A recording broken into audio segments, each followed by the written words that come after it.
Hello, everybody. Are you ready for the finale? Because I'm not. I have to set up some evidence, but I figured I'll chat with you guys while I'm doing that so that you know that I'm doing stuff. Because if I don't want to have to set this evidence up live. It'll be way better if I get this prepped in advance, you motherfuckers. So while I'm doing that, how's everyone's day today?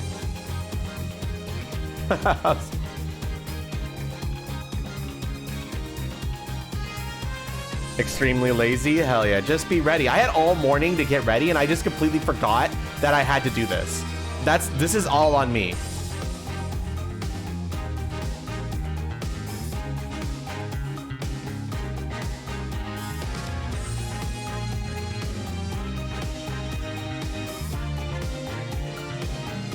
$2 a.m. here? Hell yeah, straight up tailing it. You fucking bet. I'm vibrating with excitement.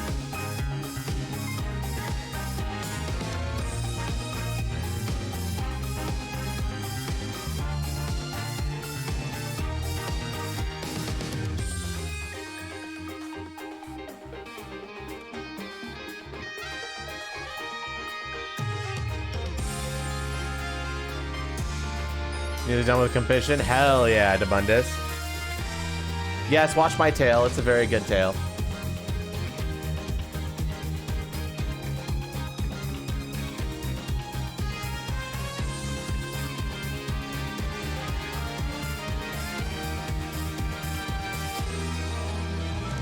My brother's also out getting me food right now, which is excellent. He's getting me some beef teriyaki.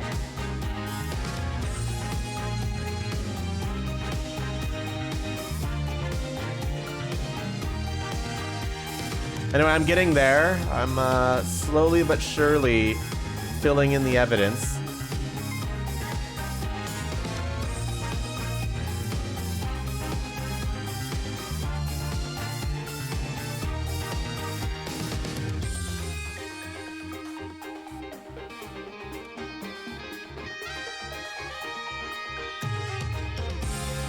Teriyaki is the good stuff. It is.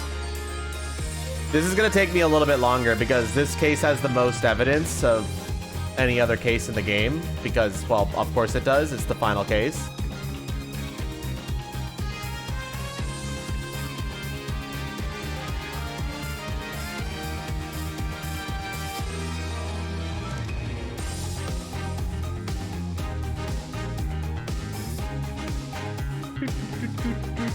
Wow, your imagination. Thanks for the bits. But also, please don't grab my tail.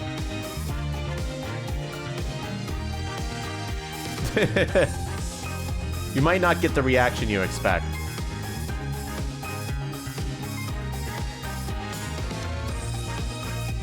Sorry, Shizuku. Change avatar is disabled until all of my models have face tracking up, which will be probably sometime in February.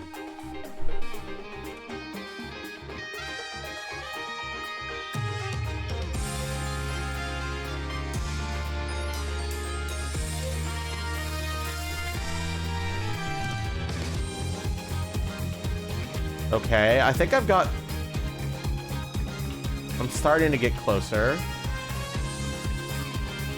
Sorry about not doing this earlier, chat. I completely forgot.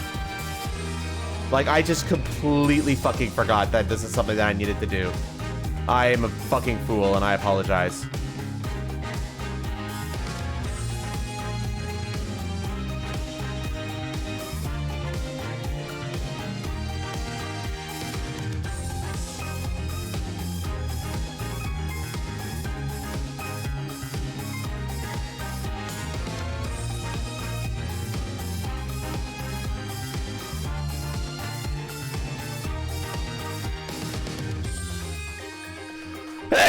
Oh, excuse me.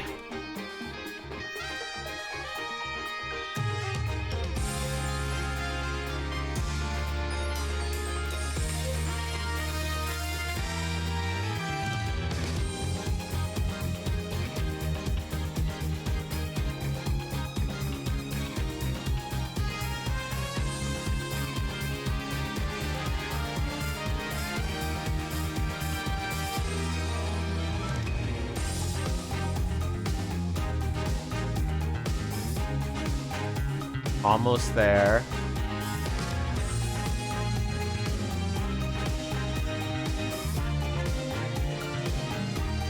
Such early stream. Stevish, you're here. Maybe you can help me. I forgot to set up the evidence. But then again, I don't know. You might get spoiled.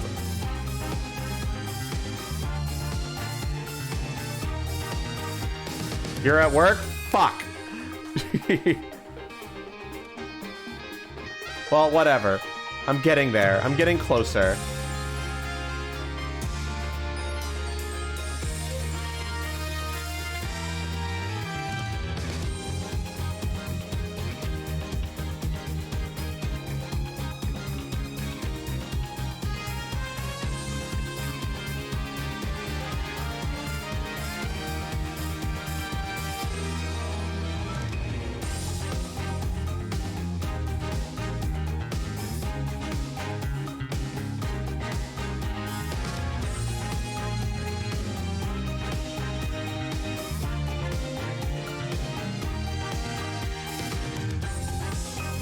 All right, gamers.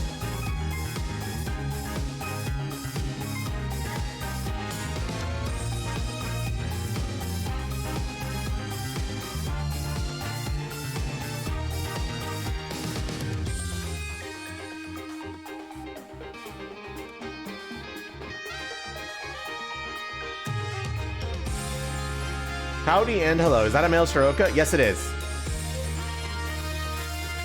I am a male Soroka right now. And I'm just currently frantically getting this evidence ready for you all.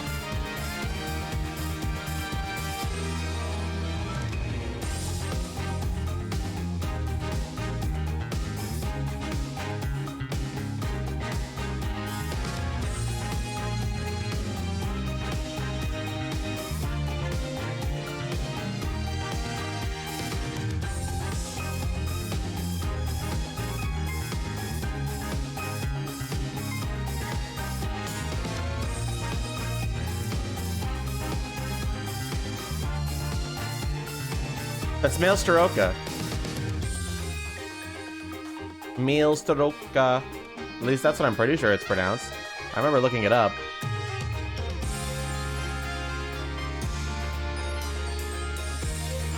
He's fish, yes.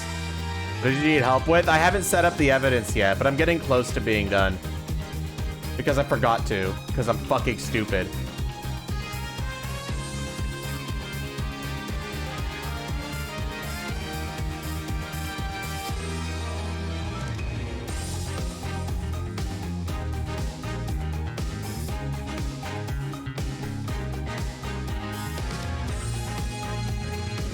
There's a rar in the male Soroka.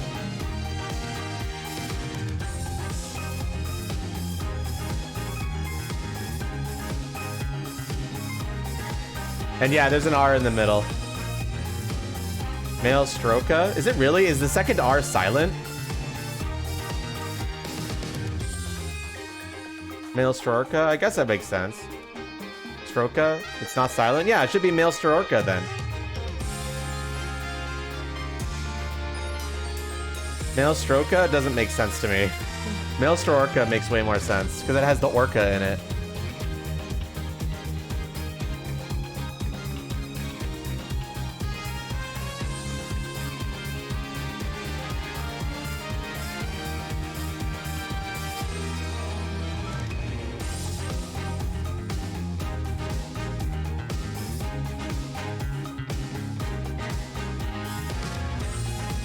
It's hard to hear the second R. Ah. Okay, I'm going to probably stop because like there's like a lot of fucking evidence left. Oh no, wait, actually, I'm pretty close. Okay, cool. I'm getting really close to the end of the evidence setup.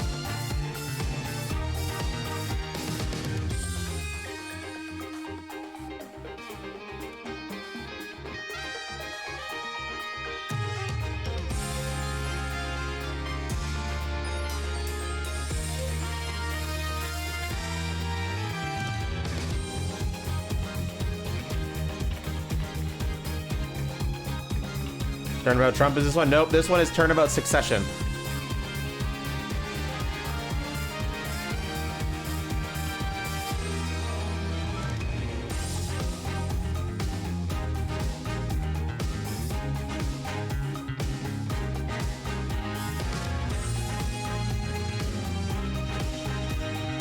There are spoilers abound in there, so be careful, Steve-ish.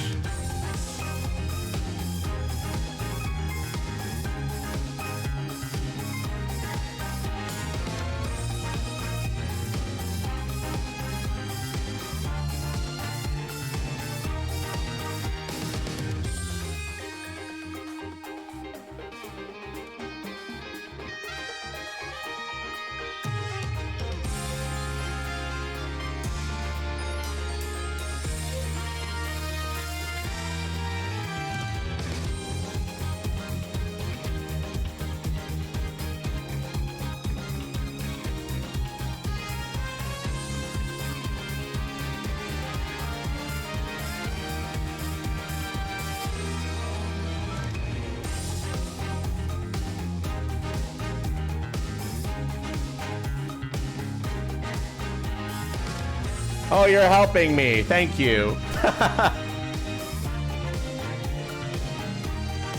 I appreciate it.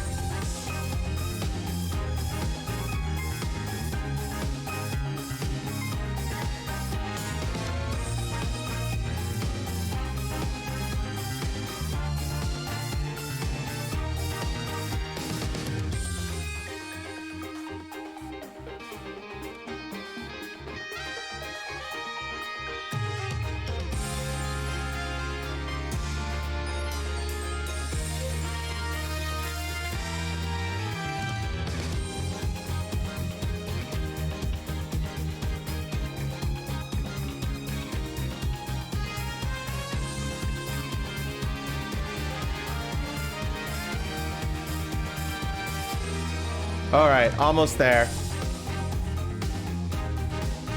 There's like 4. I'm almost there. I'm getting there.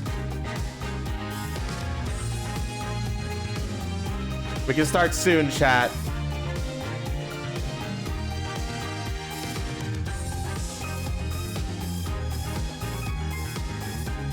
Actually, Steve-ish, if you can put in the raw data, I can deal with the images.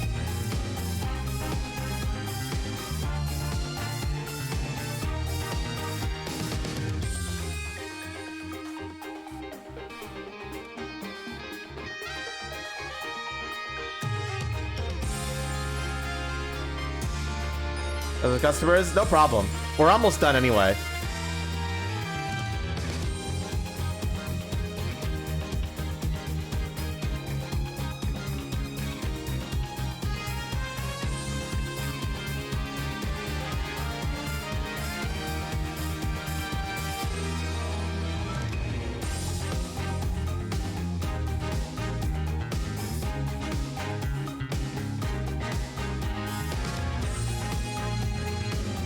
Sorry, one second. I gotta get rid of your, one of your things here. Sorry about that.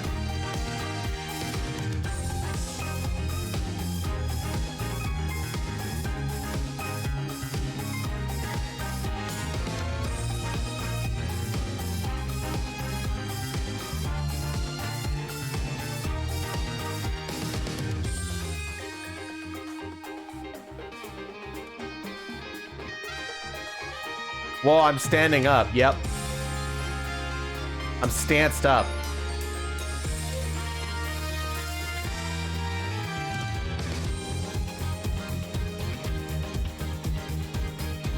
I should have set this up beforehand, chat. I'm so sorry.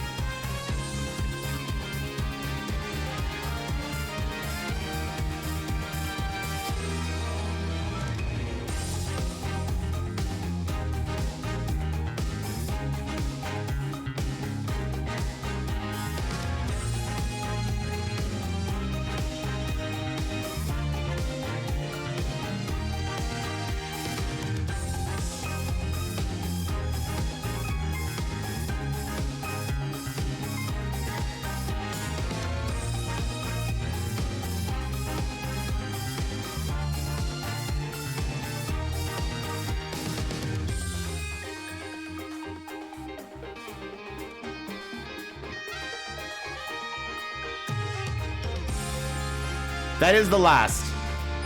Steve-ish, you're good to go.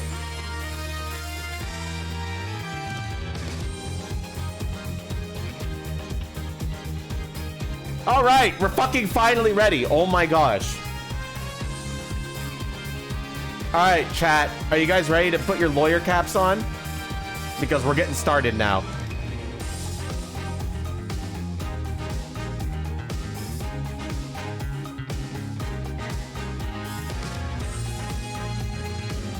Let's fucking do this, baby.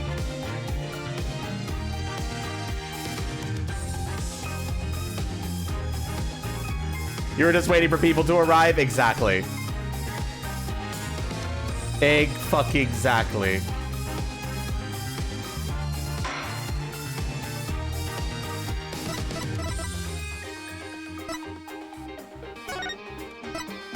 Let's do this, chat. Here we go. Turnabout succession. And that is the whole truth of this case.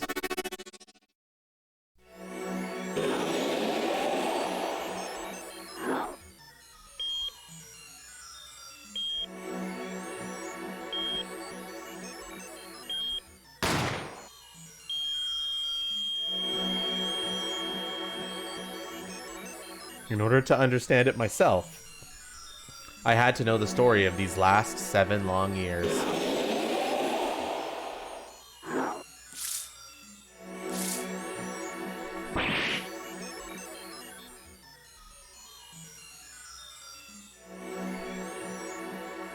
Nothing happens by chance. All is connected. What games do I play? Pretty much everything. I play a huge variety.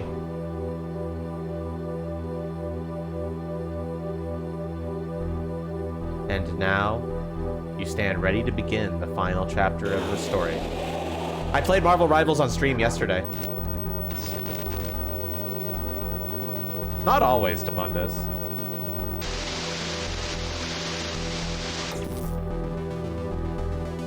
Will the defendant be found guilty or innocent? The decision is yours.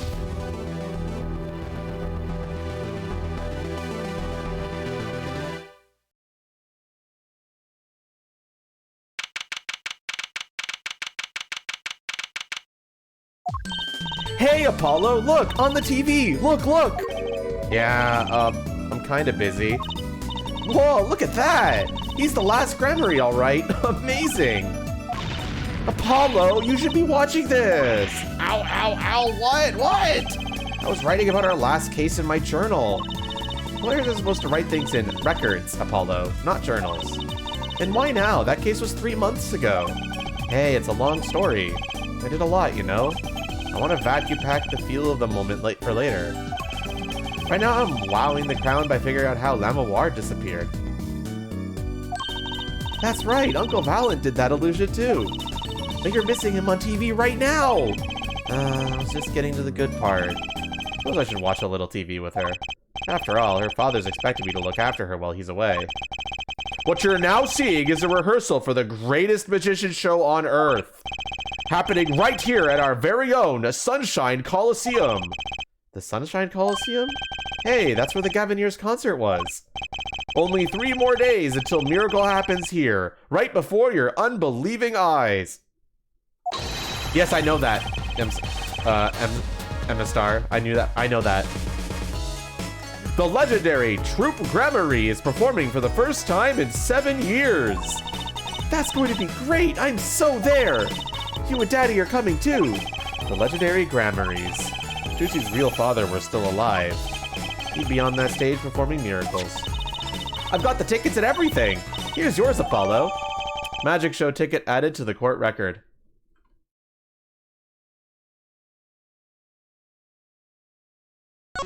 It's been added for you, chat. By the way, chat, once again, just as a reminder, if you're new to this, you can hover over the stream and you should see all the evidence that gets added to the court record by clicking on the tail icon here. Or if you're on mobile, clicking on the tail icon that should show up below the stream in between the chat. That'll allow you to check the evidence and play along. Or you can go to that website right there that Your Imagination linked.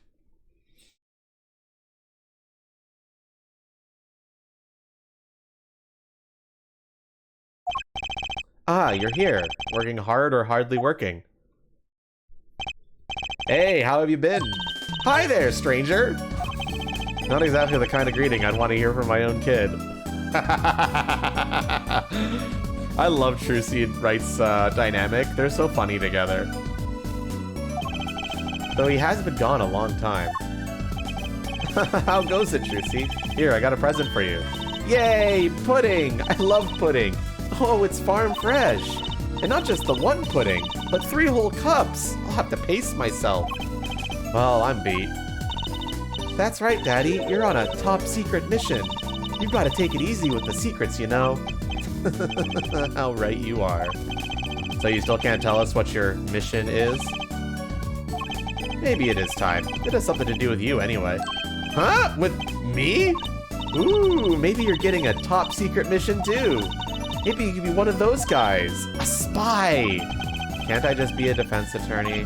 To be honest, telling you about the mission was my whole reason for coming here today. What? Tell me. You've heard of the jurist system, yes? The jurist system? That's right. The new legal system everyone's talking about. Have you heard of it, Apollo? Maybe. Maybe not as many people are talking about it as I thought. The jurist system, huh? So, Daddy, what's this jurist system thing? Well, Trucy, do you know what a jury is? I've heard of it. Isn't that those people who sit in court in those old courtroom dramas? The ones who get to decide if a guy's innocent or guilty? Do you know Apollo? Only from TV. It's 12 people chosen from the community, right? Well, they're thinking about reviving that system. They're calling the new system the jurist system. No more doing whatever you like, Your Honor. Not quite that harsh. The jurists cooperate with the judge. They help analyze the case from different angles. Ah, and there'll be only 6 of them under the current proposal, right? Wow, you know your stuff, Apollo. Their findings directly affect the verdict. Hopefully people will start taking the courts a little more seriously now. I feel like I'm on some kind of educational TV short. Spoiler, this never gets brought up again in later games. Might as well just dash your hopes right there, okay?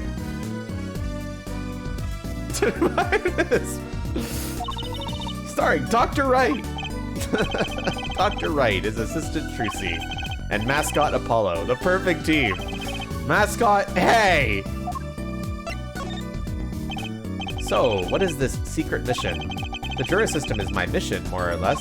Anyway, keep in mind that the new ideas like this system are always risky, Apollo. The jurist system never happens again. It gets dropped after this game. So, in case you're thinking this is going to be like a permanent plot thread, it's not.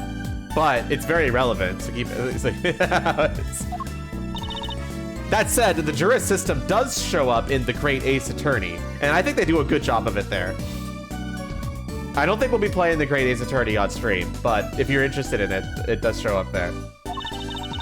Everyone's got an opinion, and they just talk, and nothing gets decided. Kind of like you, Apollo. Not that bad, am I? In any case, we're going to give it a shot. A test, if you will. I don't like tests. Well, take a case as a sample and choose 6 jurists. I'll be the one helping with that process. Incidentally, helping how? Well, for one, I'll be the chair of the Jurist System Simulated Court Committee. The chair constructs the ideal situation, choosing the case, the jurist candidates, even the judge in the courtroom. Wow, it's like you have a real job! You're cute, thank you. I know I'm cute. I was never that good at the piano, to be honest. Once a lawyer, always a lawyer, I guess. The trial's tomorrow, by the way. Don't miss it. The trial simulation, that is. A simulation, huh? Sounds interesting. So, what kind of case is the trial simulation about? Well, since it's the first run-through of a new system, I wanted something simple. Good thinking. No sense worrying yourself over something too serious. True. The case is a murder. That's not fucking simple!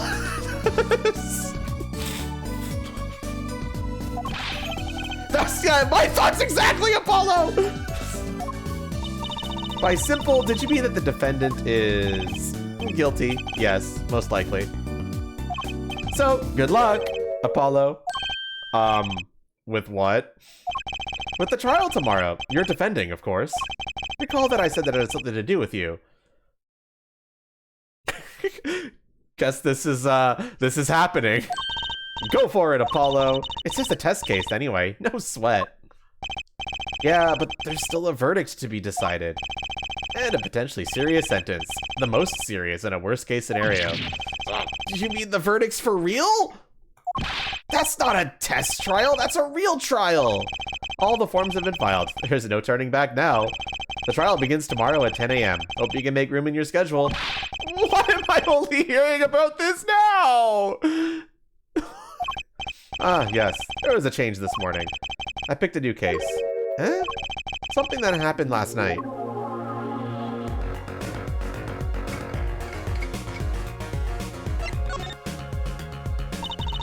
Hey, Apollo, I know you're all excited about that secret mission.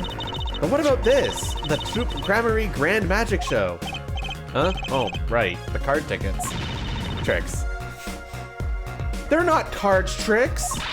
They're grand illusions, miracles, the apocalypse, heaven and earth will shake. So what? That's 3 whole days from now. It's at Sunshine Coliseum. Let's go today. We can say hi to Uncle Valent. Have fun. What? I can't go by myself. You know I'm not very outgoing. Right. Morning, Hanatoro. Why not go with her? What about the secret mission? Oh, don't worry about that. You'll hear all about it tomorrow, regardless. I don't trust that smile. He knows something that he's not telling me. Yippee! Now you can take me to the Coliseum. I suppose it won't kill me to pop over there. Ah, Gramarye. That reminds me. Hey, thank you so much for the Prime sub, Hanatoro. What's this, Daddy? Isn't that silk hat the Gramarye seal? Consider it a birthday present, Trucy. Thanks, it's great. But today isn't my birthday. Good point. What day is it today, Apollo? Huh? Today? I think it's Recycle Your Plastics Day. Then it's a Recycle Your Plastics present. Yippee! So it's plastic! I've given up trying to understand them. It's much easier that way. So what is it? Can I open it, Daddy? No. Huh? You'll need that envelope someday. Someday soon. Don't open it until then. Well, why didn't you just hold on to it until then? Because that would be the logical thing to do. The Gramarye envelope added to the port record.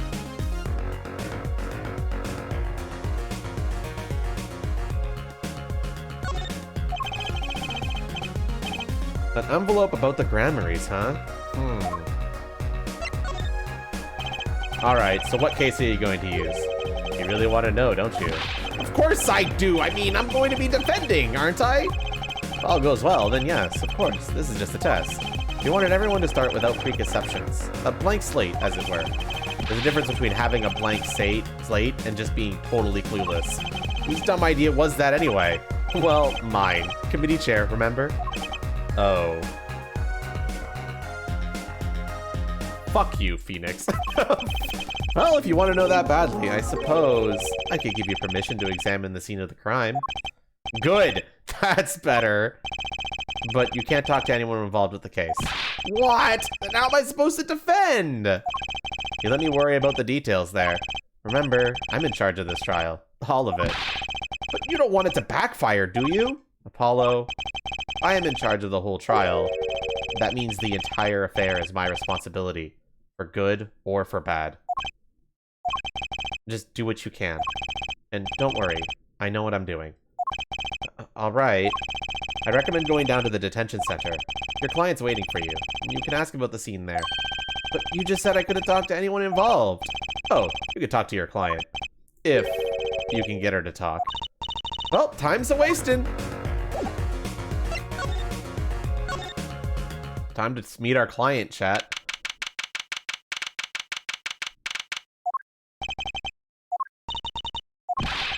That's 20 minutes we've been waiting here. 20 minutes!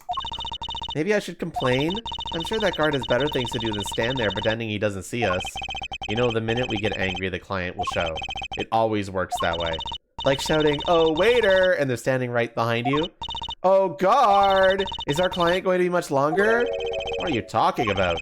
Haven't you already started the meeting yet? Huh? Eek! Where'd you come from? Well, anyway, please have a seat.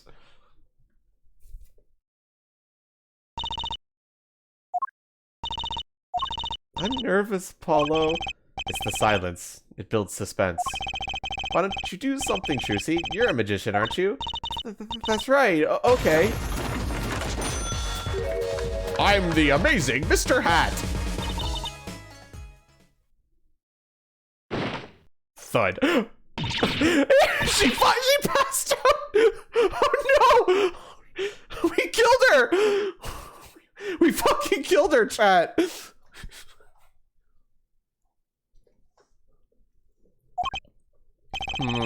Miss Magic Underwear might have been a better bet. That's Magic Panties, Apollo. Okay, she's back. She's fine. But we killed her for a second.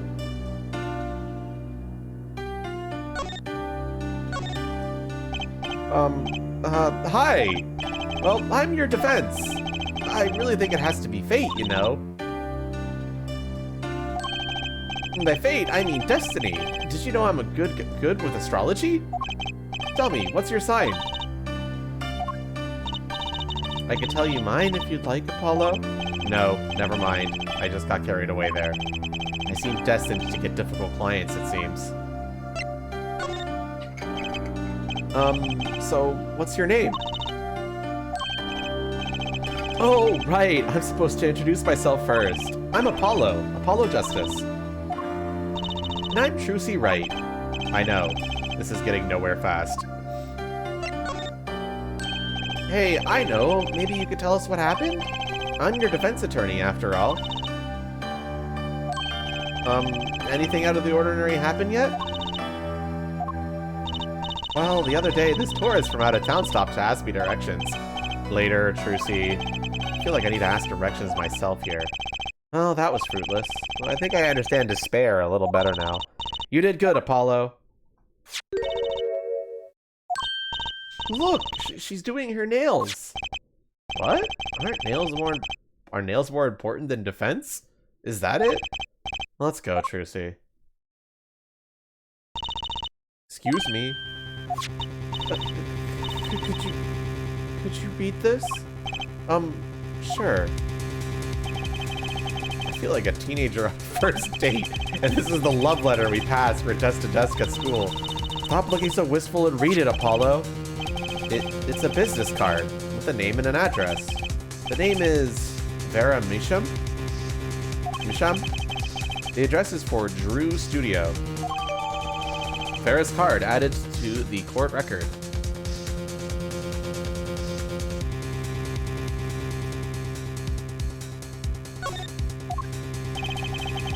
And you're giving me this card because... And off she goes.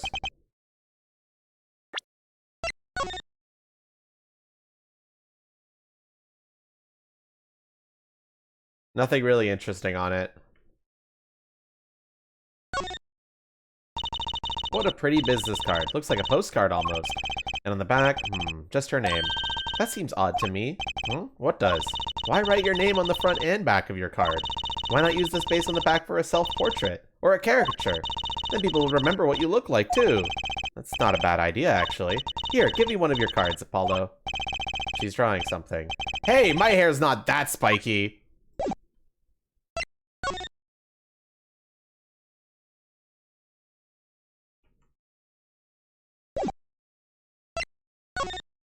Okay, none of these are really all that interesting.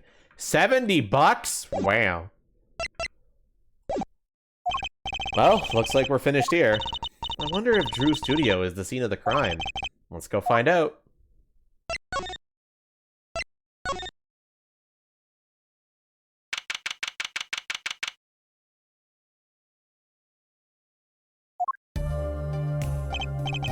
Wow, this looks like... It looks like a studio. It's like life imitating art. Or maybe it's the other way around? But the tape on the ground there, it's a bit jarring. Yeah, looks like we found our crime scene. Apollo, look at all those paintings. Hey, don't touch those. It's okay, I'm just looking.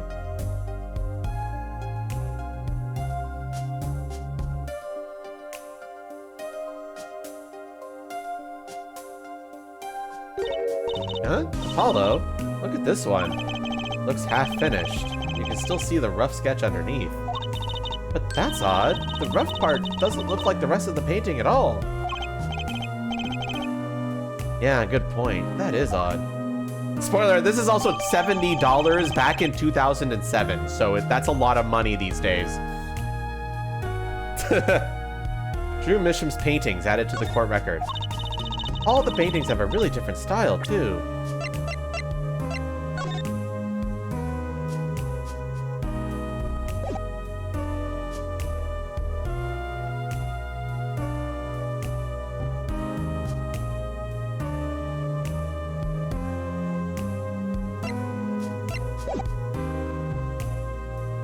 Good news? What good news? Oh, I thought I might find you two here. Oh, it's Emma! Long time no see! Oh? Seems like I run into you far too often. But I know why you're here, too. You know about the trial simulation tomorrow? I've heard about it, sure. So Mr. Wright chose you, huh? You don't even know what the case is about. Well, he was killed. The artist who owns this studio, that is. Mr. Drew Misham. Misham. And his daughter was put under arrest. Yeah, we just saw her at the detention center. It was funny, though. She seemed more like a victim than the kind of person who could commit murder. That's incredible, MRL.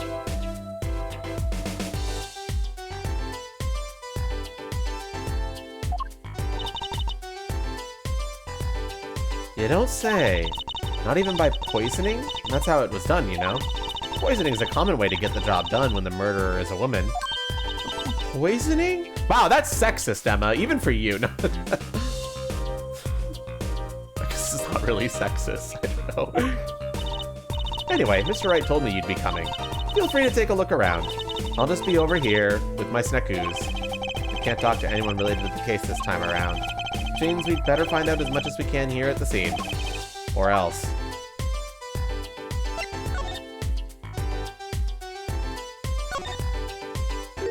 Hey, there's a painting hidden back here. Hey, you're right. What if it's embarrassing somehow and he didn't want anyone to see it? Certainly seemed pleased by the possibility. Huh? It's so normal. That's hardly something to get mad about. Huh? What is it, Apollo? Doesn't this painting look like... Never mind. I better get a professional opinion on this. Hidden painting added to the court record.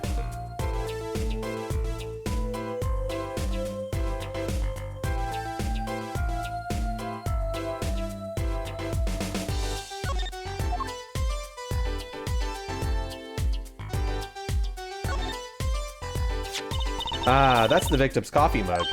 Aha! So the poison was in here. This is my first time seeing a real poisoned mug of coffee. I would hope so. Poisoned coffee? Not exactly, actually. What do you mean? No traces of poison were found in the coffee. What? You'll have to figure out the rest yourself. I'm officially not on your side, after all.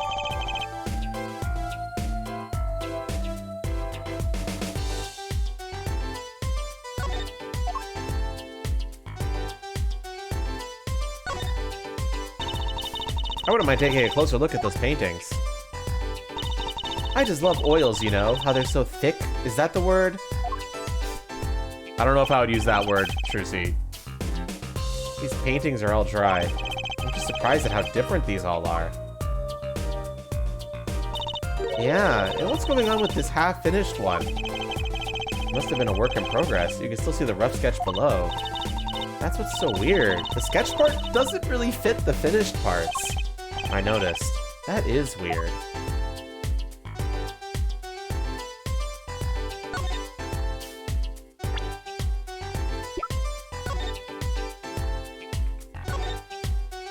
My tale is the true art, so true. Hey, look here.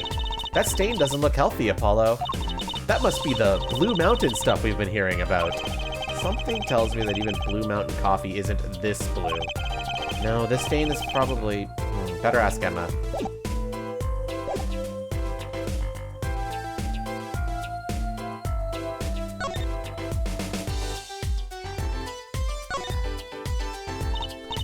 Apollo! That's where the body was! That's the spot where Mr. Trumisham passed away. He put the coffee mug to his lips, and the next moment, there's quite a bit of paint on the ground. See that half-painted painting there? He must have been working on that right up to the moment he died. Wow, a true artist to the end. Or maybe he started it a year ago and was procrastinating.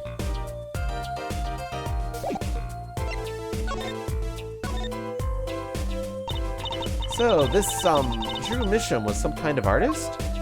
Apparently. Did a lot of illustrations for books, I hear. Had a lot of female fans, too, for what it's worth. Oh, well, I guess his stuff is kind of pretty. Like that oil painting over there, for instance. Yeah. That wasn't one of his illustrations, actually. Huh? So it was a standalone painting or something? Is that what she means? He was an odd bird, Misham. Hadn't shown his face to anyone until the end. What do you mean, to anyone? He was always locked up here in the studio, apparently.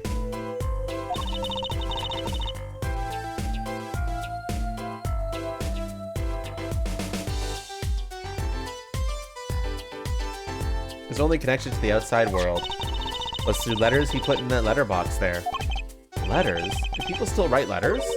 What do you mean, Apollo? I mean, when was the last time you wrote a real letter? Don't most people use email and stuff these days? Mr. Misham couldn't stand technology, it seems. He did everything by mail. Maybe he thought that way was more artistic, you know? Letterbox added to the court record.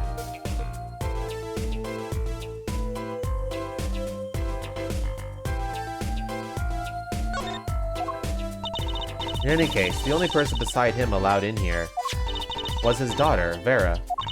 Oh, you mean the killer? The suspect, please? We took some fingerprints, of course. The only ones found in the room were Mr. Misham's and Vera's, basically. Basically?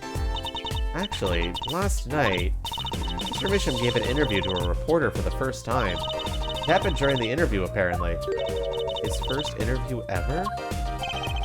Could you tell us a bit more about what happened the night of the murder?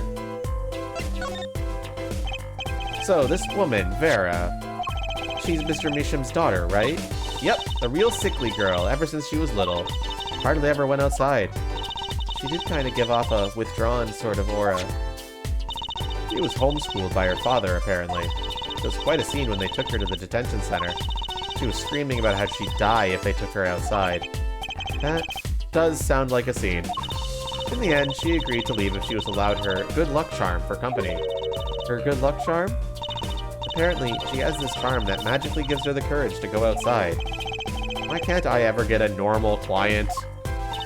But why would a shut-in daughter kill her own dad? Don't look at me.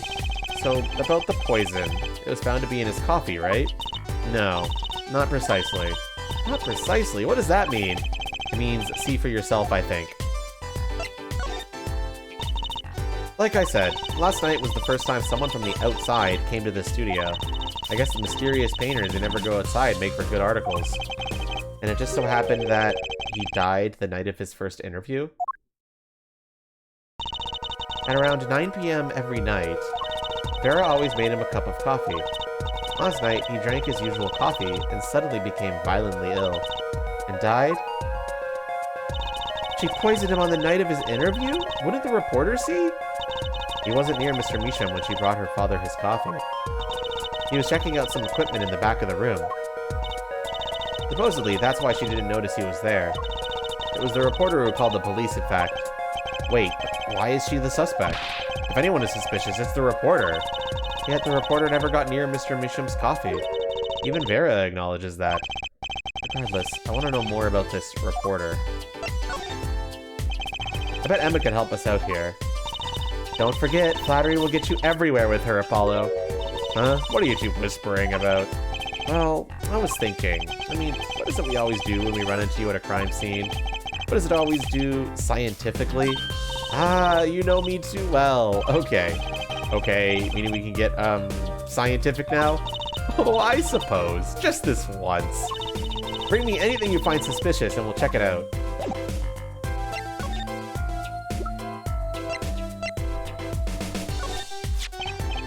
Emma, about this mug. There's a pale blue, residue on the rim. Ah, that! Yes, well, it's just a rumor. But I've heard there's a kind of coffee called Blue Mountain. I'm pretty sure it isn't actually blue, Emma. Give me 1 second. My food's here. I'll be right back, gamers.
All right, I'm back.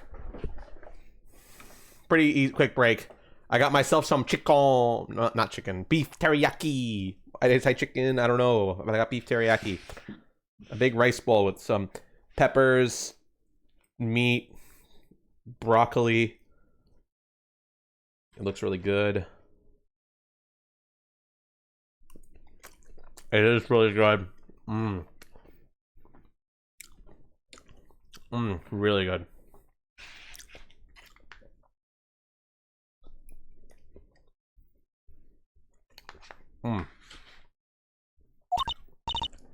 Ah, right. Okay, you got me. That's left over from my testing spray. Forensic science! I knew your hobby was behind this somehow, Emma. It's not a hobby. Sorry, you're gonna hear computer noises. My hand tracking got disconnected. Okay, we're back. So, what kind of scientific stuff are you up to? This spray, that's what it What? It turns blue when it touches poison. So, the poison that killed the victim was on this mug? That's right. See? It wasn't in the coffee. The killer applied it to the rim of the mug itself. Wow, science is amazing.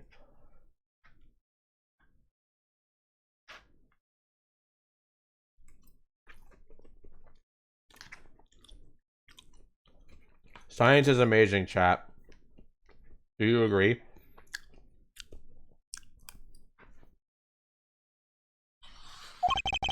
Certainly is helpful.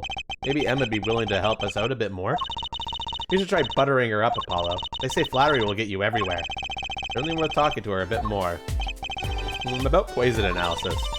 I was afraid you were going to ask about that. See, this solution is used to test for atroquine. Atroquinine. Atroquinine. It's the deadly poison found in the autopsy. Uh-oh, I know that spark in her eyes. She's getting excited. Best tread lightly. It's one of the most virulent poisons, but it's absorbed into the body astonishingly slowly. It takes at least 15 minutes from the time of ingestion for the adverse effects to show. Oh, and guess what? Recent research has shown. That's fine, really. We don't need to know all the gory details. I think I get it. You just sprayed this stuff on something you want to test, right? Precisely. You can find even the slightest trace of poison with this. I want to try too, Emma. Pretty please? You don't have to ask twice. I already used it on everything suspicious, of course. Yay, let's give it a whirl, Apollo. Ah, what are you doing? I was gonna see if I got a reaction off of you. How's this for a reaction? Never do that again. I'm not poisonous. How that to that hapless witnesses on the stand? Hapless?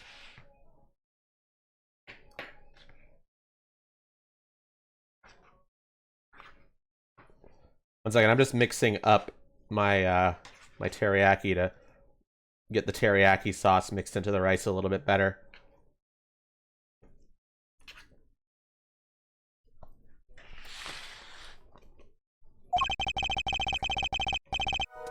Let's just get down to checking for real poisons, shall we?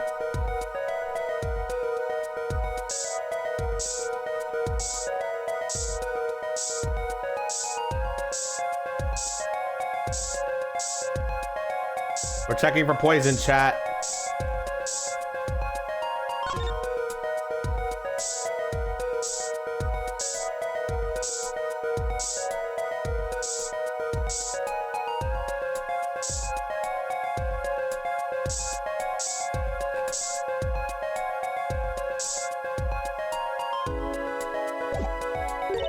Too bad. No reaction there. I'm sure Emma checked out all the likely spots. Wait a second. What is it, Apollo? Did you spray that little desk over there? I don't think so. The spray probably can't reach that far, you know? Let's check it out, just to be sure.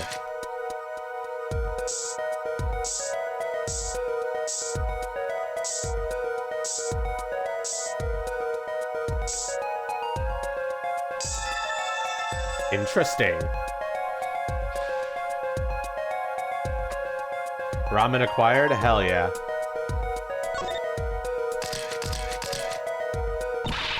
Eek! A reaction, Apollo!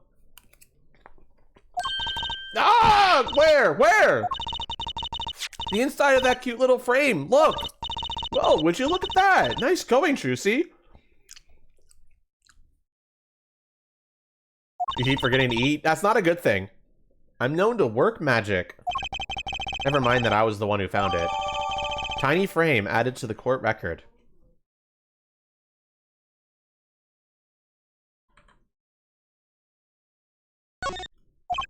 Why would the inside of that frame have poison on it?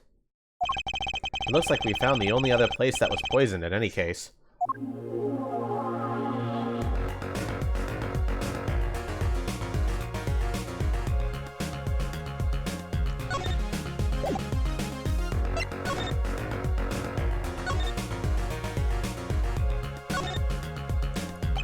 Let's take a closer look at this desk here.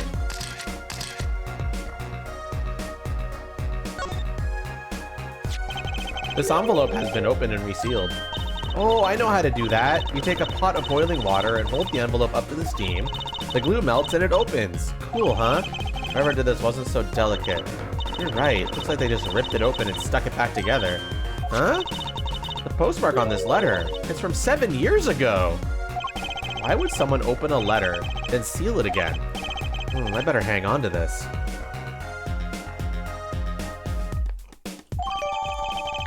Red envelope added to the court record.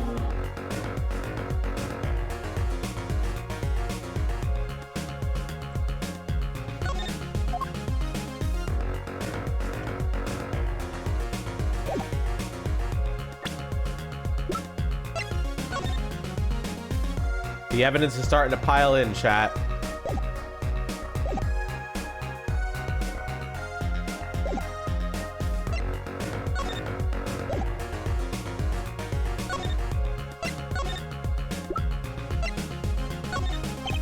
Emma, about this.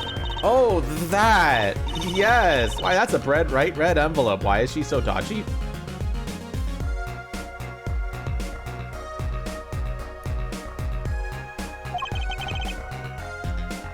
Sure is jumpy.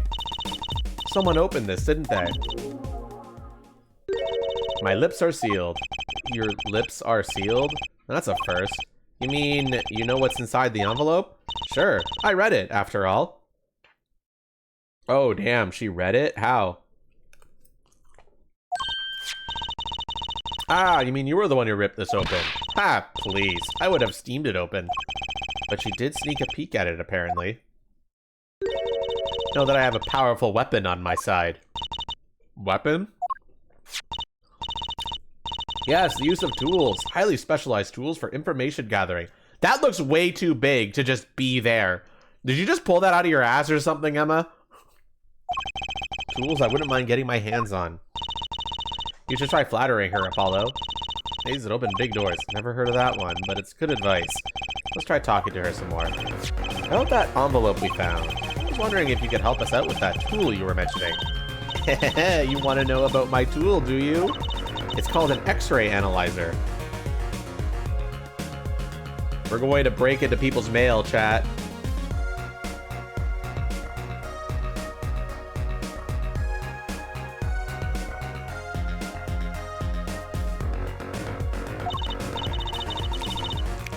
Forensics bags of holding. Right, the x-rays you get at the dentist? That's right. At least that's what I call it. Huh? It has a real name, but it's much more complicated. The X-ray spectralization. Something. How am I supposed to remember all that? So basically it lets you see inside things, like envelopes? That's right. You're sharp, Trucy. But it's a bit more complicated than that, in practice, of course. Actually, to tell the truth, I'm not really sure how it works, scientifically. Can I try it out, Emma? Please? Oh, I suppose. Of course, I've already checked out everything suspicious myself. Alright, let's give it a spin, Apollo. Yarg! What are you doing? Why is Trucy trying to scientifically examine Apollo Justice?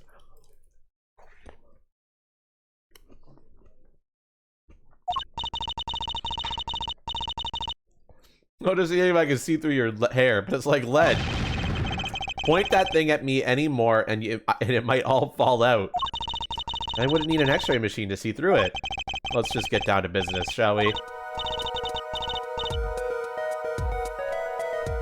Let's test it on a sample first. Just so happens that I have a lottery ticket here.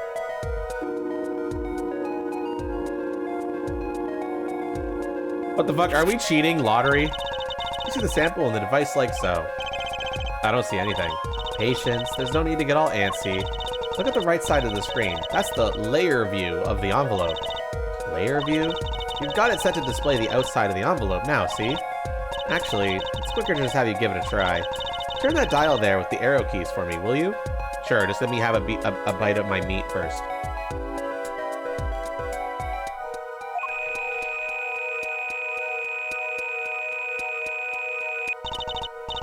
That's right. That's how you choose what depth you want to scan.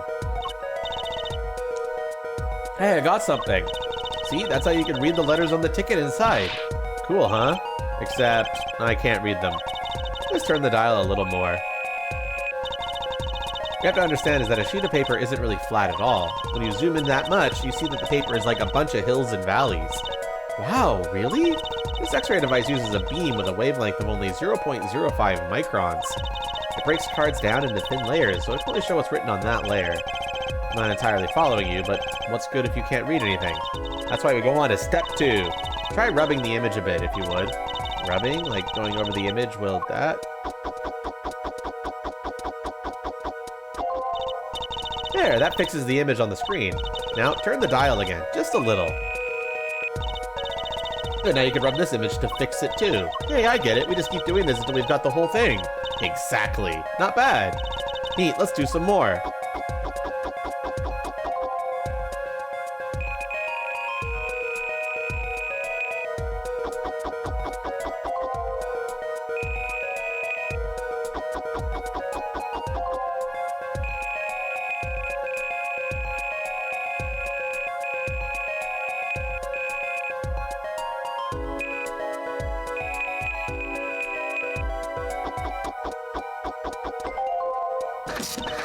Okay, let's print this one out. Big winner.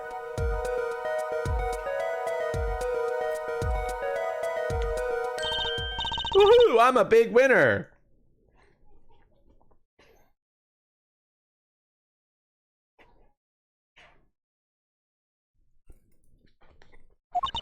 Haha, see? This is the true hidden power of my weapon. Neat, huh?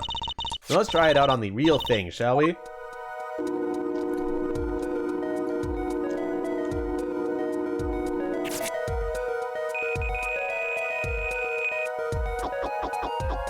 What will this letter say, chat?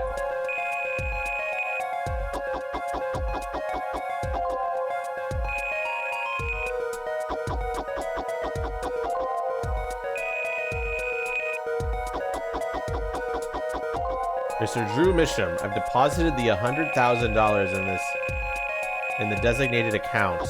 Please send a receipt once you've confirmed the transfer. Okay, let's print this one out.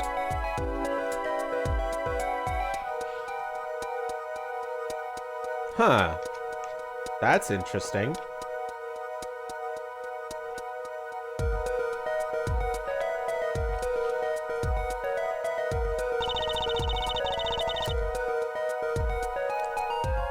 Someone deposited $100,000 into Mr. Misham's account?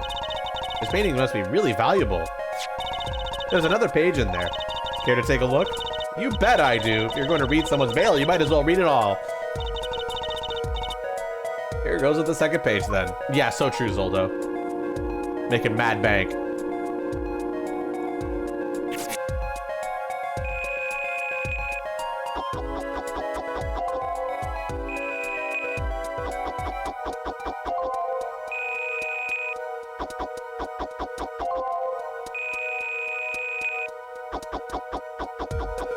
Sign the papers and send in the enclosed envelope with the enclosed stamp within 3 days.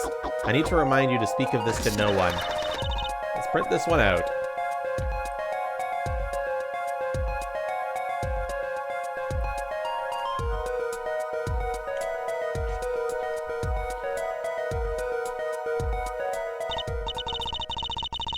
So it was a letter about payment for one of his paintings.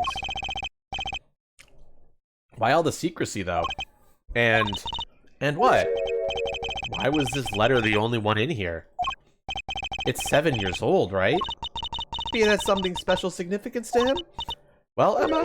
Well, indeed. She knows something she's not telling us.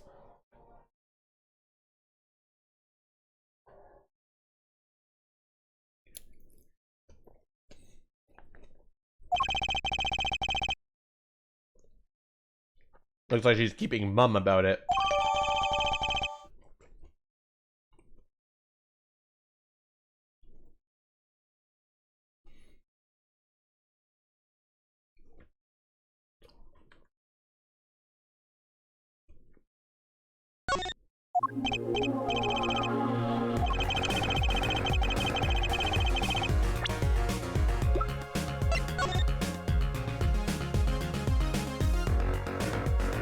Alright, let's get these pictures for you guys.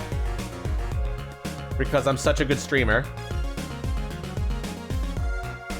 I'm such a good streamer that I make sure you guys have all the information you need.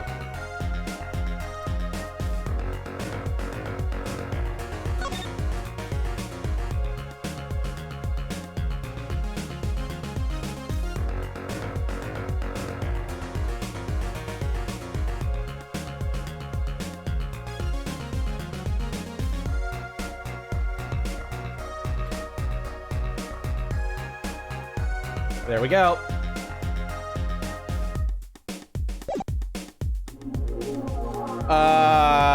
You have to think really hard, Zoldo, and believe in the power of God.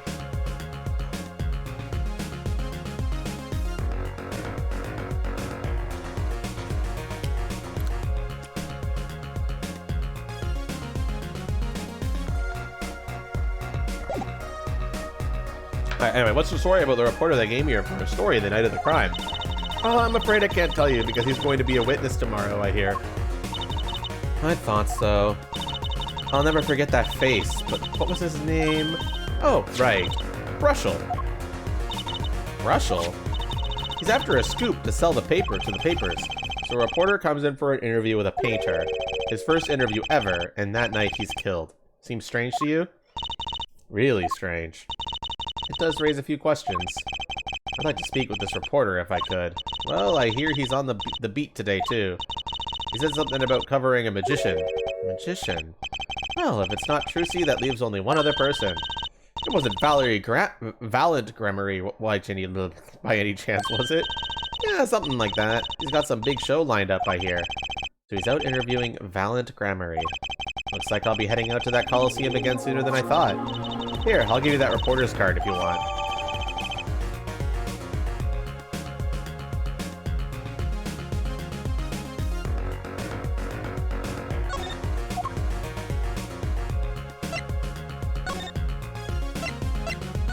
Off to Sunshine Coliseum.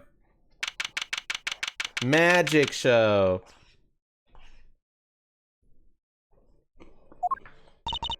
Woohoo! This is it, Apollo. The place where magic and dreams converge. Just a while ago, it was a place where murder and nightmares converge. Let's go say hi to Uncle Valent. What about the cave? Wah! Only a performer laughs like that. The young Miss Trucy. How often I hope we meet again, only to tell myself it was an impossible dream. Hey, Uncle Valen, how's it going? I'm glad to see you too. Of course you are.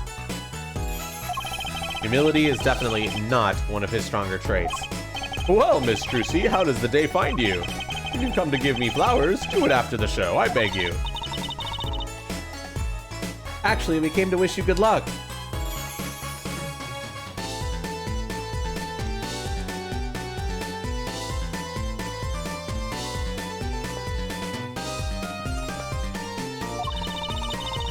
Congratulations on your big magic show. Oh, but it is I who wish to congratulate you. Not everyone is so lucky as to witness miracles such as the one I shall perform. Yeah, you're amazing. We get the picture. The world will watch in wonderment as Magnify's illusions are reborn. Here, on stage, by my hand.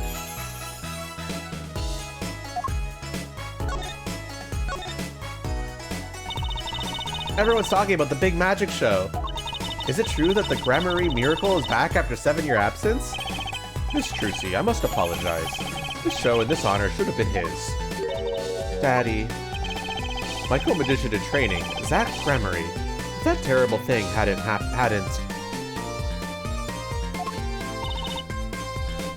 It's okay. Your father was a great magician, Trucy. If he were alive, then I, valiant Gramarye, would have been proud to stand upon this stage as his assistant. Thanks, Uncle Valiant. You know, I'm happy you're doing the show. I think we get to see the great Magnify's illusions again. She really is looking forward to this, isn't she? My mentor, the magnificent Magnify Gramarye, was a true deity among magicians. A creator god who gave birth to magic and illusions that defiled our very imaginations. I was so little when I last saw one, but I still remember his shows. He did wheelies and sports cars through the air above the audience. He did what? Okay, bro, I would love to see this guy.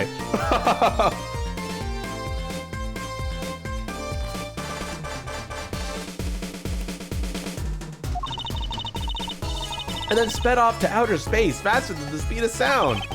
I'm guessing that memory was a bit embellished. For 7 long years, the world has been waiting for a miracle to match his. As heir to the Gramarye Troop's secrets, it falls to me to provide one. It is my God-given destiny. Yes, you, nameless face who speaks for the nameless masses. How can I help you? If the world was waiting, why did you hold off for 7 long years? It appears the lad is uninformed. Perhaps you have heard of the magic known as law, which governs our land? I have, though I'm not sure it qualifies as magic. The performance of Magnify's miracle was impossible.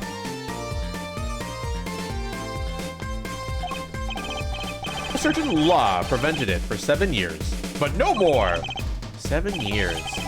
That phrase sure likes to pop up, doesn't it? And why was that? Little matter called performance rights, Miss Trucy.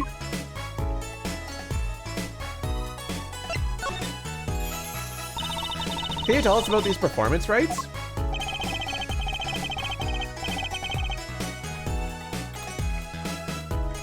Give me 1 second, chat.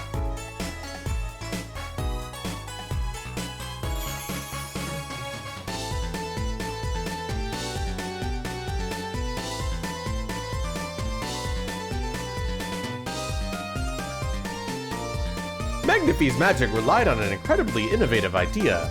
A trick, if you will. That trick was considered his property, and as such, was protected by property laws. Intellectual property, maybe. Magnify knew this and bequeathed it in his will. To one person. You mean him?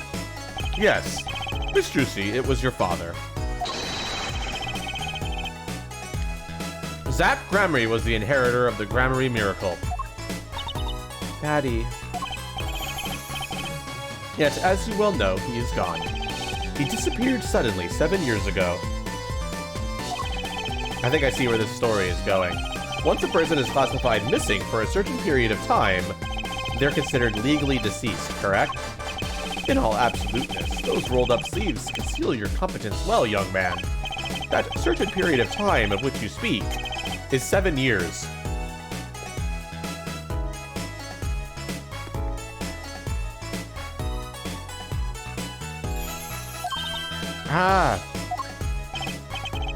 Yes, Miss Trucy, though it pains me to say it. This past spring, April to be precise, was the time your father was legally declared deceased. In the absence of a formal will, the secrets of our mighty mentor Magnifi passed to me. This was, in fact, stipulated in the will by Magnifi himself.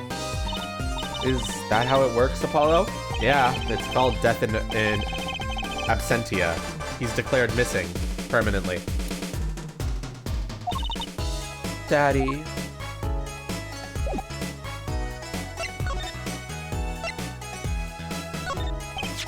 I was wondering if you could tell me about this. Aha! Why, that bears the Gramarye seal. Hmm? Uncle Valent, is something wrong? Trucy, where did you get this? Huh? Daddy gave it to me. Your daddy? My partner, Zach? No, my other daddy, Phoenix Wright. Why now? Why would your Lord Daddy? Lord Daddy, that's kind of stretching the whole Craig thing a bit. The signature upon the back, do you recognize it? That belongs to none other than Zach Gramarye. What? Daddy signed this? Might I be so bold as to open it? I'm sorry, but I can't let you do that. What is in this envelope, I wonder?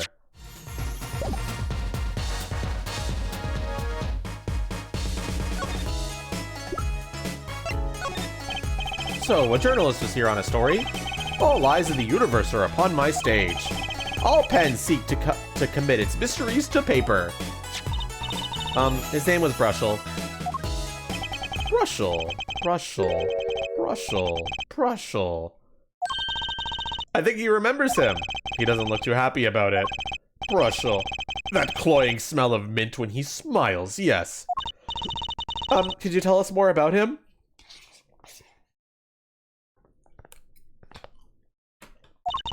What did he want?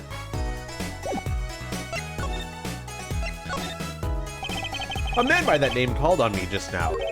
Just now? Valiant's vision is always towards tomorrow. Valiant's feet step always forward. That is all. That's all? Good morning, Kite. That's very confusing. I am to perform a big magic show, yes? I wanted someone to cover it.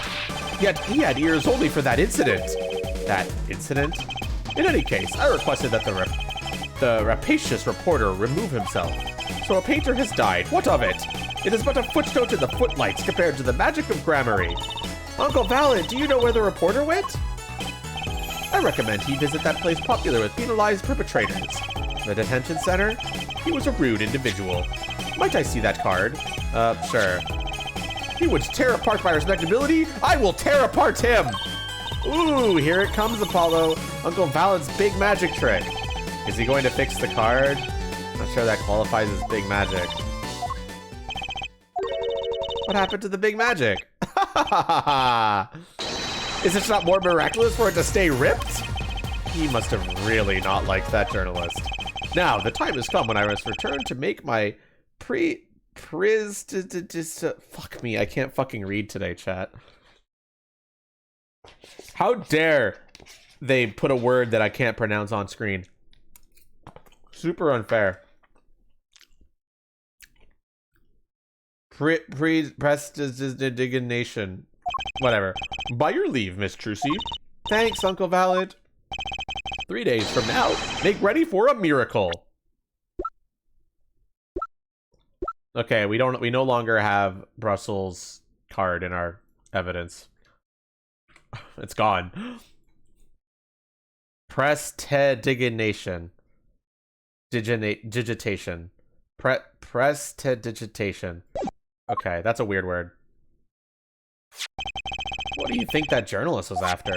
And why did Valent react like that to this envelope? I think it's time to pay the detention center another visit.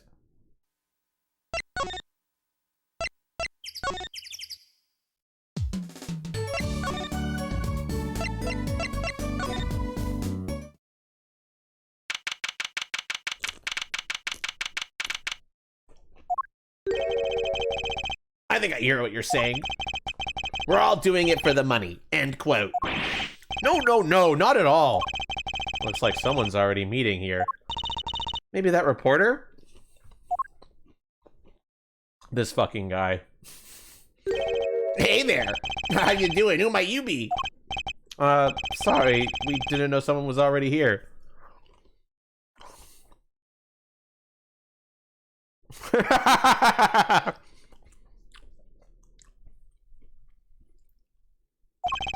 I'm Apollo Justice, attorney at law. Talk about a nervous monkey. You? You're Justice? You? You know me? Do I know you? Of course I know you! Stares down witness on stand till they spill beans. End quote. That's not true. What's he writing? Are you a reporter by any chance? Whoa! You're Trucy! Eh? Am I famous? Oh yeah! Trucy Wright hates carrying a bag. Puts everything she owns in her panties. End quote. That's not true! Just hold on to your beaches there, and I'll wrap up this interview in a jiffy. Interview? So, Guard, I think I know what's going on here. That's not what he is, MRL. Guarding rooms is my life. What else could I possibly need? End quote. No! How many times do I have to tell you this? Look, I've got work to do. You deal with him. You can see why Fallon didn't like him. Then what is he? A journalist. Did you come here to interview the guard? Oh, what a pickle. Accused wouldn't talk. Had to interview someone or go plumb crazy. End quote. Huh? I should have guessed. Where are my manners? Name's Brushel. Spark Brushel. I'm not picky. Journalist just closes eyes. Writes. End quote. What's that nauseatingly strong mint smell every time he grins? Until you've been interviewed by me, you don't know what thrilling is. Wild romp through crossroads of mayhem. Madness. End quote. I can see that. He's writing something again on his arm. This fucking guy. Do you ever heard of a notebook, pal?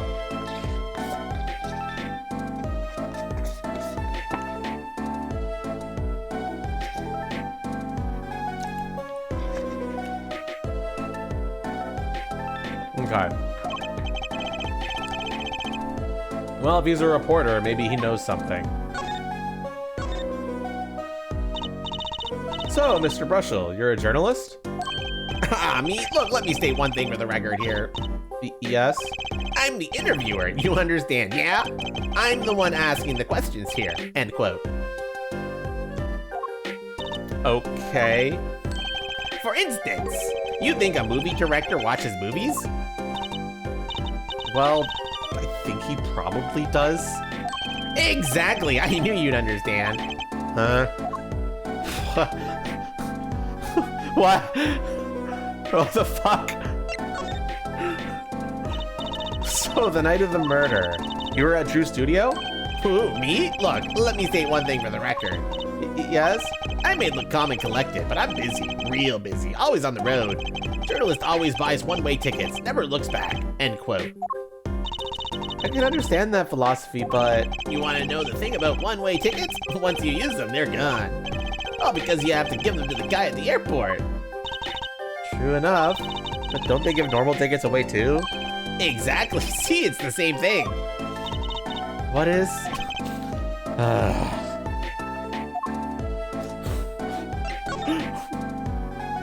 So, you went to do a story on Drew Misham.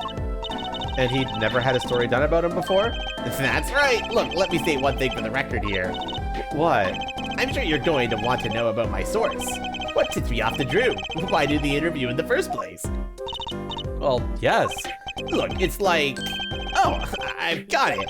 Say there's this burger joint with fabulous ketchup. You think the burger guy's going to tell me where he got it? At the supermarket, maybe? Exactly, see? That's what I'm talking about. I think I may have actually understood that one. Well, there's nothing I can talk about, really. Walls have ears, eyes, especially glass walls with speakers. End quote. Right. I guess we'll leave then. But since you're here, I might as well tell you what tidbit of news I saw, just for the heck of it. Sure, tell us. Just for the heck of it. I I remember it like it was yesterday. I seen a movie on a trip and wandered into this burger place with amazing ketchup. Oh my gosh. When an article in a tabloid caught my eye. Famous oil painting stolen from art dealer's gallery. End quote, I believe it was. An oil painting? Happens every day, right? But I thought I'd seen that painting somewhere before. A painting of a giant peach floating down a river. Someone stole an oil painting of a giant peach? Journalists can smell stew better than burgers. End quote.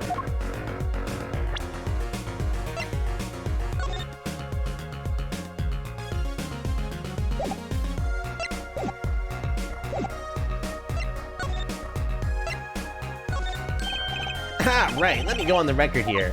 Yes? I know what you're going to say. Russell, take this. Right, brilliant column. End quote. I don't think so. Look, buddy, I write brilliant columns about one thing, and that's food. Try to understand. What could you possibly be writing? He didn't listen to a word I said. Gosh, this guy's such a character.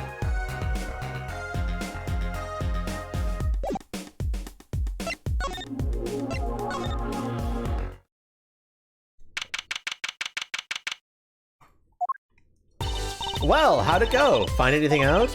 Actually, there was one thing I wanted to check with you. What's with that scary face you're making? And what's with the I know something but I'm not telling face you've got going, Emma? This painting came from behind that dresser. Ah, yes, so? It was stolen, no? I was hoping you wouldn't figure that out. Do you think you could tell us a bit about this? I suppose. It's what you think. Drew Misham was a forager. A forager?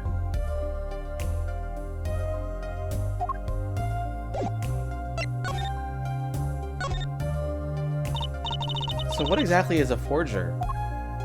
Well, basically, it's someone who makes forgeries. Fakes, in other words. Fakes? Copies of an original. Exact copies. So precise you can't tell them apart. Well, why not just photocopy them? The big problem with forgeries is that people try to sell them as the real article. It's a crime, of course. So Drew Misham was a criminal? I'm afraid so. He received money to create elaborate forgeries. To supplement his work in illustration, I guess. I see.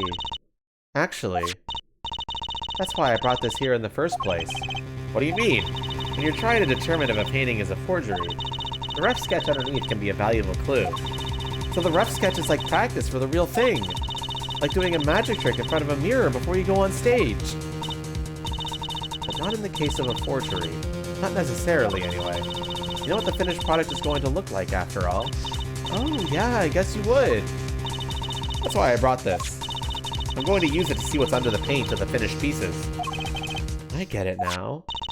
Not that I really needed to go to such lengths, seeing as though one of the paintings was only half finished anyway. Still, it'd be neat to see what Mr. Misham's rough sketch is. Kinda like what he was drawing when he thought no one was looking. True. That would be interesting, and maybe valuable for our case. You should try buttering her up, Apollo. Flattery will get you everywhere, they say. Maybe I should ask Emma to help us out.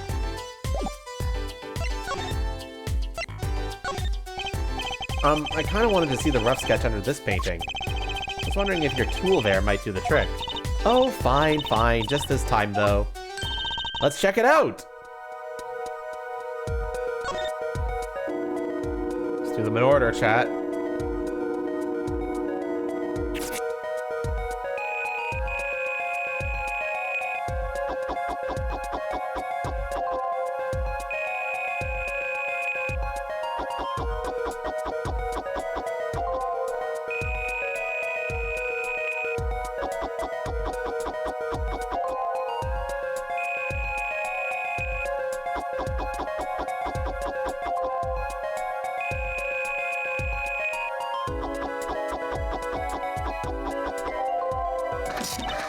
Okay, let's print this one out. Interesting. What? What the heck? Wow, he really blows. The finished painting isn't anything like the rough. Devices like mine didn't exist until recently. He probably thought he could draw any sort of thing he wanted for the rough. What do you mean? Well, in the past, you could only analyze the composition of a rough sketch. Composition? In other words, the traces of charcoal between paint and canvas. So you could tell if there had been a rough sketch, but not what it looked like. Ah, I think I follow you. So in essence, it wouldn't matter what was underneath the finished painting. Some pros would actually paint out a rough sketch entirely, then do a completely new painting on top of that. Mr. Misham was drawing whatever he wanted before painting over them? Possibly. Is there a problem with that? Not particularly, but something about the sketch is kind of odd. You're awfully silent all of a sudden, Apollo. You think we could check out one of the other paintings? Well, sure. You like this detection stuff, don't you?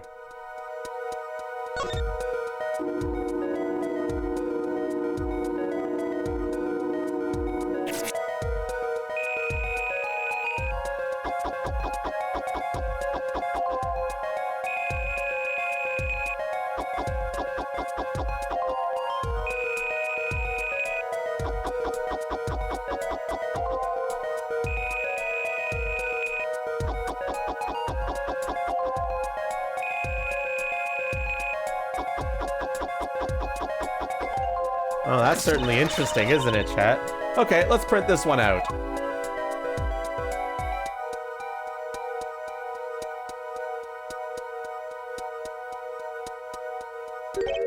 This one too! What's wrong, Apollo? You look so serious all of a sudden. You think I could just look at the last of these? Fine by me, knock yourself out.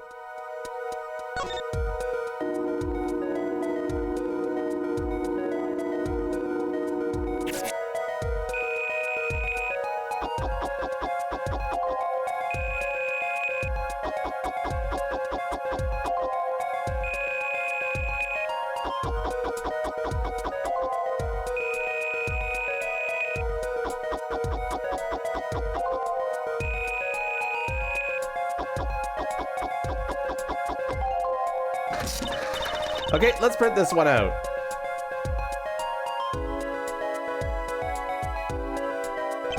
What the heck is all this? I hesitate to ask why you're getting so excited. You sure your device isn't leaking some kind of strange radiation? Trucy, look at these 3 sketches. Do you notice anything?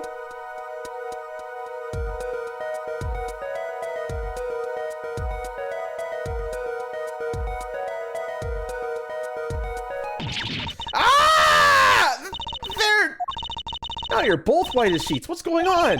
These sketches are of the 3 cases I worked on. What? The murder in the poker room at the Borscht Bull Club. The dead man pulling the noodle stand. And then the events that transpired during the Gaviniers concert. What could it mean? How could he have drawn those things? And why? That's what I want to know. Wait, is Drew Misham your father? Give me a break. Does that even seem remotely possible to you? I never even heard of any Drew Misham before. I hadn't even seen a picture of him. But there were many like cases drawn on his canvas. I don't think those pictures get added to the court record. No, they don't. Okay. Every single one of them. It couldn't have been a coincidence. Just who was this Drew Misham? And what did he have to do with me? To be continued.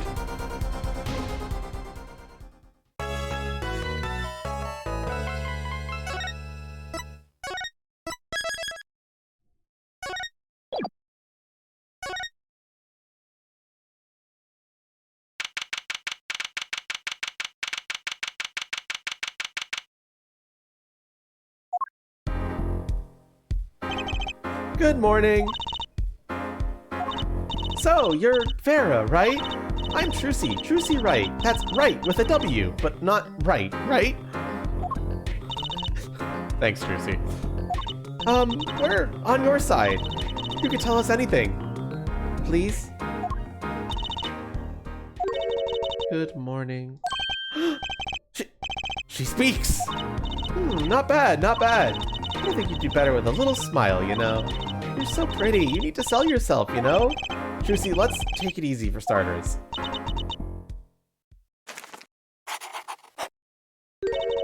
Thank you for taking my case.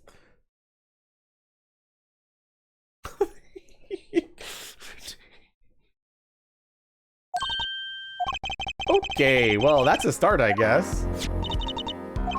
There she goes with the nail polish again. That's great, really. It's so cultured.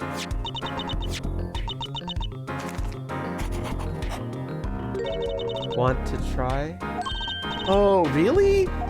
Ah, girls. The victim, Drew Mission, was a forger, and a stolen painting was found in his studio. A life of crime, really. Maybe one that led to his death.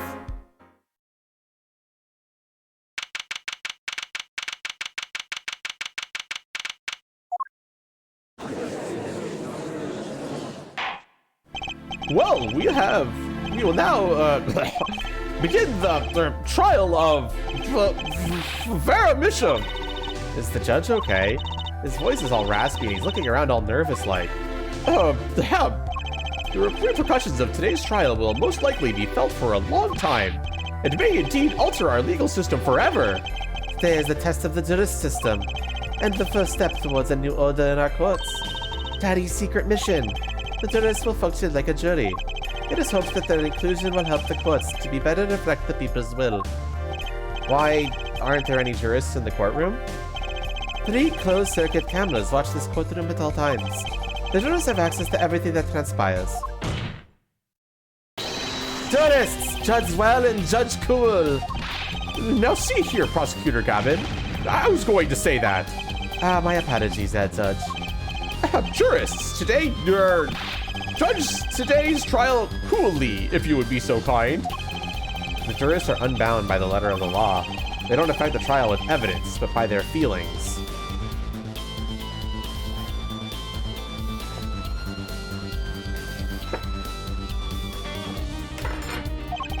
And we're about to find out just what effect they're going to have. Very well, Prosecutor Gavin. The details of the case, if you would. The victim is the painter Drew Misham. He was killed at his own studio. His coffee was poisoned. By whom, you ask? By none other than the defendant, Vera Misham. There wasn't any poison in the coffee. Achung! Someone has been doing their homework.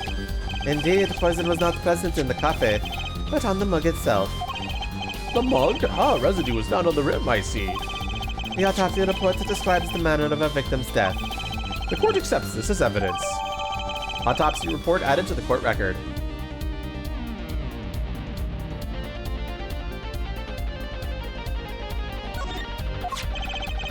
According to this report,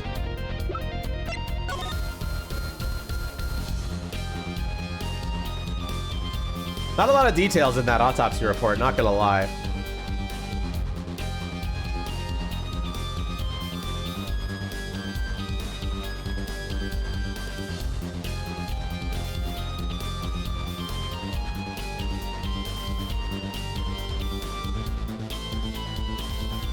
But I'll include it for you all anyway. The victim's death was caused by atroquinine poisoning. A chemical compound that does not occur naturally. Lethal dosage is a mere 0.002 milligrams. A touch of atroquine in the body is the touch of the Reaper's scythe. Very well, Prosecutor Gavin. You may present your witness. I have for you today a simple man for a simple case. A man who witnessed the murder in its entirety. That journalist, no doubt. The witness will state his name and occupation. Right! Well, for starters, my name's Mark Brushel. My job is a lone observer of the world. In other words, a freelance journalist, right? If you don't mind, I'd like to state something here for the record. Yes, Mr. Brushel? I just like conclusions, specifically the aspect of jumping to conclusions. Preconceptions make Park's sandbox of endless dessert waste. End quote. But you are a journalist. You said so yourself yesterday. Well, that's true, yes. But you must understand, I stand before you today as a man with a dream. I'm offering you my testimony in exchange for exclusive rights to this story. Scoop turns Mr. Brushel into that Mr. Brushel. End quote. Let's hear your testimony then, shall we? A simple case, eh, Gavin? For me, the jury is still out. Witness testimony. The journalist's story. I visited the studio around 9 that night to do the interview. The first outsider to enter the atelier. Journalistic history made. End quote. His daughter brought us coffee right after we started. And you know what happened next? Star falls. End quote. No one else entered the room besides her the whole time. That does sound like a simple case. Unless you were the one who poisoned him. What are you saying, Judge? Need I remind you, the cameras are rolling today. I felt the need to be a bit dramatic. You didn't do it, did you? Music like that? Come on, that's like newsmaker making the news, end quote. Or even contemporary witch hunt, end quote. I know wild accusations rock courtroom, end quote. Rock indeed. Prosecutor Gavin sure looks like he's having fun. I'm so happy for him.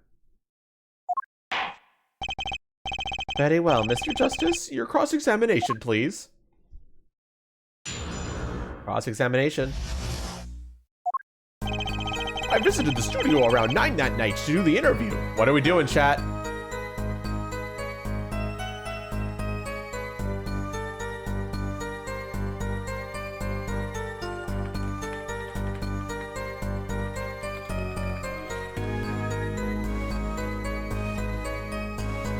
Press? Sounds good to me.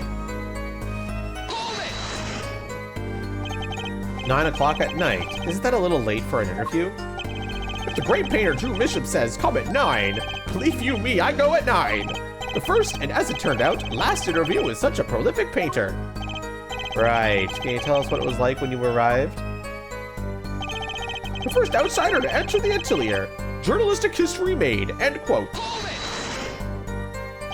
You were the first reporter ever in Drew's studio?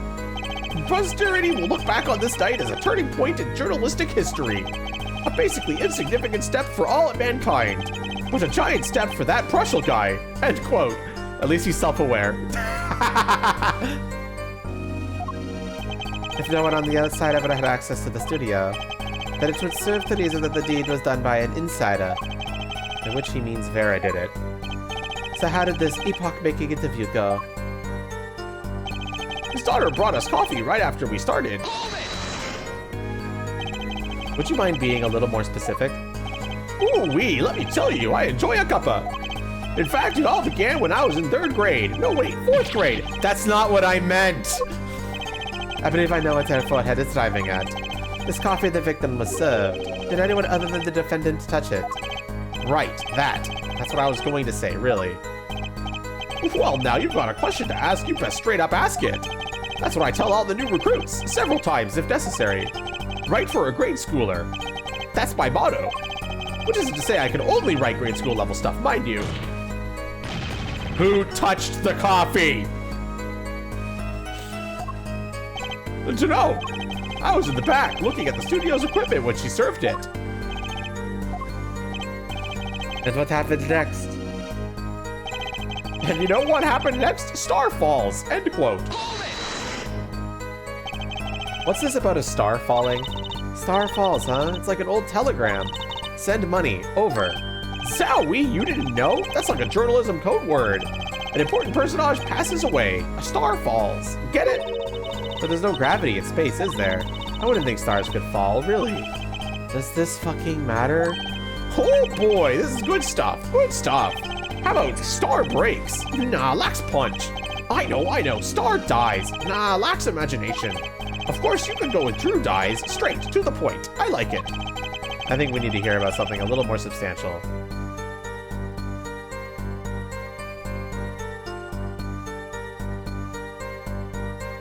Should we ask about chat?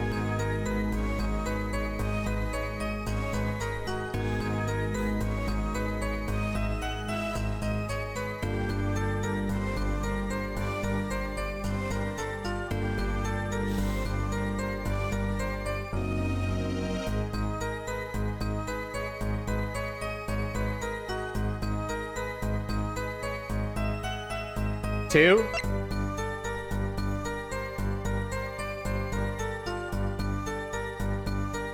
You'd say 1 or 3. Zoldo's saying 1 or 3. Your imagination's saying 2. Crow is saying 3. I'm getting a different answers, chat. I need you all to commit.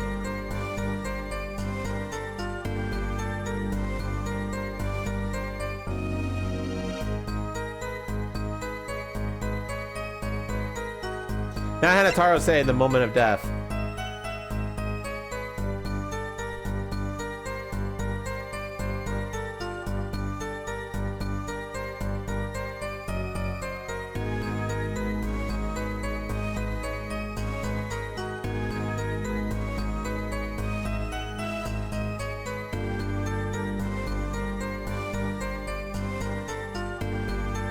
Chat, commit!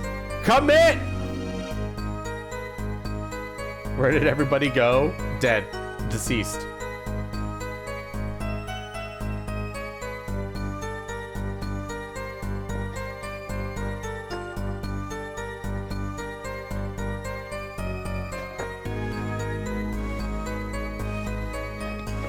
Just do 1 for now? Okay. About when Mr. Mission passed away. Oh boy, what a scene that was! He puts his coffee mug down with a crash, right? Yes, and then the cold finger of death touches his spine. Life flame sputters and fails. So cold was that touch, he could do not but tremble uncontrollably.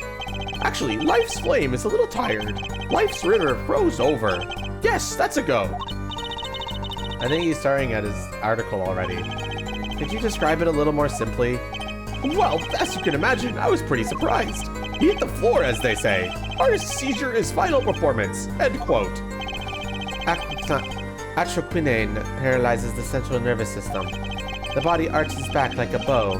The limbs tremble. The throat burns. That's quite enough of that. Some of us want to be able to sleep tonight. Oh yeah? Well, I want details. Lots of juicy details. With that, you can listen to our Your hit signal. Atroquinane, My Love, by Gavin Hills. Available at all major music outlets. Why did you make a song about a deadly poison? The point here is that the victim died of atroquinine poisoning. Well, Mr. Justice, how do you find that testimony?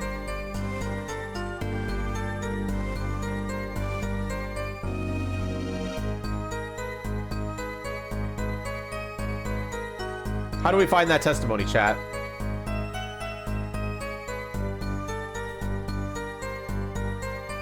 One vote for 1? 2 votes for 1, that's enough. Well, as an account of the moment of the victim's death, I'd say it's very important. Please add it to the testimony. Very well. The court requests the witness add this account to his testimony.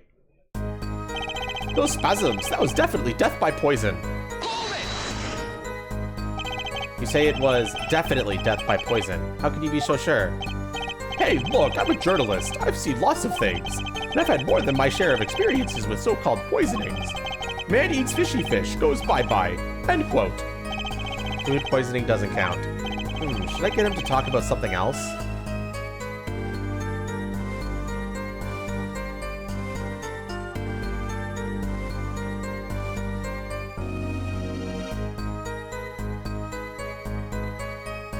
Basically, it seems like we're gonna have 3 different statements we can have added to his testimony.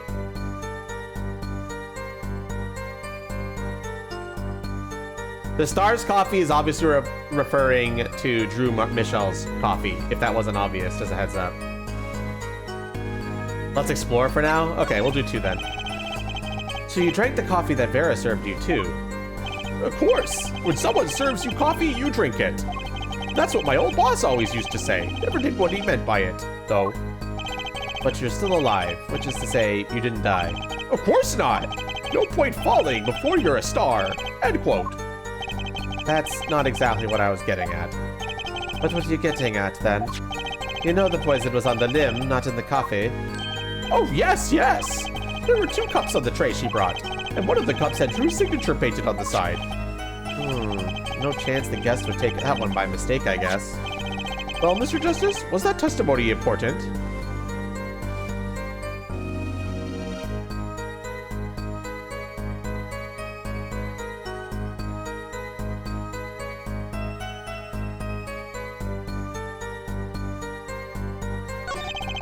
talking about the coffee the witness drank. I'd say that's important.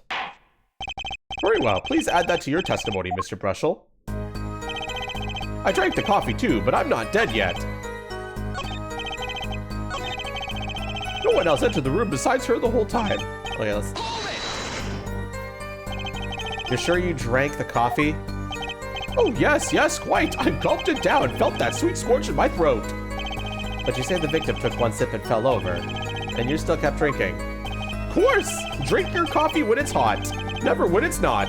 That's what my old boss used to always say. Never really knew what he meant by it. Should I get him to talk about something else? Should we try the only thing we haven't tried yet now, chat?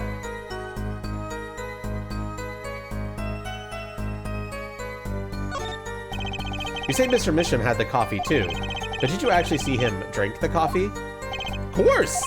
He who sees it wins, but he who says it wins bigger. End quote. I live in a man sees dog eat dog and writes about it world. Yet? I guess I can't say I saw him drink it, really. He had one so-called sip, if that. Man put lips to mug. Drinks? End quote. That poison is quite virulent, I hear.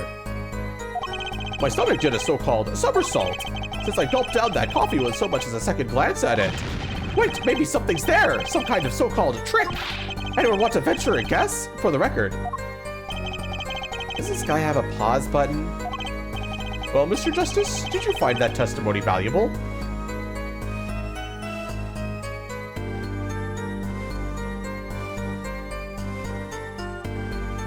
Is that testimony valuable, chat? Yes? The victim drank his coffee, then immediately fell over? Oh, yes! You can go to press with that one. Your Honor, this is a vital piece of information. Please add it to the testimony. Very well. The witness will add this to his testimony. Vital, right! He had one sip, if that. The next moment, he was on the floor.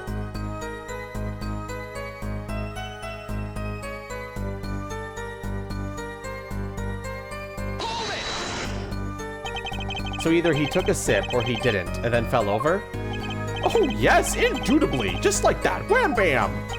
So Mr. Misham drank the coffee and fell over immediately. I think Brushell's telling the truth, too. Should I get him to talk about something else?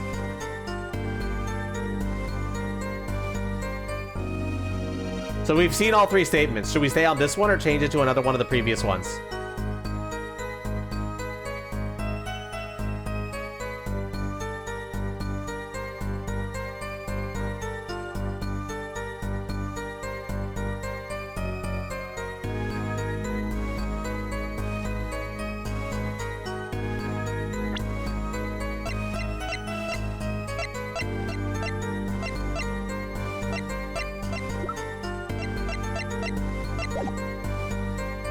Chat?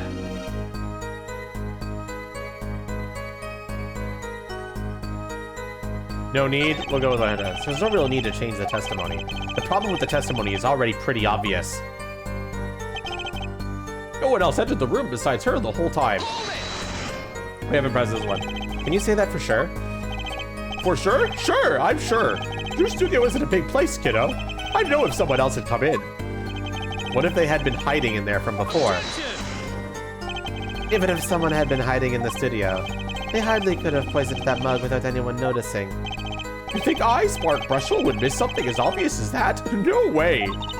He sure makes it sound exciting. I guess that's his job. Only one moment we need to focus on, really. The moment when Drew Misham died? Exactly. There has to be something there.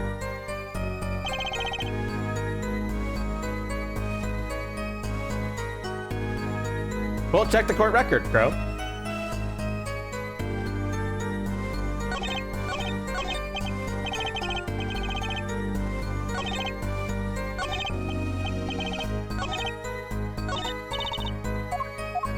What are we doing, chat? So these are the statements we have available to us right now. I visited the studio around 9 that night to do the interview. The first outsider to enter the atelier, journalistic history made, end quote. His daughter brought us coffee right after we started. He had one sip, if that. The next moment, he was on the floor. No one else entered the room besides her the whole time.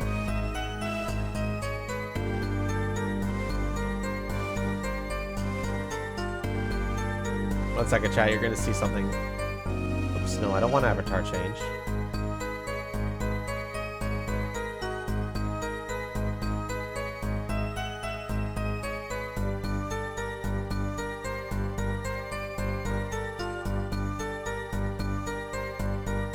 We don't.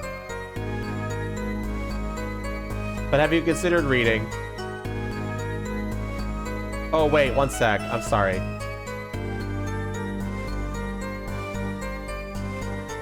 This might be a my bad. Refresh the evidence list, chat. No, don't do that yet. Refresh the evidence list. I made a fucky. I missed something.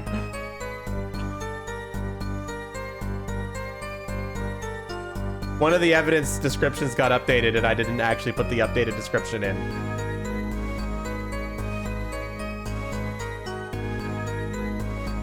My bad.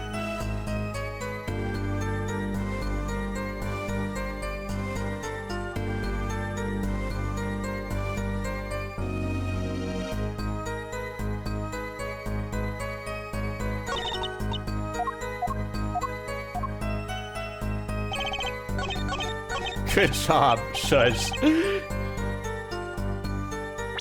This is what he wants to present. Are we going with it?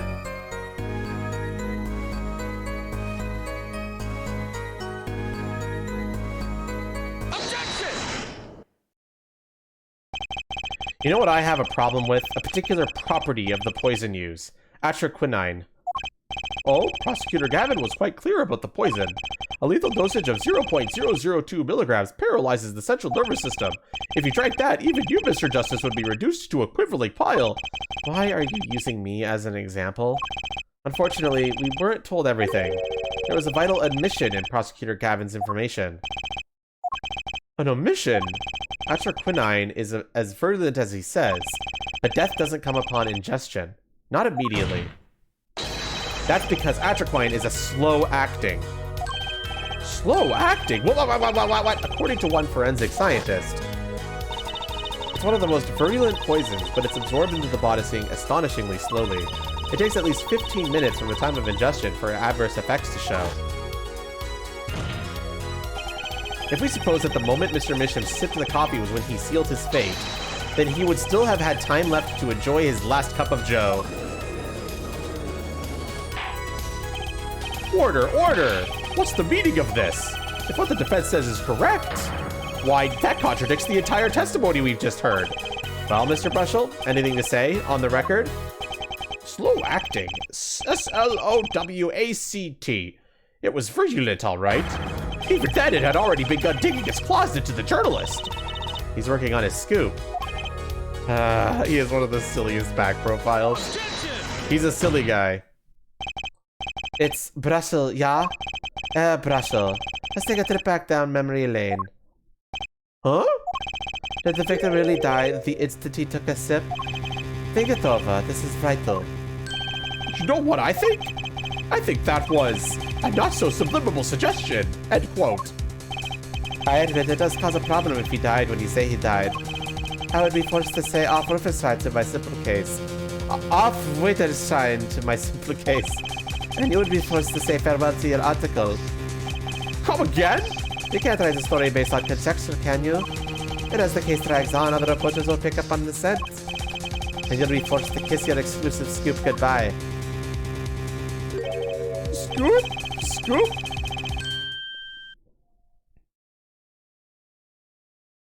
This fucking guy, dude. Look, just wait a second. Just 1 second. We're waiting. Out with it. I think I just recalled a so-called important detail. A revival of recollection. End quote. A story's survival. End quote. Attorney utterly confused. End quote. Actually, I did notice something when I visited the studio. I heard a poison that takes its sweet time, see? That's not what I've been saying for the last few minutes, apparently. Mr. Brushel, are you saying you noticed something that explains what happened? You bet I am. The antidote for a poisonous contradiction. End quote, you might say. Or, I still have no idea what you're talking about. End quote, I might say. I figured it out, but only after an in-depth interview. See, thanks to my journalism skills, I know who poisoned that coffee. Order, order, order. As far as I could tell, the witness is standing by his testimony that Mr. Misham died the instant after he drank. Of course I'm standing by my testimony and my dream of exclusive rights to this story. Ash, I suppose it was too much to hope for. What was? Of course he would have chosen a simple case, not him. Him? Phoenix, right, who else? Of course he wouldn't choose a simple case. That tongue, Brussel, report for us if you would. What is it that you noticed? This court is a critical trial of the jurist system. I'm afraid no room for doubt is permissible. You will testify to the court about what you noticed. What Brussel noticed? When I arrived at the studio, Mr. Misham was at his desk. He seemed to be writing a letter, but he quickly sealed the envelope. I thought nothing of it at the time, of course. Now that I think about it, what if he was writing a suicide note? A suicide note? Yes, he had this look on his face. Man's face inscrutable as a quadratic equation. End quote. Suicide? Poor Mr. Misham. But that means Vera's innocent. Would someone commit suicide in the middle of an interview? Oh. Very well, you may begin your cross-examination.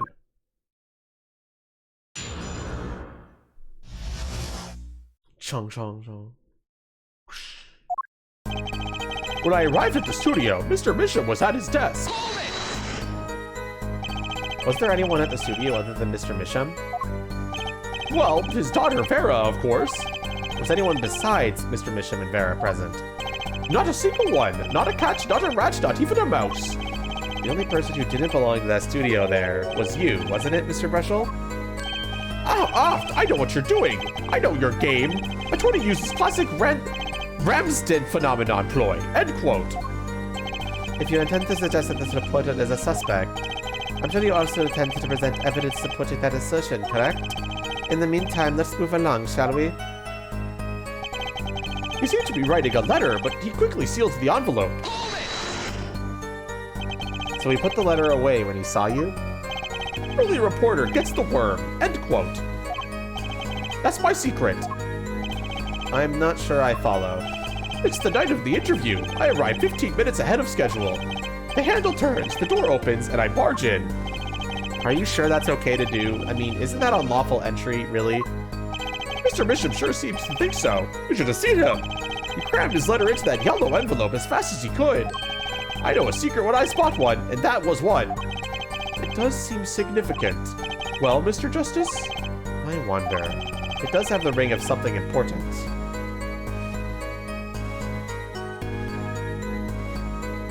Well, chat?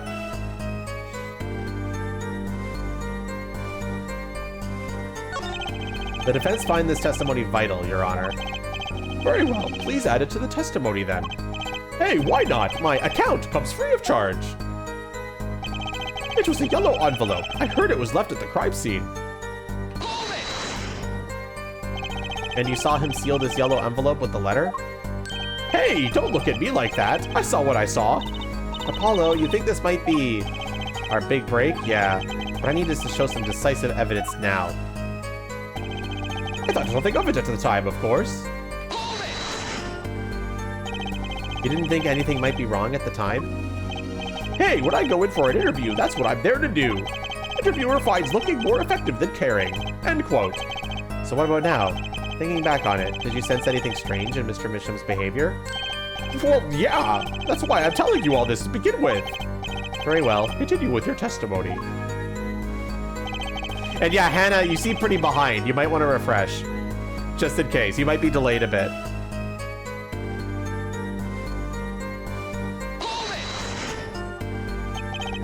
A suicide note.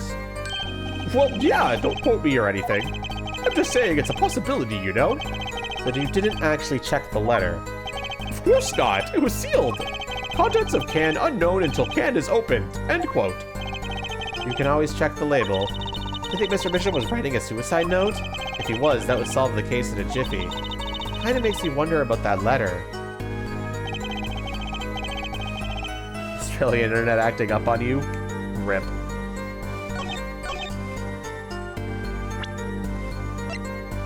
Is this what we're doing?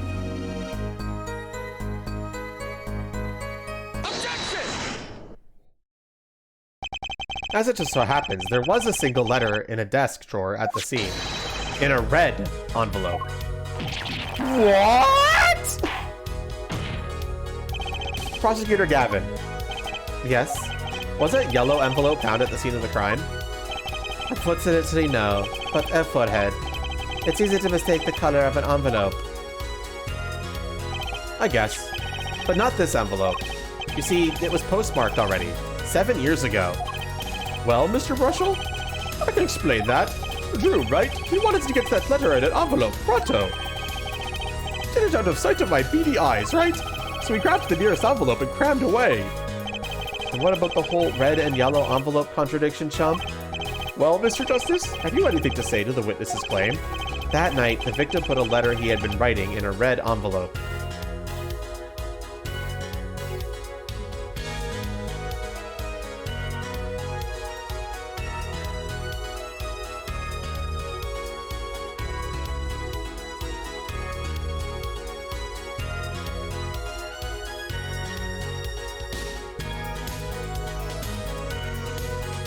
Well, chat.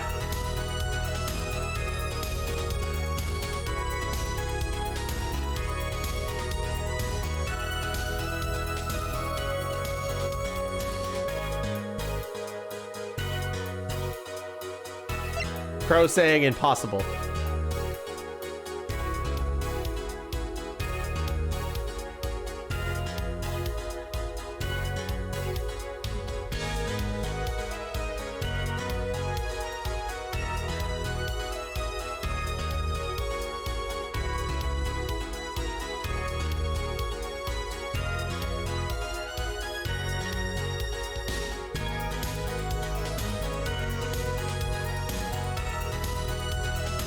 Well, Crow's the only one saying anything, so I'm gonna say that.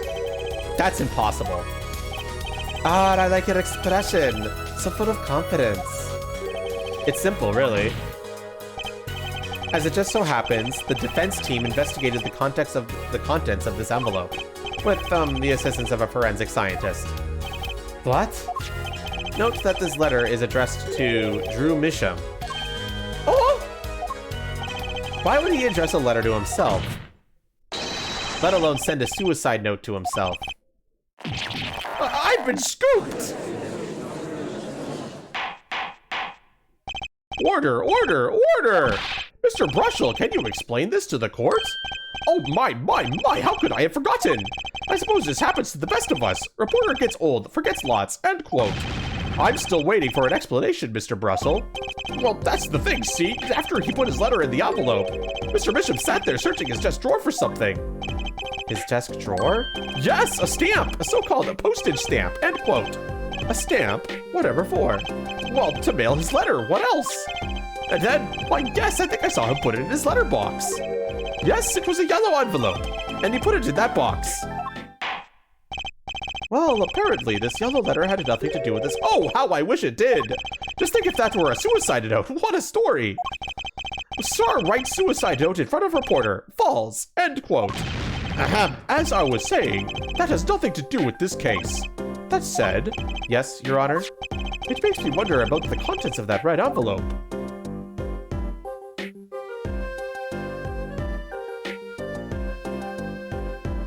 Sign the papers and send the enclosed envelope with the enclosed stamp within 3 days. I need not remind you. $100,000 is quite a good deal of money. So this was from 7 years ago, yeah? So am I finished here? I mean, am I finished here? I was thinking of, going home to start writing.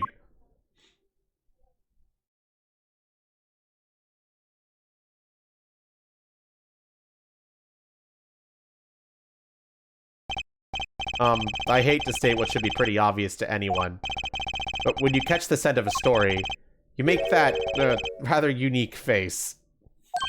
Come on! 20 has active imagination, little else. End quote. Even I noticed something. My eyes aren't what they used to be. I'm sorry to understand what all this perceiving stuff is about. Judge has active imagination. End quote. Please continue with your testimony. Tell us about the scent of a story. Hey, I'm the one asking the questions here, usually. Witness testimony. The scent of a story. Actually, it took a bit of work to get a thumbs up on the interview.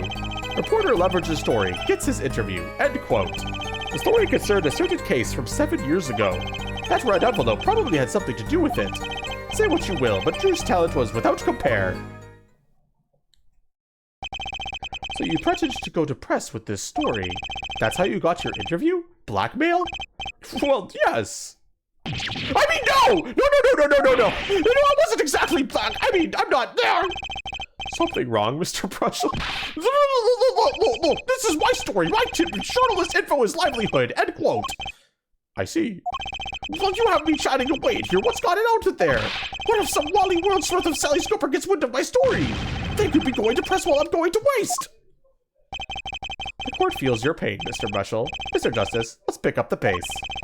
A certain case 7 years ago. Wait, 7 years ago? Cross-examination. Actually, it took a bit of work to get a thumbs up on the interview. May I direct the chat's attention to the top of the screen? Looks like we're gonna have to do a little perceiving, aren't we?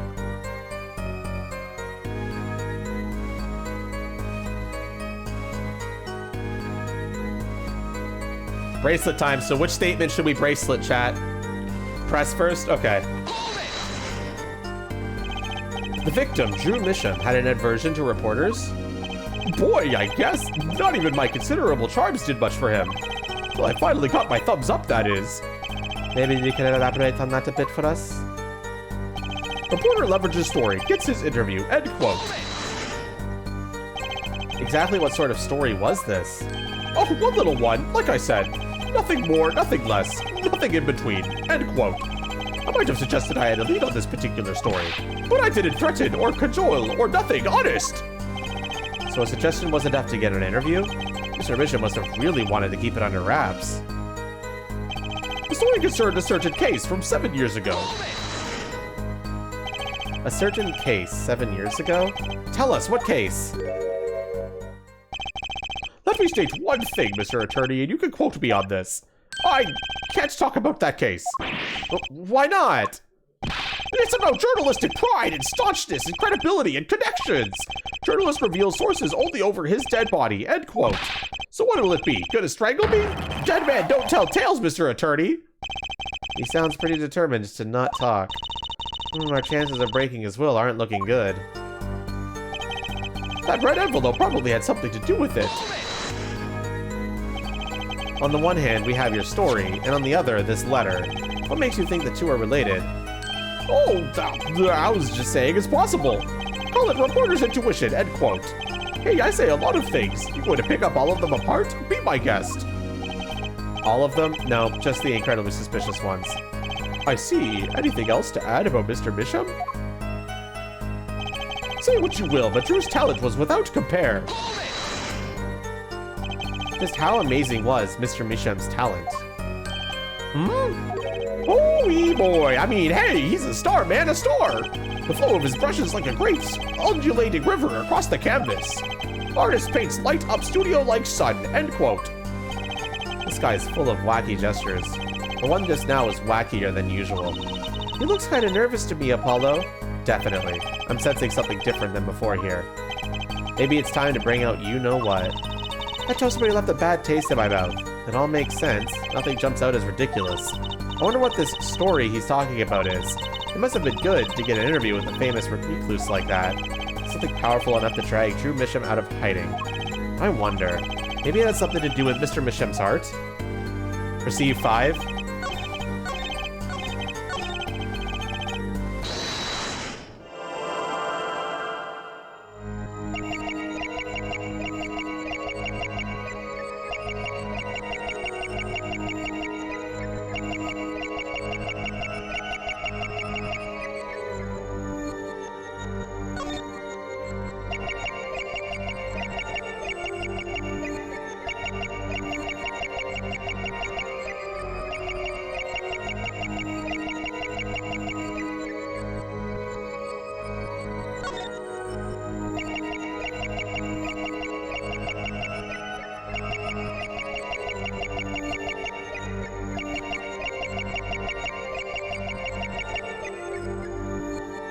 Let me know if you guys see anything.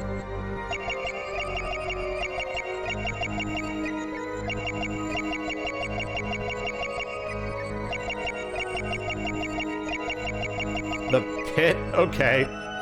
We'll check there.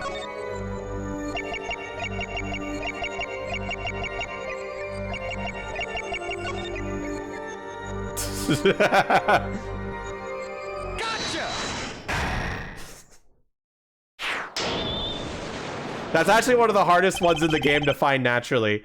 If I didn't, the only reason Crow was able to see it is because I knew to put the receive in that location during that time so that you guys could catch a glimpse of it. But that one's very difficult, and it took me a long time for that one. Like when I was playing this as a kid, as a teen. Sweat much, Mr. Brussel? Yeah, well, the man can't help his glands, you know? It's more than that. When Mr. Misham's talent was mentioned, you suddenly began to sweat buckets. Ah! You're hiding something about this talent. What? That's ridiculous. Evidence time. Let's show where Mr. Misham's true talent lay. It just so happens I have evidence showing the talent mentioned in that letter.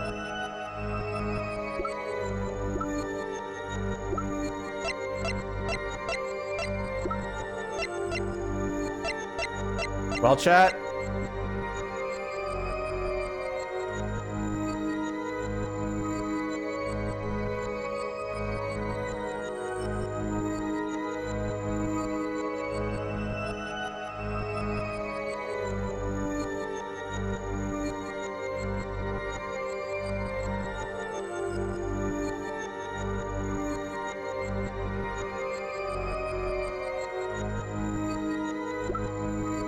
Is this the one that we're protecting?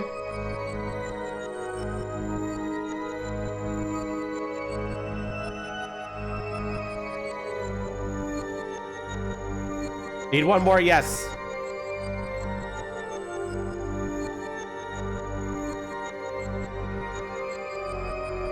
Take that! I can't help but wonder what the court is supposed to conclude from this evidence. Oh. Other than that, you've made a horrible mistake. Man burns bridge, forgets to cross first. End quote. Let's try that again. All I have to do is reveal what Mr. Misham really was. That shouldn't be so hard, right? It just so happens I have evidence showing the talent mentioned in that letter.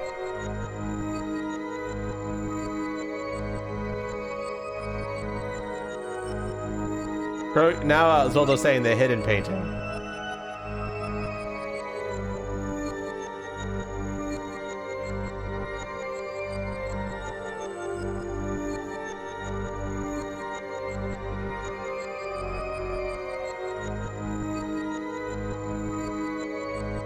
We're gonna make it official, chat?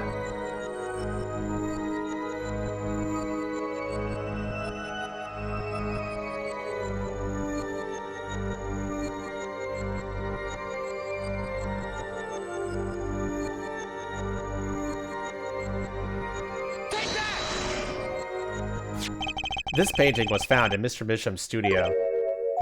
There are two problems with this painting. The first is that it wasn't painted by Mr. Misham. The second is that there was another painting in the studio which looked exactly like this one, except it was only half done. Then we have a letter discussing a payment of $100,000, which suggests a certain business operation. The business of making forgeries. Dog!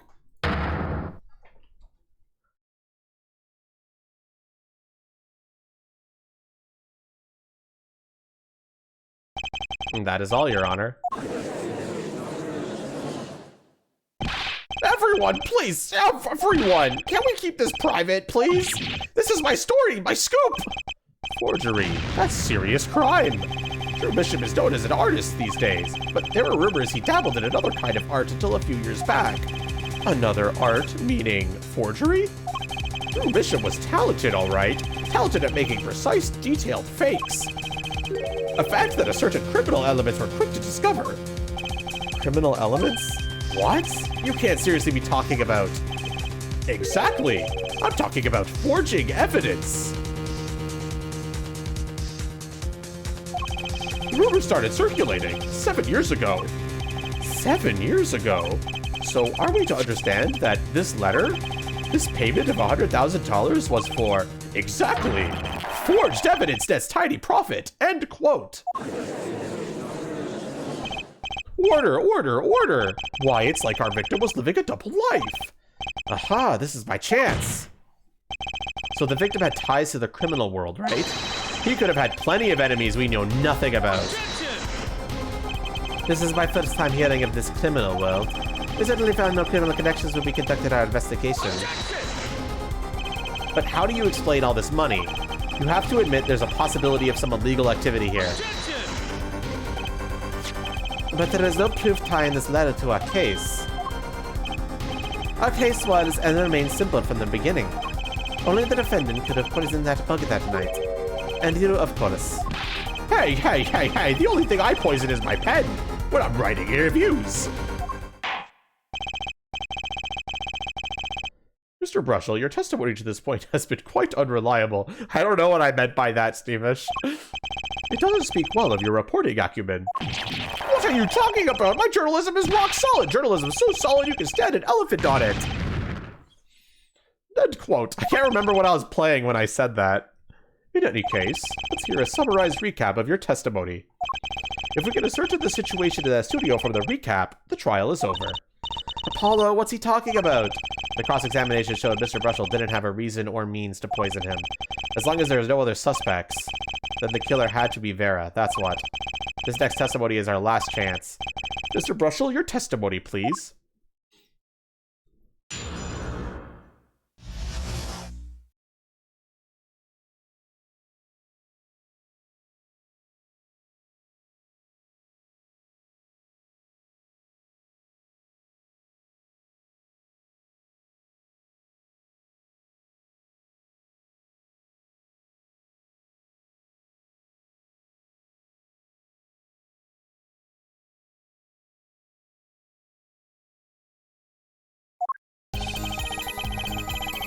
Here we go, gamers.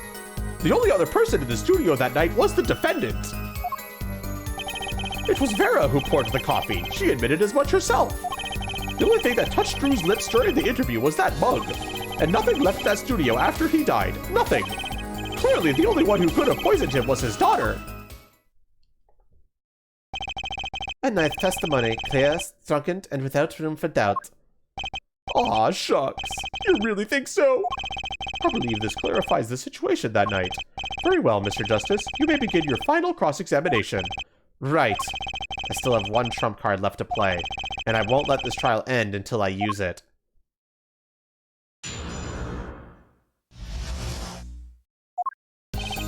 The only other person in the studio that night was the defendant. But that doesn't prove Vera poisoned it. How many times have we heard that one, Forehead? The poison reached his victim via that coffee mug. And from where did that coffee come? Not to bet a dead horse again and again, but perhaps you could fill us in? I'm on it. You need a horse beat? I'm your man. What? It was Vera who poured the coffee. She admitted as much herself.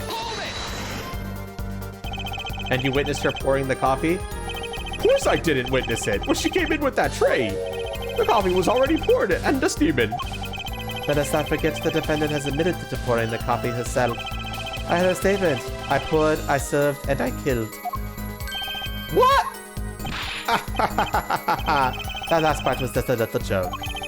I don't think I'm going to get anywhere with this coffee mug. I need to find another weak spot in this case. The only thing that's touched Drew's lips during the interview was that mug. You sure about that? Well, to be really precise, I was busy gobbling mint candies the whole time. One of those candies might have been poisoned. And yet at the time of the autopsy, no fresh fragments of mint filled the room. And no mint residue was found. It was a long shot anyway. Don't tell me you're still trying to prove this. You think the victim ate, drank, or otherwise ingested something other than coffee? Well, Mr. Justice, if you have some proof. The possibility is there, I can feel it. Just maybe not prove it, not yet. And possibility isn't gonna cut it, not now. Mr. Bisham ingested poison via the other route other than that coffee.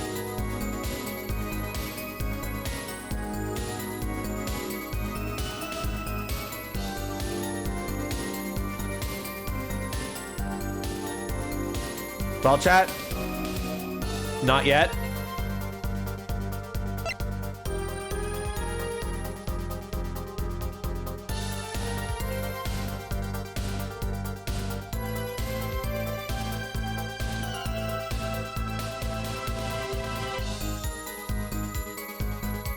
No one else is saying anything, so I'm going to say not yet. It can't be proven. I do believe our little forehead is glowing up. Pity, we like Thrash, youthful forehead best. Another hole in this case that needs plugging before I can prove anything. But first things first, I better uncover a weak spot before I try to strike again. On with the cross-examination. And nothing left the studio after he died. Nothing. Not one thing, you sure? Yep, sure as sure it can be. Well, with one exception. One exception? What? Journalist Spark Russell does interview, leaves studio. End quote.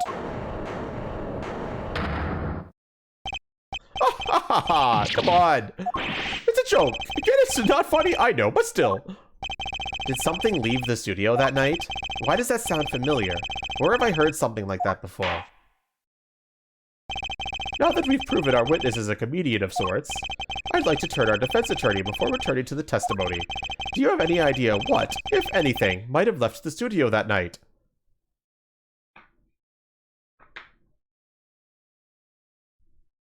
Well, chat?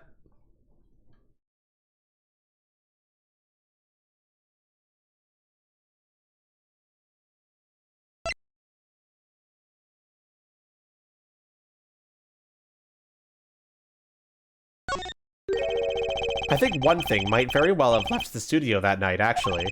A certain something that has vanished from the crime scene. By which you mean... something other than our witness? Of course. Don't tell me. Vera Misham? Believe me, any comedic relief I may provide is entirely unintentional. Then let's see what you've got for us, Mr. Justice. Well, this thing wasn't at the scene of the crime, so I can't show it to you. But I do have evidence that shows how it could have been taken from the scene.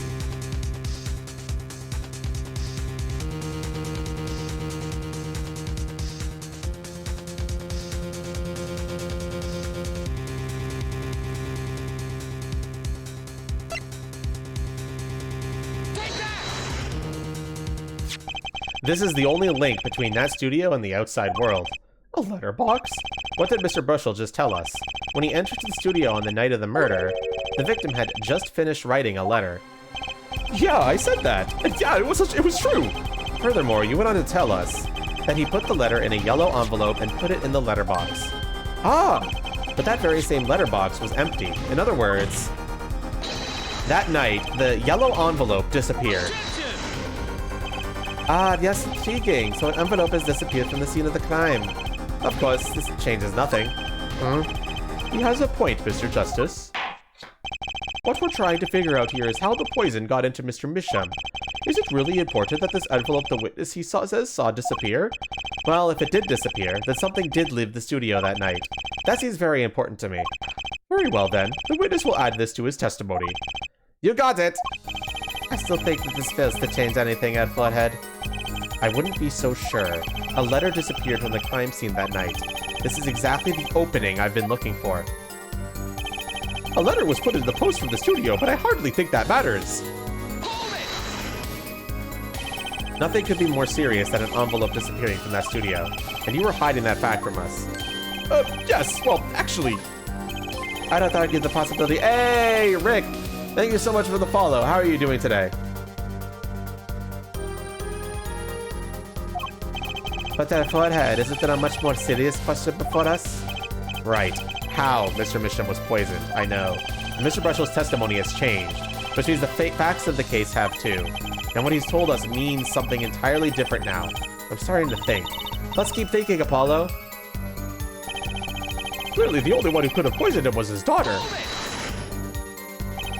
You say clearly as though it were obvious. But this claim that the defendant poisoned the victim is merely conjecture. Oh, yes, well, you see, in my business, it's all about making the most ridiculous things sound right. A bad habit, I know. Yes, well, actually, I guess this is more of a case of ridiculous journalist sounds wrong, end quote. The court is forced to agree with you. Please refrain from wild conjecture. Understood and unclear. Only I could believe that. What do you think, Apollo? Everything he's saying seems so not flawed. Well, that's kind of what you want from a testimony, really. I need to keep my eye on what matters. How and why was Drew Misham killed? Vera poured the coffee. That's not going to change. But if that coffee didn't kill him, I need to find what did and prove it. So chat, should we say something else here now?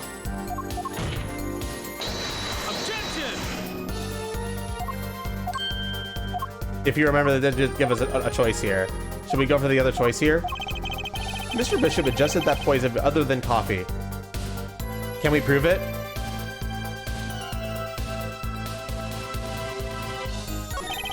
Proof is possible. Here goes nothing.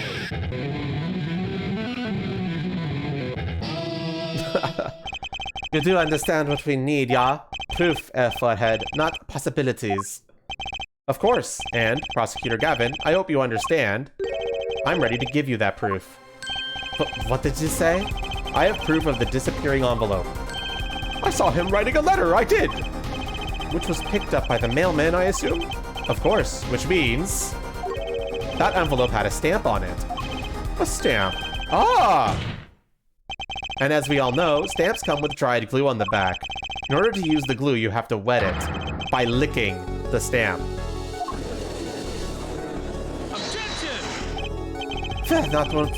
No one with talking actually licks stamps in this day and age. Even if you wanted to talk to him, you couldn't. He's dead after all.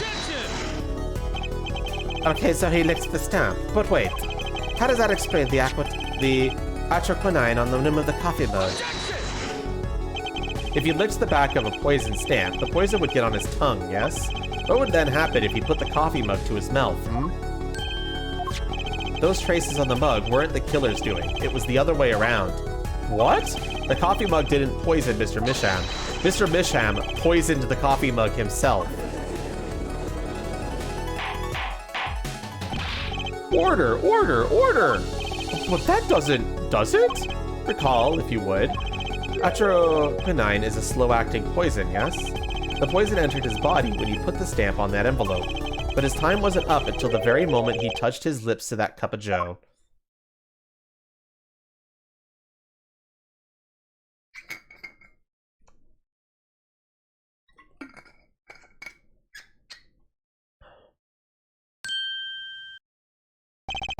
You have something to add, Mr. Brushel? Uh-oh, his nose is picking up another scent. As I believe I mentioned earlier. Well, that's the thing, see? After he put his letter in that envelope, Mr. Bishop sat there searching his desk drawer for something. Yes, a stamp! A so-called postage stamp! End quote. But you know, I don't seem to remember him ever finding one. Maybe he just run out? Incidentally, we searched the desk drawer at the scene of the crime. There are no stamps, not a single one. That does pose a problem. How will you prove that the stamp was coated with poison? Actually, I'm glad no other stamps were found. It makes proving the stamp he used was poison possible. Good show, good show. We can't even prove there was a stamp at the scene in the first place. Well, let's hear what the defense has to say anyway. Where's your evidence that proves the existence of this poisoned stamp?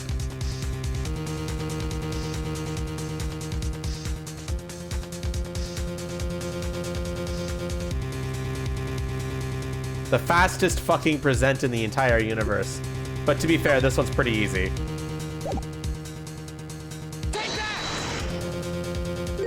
Well, that certainly is a cute little frame. And by little, I mean really little. It was on the victim's desk, Your Honor. Quite empty, as you can see for yourself. I noticed that too during my inspections, so what? Apparently you weren't as observant as you should have been. You see, when you saw this frame, it was missing something quite important. Missing something? Yes, a pale bluish stain on the inside of the frame. Atroquinine residue. What? Why wasn't I told about this?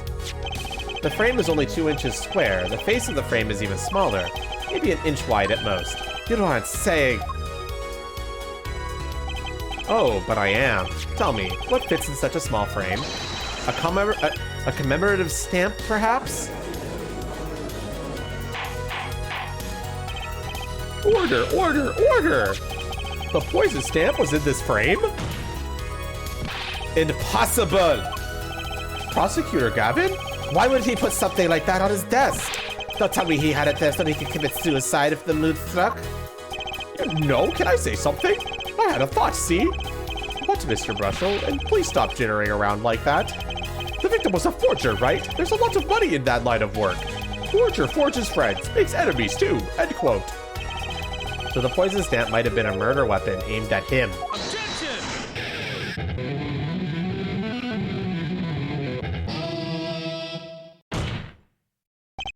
Oh, rich. That's rich.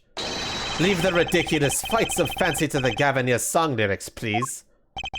Finally, something we agree on. The stamp was a murder weapon? Nonsense. Murder is a simple business. Who would go to such lengths? No one. Oh, I disagree. Come again? Recall, if you would, the victim's reclusive lifestyle. Drew Misham hid from the world. He avoided meetings. His only contact with the outside world was the mail. The mail? Now, if you wanted to kill someone you couldn't meet, but you knew read letters, a stamp would be the perfect weapon. Ridiculous! Where's your proof? I want proof! Show us evidence that this poison stamp was sent to him as a murder weapon. I might not have evidence, per se, but things are finally starting to come together. What is it, Apollo? Your fists are trembling. I think I know what happened. I don't believe it, but I can see it. I think I know how Mr. Misham was killed. Well, fill us in, Mr. Justice. A certain piece of evidence points to the truth, Your Honor. I can show you how someone with the intent to kill sent Mr. Misham the stamp of death. This is what your envelope wants to present.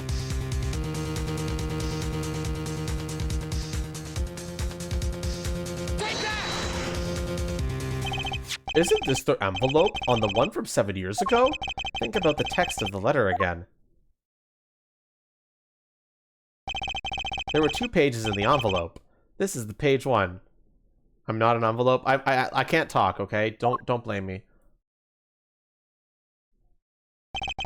And this is page 2. I want to draw your attention to one phrase in particular. Send in the enclosed envelope with the enclosed stamp within 3 days.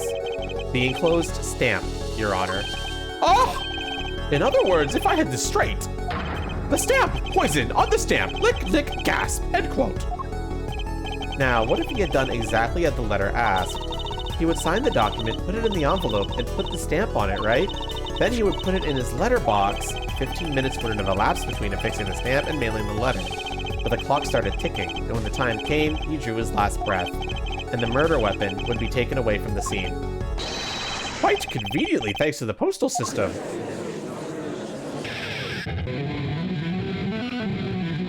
A 7-year ticking time bomb. Such a splendid imagination you have, Forehead. Let me confirm one thing with you, if I might. So, this poison stamp was inside this envelope from 7 years ago? Yeah? Is that what you had us believe, really? Well, it is a little bit of a stretch, but there's a possibility. Yes, a very small possibility. How small, I wonder? A poison stamp in this envelope. A stamp that then became the murder weapon. How do you intend to prove this seeming coincidence? Well, it was 7 years ago, and we don't even know who sent that letter. And your answer is silence, I see. Very well, I move to... It's not nice to pick on the Fraudine Clavier.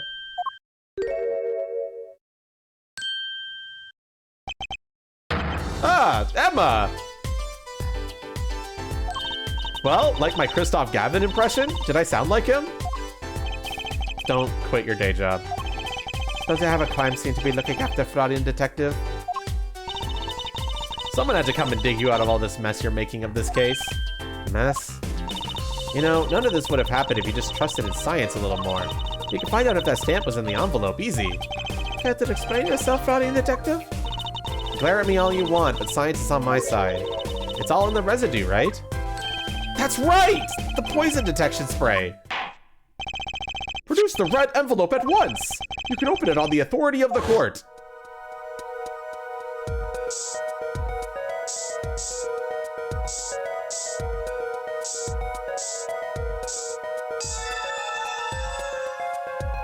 And thus we have been proven.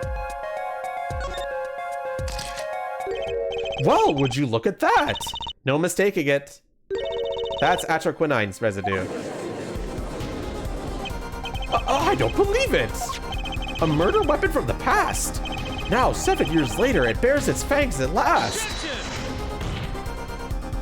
Absolutely outrageous! Tell me why! Why did this murder take place 7 years ago? Well, there's one possibility. Maybe Mr. Bishop figured it out. Figured what out? He realized that the person who sent that letter wanted him dead, so he sent his reply with a different stamp.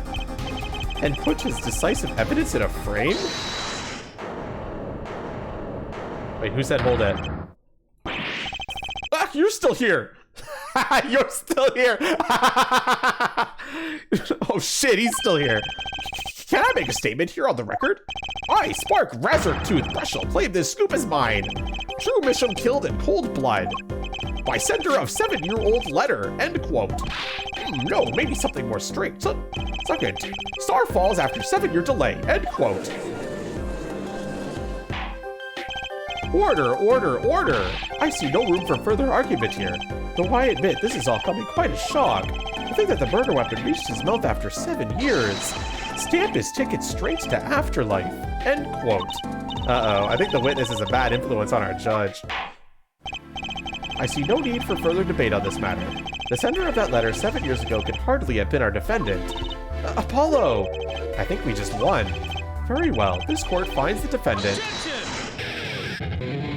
Gavin, why must you do this? Is this the bright future of our legal system? Prosecutor? Gavin? A ticket to the afterlife from 7 years ago? Tickets for Gavin's shows are invalid after 2 weeks. But it doesn't make sense any other way. It boggles my mind that so many people haven't noticed this. There is a fatal contradiction in Airforehead's claim.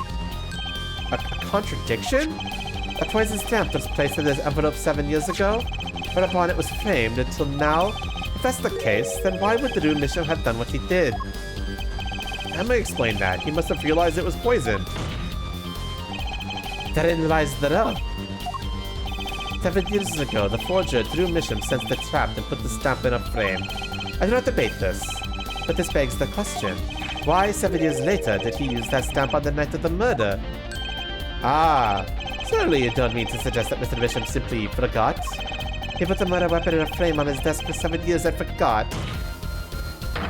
You expect us to believe he sprang the trap on himself?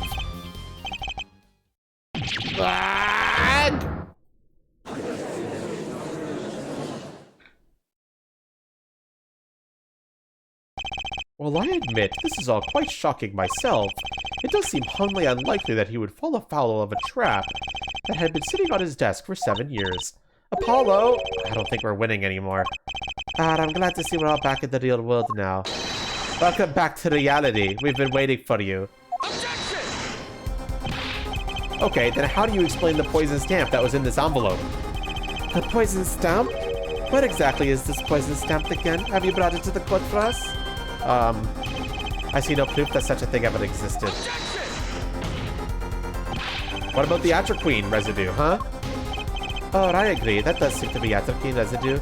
But forehead, it's certainly no stamp. Yeah, but even if your precious poison stamp did exist, Drew Misham never would have used it. That is all. Ugh.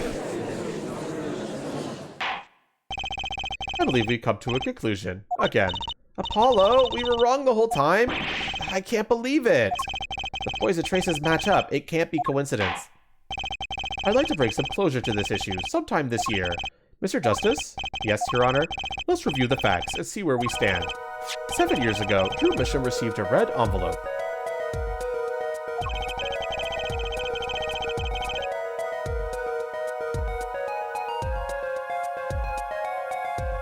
There are traces of the poison atroquinine on the document inside that envelope. A similar trace was also found at the crime scene. On this tiny picture frame, the defense has indicated the possibility of a yellow envelope. An envelope that left the scene of the crime with the poison stamp on it. Yes, but this envelope contained the poison stamp. It didn't update, I can tell you that right now. And Drew Misham, knowing this, put it in a frame. He never would have used that stamp. I'm afraid you're right, which means there is a fatal flaw in the defense's case. I haven't been on the wrong track this whole time, I'm sure of it. The traces of atraquinine, the envelope, the frame, and Drew Misham's mysterious death. They're all connected somehow. Well, Mr. Justice, do you have a conclusion for us? The defense stands by its case, Your Honor. We've seen that the logical outcome of the evidence makes no sense, which means that one of our clues must be a fake. Ah, a fake clue. Fascinating. And if we find this fake, your fantasies will prove quite reasonable, yeah? The fake clue that's thrown us off the poison trail is none other than... Hi, Dragon Wolf. How are you doing today?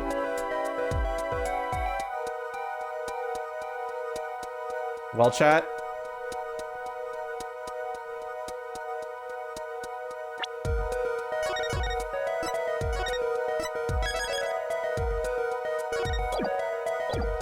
What's our fake clue? The red envelope, the frame, or Drew Misham himself?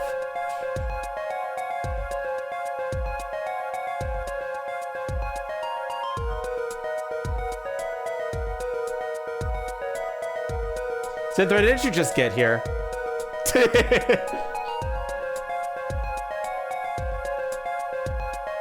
So here's the facts so far.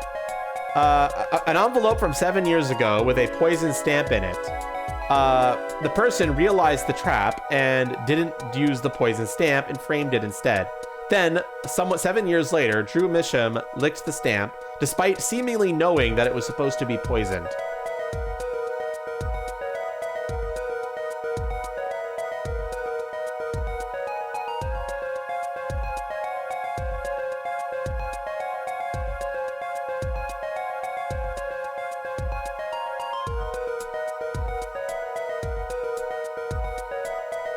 Look, Synthra, I feel like I'm going to trust the people who have been here. Unless you want to make it official and everyone agrees with you.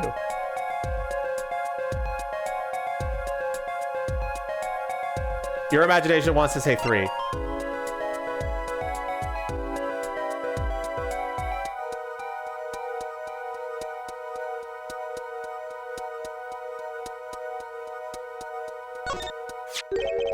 The victim was a fake clue?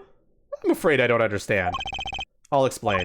We have an envelope, a frame, and a mug linked by poison. That all makes sense. What doesn't make sense is the victim himself. Objection! Congratulations, you've completely lost me. So the fake evidence is none other than the master of fake himself, the forger?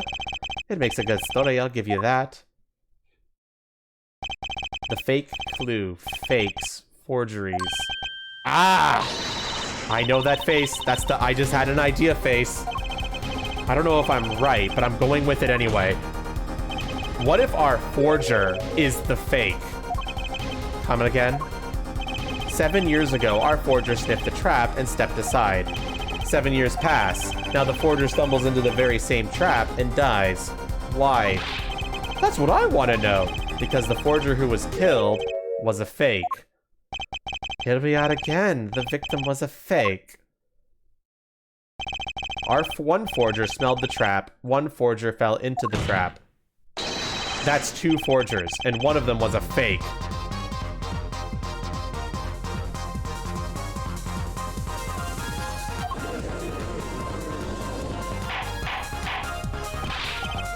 Order, order, order! So you are telling us that Drew Misham, the victim, was a fake? Well, if he was the fake, who was the real forger? You'd better not be claiming there was some kind of switcheroo. I'm afraid you're going to have to back up your story. Mr. Justice, just show us who the real Drew Misham was. If Drew Misham wasn't the real forger, there's only one other person it could have been. Understood, Your Honor. Forger Drew Misham was himself a forgery. The real forger was...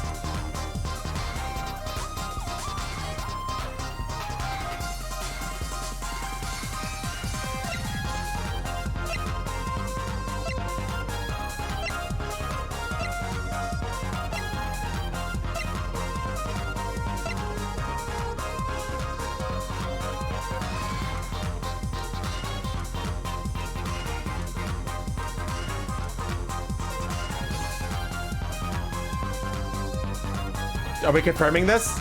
We are. There can only be one explanation, really. The real identity of the forger, known as Drew Misham, is none other than his only daughter, Vera Misham. Order, order, order! Mr. Justice, this is going out on a limb even for you! I kind of agree. I mean, Vera, a forger? Let's consider it before you write it off entirely. If you look at the paintings in the studio, one fact becomes quite clear. Forgery had been taking place in that studio for quite some time. The forger wasn't caught in that trap 7 years ago. This could only mean that the one who was caught in the trap wasn't the forger. Well, actually, that does make a certain kind of sense. One more thing. Only 2 sets of fingerprints were found in the forger's studio. Drew Misham's and Vera Misham's. You are stuck in VODs? Understandable, JP. If we know that Drew Misham wasn't the forger, that leaves only one possibility. By process of elimination, the forger was Vera Misham. Well...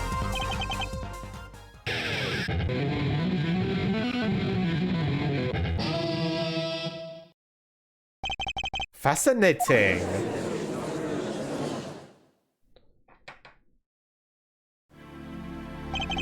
Vera Misham? You've been paying attention to the trial so far. Let's just ask her to be done with it, shall we? Who are you? Who is the forger? Drew Misham? Oh no, she's scared. Was that an expression of emotion I saw on her face? She's staring holes into Prosecutor Gavin's face. I'm used to being stared at by fraudins, believe me. But they usually talk to me too. Tell us, were you the one who forged those works of art?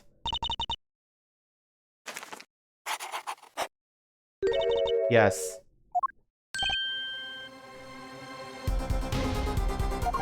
So the forger, Drew Misham, was you? Yes, it was me. What?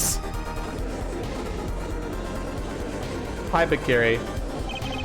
The court was in an uproar, and it wasn't coming down. We had to break for a 10-minute recess.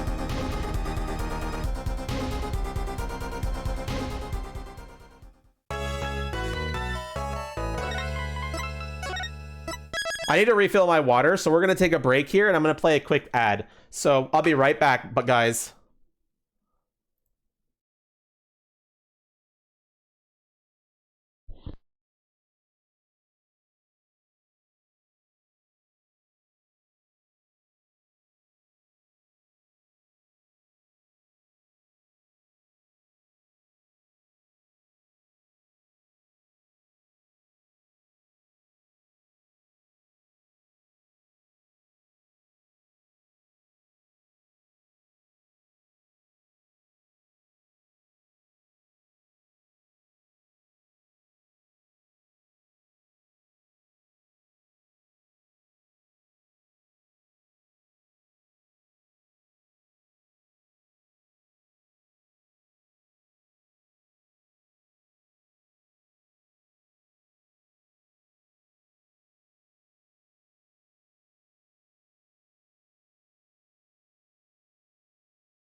All right, I'm back.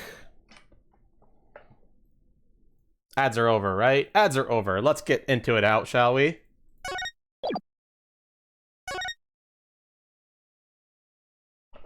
I have a name, your imagination, and I'm gone.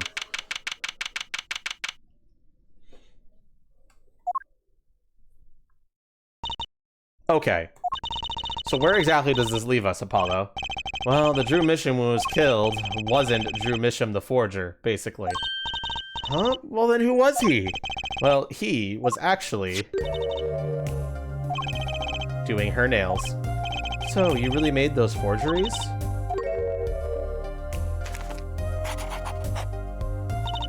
Yes.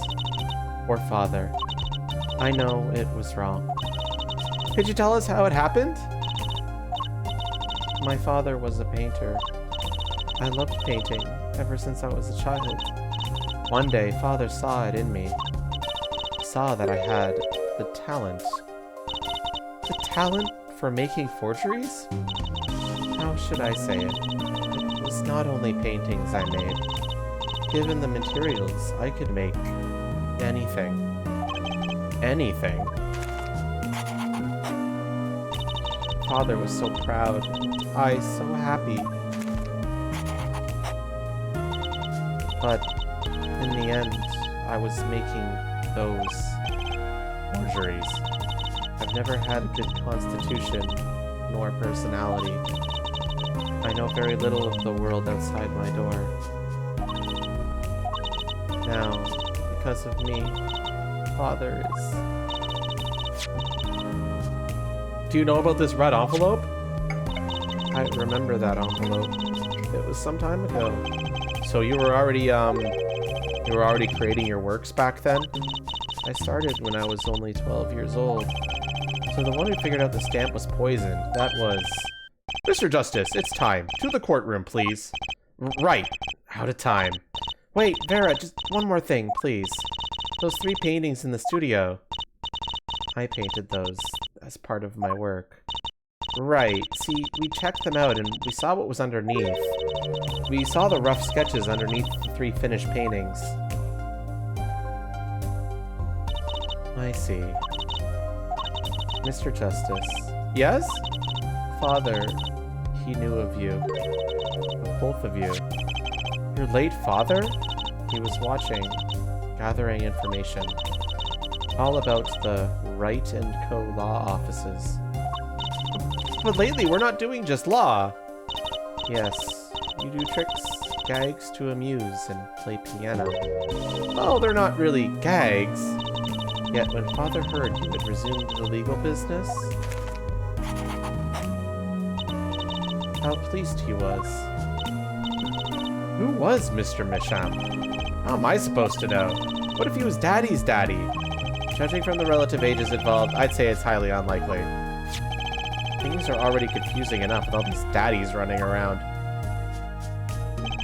We know that the victim's daughter, Vera, was the forger. What does this mean for the case? I guess we're about to find out.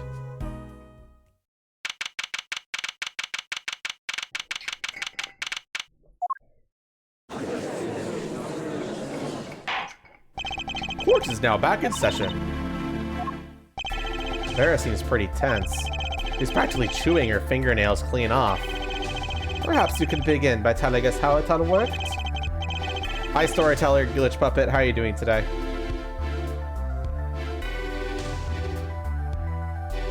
How did you set up the Drew Misham Forger persona? There's that stare again. She's drilling more holes into his head. I know it's hard for you, but hey, he's a handsome guy. What's hard? Very well, miss, if you would. Mostly terribly? Dang. Hopefully, I could cheer you up a little bit with some entertainment. Oh, every single morning? Ah, that's rough.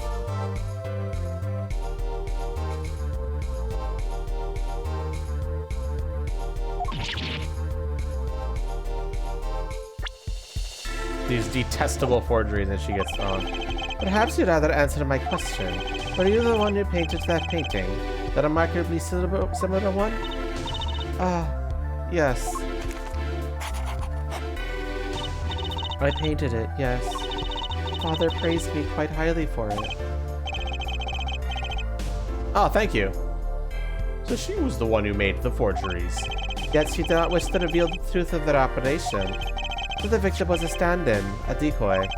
To the world at large, he was the forger, not her. I've done a bad thing. I have, haven't I? Regardless, we needed a little more information. About, for instance, this. You have seen this before, yeah? Yes. It was in the desk drawer. Very well. You may proceed with your testimony. Tell us everything you know about this envelope.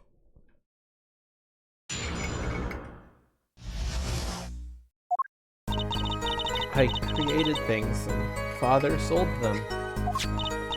This envelope came after my first work. That was other than a painting. Father handed the deal, all of it. I received the stamp that was in that envelope. It was after that job that we moved to the current studio. There certainly was much great interest in your testimony.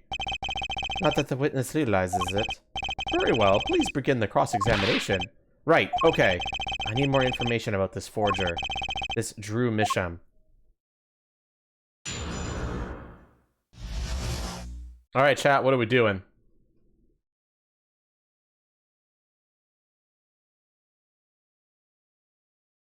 Let's press. I created things and Father sold them. So, these things you were making, You mean paintings identical to other paintings, right?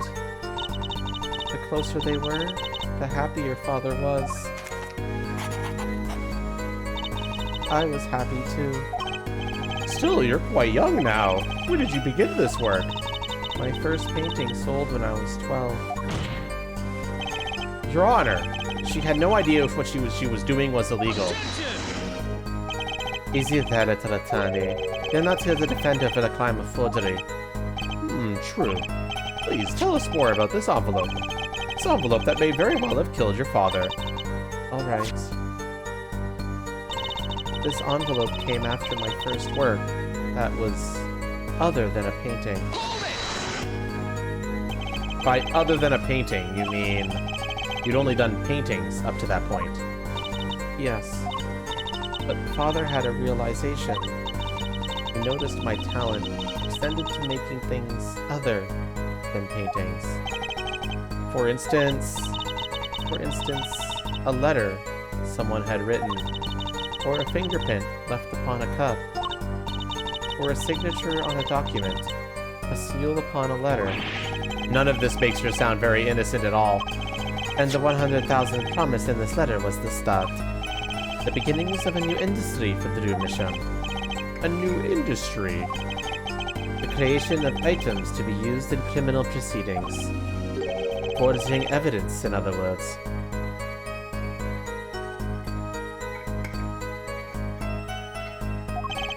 Uh-oh. Father handled the deal. All of it. So, you didn't know how the things you were making were being used?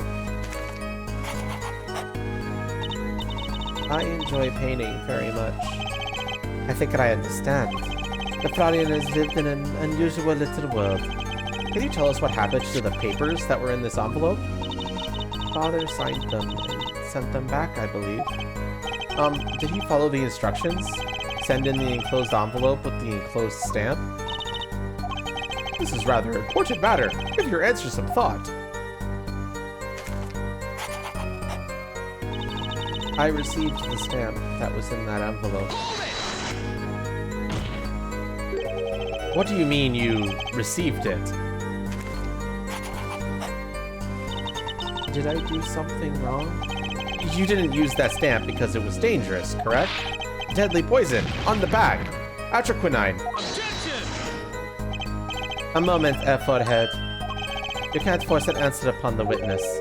Now then, perhaps you would tell me, Frater and Vera? Why did you receive this stamp? Is something wrong? It was beautiful. Ah, you mean it was one of those commemorative stamps? Yes, I think it was. So you didn't know about the poison?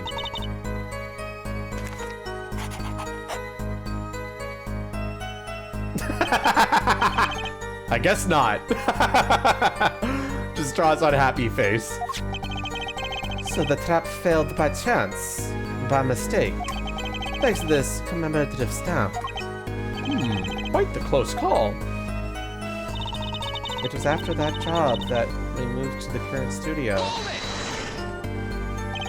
You mean you moved to where the current Drew studio is?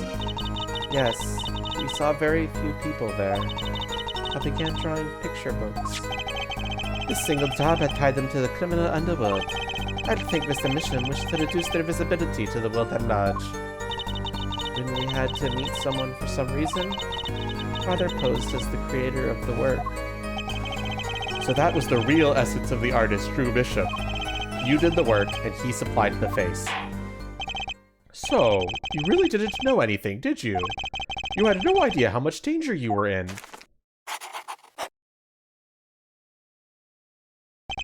Apparently not. About this commemorative stamp, could you tell us more about it? It was very pretty, and more than that. Yes? It was a picture of people I liked at the time. This is something new. I like the guitar playing. Apparently, we've got some cross-examination yet ahead of us. If you would be so kind as to continue the testimony, Fradlin.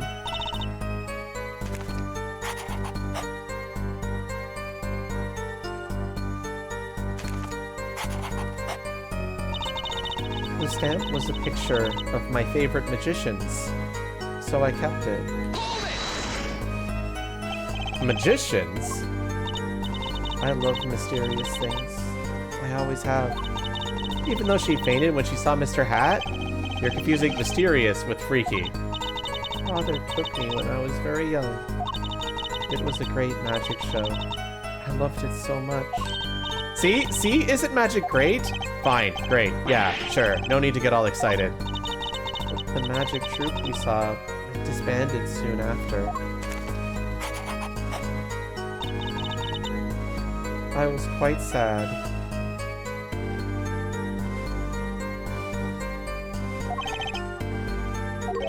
Did she just say what I think she said? Magic troupe? Now where have I heard that before? The red envelope came after she completed her first job. That makes it a letter from her client. Whoever wanted a forgery made. Apollo? We're close. We just have to piece together the parts. A deadly weapon in red envelope, and the path it took to take Drew Misham's life.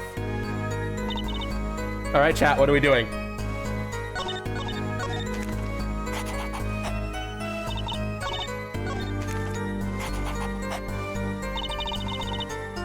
This is the new statement.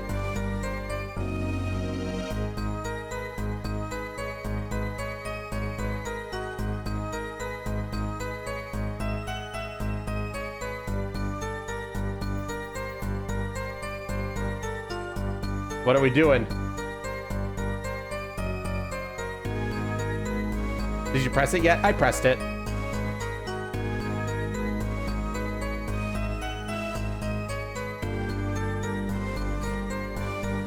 Don't overthink this one. That's all I'm gonna say.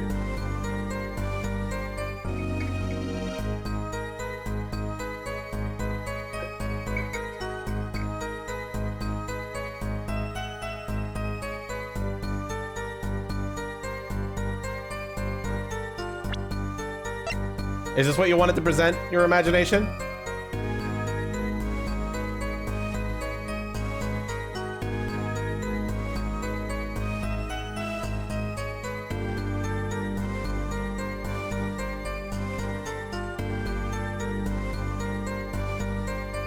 Are we confirming that? Yes. Objection! Those magicians you like. Was it this bunch?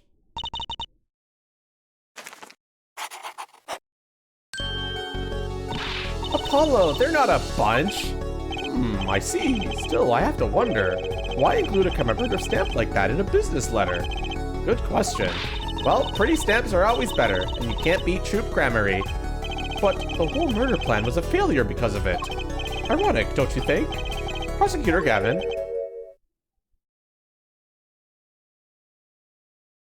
He's suddenly sweating buckets. Prosecutor Gavin? Grammarly? What's with Gavin? Might I ask just one question of this witness? In your testimony just now, you stated this was your first work that other than a painting. Please, tell me, what exactly did you make? Can I ask what? No! Answer the question! Now!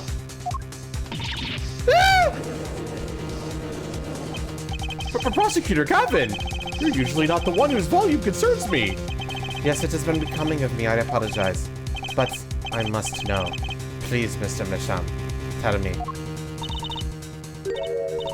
It was a book. A single page in a book. A book? Please be more specific. It was a handwritten book. Like a diary.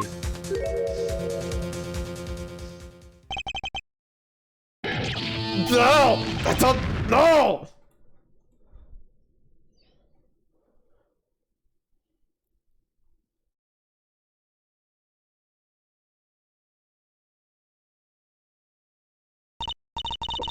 What's wrong with Prosecutor Gavin? He looks like he just saw a ghost.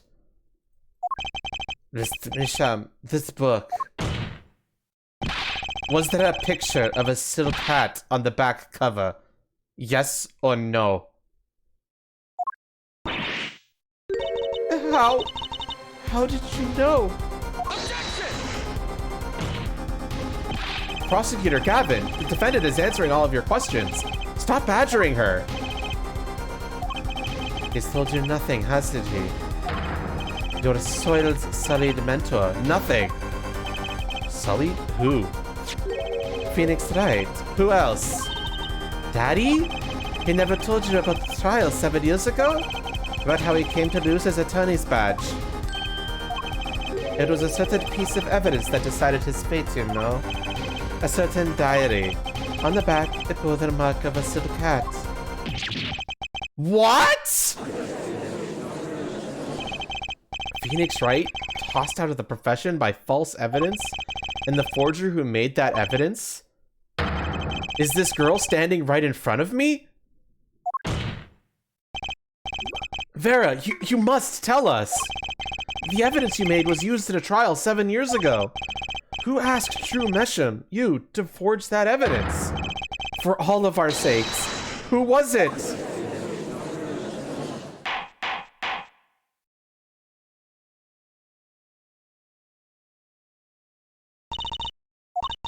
We only met once. You met the client? Well, who was it? It was... What's going on with Vera? She's staring at Prosecutor Gavin's face again. Yes, what? Is there something about me? I remember clearly. I remember who gave me the book. The diary. Who was it? Ugh. Vera?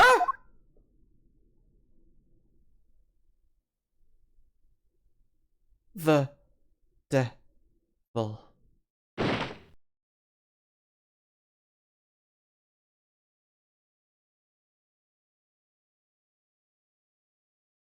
Defendant Vera Misham, condition unconscious. Examiner's diagnosis, acute atroquinine poisoning.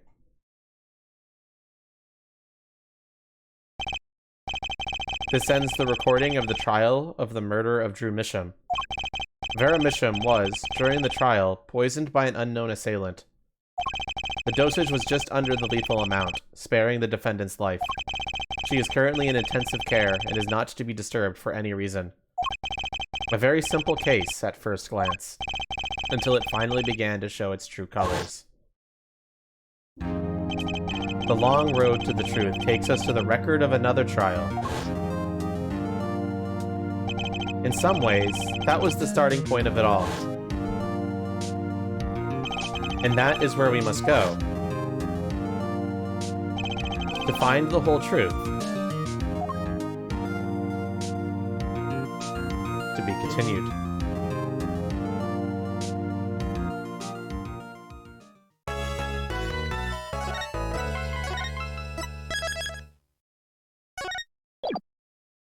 Continue on to the next chapter.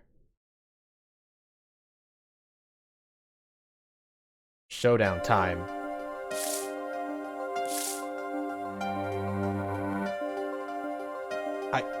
I lost.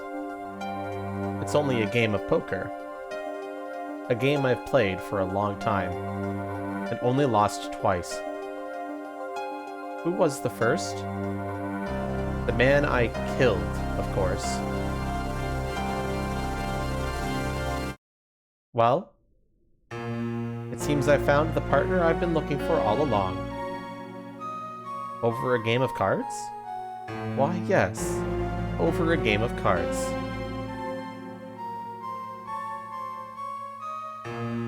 That was how we first met. 7 years ago.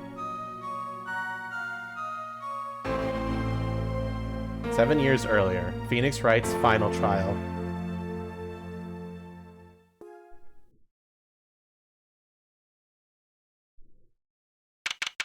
April 19th, 1927, District Court, Defendant Lobby Number 2.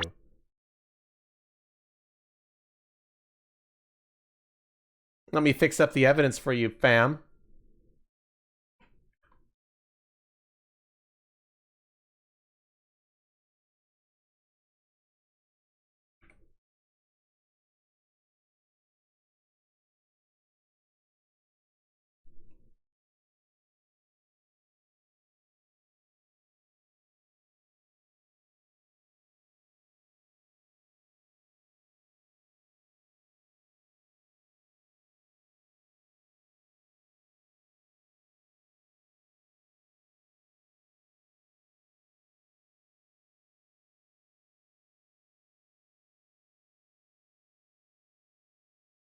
I'm going to leave the attorney's badge description as is, even though it's wrong, just because it doesn't really matter.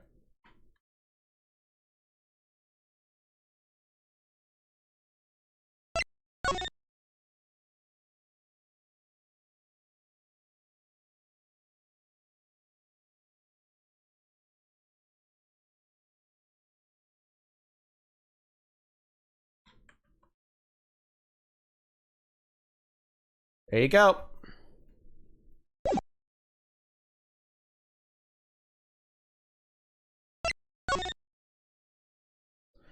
Hey, coffee. Thank you, Cafe Coffee. Thank you so much for the raid. How are you doing today?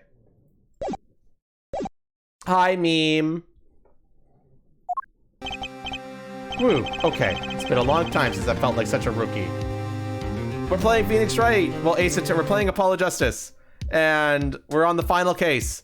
And chat's playing along. So, check the court record if you want to play along.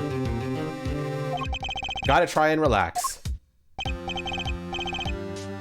He'll be lurking. Understandable. Hi, Coffee. Thanks so much for stopping by. Ah, good morning, Mr. Enigmar. I'm sorry to have sprung this on you so suddenly. I received the files from your previous attorney only yesterday. Honestly, I'm not entirely sure I'm prepared. I understand that I'm asking the impossible of you. Yes, well, you haven't really told me what happened yet. All we did was play cards. And that was enough. Actually, it wasn't. Trust me. Oh, morning, Daddy. Ah, I'm so glad you came. You okay, Daddy? They're picking on you? Ha ha ha ha! I am fine as always. This old boy is here to help me after all. That's young man to you. Good morning. That's a cute outfit you have on. Thanks, my first show's today after all. Oh, I'm sure it is. The heck is she talking about? Oh, old boy. Huh, me? Look what he started. Uh-huh, here. Seems fate clock will make me wait a little longer. At least only less than 10 swift minutes remain. To all those who have supported me in my life's work, I give thanks. Farewell. We just got through a lot, meme. You're late. Let's just say that. We're 7 years ago. This is 7 years ago, prior to the original case. You missed a lot. So I guess I'll try to get you caught up, meme. Oh, okay. If you know what's been going on, I don't need to get you caught up then. But I'll try anyway. So we found out that someone named Drew Mission was poisoned, and we found out that he was poisoned by a stamp that was sent 7 years ago for a payment for a forgery. So Vera Misham, the defendant, was the one who was actually the forger and was the one who received that letter. And so she found the stamp and was like, oh, that's a nice stamp, and didn't lick it and didn't get poisoned. So it ended up being like a ticking time bomb that killed Drew 7 years later. However, that stamp was received as payment, alongside basically as payment for the first forgery she ever did that wasn't a painting. And the forgery she did was apparently the forgery that did Phoenix Wright in 7 years ago. I don't know, I just got it over there in the hall. So now, and right after that, Vera fell over unconscious as she got poisoned by the same poison that killed her father. She's still alive though, it was just under the lethal dose, but she's currently unconscious. So now we're going back in time to see 7 years ago, and we're looking at Phoenix Wright's first trial. And now I think you're all caught up.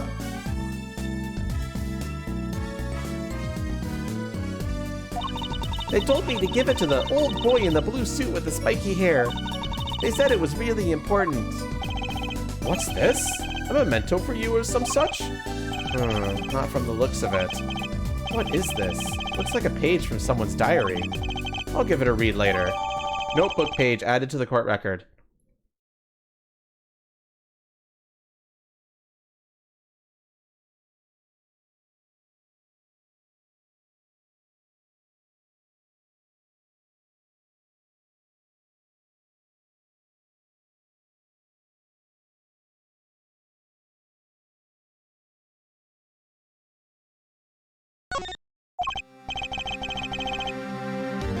Well, how do you feel about the trial today? We'll get through it, somehow. Incidentally, the prosecutor today is a new guy, I hear. Ah, an easy win then, yes? They're calling him a true thoroughbred in the history of the prosecutor's office. Of course, there's one of those every year. The switching of attorneys just before the trial. I know it is a difficult situation I put you in, but allow me to say one thing, Mr. Wright. Yes? They will not be able to pronounce me guilty today. So, do your best, but do not worry. First time a defendant's ever given me a pep speech. I'll do what I can. Actually, you do not understand.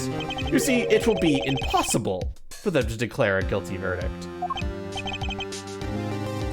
Impossible? Yes. Isn't that right, Trucy? Yep, you bet, Daddy. My first look at the case was only yesterday, and the information I was given was a tad bit lacking, to be honest. Still, I'll do what I can, for their sake. I believe the curtains will be lifting any time now. I am in your capable hands, Mr. Wright. My client is Shadi Enigmar, known to the world as Zach Gramarye, a wildly popular magician, star of Troupe Gramarye. His mentor, Magnifique Gramarye, was a rare breed of magician. He single-handedly ushered in a golden age of stage magic, until he was shot dead, and Zach Gramarye is the suspect. April 19th, 10 a.m., District Court, Courtroom number 7. Court is now in session for the trial of Shadi Enigmar. The defense is ready, Your Honor. Is the prosecution ready? I was just thinking, is this what all the fuss is about? Bit of a buzzkill, really. Buzzkill? Is this some new kind of crime? One of the worst. This is a trial, yeah? Where are the sweaty palms, the pounding hearts? A Gavineer's concert's got 10 times the thrill this gig's got. Who were you again? Clavia Gavin. I came to get the party started. Legally, yeah? Gavin, defense attorney Christoph Gavins? Figures my bro's more famous in this part of town. Clavia Gavin, Lead singer for the mega hit band The Gavineers. You're out of your league, rock boy. I know what you're thinking. You're out of your league, rock boy. True, my debut single 13 Years Hard Time for Love would platinum overnight.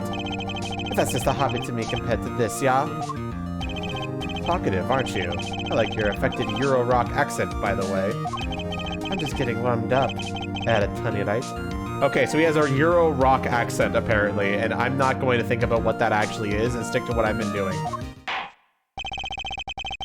Perhaps you'd be so kind as to fill us in on the case? A song, baby. Time to call on the opening act. What was his name again? Ah, yes, Detective Gumshoe. The king of fighter characters? Because he is. Hit it! Hi, Gumshoe. And you are?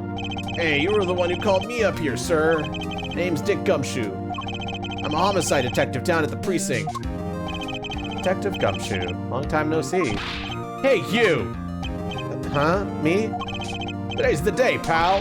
Today I win and you lose. I got confidence in my testimony today, see? What? You normally lack confidence in your testimony? That a detective. This is my stage. Count the antics. Huh? All this hey doing and such. And I can care less about your history together. Very well, Detective Gumshoe, if you would. Please tell us about the case at hand. It happened 6 days back in a room at the General Hospital. The facts are as simple as they come. Here's the crime scene. The victim was a patient, asleep in a hospital bed. The killer comes in, puts a pistol to his forehead, and bam, lights out. Them's the facts. Not so long ago, the victim, Magnifi Grammier, was a famous man. He had the entire country under his magical spell, as it were. Ah, yes, the great magician. He retired years ago, though. Say the name Magnifi to one of my generation, and he'd be lucky to get a blank stare. Yes, though I'm sure the youngsters today know his disciples even better. I dare say our troupe Grammarly has made quite a name for themselves. Anywho, the retired Magnifi's been in the hospital for the last year. What was it? A malignorant tumor or something? Doing something to his liver, I think? Yeah. A malignant tumor, perhaps? In other words, he had liver cancer. He had only 3 months left to live, in fact.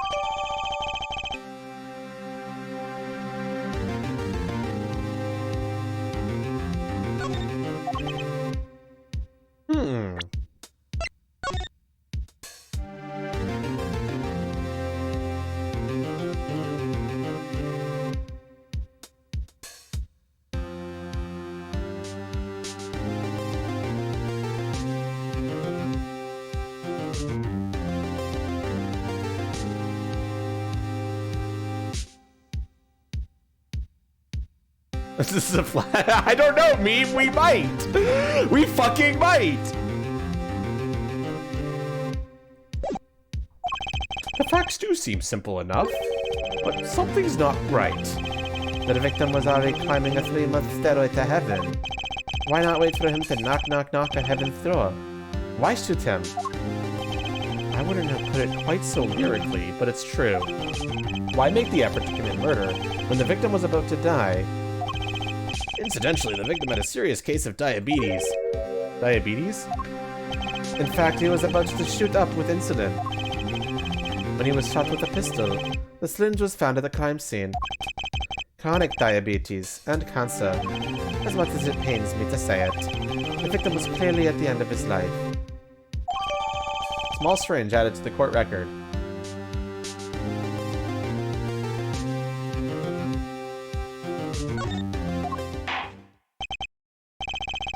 I believe the question before us is clear then.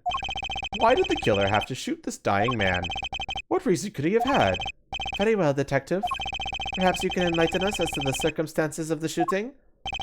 Yes, sir. The circumstances. Actually, the victim kind of ordered the defendant to do him in. A few days before it happened, the victim sent a letter ordering his own murder. The defendant did what was asked of him and shot the old man in the forehead. The bullet was fired from the pistol found at the scene, no doubt about it. And the pistol definitely belonged to the old man, sir. What? You're saying the victim ordered his own shooting? Those are the facts. I have here the letter in question.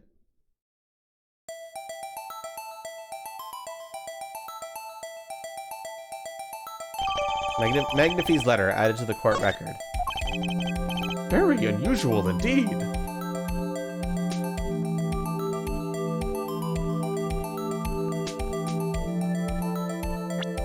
And I already have a picture of this in, but I'm going to hear read why. To you, I entrust the task of lowering my life's curtain. Come on the 13th, 11:05 p.m. I will ready a gun on which you will shoot. One shot, square in the forehead. You cannot refuse, and we both know the reason why. Magnify Grammary.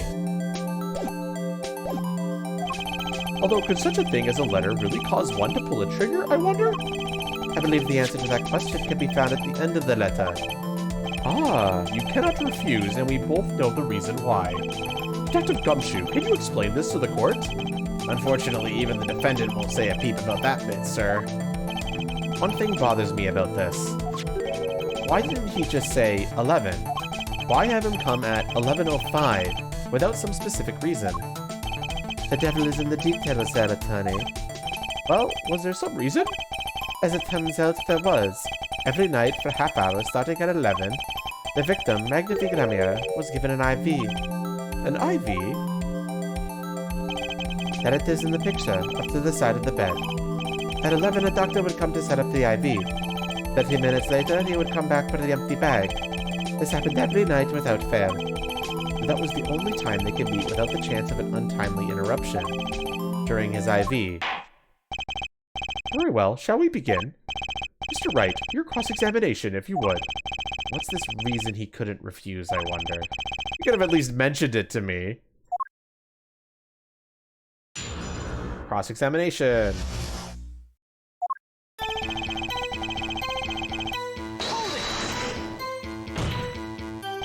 Just because he got the letter doesn't mean he went through with it. Oh, I disagree. The victim was, indeed, shot at the forehead after all, just as he had commanded.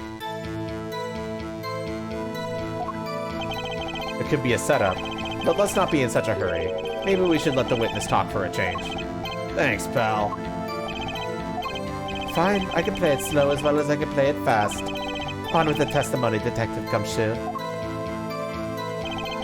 A few days before it happened, the victim sent a letter ordering his own murder.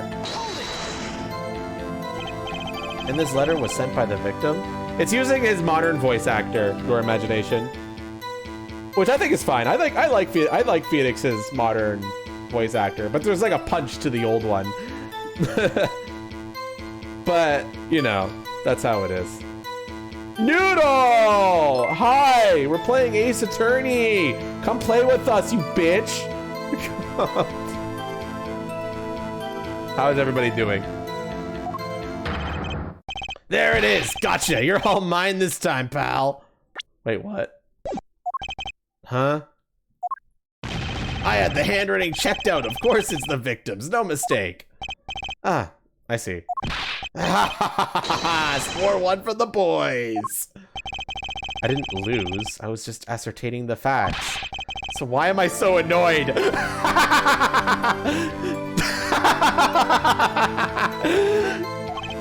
But a letter ordering your own death? Things aren't what they used to be, I guess. I'm not sure this is exactly commonplace, even now, Your Honor.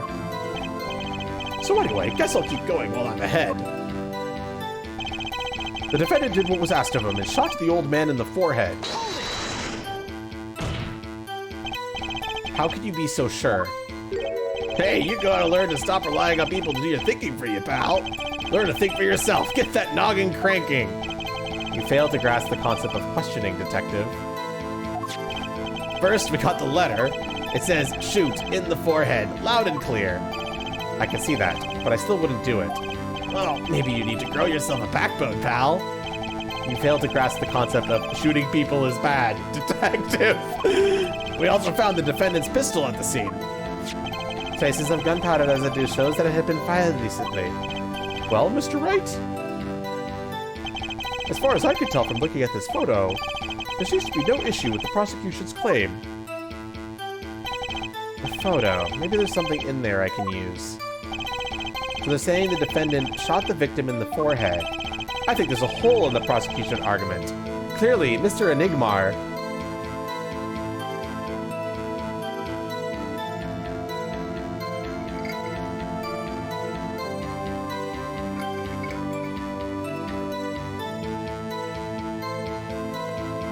Meme, you actually picked an excellent time to come into this though.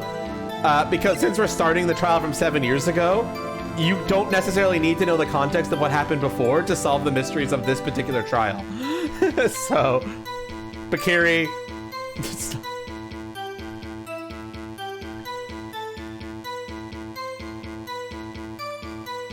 Yeah, this is the 7 year ago trial, Noodle.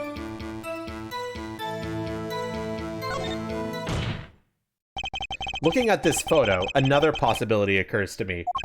Yes? What does the letter tell us? That the defendant had a reason he couldn't refuse his teacher's wishes. Bingo, pal! That's why the defendant popped him on the forehead. Oh, the defense disagrees. You see, the defendant had another choice he could make. What? And you can prove that with this photo? I can't prove he had a choice, yes. The defendant might have fired like he was ordered, but he didn't shoot the victim's forehead. Well, let's hear what you're thinking, Mr. Wright. If he didn't shoot the victim's forehead, what did the defendant shoot? Well, chat.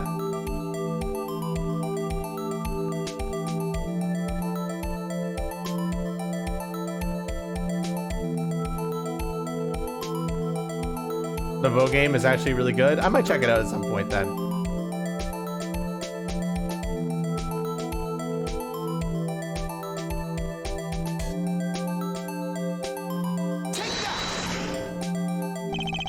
The clown doll? Take a closer look. See? It's been shot in the forehead too. Ah! There's a hole in its forehead. Yes, and a hole in the prosecution's claim. Ha, and I suppose you have a reason as to why he shot the clown doll?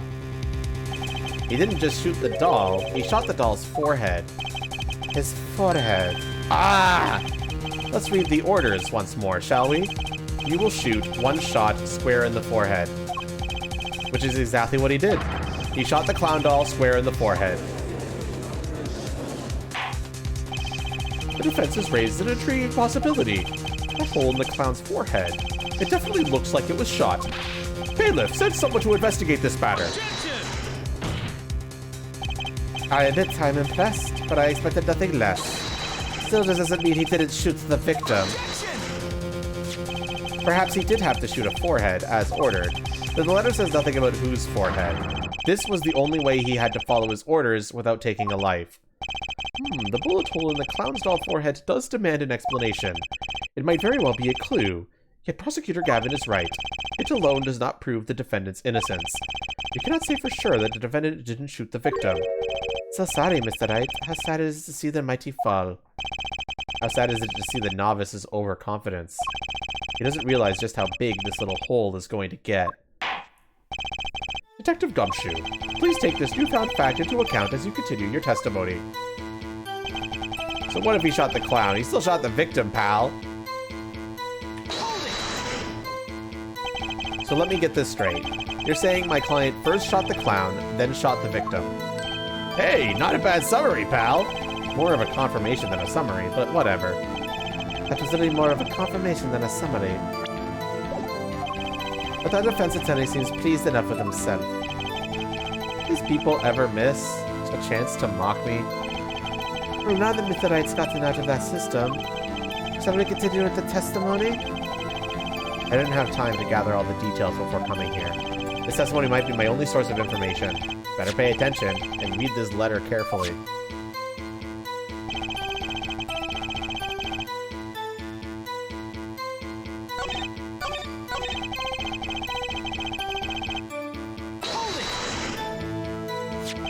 You mean this pistol, the one in the crime scene photo? That's the one. It's a funny-looking gun, so there's no mistaking it. We compared the bullets taken from the victim's skull with the bullet fired from this gun. The rifling marks on the bullets were a perfect match. So, you verified the murder weapon, in other words. You bet we did. And the pistol definitely belonged to the old man, sir. Why are you so certain? What pile of sand has your head been stuck in all this time, pal? You never heard of Zach and Valance quick draw shoot 'em? Huh? What's that? One of the defendant's specialties. Zach and Valance stand on either side of a girl. Then they shoot, but the bullets don't hit her. Instead, they hit everything else on stage. This was one of the pistols they used in their show. Got a great design, huh? The kids love it. Many boys and girls joined the police because of that pistol, I hear. You know, that would explain a lot about the police force. Troop Grammary stopped doing that act a while ago. The old man held on to that pistol ever since. The court would like to see the pistol in question. You got it, sir. Here she is. Well, this truly is a blast from the past. It's a stage pistol for magic shows, see? But it can fire real bullets. It looks so much bigger in real life than on TV. Yeah, but it can only hold one round. By the way, the pistol's firing chamber is empty, and it shows traces of having been fired recently. So, were any fingerprints found on the gun? Unfortunately, no. Of course, the defendant is known for wearing gloves. You might say that the lack of fingerprints is, in fact, a fingerprint of its own. Aha! Intriguing point. Well made. Whoa, whoa, whoa, not well made, not intriguing. In any case, the court accepts this evidence. Stage pistol added to the court record.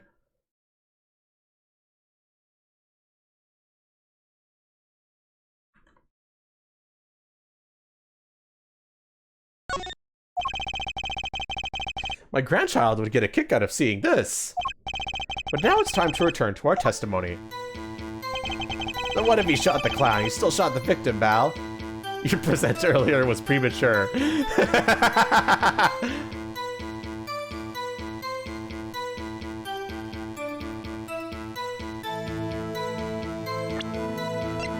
Now your imagination just wants to present the pistol. The trickiest cases often seem the simplest. Prosecutor Gavin, you missed the bullet hole in the clown's forehead. If you hadn't missed that, you might have come to a very different conclusion. Understand? Yeah, but like I just said, pal. After he shot the clown in the forehead, he went and... did nothing of the sort to the victim. The pistol proves he could not. The murder weapon? How? It's quite simple, Your Honor. This pistol only holds one bullet at a time. Ah! If he had shot the clown in the forehead, he couldn't have shot the victim, too. Classic Ace Attorney music. Yarg! That's not a contradiction, not even close. All he had to do was reload the pistol after the first shot. Oh, where did he get the extra bullet?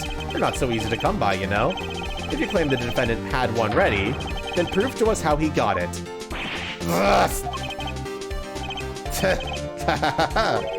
had a feeling this wasn't over yet.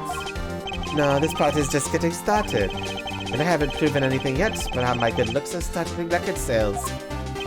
An utter lack of humility. What's this? It seems the prosecution has another witness prepared. Like I said, detective was just a warm-up act. Ugh. Well, if the audience has gotten a taste of what's to come, they're ready. Ready for what?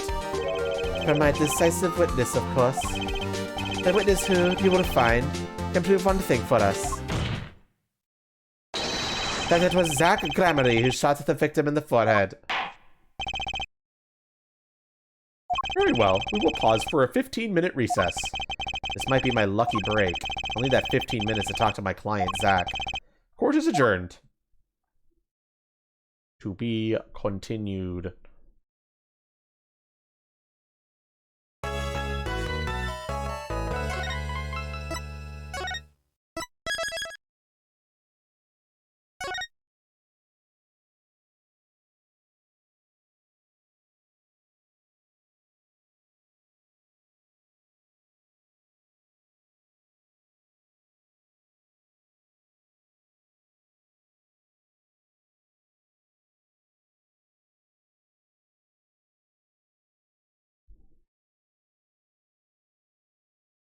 Okay.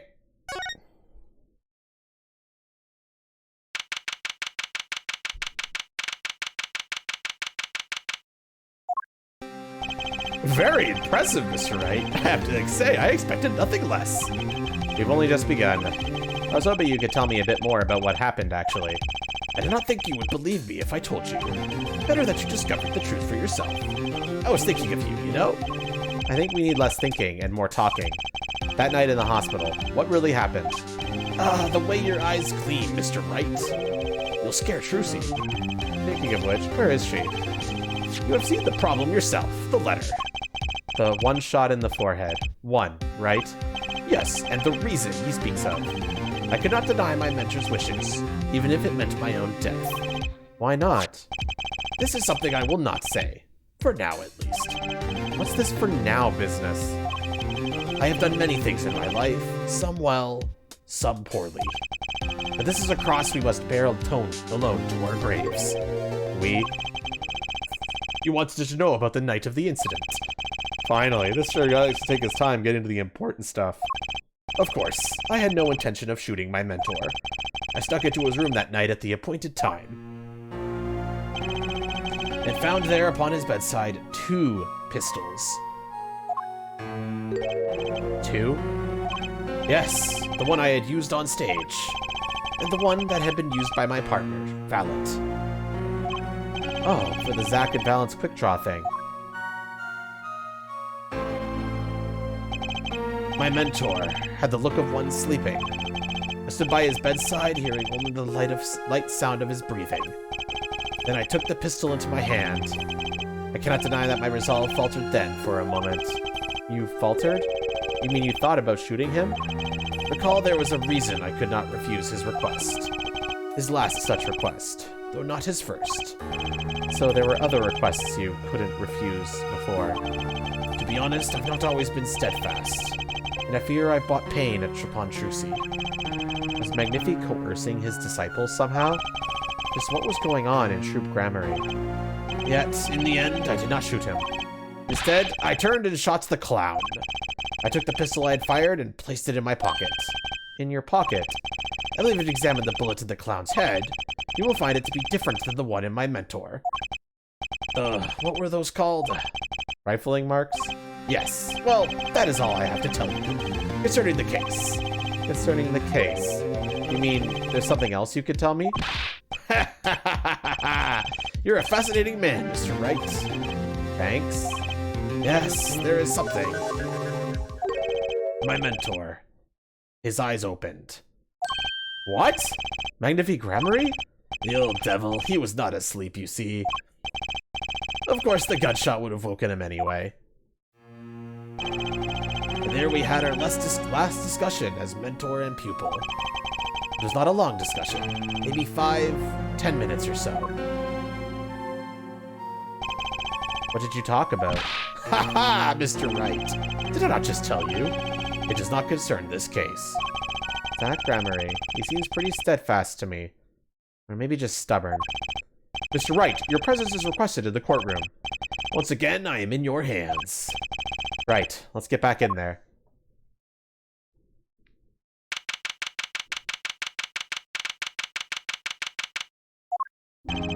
Court is now back in session. Tarangari says a bullet was found in and dug out from the clown's head. Well, this is news. And the rifling marks? There wasn't time to do a detailed analysis, though they did find the weapon type matches the murder weapon. Well, that's not very conclusive, is it? Which is why I'm about to call my very decisive witness. Your decisive witness. How many times have I heard those words? Though they often turn out to be far less decisive than you think. Oh, don't worry on my account. I'm quite confident this witness will do the job. After all, he is intimately acquainted with the players in our little production, being the other half of Troop Grammary's famous duo, Zack and Valent. Valent Grammary. So, we get to meet the great Magnifi's other disciple.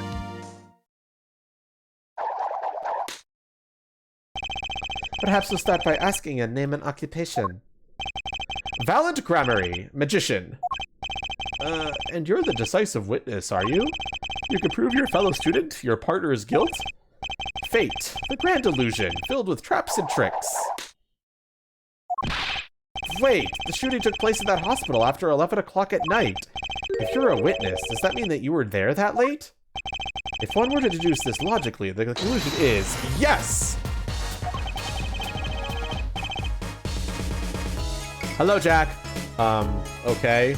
I always get the characters, don't I?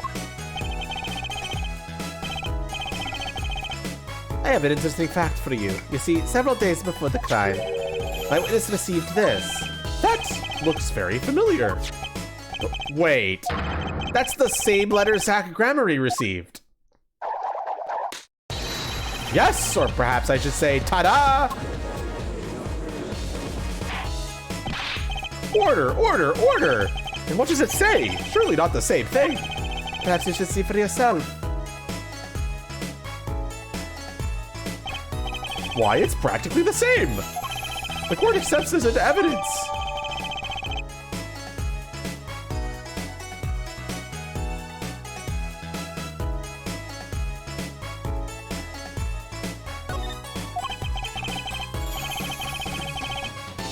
Exactly what is going on with you folks?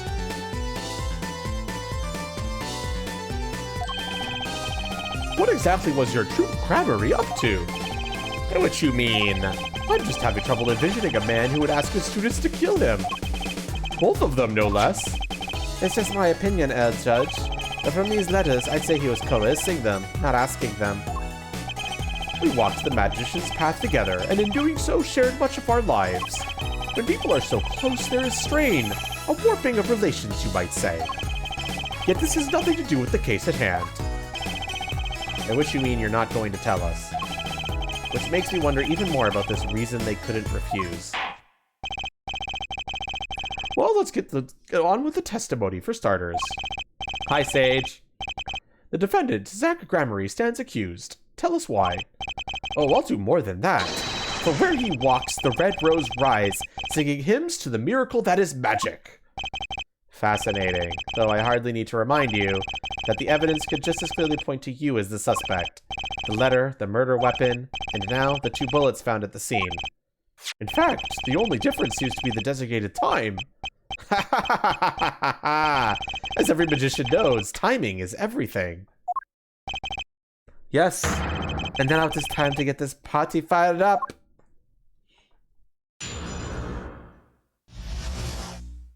The night of the crime.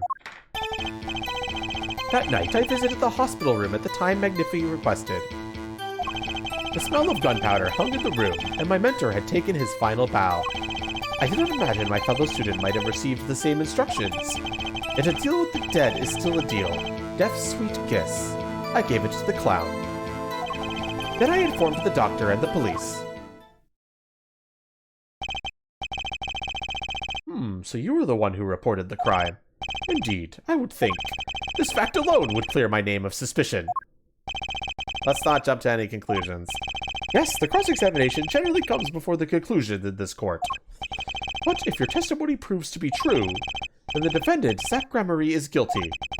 And if it wasn't Zach Gramarye, then the killer was you, Valent. And no disappearing act will get you out of that.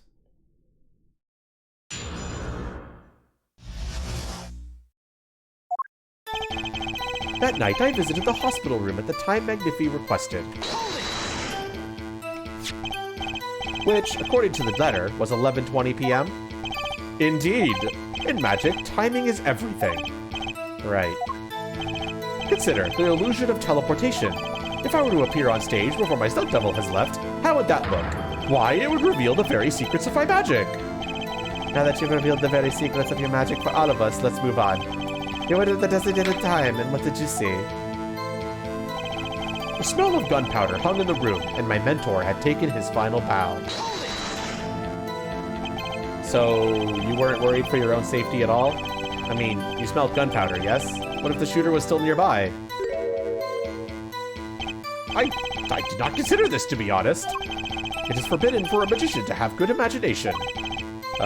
Really? Isn't magic all about illusions and imagination? How about this? You were the shooter, which is why you weren't afraid. Now you are the one imagining. It is forbidden for a lawyer to have good imagination. The witness will refrain from pushing so suspiciously before responding. The witness will refrain from pausing so suspiciously before responding. My forbidden imagination is starting to imagine things. I did not imagine my fellow student might have received the same instructions.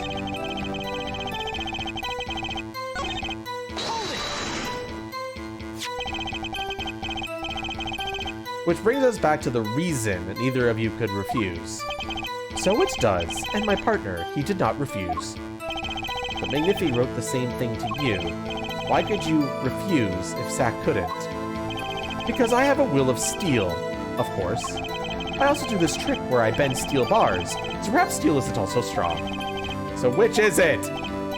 Mind if I continue?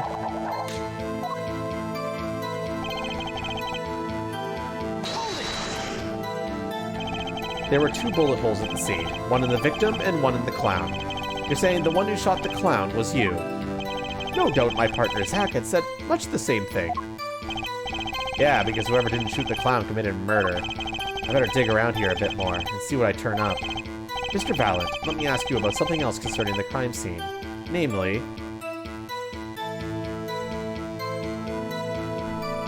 What are we asking, chat?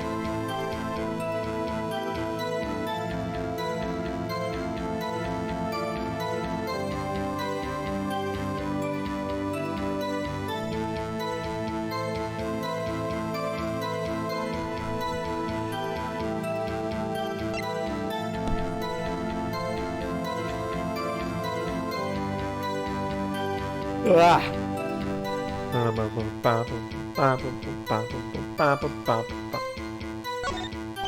How many pistols were there when you entered the room? I know what you mean, what, precisely?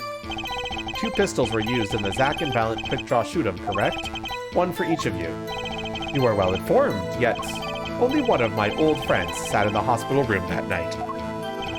What did Zack tell me back in the lobby? Of course, I had no intention of shooting my mentor.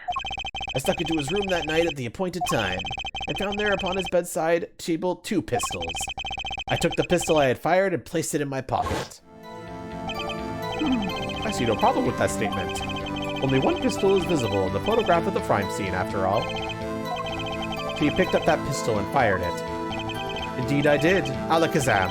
Alakazing. Alakaboom. Is the number of pistols really so important?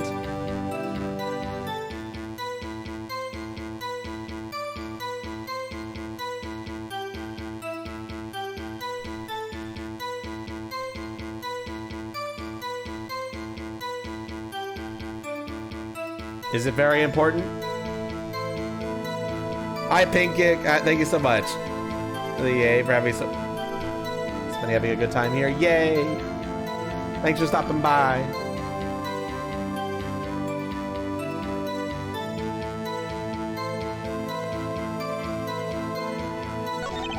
The number of pistols is quite important, Your Honor. Very well. Please add this detail to your testimony. What can I do but obey? Only 1 pistol was in the hospital room that way. With it, I shot the clown. Then I informed the doctor and the police.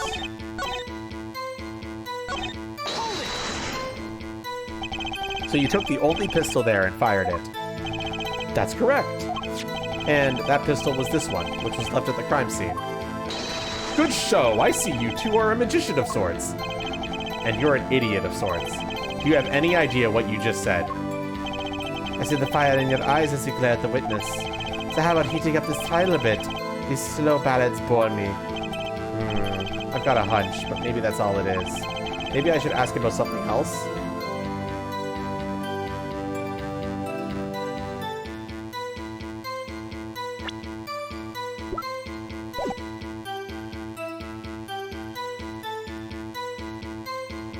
No need. On second thought, let's run with this testimony for a while longer. Both of my students received the same letter. Both admit to having gone to the hospital that night. 2 bullets were fired, and one of them killed Magnifi. Trying to find the cracks in his testimony.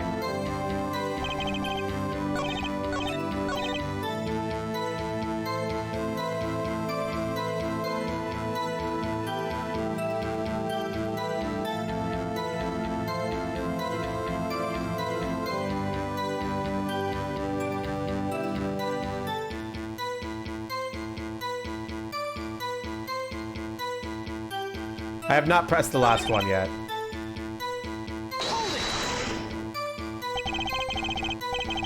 So you informed the police. What did you do then? What did you suppose I did?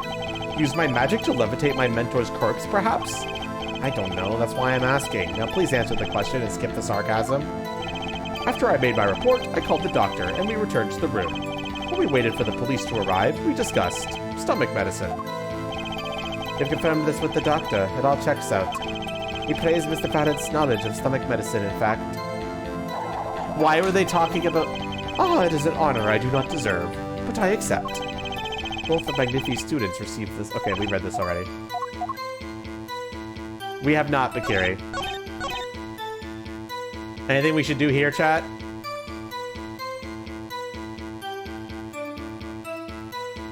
Or should we change this statement to something else?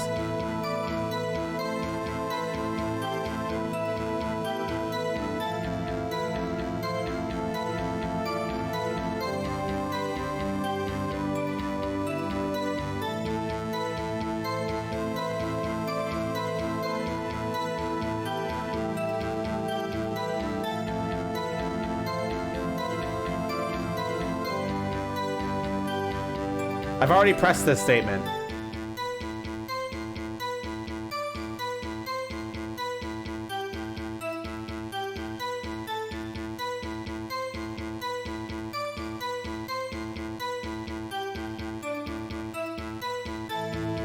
Don't think about this one too hard, guys.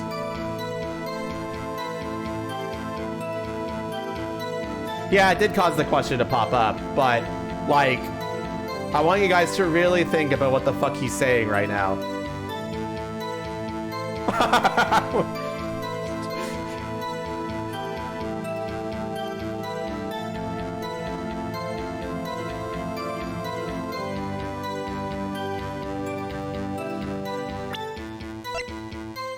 Your imagination wants to present the pistol.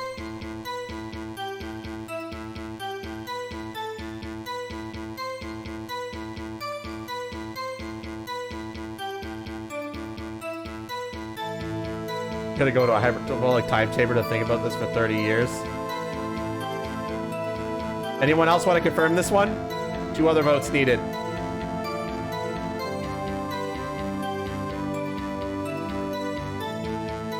One more vote and I'm doing it.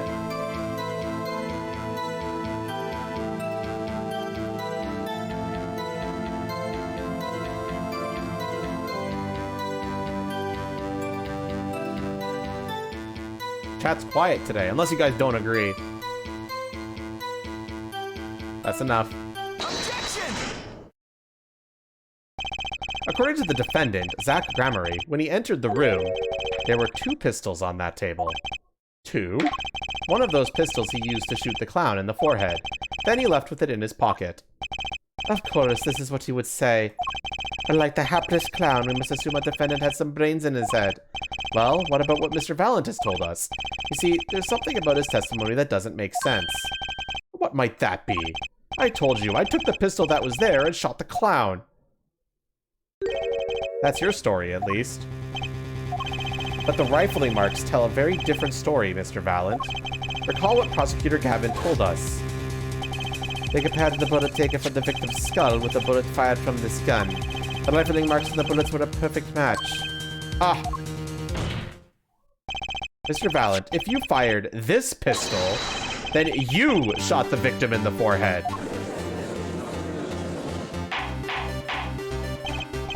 Order! Order! Order! Well, this is all rather sudden. What have I done? Prosecutor Gavin, I owe the court an apology. Sorry. Sorry for what?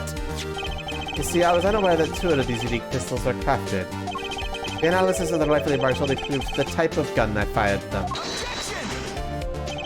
But that's not what you told us before. You said you'd verified the murder weapon. Which is why I'm apologizing to you now, quite sincerely, I might add. Would you hold me accountable for a mistake made in my youth? That was just this morning. And I'm still young. And I might add, it wasn't really my fault. If the defendant had only admitted he took 1 pistol from the scene of the crime, we would not be having this pleasant discussion now. Alan Grammary. Yes, Your Honor. You were presented to this court as a decisive witness, but you've proven to be more divisive than decisive. Objection!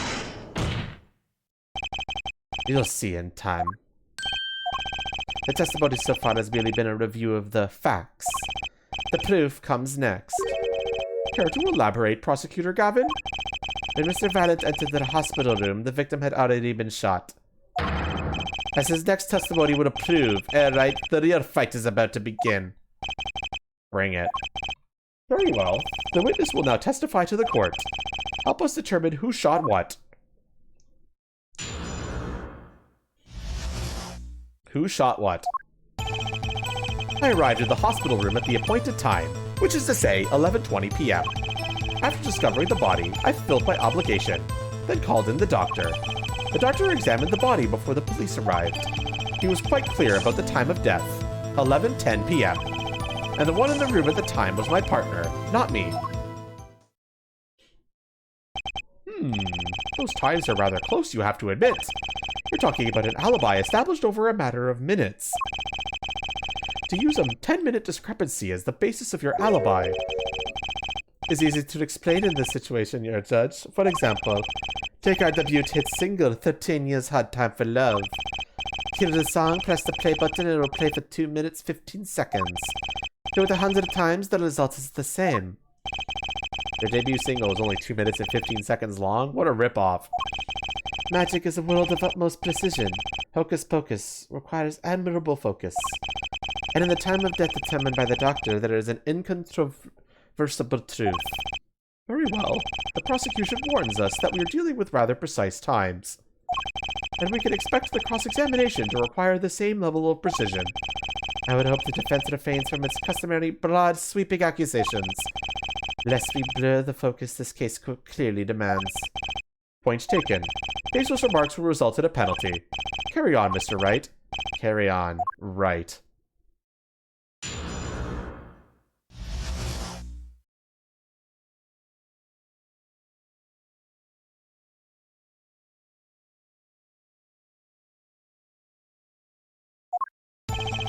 Got it, chat? That means we can't press whenever we want, is what I'm trying to say.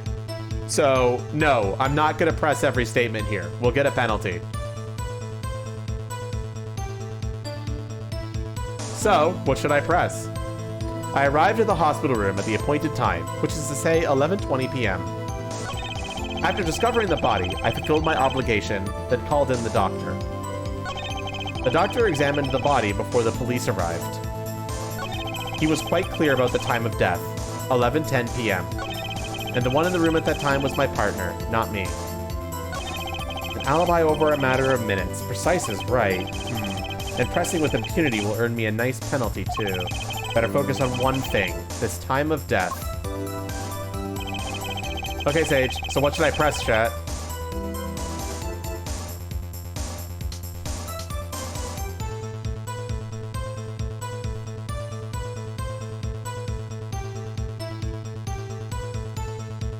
The time of death statement? So you're talking about this statement, right?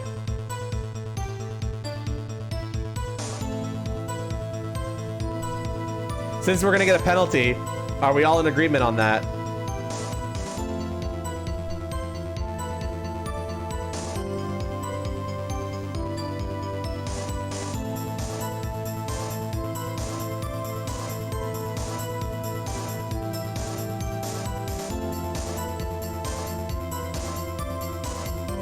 No? Care to explain why?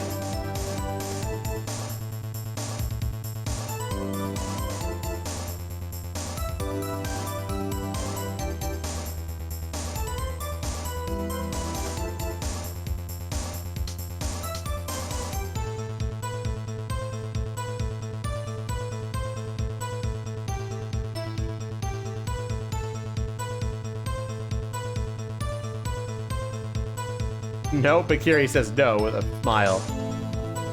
Don't have an explanation yet, but that's why we're asking. Remember, it's not when we're pressing. I think they want us to avoid, I guess the best way to explain it is that they want us to avoid useless questioning. It's probably the best way to word it.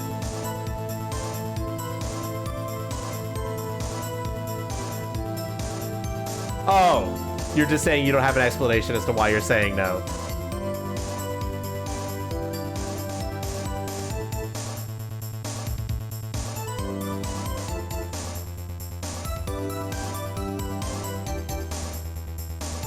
Chad, I need you all to come into an agreement and ask me if I should press this statement. It's 1 block of health. It's not a big deal. Should I press it? Don't think too hard.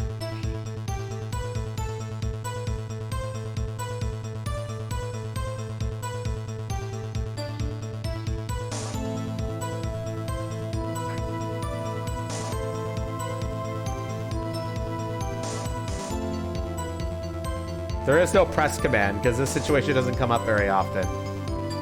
Pressing is usually a free action, but not this time. Oh my gosh, where are all the players gone?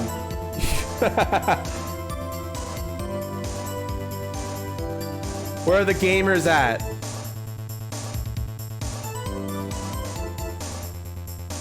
Fine, just press. I don't think I'm stepping out of a limb to say I have some doubts about this. How could the doctor be so precise with the time? We usually do only get an estimated time of death, true. I'm not sure I've heard of a verified time of death. Internet acting up again? Understandable. You're just here for the plot? Got it. Magic reveals that making the complex appear simple, but reality is the opposite. What appears complex, in this case, is a simple matter of subtraction. I see another person has done their arithmetic homework. The point here is the IV the victim was taking. It's quite visible in the photograph of the scene.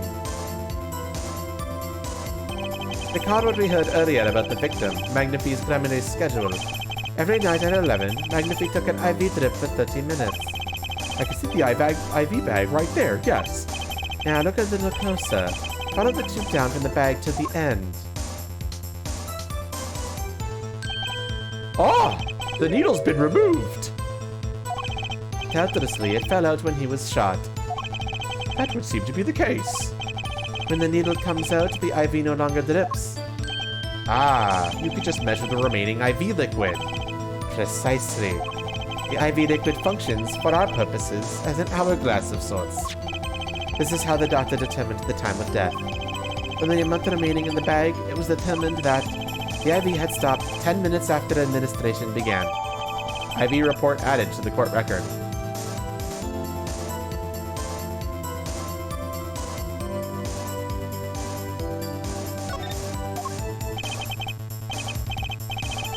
And so it was when Valiant entered the room.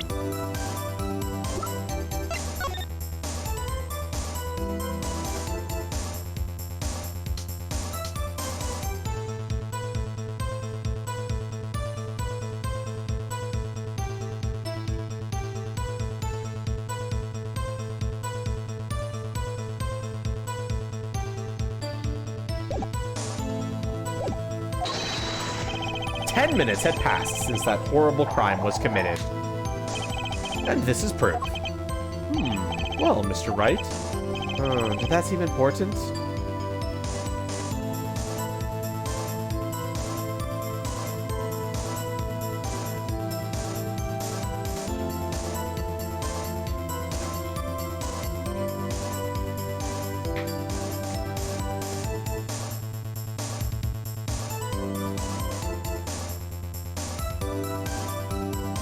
I mean, obviously, yeah, it's important. Well, seeing as how it's the biggest clue we have to the time of the death, I'd say it's very important. Agreed. It would be hard to imagine a more precise way to determine the time. Behold the power of arithmetic. Very well. The witness will add this detail to his testimony. Sometimes the most magical thing of all is the truth. The water of life springs not eternal. The remaining IV liquid proves my innocence.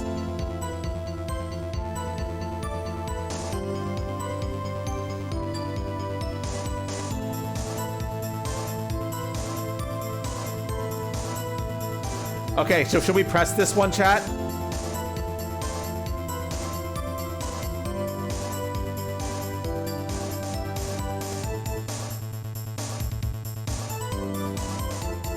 Remember, pressing has a penalty for this one. So should we press him?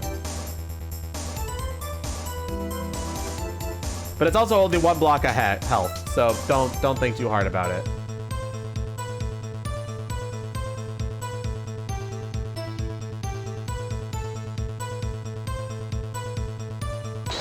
I'm doing it. Did you notice the IV yourself, by any chance? When first I entered that room, the stench of gunpowder assailed me. Next, the mark of death upon my mentor's forehead. And then, his left arm did I spy a rose, drooping and wilted.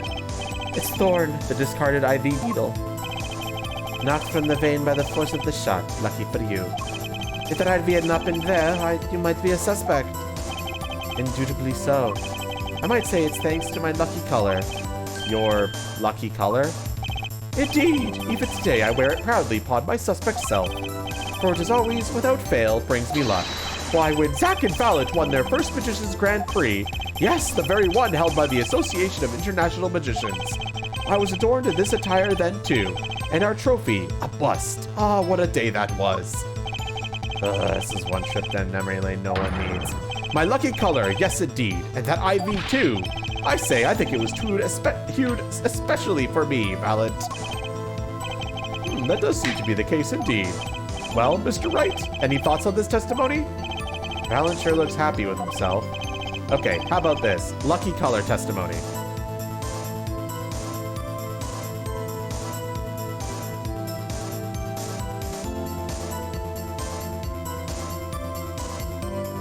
Any contradiction in what he just said, chat? If you need the history.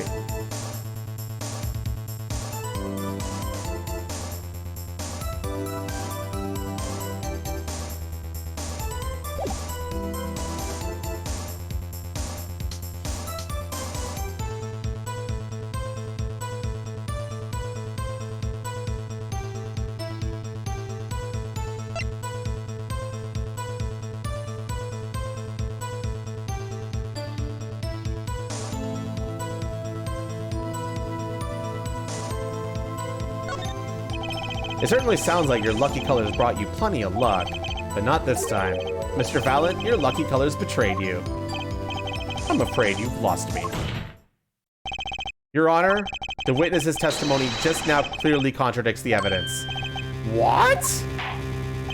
Please recall my warning at the beginning of this cross-examination, Mr. Wright. Baseless accusations will be duly penalized. I do hope this latest accusation is well-based. Don't worry, I've got all your bases right here. Very well, let's hear the defense's claim. Where is your evidence that contradicts what Mr. Valet has told us? This is what he wants to present.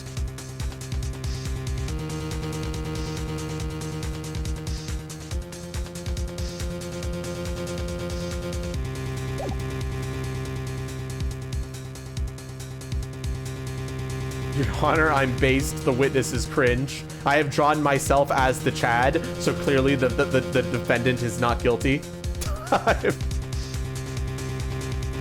we confirming this, chat? One more yes vote and we do it.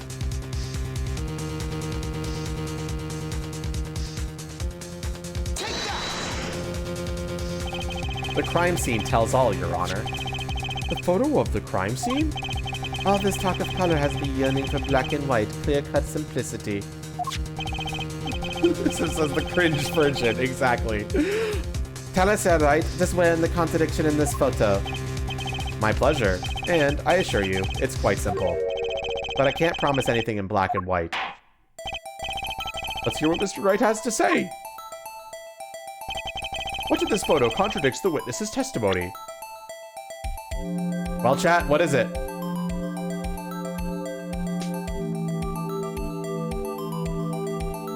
This?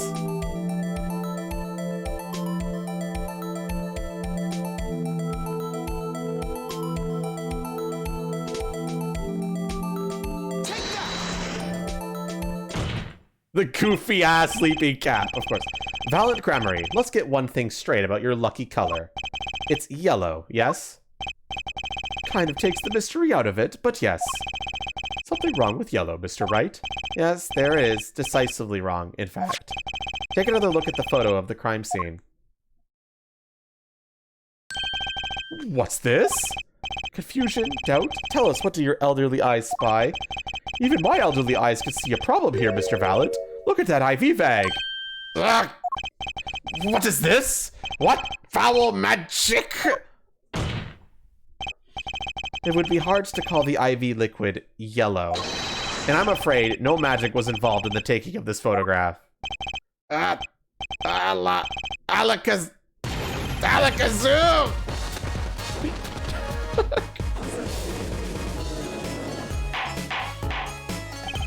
Order! Order! Order! What does this mean? This is some kind of mistake. Yes, Prosecutor Gavin, your witness's mistake.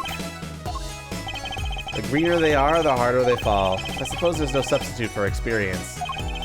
Valiant Gramarye, as you reminded us several times, your lucky color is yellow, but the IV bag is clearly not. Well, This contradiction can mean only one thing. And to think, you almost had me. I see the true color now, Ace Attorney Phoenix Wright.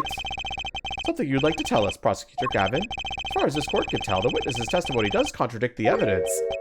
Ha ha ha ha, yes, a contradiction. From that, I will please to hand right back to Mr. Wright. How do you mean? How? Because the witness has made no mistakes. I agree, at a glance, the IV liquid does appear a sort of greenish yellow. But I assure you, the liquid itself is quite yellow. Yellow liquid? How can you say that? As far as I can tell from this photo, it's green. Yes, but what color is the IV bag itself? The bag? You mean the plastic bag on the hook? It looks like a, I want to say light blue. Precisely. Figured it out yet? Put a yellow liquid in a blue bag and you get green. This, incidentally, is the liquid's true color. I see. Your explanation does have the ring of truth to it. Objection! As I thought. There's no substitute for experience, Prosecutor Gavin. What? You may tell a good tale, but you've just proven something rather grave. For you, that is. Grave? The liquid in the IV bag is yellow, yes. I love how they depict Phoenix Wright as just having so much experience here. He's like, yeah, no, I knew you were gonna say that. Now let me throw it right back at you, bitch. But how did this witness know that? It's quite unnatural when you think about it. You did think about it, didn't you? Your Honor, the defense requests an explanation from the witness. At the scene of the crime, the IV liquid appears to be green. So let me ask, how did the witness know the IV liquid was actually yellow?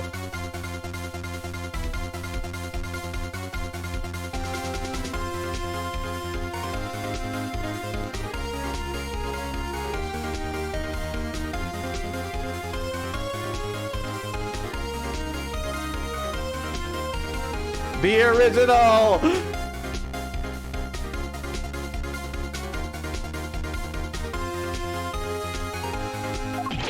Alakazoo OMG!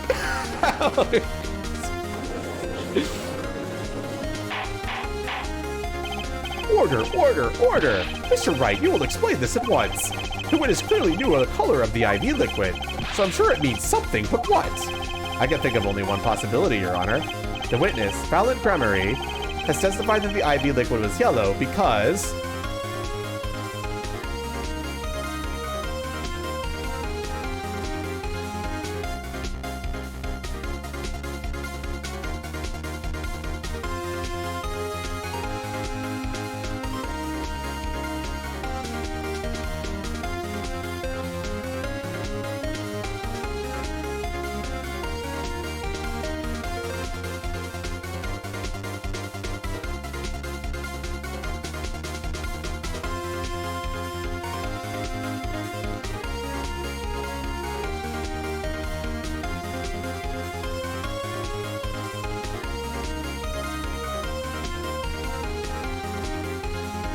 I actually didn't know that, Midinio. Like, I straight up did not know that. Interesting. And it makes sense. So right now we're leaning towards this.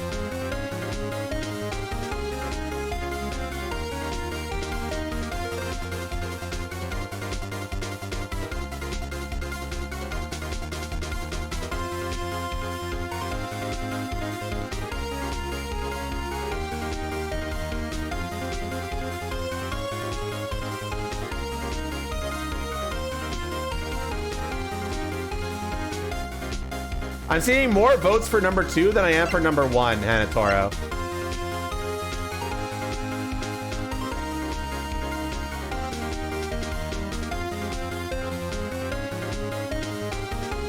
I see a lot of people saying 2, so I'm gonna go with 2. From the facts before us, the answer is clear. The witness knew that the IV liquid was yellow. Why? Because he's seen it before. But not inside the blue bag we see in the photo. He saw the liquid by itself in a clear, colorless bag. I suppose you would have had to, but I'm still not clear as to what this all means. Ask yourself, why would he know if he didn't work at a hospital? That's where you'll find your meaning, Your Honor. I'm afraid I find nothing, so what if we do with the IV liquid's color? Leave the getting excited over absolutely nothing to our teeny bopper fans, yeah? The IV liquid is the only evidence proving the time of death. A 30-minute hourglass with 20 minutes worth of sand remaining. Your claim, Prosecutor Gavin. I remember it well. However, there's a critical difference between an hourglass and an IV bag. Wait, I know. An hourglass uses sand, but an IV uses liquid. I'm right, right? As much as it pains me to say this, Your Honor, no. Unlike the sands through an hourglass, IV liquid enters the patient's body, at which point, like magic, it disappears. However, what if the amount of IV liquid has increased? You couldn't tell, could you? After all, there's no way of knowing how much went in. Let me get this straight there, right? You're saying the witness watered down the victim's IV bag? Not with water, but with IV liquid. That's how you knew the IV liquid was yellow. Now wait, I said wait! How might an amateur such as myself assess to perform such a task? I'm an amateur too, but I could pour water in a cup. I'm afraid there's quite a big difference between a cup and an IV bag. Quite. Can you prove our witness is capable of such a feat? He has a point, amateurs. I, at least, would have some difficulty pouring IV liquid into that bag. You don't need to be an expert to see the look on the witness's face. He added liquid to that IV to throw off the time of death. I'm tired of these fairy tales lacking evidence. Well, Mr. Wright, any solid evidence to bring us back down to Earth? Valiant Gramarye, I'm afraid your magic won't serve you well in a life of crime. Might I ask what you're strongly suggesting? Magic relies on props, and props become evidence. Our witness was certainly able to increase the amount of IV liquid in the bag. All he had to do was work a little magic, and the prop was...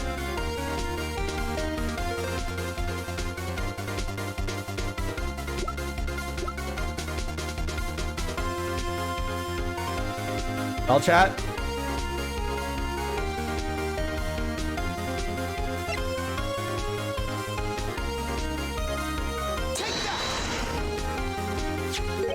The victim's syringe? It's the perfect prop for the magically increasing IV trick, and easy enough for an amateur to use. What kind of evidence is that? The syringe was clean, not a trace of liquid in it. And don't you find that odd, Prosecutor Gavin? What? The victim had the syringe to administer its insulin shots. There should have been traces of insulin left inside. Well, Valiant Gramarye? As you pointed out yourself, the IV liquid makes the perfect clock. One that you could manipulate at will. Alakazog!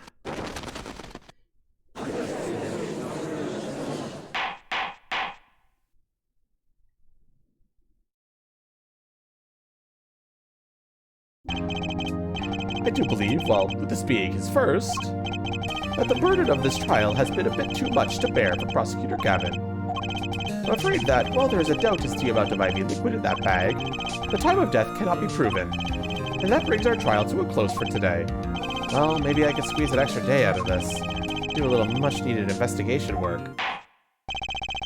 I see there are no objections. Court is adjourned.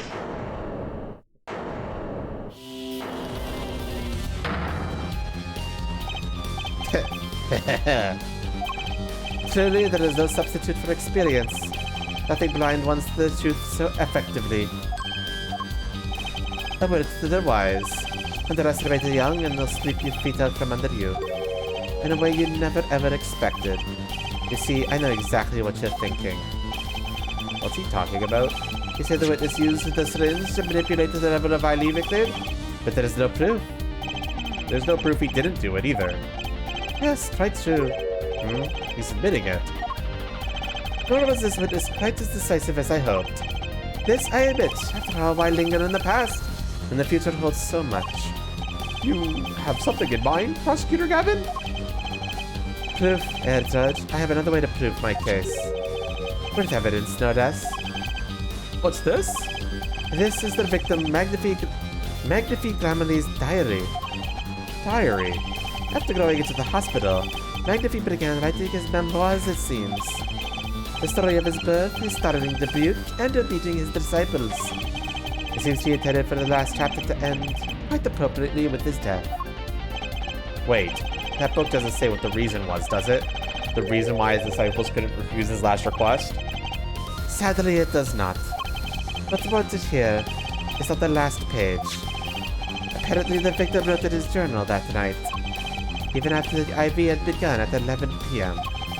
Let's read it, shall we?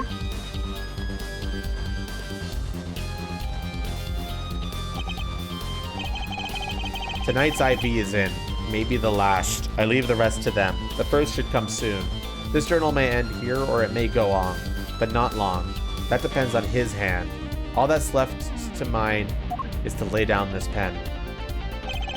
The court accepts this into evidence. Magnifique's diary, a memoir of sorts, written up to just before he died.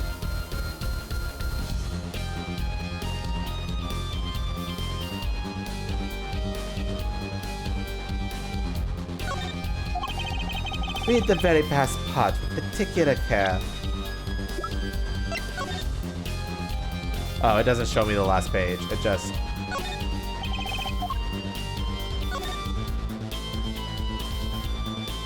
Oh, it does. Okay.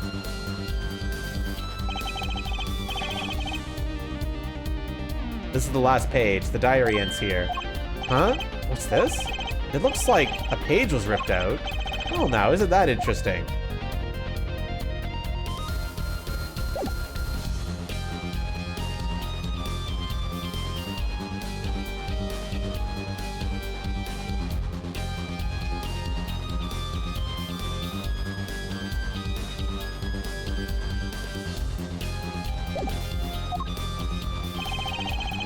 This journal may end here, or it may go wrong, but not long.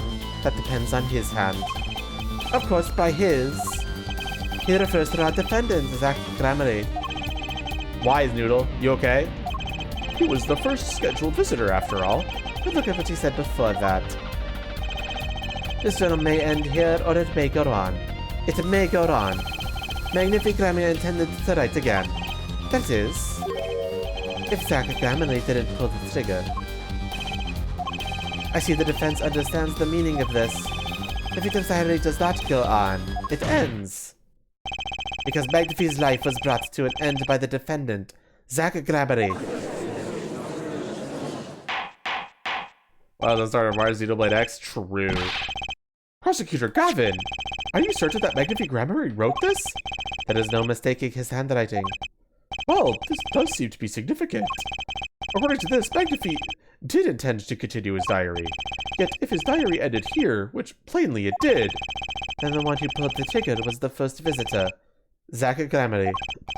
Well, how do you like me now, Airlight? Still too green for your tastes, He's right about the diary being pretty clear. Still, I find it hard to believe that he'd overlook such an obvious problem with his precious evidence. Well, Mr. Wright, the witness's testimony we heard was lacking. But put together with this evidence, it seems quite sufficient for a case. If the diary is accepted like this, the trial's over. Maybe it's time for them to show them something.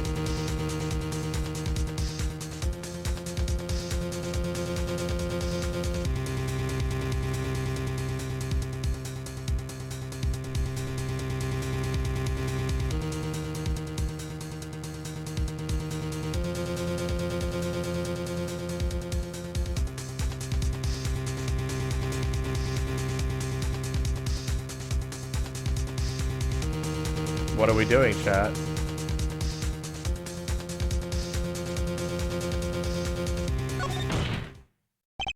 I'm left with no choice but to show my own evidence. What? You have some evidence that overturns this diary? Is that too late to really think this and avoid more embarrassment? Very well, please show us your evidence, Mr. Wright. Is it actually? Don't even think of showing us this diary I've just shown to the court. Now that we've come this far, I hope you have something a little more decisive. Show us evidence that proves the victim continued writing in his diary. Alright, I'd be happy to. The decisive evidence proving that the diary didn't end with this page is...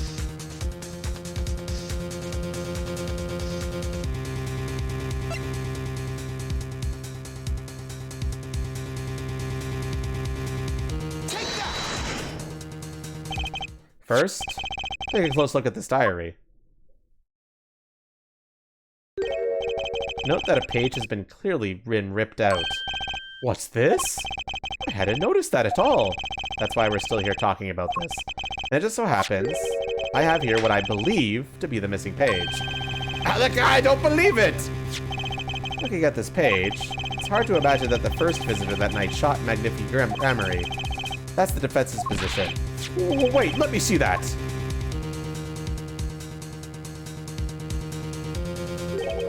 What is Sam Hill? Why, this is the continuation of the victim's diary.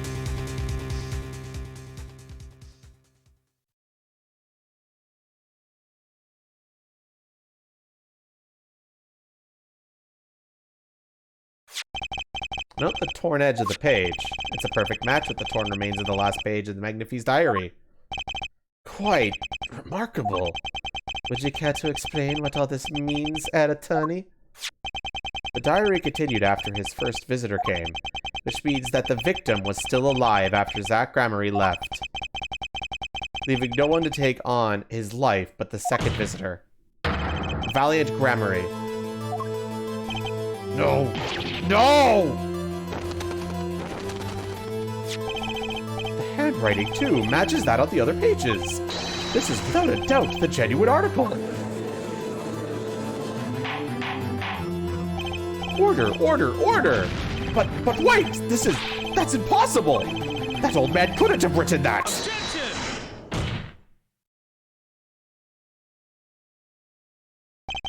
Finally.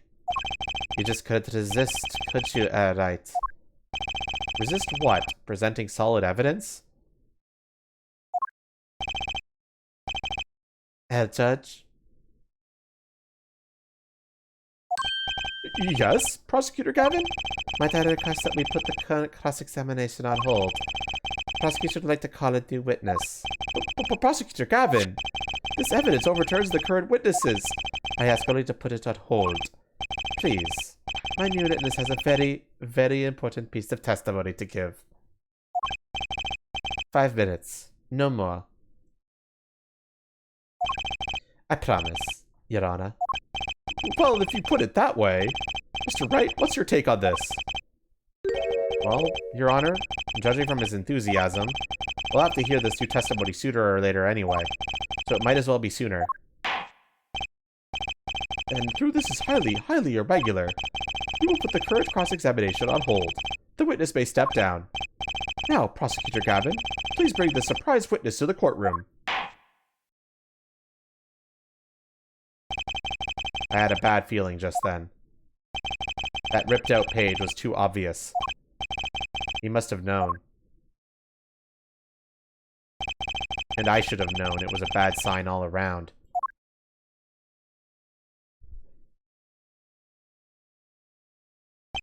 Holding trial with no audience is a first, even for me, Prosecutor Gavin. I beg the court's understanding. But I had to make a judiciary deal with the witness to secure his testimony. A judiciary deal? The details of the testimony may have some legal ramifications, shall we say. I thought it best to contain the information to this room. Very well. And you are the witness, I gather? Yes. Yes, sir. State your name and occupation for the record. My name is Drew Misham. I'm a painter. A painter? And you are somehow related to this case? No, well, not per se. I have one simple question for this witness. Mr. Misam, was it? Do you know what this is? Oh, yeah. I know it well. How is that possible? Have you seen this diary page somewhere before? Oh, yeah. I mean, I made it. You... what? You made it? Yes. You might call it one of my works. The prosecutor's office received a tip-off yesterday. Illegal evidence has been prepared for the trial of Zach Grammarly. Legal evidence? I initiated an investigation and found this witness. A patent to the world at large, Dunamission has another side, you might say. He is skilled in making perfect reproductions of certain things. Forgeries, in other words. Forgeries?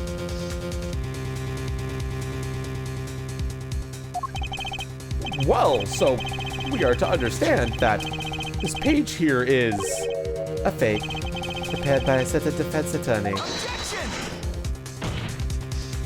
Hold it! I didn't prepare this evidence. Ah, the attorney speaks. Something about this page, I presume, but what is he saying? It makes no sense. After all, it was you who presented this evidence to us, Phoenix, right? Witness, or Mr. Bishop, was it? Who requested this forgery? Who was your client? That's... I don't know. What? Most of my clients prefer to remain anonymous, even to me. I make the items they want and receive my payment. That's the extent of my contract with them. Objection! But there's no proof this is a fake. It's a fake. Huh? To avoid just this sort of problem, I always put a special mark on my works. I could say, without a doubt, this is mine.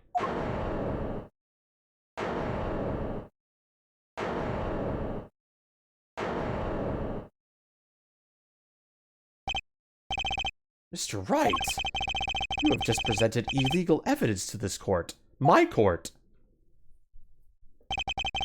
It was careless of me. That's all I could say. Oh, old boy. Here. What's this? I don't know. I just got it over there in the hall.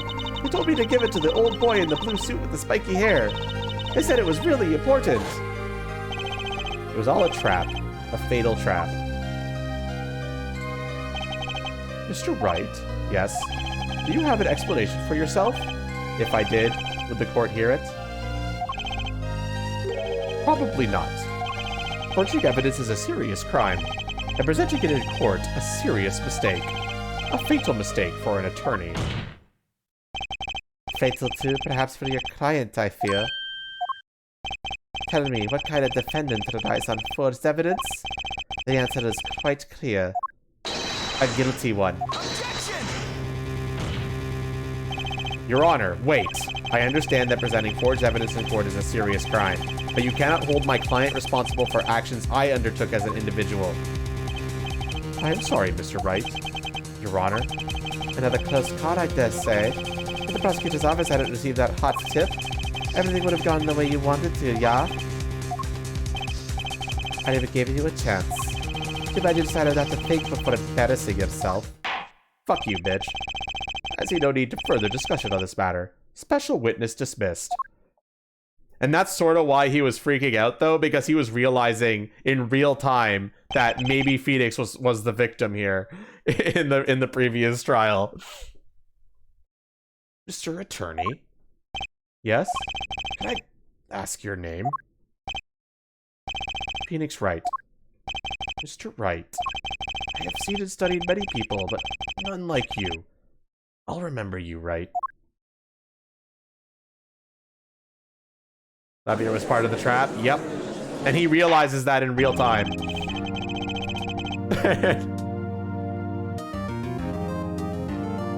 Though I deeply regret having to declare a verdict in this way, this trial is over.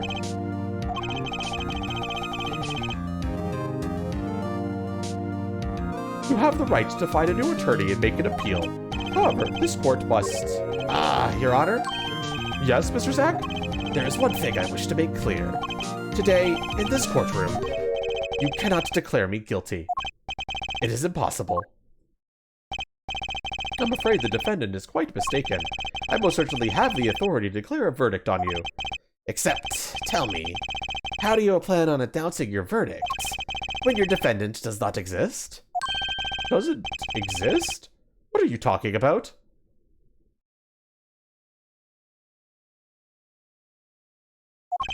I am talking about this. Mr. Enigmar! The defendant's escaped! Find him! Quick! Bailiff, close all exits from the building!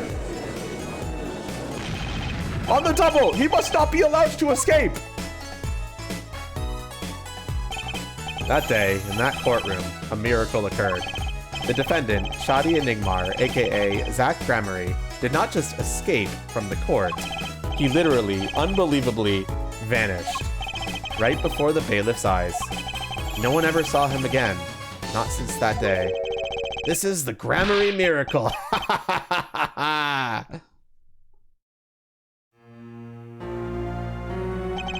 No verdict was declared. After all, the defendant didn't exist. That's how it happened. The trial of magician Zach Gramarye vanished, along with him, for all eternity. The mysteries that remained behind were all solved, however, but not until 7 years later. To be continued.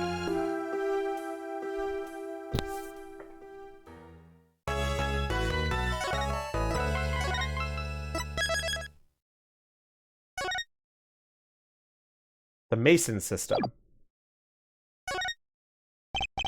That trial 7 years ago was the beginning of it all.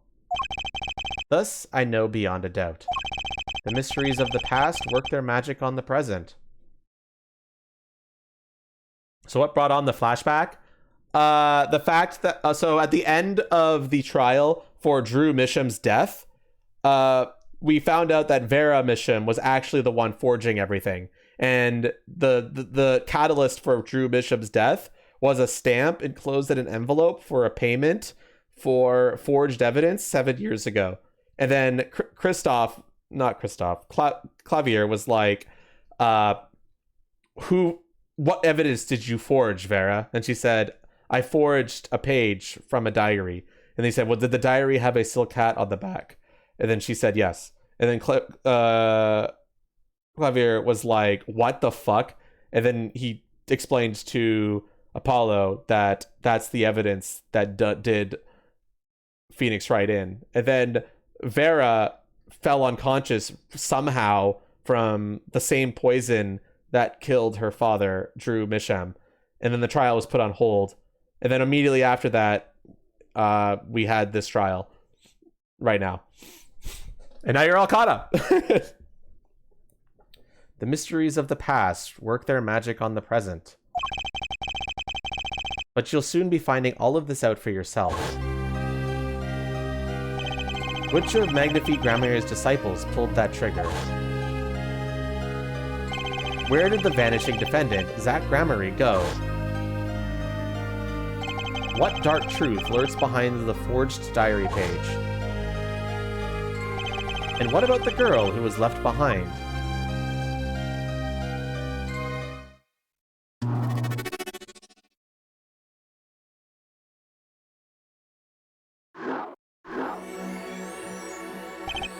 The past left us these 4 keys to unlocking the truth.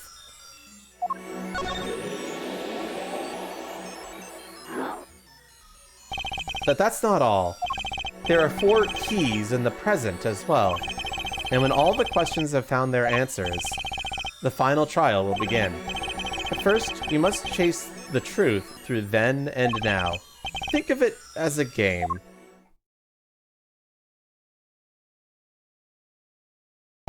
I, Phoenix Wright, will be your guide through this game. That terrible trial saw me present forged evidence. It ended half-finished with the defendant vanished.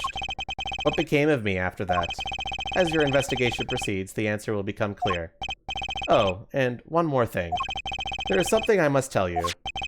As Apologestus has his bracelet, so too do I have my own weapon of sorts. My Magatama. What does it do, you ask? That I would have you see for yourself. Well now, shall we begin? Use Q and E to jump between the past and present. Let's begin 7 years ago, in the past. It is right after my last trial came to an abrupt end. Now that you know the game, let's play.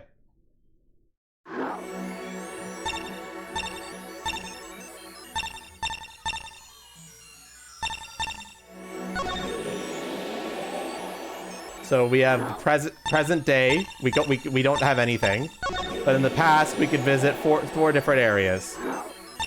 So chat, where do we go? We could go to the detention center, defendant lobby number 2, Write & Co law offices, and Drew studio.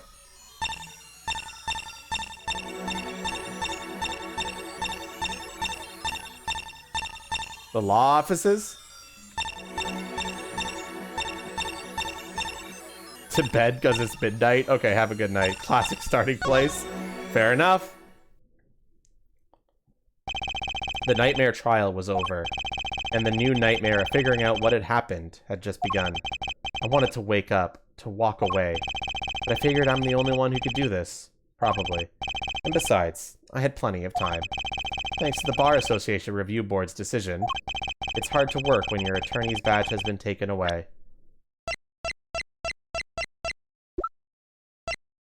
Okay, no evidence reshuffle yet, but we are going to be having an evidence reshuffle eventually. 7 years ago, Write & Co law offices. You're right, no badge. Let me fix that.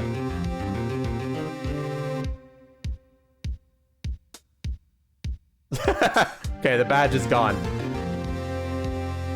Oh, morning, Daddy. Oh, I'm so glad you came. You okay, Daddy? They're picking on you? I am fine, as always. This old boy is here to help me, after all. That's young man to you. Good morning. That's a cute outfit you have on. Thanks. My first show's today, after all. 2 weeks had passed since then. I called her into my office. Trucy, there's something we need to talk about. It's been 2 weeks since your father disappeared. We need to start thinking about your future.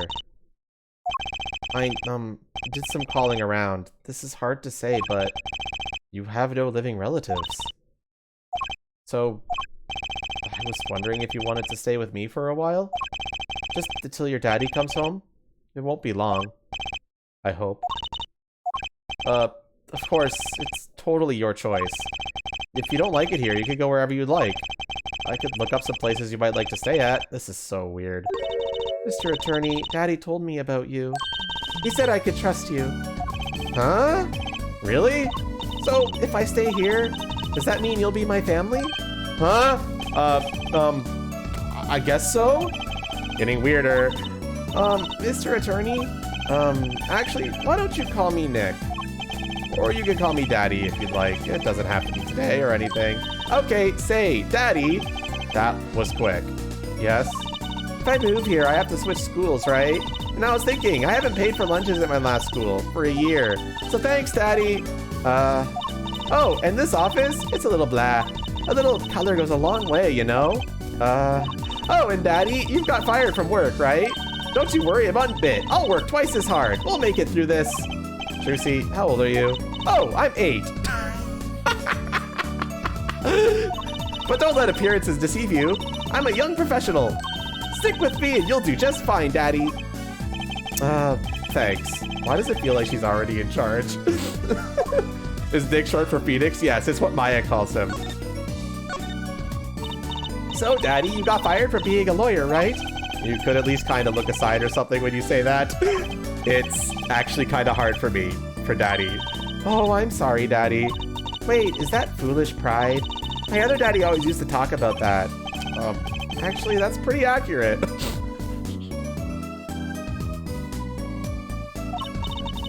So here's my idea. We'll make a new office. Law just seems so stiff, doesn't it? No one will be my friend at school that way. Oh, that won't do, I guess. I just don't know much about anything other than law. or even much about law if you were to ask some people. Maybe the problem is calling it an office. We should run an agency instead. You mean, like a talent agency? Forgive me for asking, but doesn't that require talent?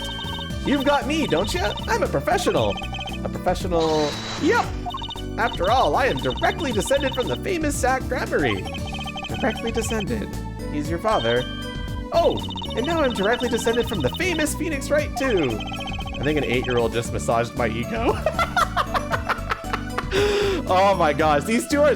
I think my only real disappointment with the later games is that... I'm gonna be a little bloodier. Trucy gets a little sidelined in Dual Destinies and Spirit of Justice. But at least in Spirit of Justice, she gets a whole ass case like dedicated to her, and it's one of the best cases in the game. So I'm looking forward to that. But that's like 2 games from now. So at least like she gets a lot of love in Spirit of Justice in that regard. So that's good at least. Yeah, Bakiri, there's a whole case in Spirit of Justice dedicated to her, and like it's really good. It's the second case of the game, actually.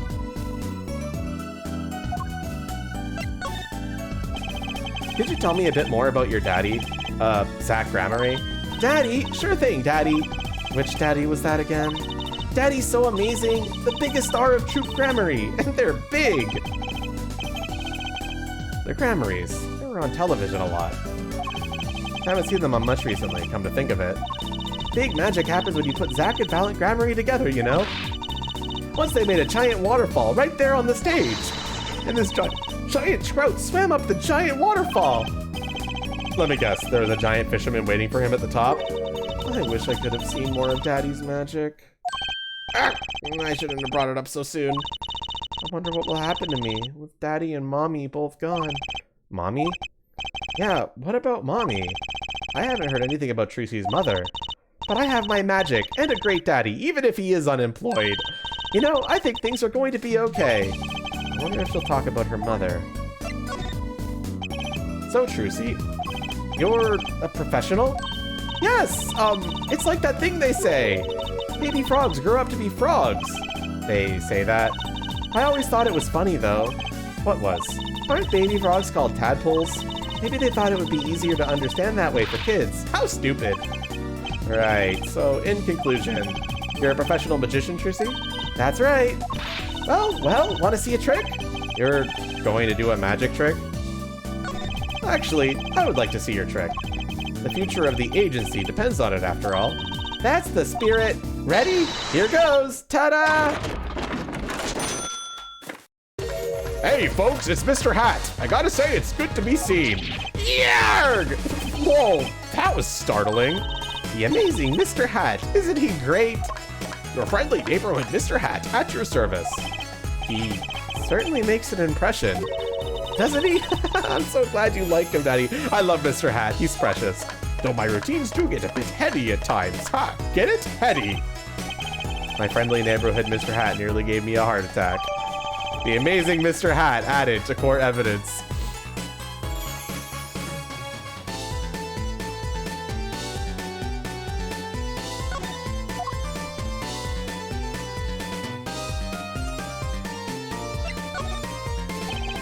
Could you tell me about your mommy, if it's okay? Mommy was so pretty. She was like an angel up on stage. On stage? You mean with your daddy? Yep. She was always there with Zach and Valiant smiling. But then she went away. Went away? It was a grand illusion, but she made a mistake. She vanished, and I guess she didn't know how to get back.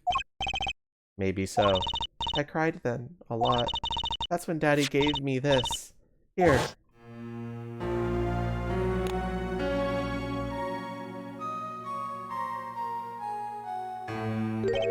This is your mother? She's beautiful. Her name's Thalassa. Thalassa Gramarye. Poor girl. I didn't know her mommy had gone missing. And now her daddy's vanished too, right before her eyes. Hey, Daddy, you won't... Don't worry. I won't vanish. I promise. Right. You can't even do magic. You're like a backup plan. Daddy always said to have a backup plan. I guess I'll rate it... I guess all I rate as is a backup plan. Trucy's locket added to the court record.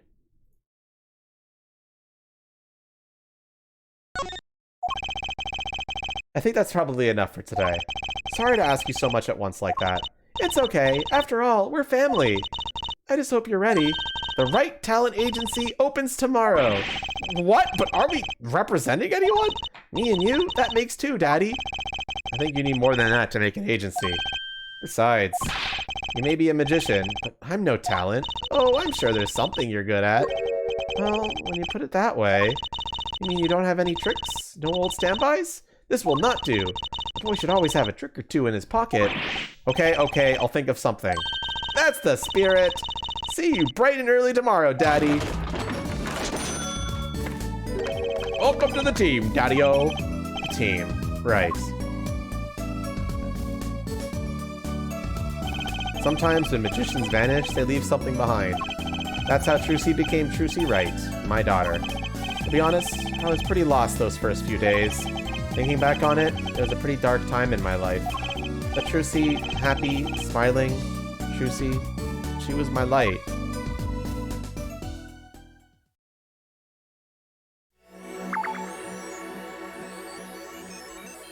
Where to next, chat? Detention Center, Defendant Lobby number 2, or Drew Studio?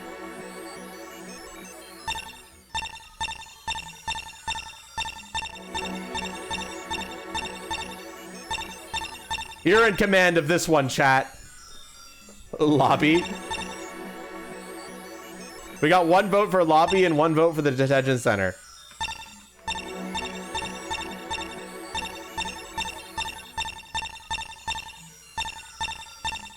That's another vote for the detention center.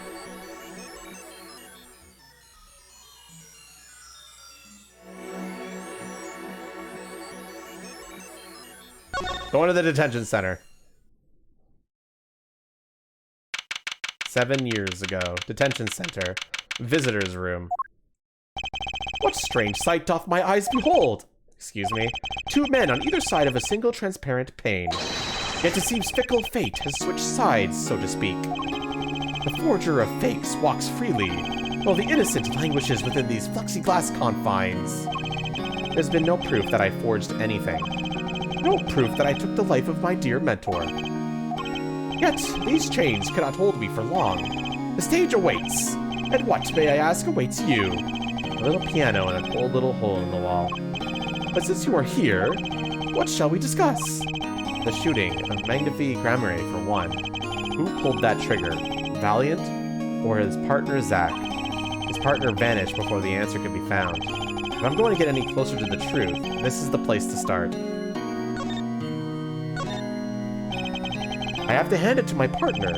He knows how to make an exit. That's talent. Yes, he made my attorney's badge disappear, and he never even touched it. Glory's spotlight always leaves someone weeping in the shadows. Yet his very disappearance is itself a revelation. Revealing what? Zach Grammary killed Magnifi. It's as good as signed confession. That's certainly been public opinion's take on it. I grow tired of my cage. But the time of my release is near. I must go and prepare. Planning on jumping back into the magic right away? As long as an audience waits with bated breath, there will be Valiant. And also, yes, now that my partner has disappeared, Magnifi's repertoire is mine. Valiant Grammary has a tradition to uphold. Is that true? Seen in this light, the trial was quite good for me, verdict or no. And you can't pay for that kind of publicity. The suspicion on you hasn't lifted entirely, Valiant. After all, you received one of those letters too. You were just as obligated to follow Magnifi's instructions as your partner. So I was, but only Zach Grammary followed them. Let us not speak any more of who shot what. Now that my partner has vanished, the question is moot. I'm more interested in learning something else, actually. What might that be? I want to know what Magnifi had up his sleeve. How could he coerce you and your partner to kill him? The trick up his sleeve? Perhaps you do not know. Know what? A great magician never reveals his secrets.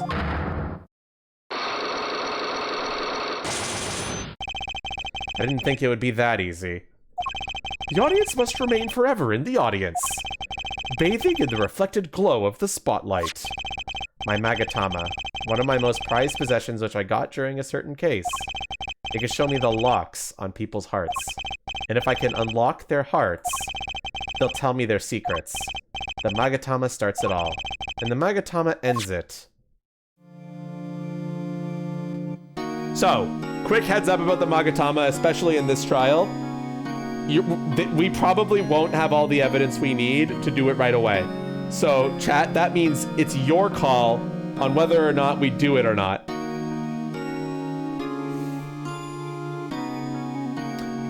But we might have to go and examine stuff for later. However, it might be good to consider taking a peek so that you have an idea of what you're looking for. Why is it like that? It's always been like that in every single Ace Attorney game. The only games where it's not like that is Dual Destinies and Spirit of Justice, where you generally have everything you need right away. But in every Ace Attorney game before that, when a Cyclock appears, you generally don't have what you need to break it.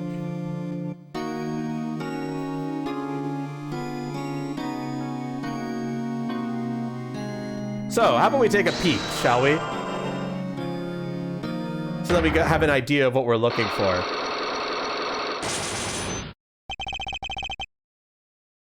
Oh, you mean the button. Oh, okay.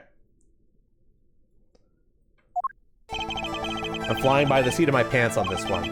There must be a path leading from the evidence to the truth. And that's what I'm going to find. To ask someone to take a life, even one not long for this world, that's asking someone to commit murder. Yes, our mentor was fond of dramatic moves and dramatic finales. And he got his wish. His life was taken. What weakness could be so powerful as to coerce someone into committing murder? My guess is it was a matter of life or death. Care to explain? Your troupe lived in a world of showmanship. The flashier the better. And flashy so often means danger, doesn't it? Let us make this as painless as possible. If you have proof of this danger, then show it. Do we currently have proof of this danger, chat? Or should we back off?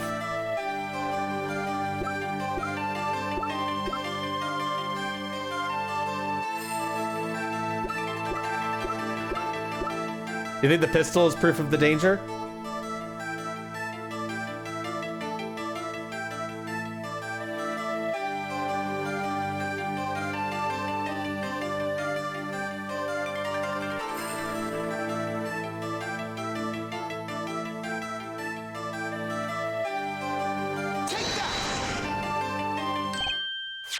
Why, that's one of ours! Specifically designed for your show, I gather. A single bullet. One shot. What are you suggesting? We are magicians, Mr. Wright, not murderers. I'm not crying murder, Mr. Valent. I'm crying something far more tragic. An accident. Zack and Valent's quick draw shoot-'em. How long has it been since those shots were last heard? Was the shoot-'em cancelled because someone might get hurt? Of course, what other reason could there be? Well, it could have been cancelled because someone had already been hurt. Fascinating, my Faustian forging friend. But tell me, what can you prove with a single pistol? Well, tell me what would have happened if there had been an accident. What if one of your bullets took a life on stage? The performance of magic is not concerned with what-ifs. It is concerned with precision. Precisely whom do you claim we shot? Looks like I've chosen the right path. Let's just hope he walks it with me. A life was sacrificed so the show might go on, and this shows who it was. Do we present something or do we back off?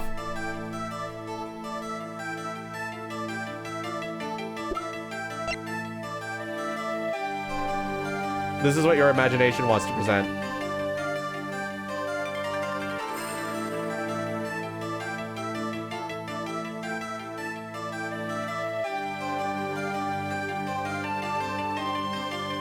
Are we committing to this or are we backing off?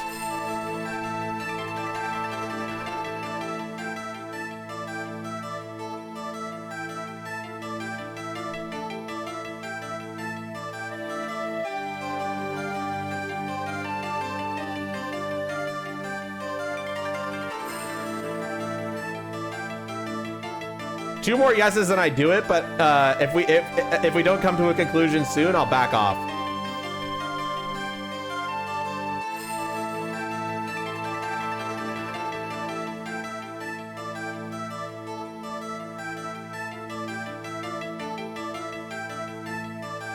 One more yes vote and I do it. No, but if I don't see one, then I'm backing off.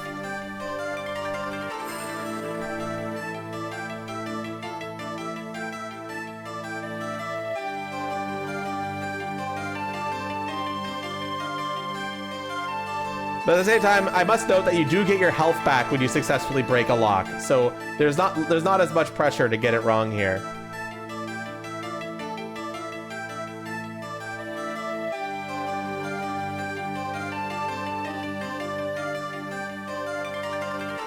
It recovers about half of the health bar, your imagination, from what I remember.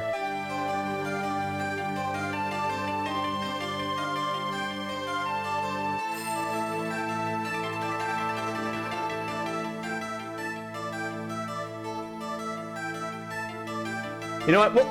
I'll present it, and if it's correct, we'll move on. If it's not correct, we back off, and we won't do any more. But that's Zach Gramarie's wife and Trucy's mother. Thalassa, I believe was her name. Alakazar! But how can you say this? How can you say she was struck by one of our bullets? Still in denial mode, eh? Thalassa was at the greatest risk of being shot, and this clearly shows just how much danger she was in.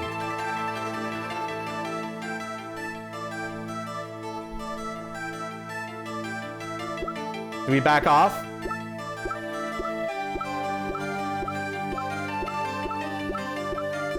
Or do we present something, chat?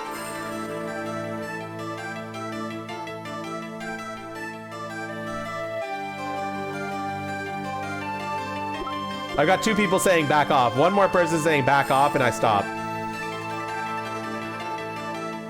And by the way, I'm going to make a note of all of the locks you've successfully broken so that I will just speed through them next time when we come back to this psych lock, okay?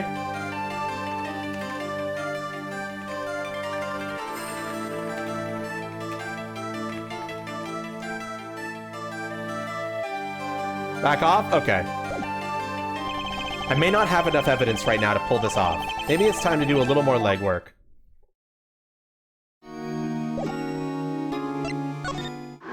Alright, where to next then, chat? Defendant lobby number 2 or Drew Studio?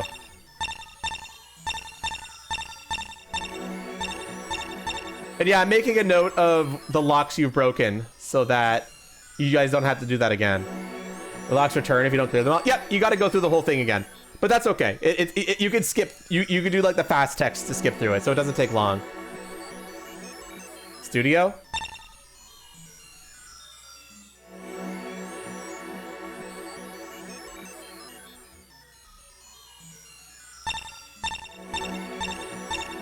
Studio, it sounds like you guys want to go to. Let's go. 7 years ago. Drew Studio. I figured you'd come here sooner or later. I decided on sooner, Drew Misham, was it? I haven't done anything illegal. And I didn't come here to whine about past events. I wanted to ask you some questions. I suppose you have that right. That day, the entire court descended into chaos. Only you stood still, your eyes calmly watching. I admit, it made me quite an impression on me. I'm used to finding myself in outrageous situations. Phoenix right, was it? I'll answer what I can. I'm not sure, but it feels like I'm being watched intensely. This is my daughter. Farah, say hello. She's gone. Shall we begin, then? Judging from this place, you're a painter? Not, sadly, a profitable one. I've never sold a painting. It's a source of considerable embarrassment. I'd be able to get by, were if it only me. Your daughter? Her mother grew weary of me and left. I don't want her to grow up needy, Mr. Wright. That's why I began my other occupation. Forgeries. Don't look at me with those eyes. I know it is that I do. More than half the paintings they bring me are stolen. And who knows what my copies are used for. But some of your works aren't paintings, correct? You may not believe me when I tell you this, but that was my first work outside of painting. What? To think it would be used as evidence in a murder trial. I never even imagined the possibility. Then why did you take the job? I was well paid. Very well paid. I think he feels worse about it than I do. The past is hard to escape. Honestly, the sooner I can put this behind me, the better. With apologies to you, of course. Sorry, but it's not going to be quite so easy. He's trying to forget what he made. Looks like I'll have to remind him. Your work. Don't try to pretend you've forgotten. Sure, all you did was make a copy. But that copy might have destroyed the life of an innocent man. I'm responsible too, which is why I have to know. And you have to tell me. I knew it would be difficult to escape this. Then, let's talk.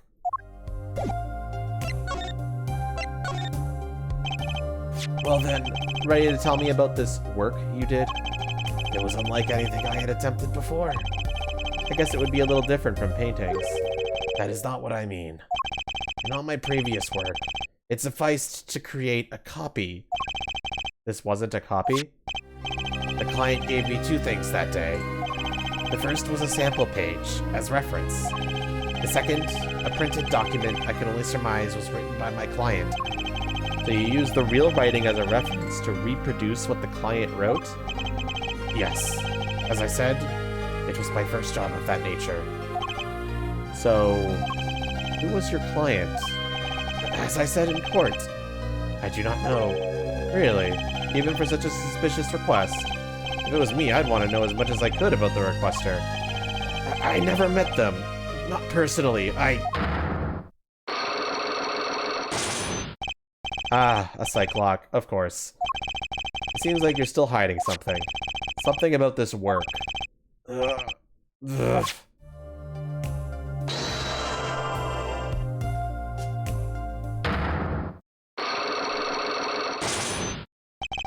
You're hiding something. Let's hear it then. What are you hiding from me, Mr. Misham? I'm sorry, but I really don't know. I never met the client. True, when I asked the client's name, there were no psych locks in sight. Regardless, you're hiding something. You have to be, otherwise it wouldn't make any sense. Why are you doing this to me? Well, I've made my stand, no backing down now. So what's Mr. Misham hiding?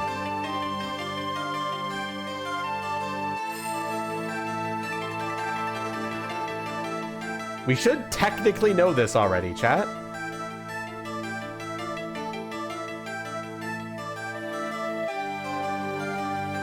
Well, me might not, but...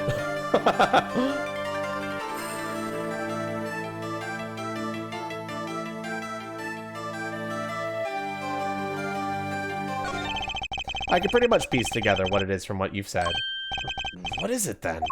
You told me what you knew about the client, and I couldn't see any psych locks. Psycho locks? Is that some sort of asylum security? Or a new hairstyle, perhaps? But then they did show up, didn't they? Who was your client? As I said in court, I do not know. Really? Even for such a specific request? If it was me, I'd want to know as much as I could about the requester. I never met them. Not personally. Not personally. Those words are what triggered it. Again with the psycho locks. I must really know what they are. So, you didn't meet with the client, but someone else did. Maybe the real forger behind this evidence? Perhaps I'm hung up on this lock business, but I'm afraid you lost me. Yeah, well, I didn't come here to talk about psych locks. As long as I come to the right conclusion, it doesn't matter how I got there. And your conclusion is? The real forger behind this wasn't you, Mr. Misham. Poppycock! I don't know what you're talking about. That's my work, I tell you. Made here in my studio. Who else could it have been but me? That's the real question, isn't it? If the forger wasn't you, then I don't have many other people to choose from. The real forger at Drew Studios is...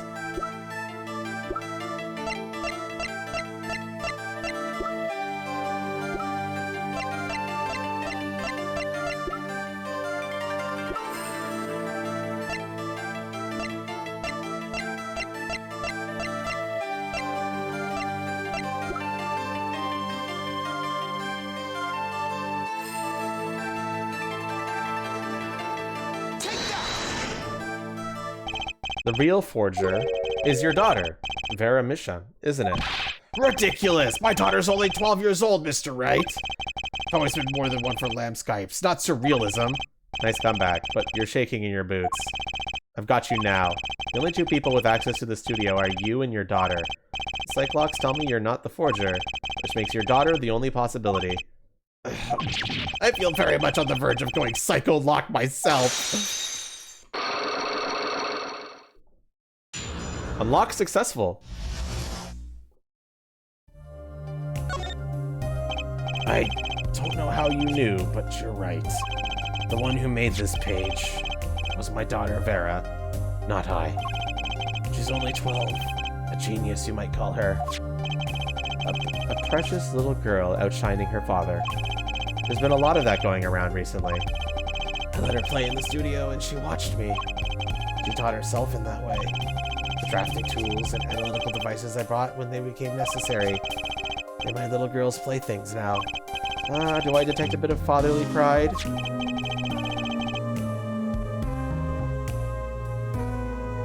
So Vera was the one who made this page. Would she know who the client was then? Actually, the client came once here to the studio, What? Why didn't you say so sooner? but their face was covered and they did not want to talk to me. So they talked to your daughter. I will speak only with the artist, the client told me. That little girl is the key to our mystery client's true identity.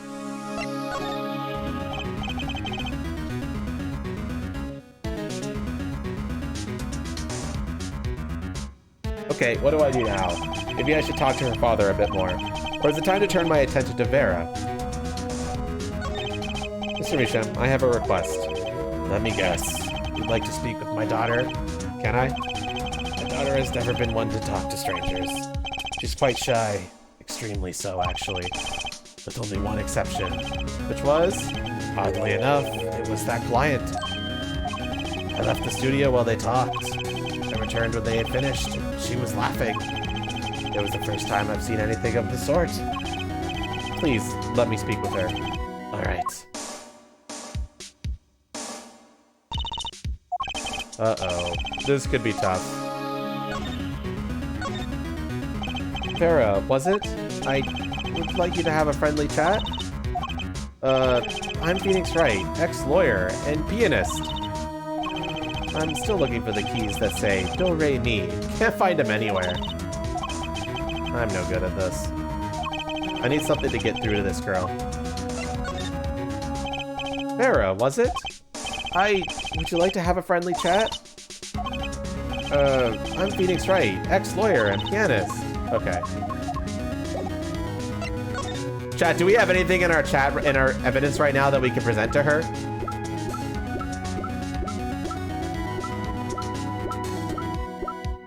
Maybe the locket? We could give it a try. What do you think about this? I think I just made her nervous. I need something to grab her attention. But what?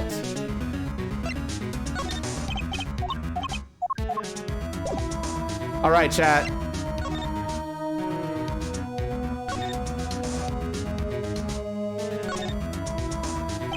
Maybe I'll just sit on over here for a closer look.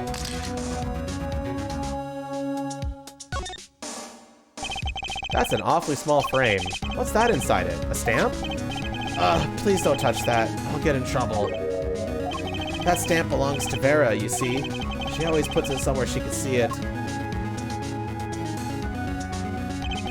That's Zach and Valant, the Grammarys, is it? The post office issued that commemorative stamp last year, when the Grammarys were at the height of their popularity. Not anymore, now that one of them has vanished off the face of the earth. Vera went to see one of their shows when she was quite small. She's been a dedicated fan ever since. She watched them every time they came on TV until the end. I see. That stamp's quite hard to come by, I hear. I still wonder how she got her hands on it. Remember the stamp added to the court record.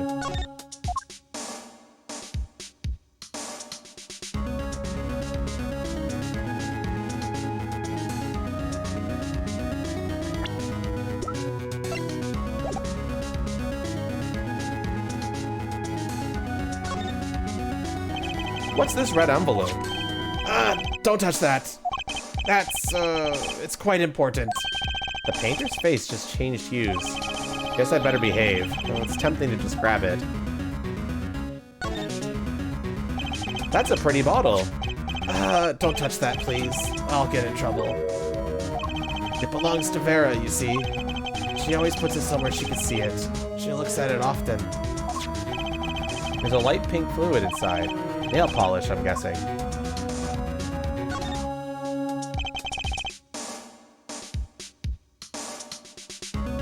Is you and Vera? Yes, we took that one quite recently. I know, I'm a painter. Why not paint a portrait instead? Never been that good at people, unfortunately. Ah, right. Shouldn't you practice?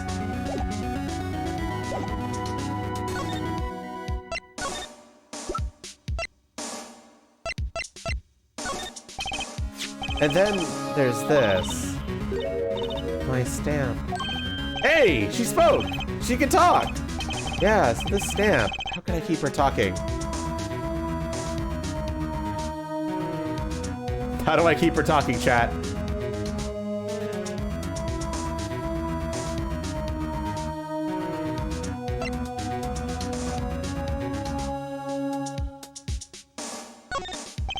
Isn't Troop Grammary amazing?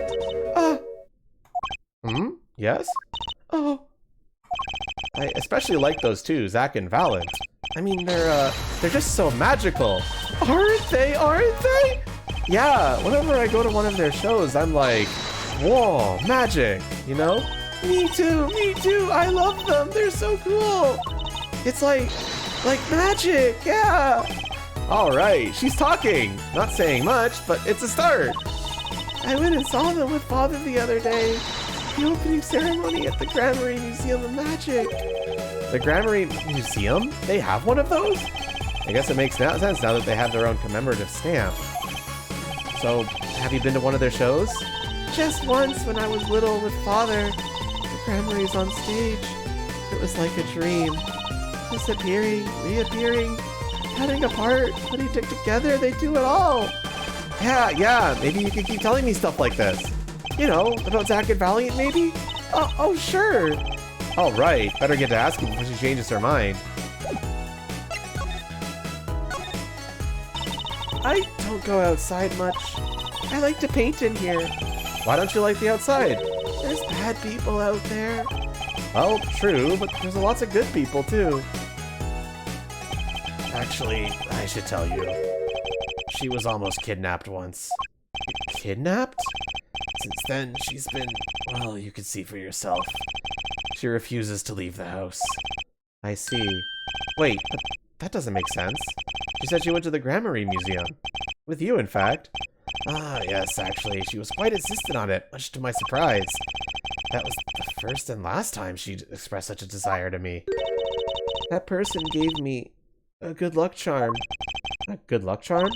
For when I absolutely had to go outside. Yes, apparently she received something, a gift, from that client, actually.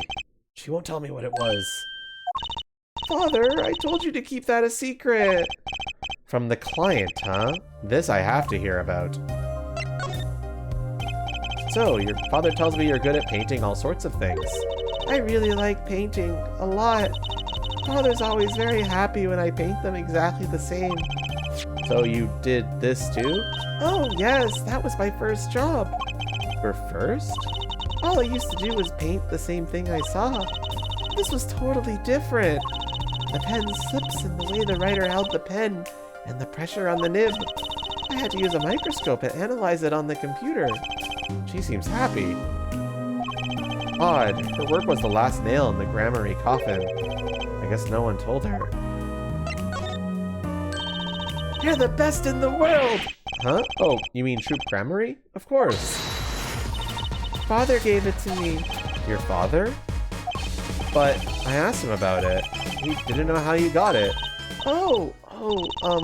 I guess I just took it, yeah. Took it? Father got a letter from that person.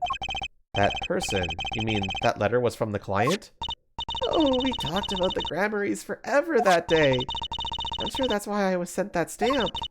I didn't want to just send it back, so I took it. They're a sneaky one, this client. They were trying to get on our good side. Sent from the real client. And because of that, she dodged death.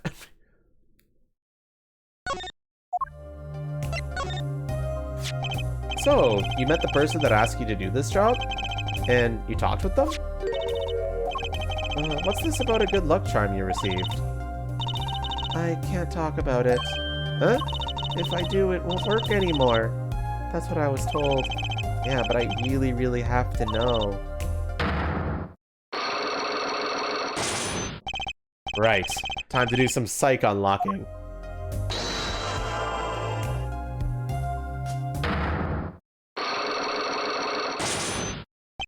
The client. You seem to trust this client. Quite a lot, in fact. Because they gave you the stamp? No, that's not why. They listened to me, to my problem. The problem that keeps her inside all the time? Don't go outside if you don't want to. That's what they told me. But when I absolutely have to go out, all I had to do was use a good luck charm. A good luck charm that your client gave you. I think I know what your client might have given you, actually. Is this your good luck charm? Do we have the evidence, chat, or do we back off?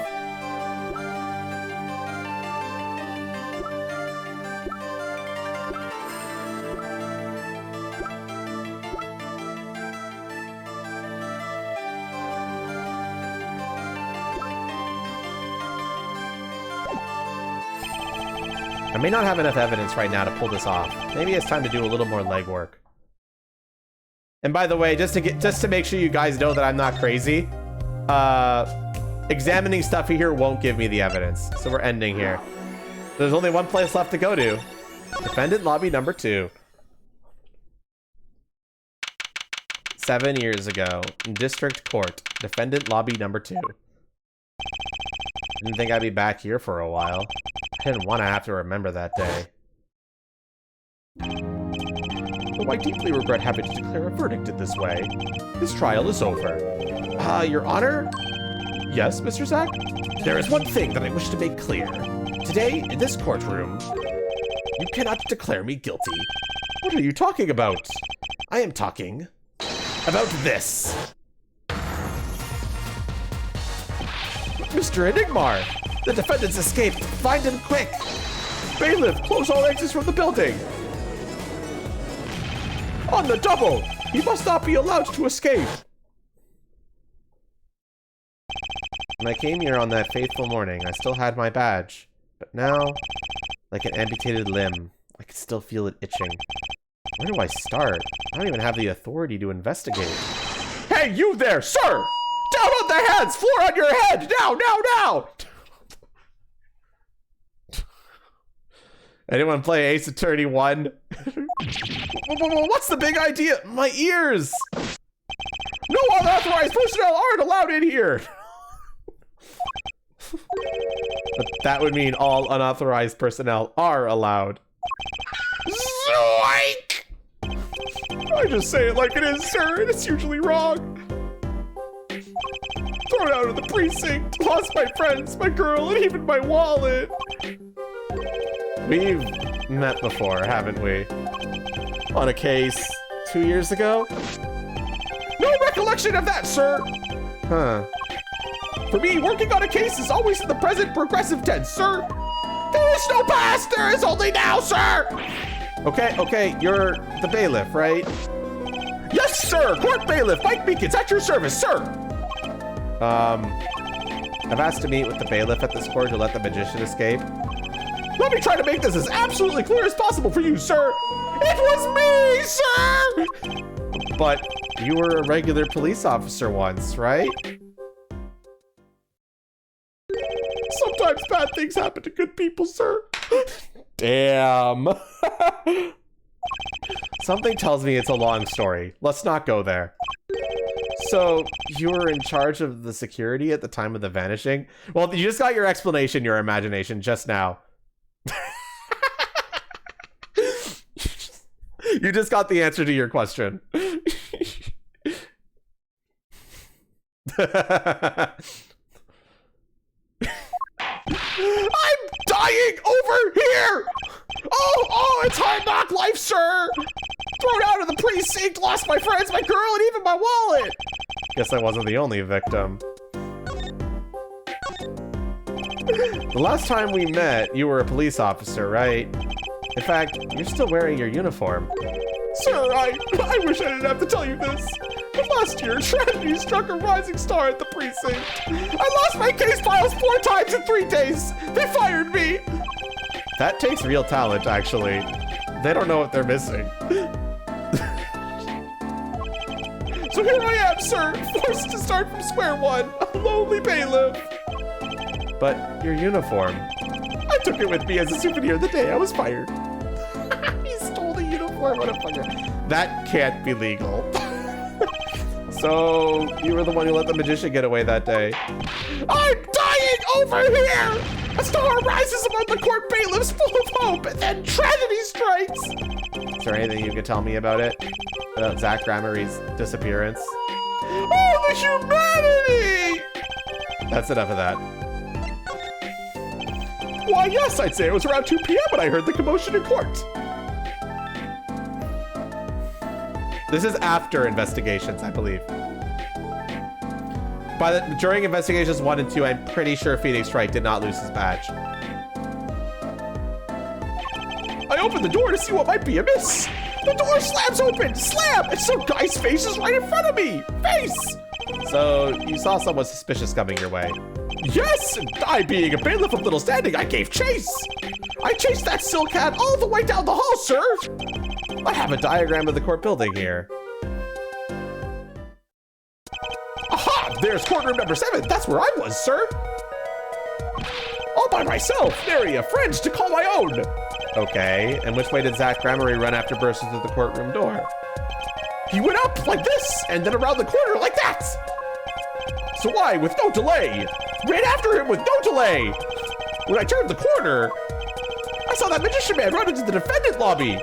Swiftly, I ran. Following him, I threw myself boldly into the room. Why, I remember it like it was right here. Because it was. Lobby number 2, sir. I think so, Big Harry. I'm not sure. He's just incompetent. That's all you need to know. You ran into this room? I don't see any place to hide in here. Believe it or not, sir, I didn't believe it. Here, in this room, the magician, gone, vanished like a puff of smoke. Except there wasn't even any smoke. He was just gone. That's impossible. Yes, that word. Oh, how many times have I said that word? Even the sound of it causes me indescribable pain. I'm dying over here. Okay, I won't say it again, promise. But you have to admit it's difficult to vanish into thin air. Did you search the lobby? I searched. Why the pause? There was nothing here at all, sir. That's right, nothing was here, sir. How could he talk so loud and still be hiding something? So Zach was in this room when he vanished. Absolutely, sir. I saw him with my own eyes. That red silk hat, that flowing cape. He ran right in here, right inside this room. Silk hat, cape, that's Zach all right. But sir, look at the room. There's not a single place to hide. Sir, there was nothing I could do, but nothing, sir. What about now? Have any ideas? Sir! Ideas about what exactly, sir, if you don't mind me asking? You've had quite a bit of time since then. Has nothing occurred to you at all? Do you have any idea what trick he might have used to disappear like that?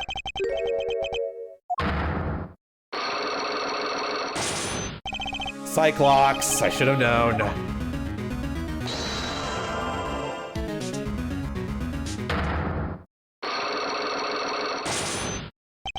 The disappearing trick.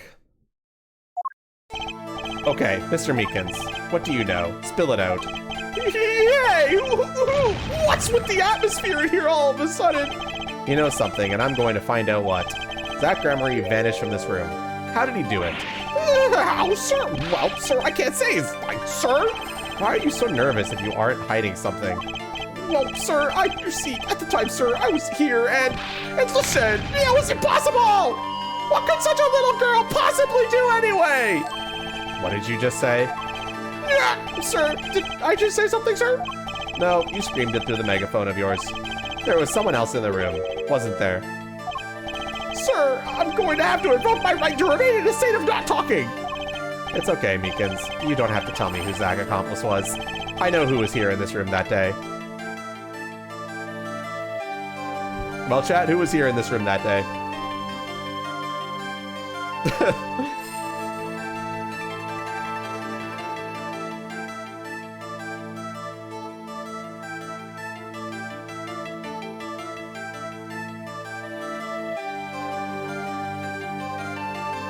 Make it official. I need chat to do this, even if it's obvious.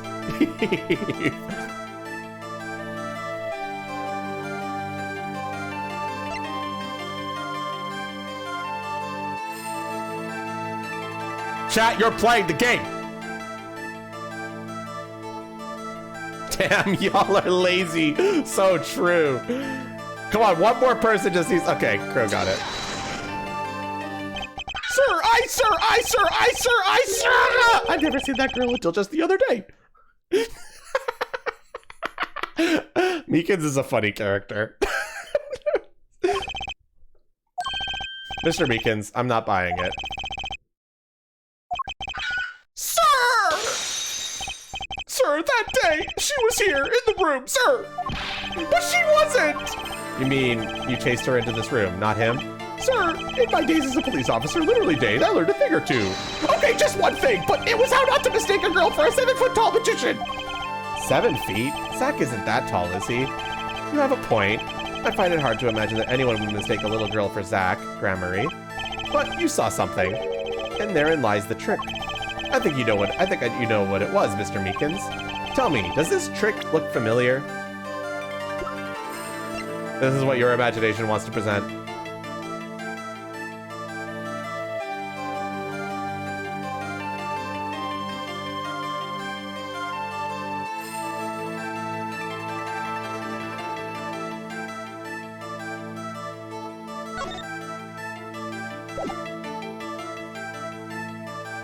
Lazy!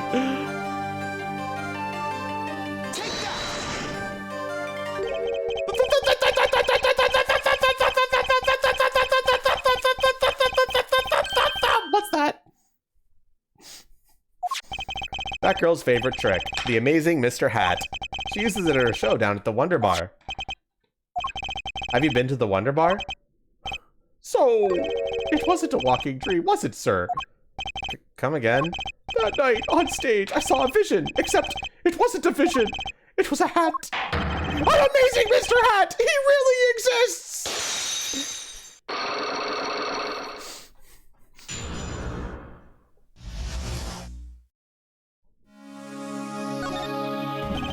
I remember it clearly, though the details are a little vague.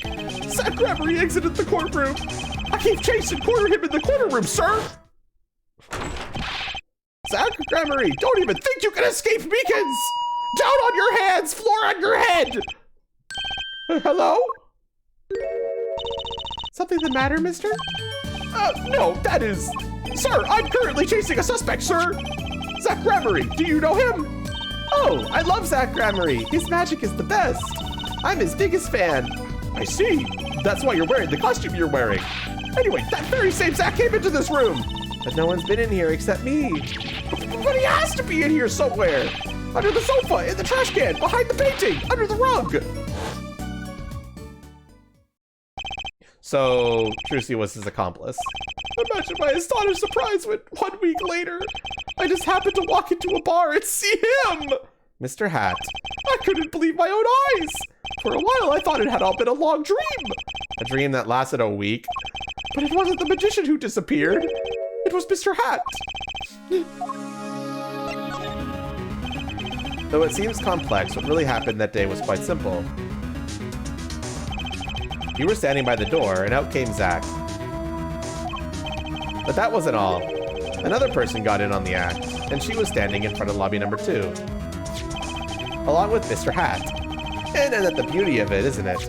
Oh, so, while you are standing in shock and amazement, the magician rounds the corner, and most likely runs through the closest door into lobby number 1. This is where you come in. You turn the corner in rather lukewarm pursuit, and at that very moment, Trucy runs into lobby number 2. And all she has to do is tuck away the Mr. Amazing hat. Sir, I only lost sight of him for the briefest of moments. Then I saw that cape, Zach Gravery's red cape, fluttering like a cape. Astounding, sir! All my days of posing queries, making inquiries, and chasing queries wasted. It was as if I could see them melting away like an ice cream cone left by the side of the road to die. Oh, the scattered remains of a measly eaten chocolate parfait! Such sweet sorrows. I'm sorry. I had no idea how much you suffer on account of this case. It's an honor, sir! I've apologized to people many, many times, sometimes more than once. But this is the first time anyone's ever apologized to me! Actually, about that girl, I'm sort of her guardian now. Is that so? Sir, you should know that I harbor no ill feelings whatsoever in my harbor. Okay. I let the defendant escape. That's the stone cold truth. Just another step on my way from singing the blues to wearing the blues. Someday, sir, I'll be standing side by side with the great Detective Gumshoe. Mr. Beacons, this is a free ticket to the show at Wonder Bar. If you want... It's an honor, sir. Sir, I can't count the number of things I've had taken from me, sir. But no one's ever given me anything for free. Right, I'll see you in court next time then, sir. I look forward to it. All eyes were on Zach Gramery that day in court until his mysterious disappearance. Now part of the mystery has been revealed, but the magician remained out of sight. It would be 7 years before I met him again.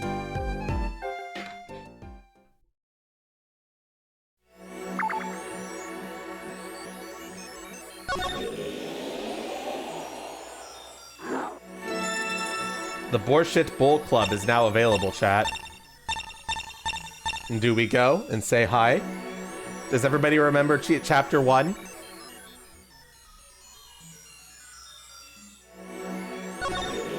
Do y'all remember chapter 1, chat?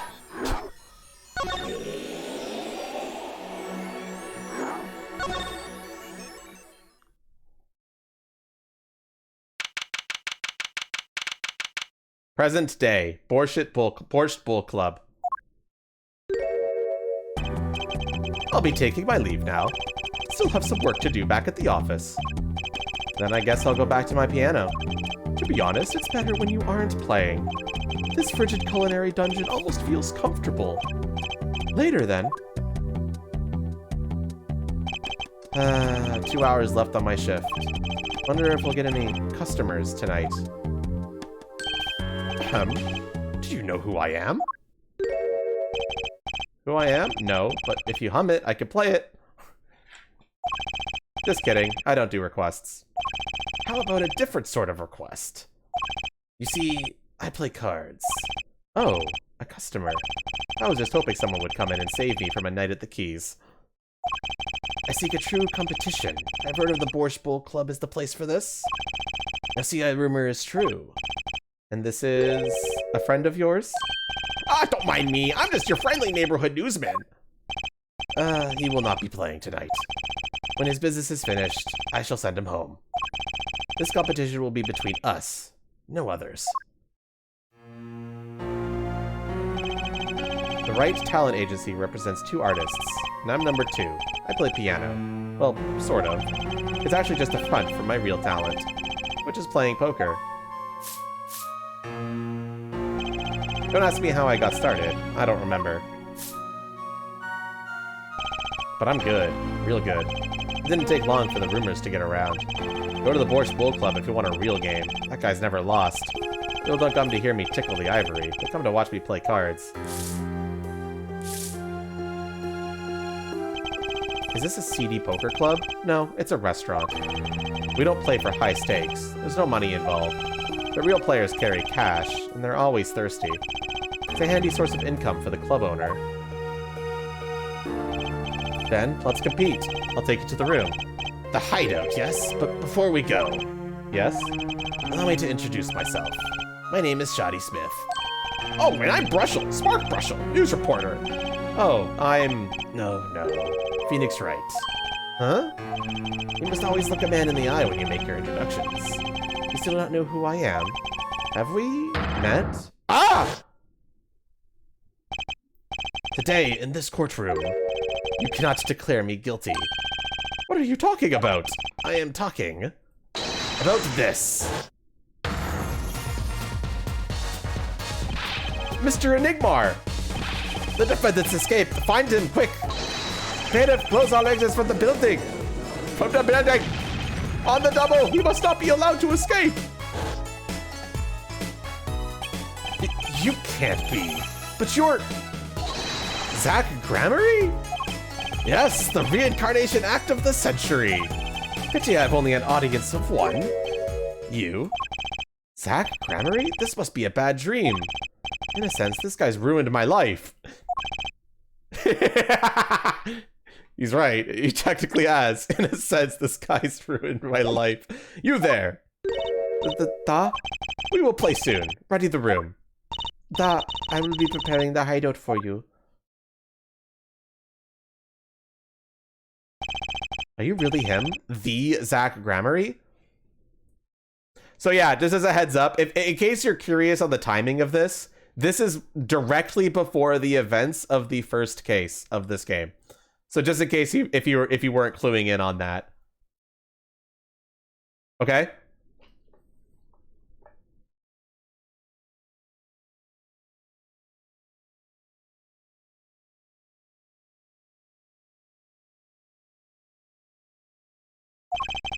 Now I am Shady Smith. Remember this.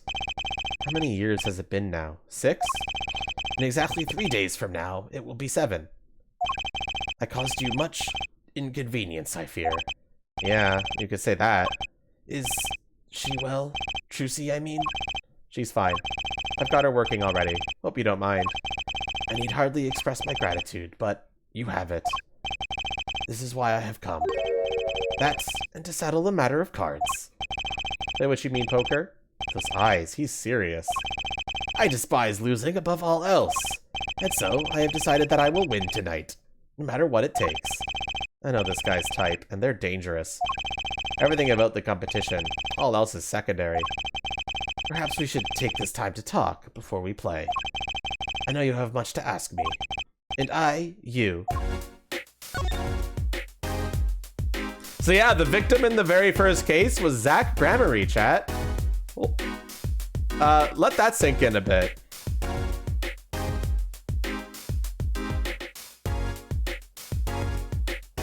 Isn't that crazy? I think that's crazy. Anyway. We competed that day 7 years ago, too. Ah, yes. You must have been surprised. Called to the detention center out of the blue. 2. 1. Showdown time.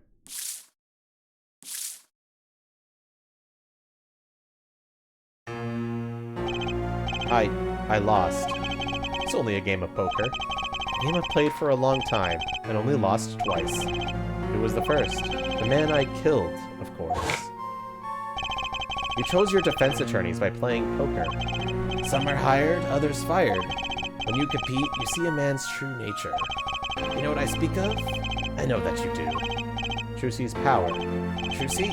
She's in a class of her own.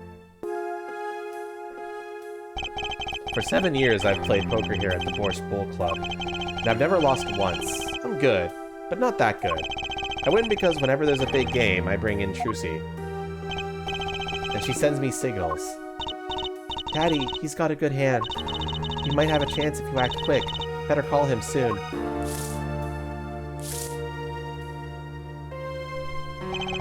Can you tell me what her power is? Judging a person's thoughts by reading their reactions is a staple of performance magic. But those of Trucy's line possess far greater skill. Her line? Recall, you were the second man for whom I've lost. Magnifique Gramarye. That was the first time I learned of this power, as you call it. Wait, so you're saying her power is genetic? It's just in the Gramarye blood or something? Blood. I'm sorry, but it is not something told lightly to outsiders. And it's nothing you need to know at this time. It's some kind of grammary secret, then? Fine.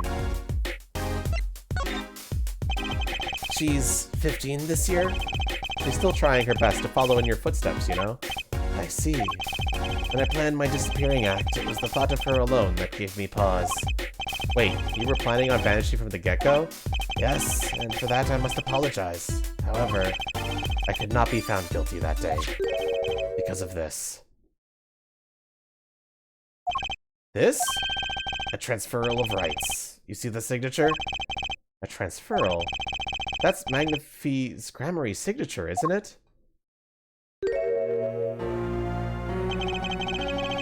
I hereby give all rights to the secret staging and performance of my magic to the recipient named below, and the recipient's name is you, Zach Grammary. Yes, it is I. Wait, this page looks torn. You recall the diary, yes? Why didn't you just give me this, you dumbass? Whatever. Take a close look at this diary. Note that a page has clearly been ripped out. As it just happens, I have here what I believe to be the missing page. Wait, let me see that. How could I forget? That scrap of paper lost me my attorney's badge. This is the real page that was torn from that book. Magnifie gave it to me that night.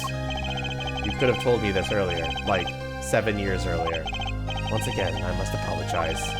It was all I could do to prepare for my escape from that courtroom. You fucking bitch, whatever. The greatest of Magnifie's Grammary's illusions are true art. As such, they are well protected by this document. Only its bearer may perform his illusions on stage. Sounds like a pretty important thing to have if you're his disciple. As the rightful heir to this art, I too wanted a rightful heir. Rightful? I'm sure you knew who I choose as my successor. Your daughter. That is why I have risked all to come here tonight. Rushel? Sir! Ah, here you go! What's this? A letter passing the rights I have inherited to Trucy. I would have you sign here, as a witness. But I'm not a lawyer anymore, and you need a public notary, besides. I may not look it, but I'm a certified notary. You are? By day, I wear notary's glasses and hunt for news. Also by day, I wear reporter's glasses and notarize. When I take off the glasses, I can't see very well. Your signature, please. This is the first reason I've come here tonight. Transferal of rights added to the court record.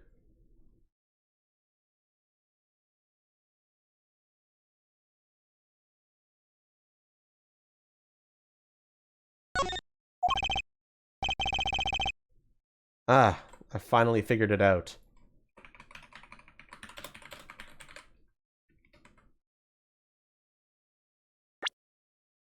Once I can chat, I'm updating that evidence.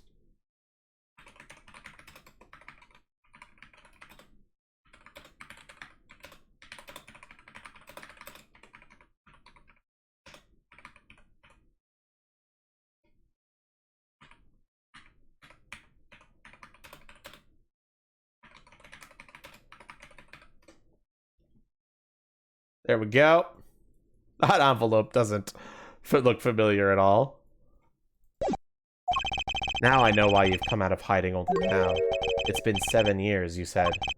Precisely. There's a law that covers your situation. After 7 years, missing persons are considered to be legally deceased.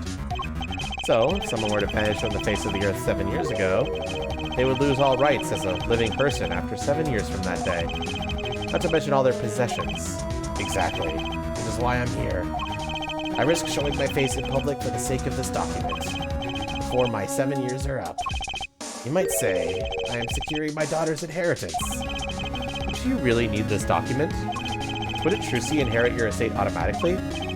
Not in this case, I'm afraid. In this case? Yes, I received the performance rights from Magnifie Grammary. However, this was done in secret, without witnesses. Before Magnifie died, 2 potential successors to his repertoire were named. Myself, Zach Grammary, and Valage Grammary. Not Trucy. I see, so you do need this document. I have known Rushel since before I vanished. He is a man I trust. Now, only 3 know of my rebirth. I took the liberty of looking into Trucy's background, and found you had no other close kin. It is as you say. Okay, I was kind of hoping he'd say something about the mother at this point. I know everyone else, but Trucy's mother is a mystery.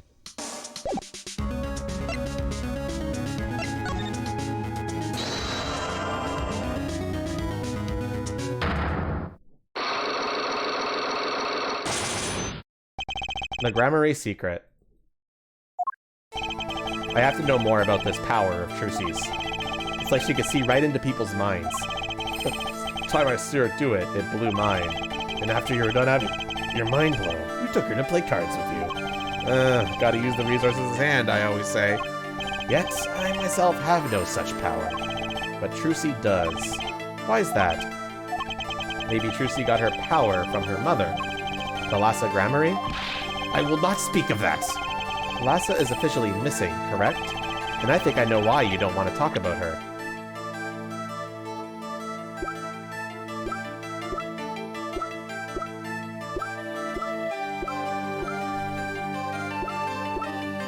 Well, chat, do we have the evidence for this, or do we back off?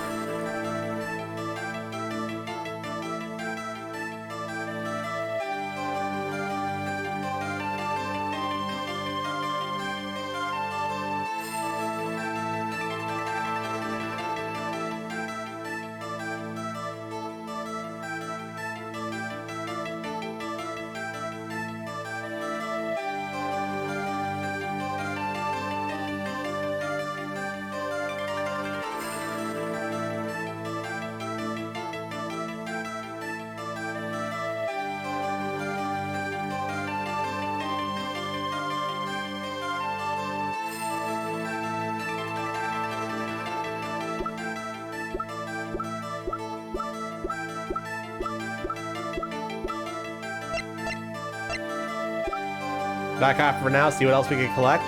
Sure. I may not have enough evidence right now to pull this off. Maybe it's time to do a little more legwork. By the way, I will tell you, like, definitively, if there's nothing else to do except break a lock. So you guys know that you're supposed to actually be able to solve it.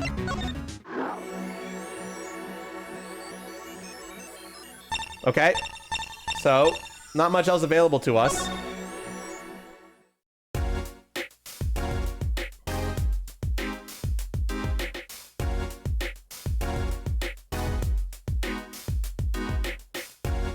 Okay, then I can tell you right now. Okay, we didn't examine. That's because there's nothing to examine here. I'm gonna be honest with you. There is nothing here.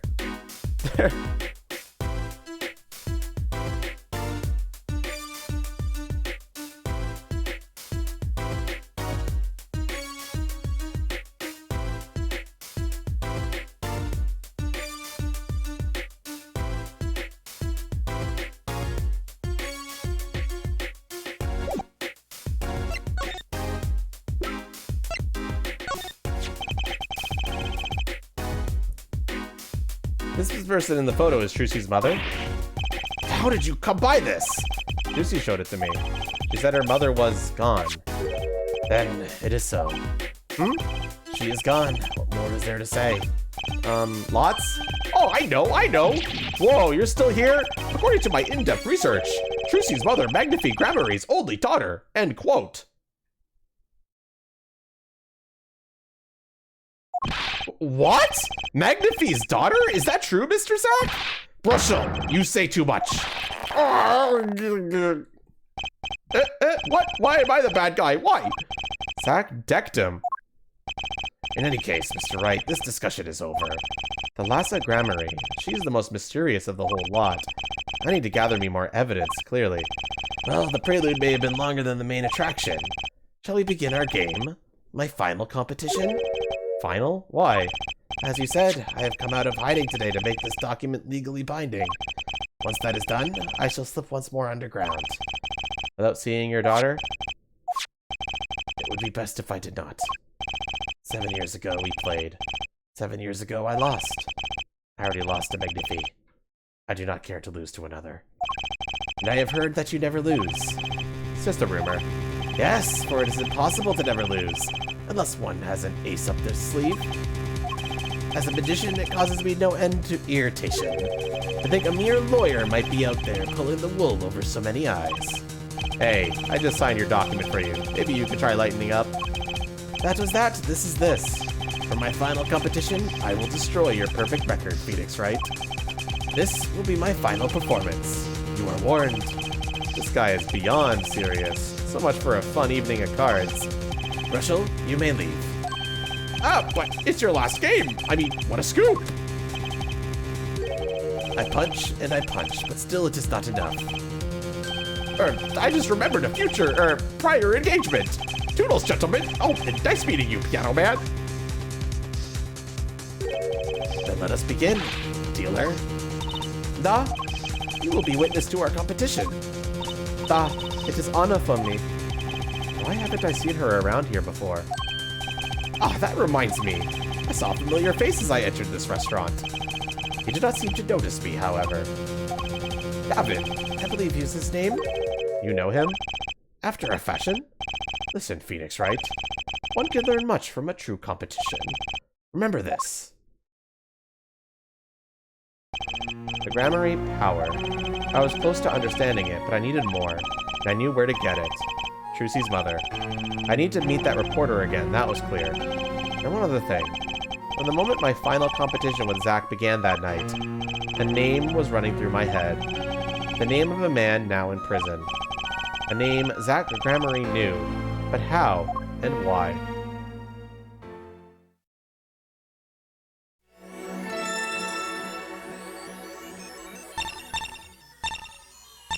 Well, we can now go to Solitary Cell 13, chat.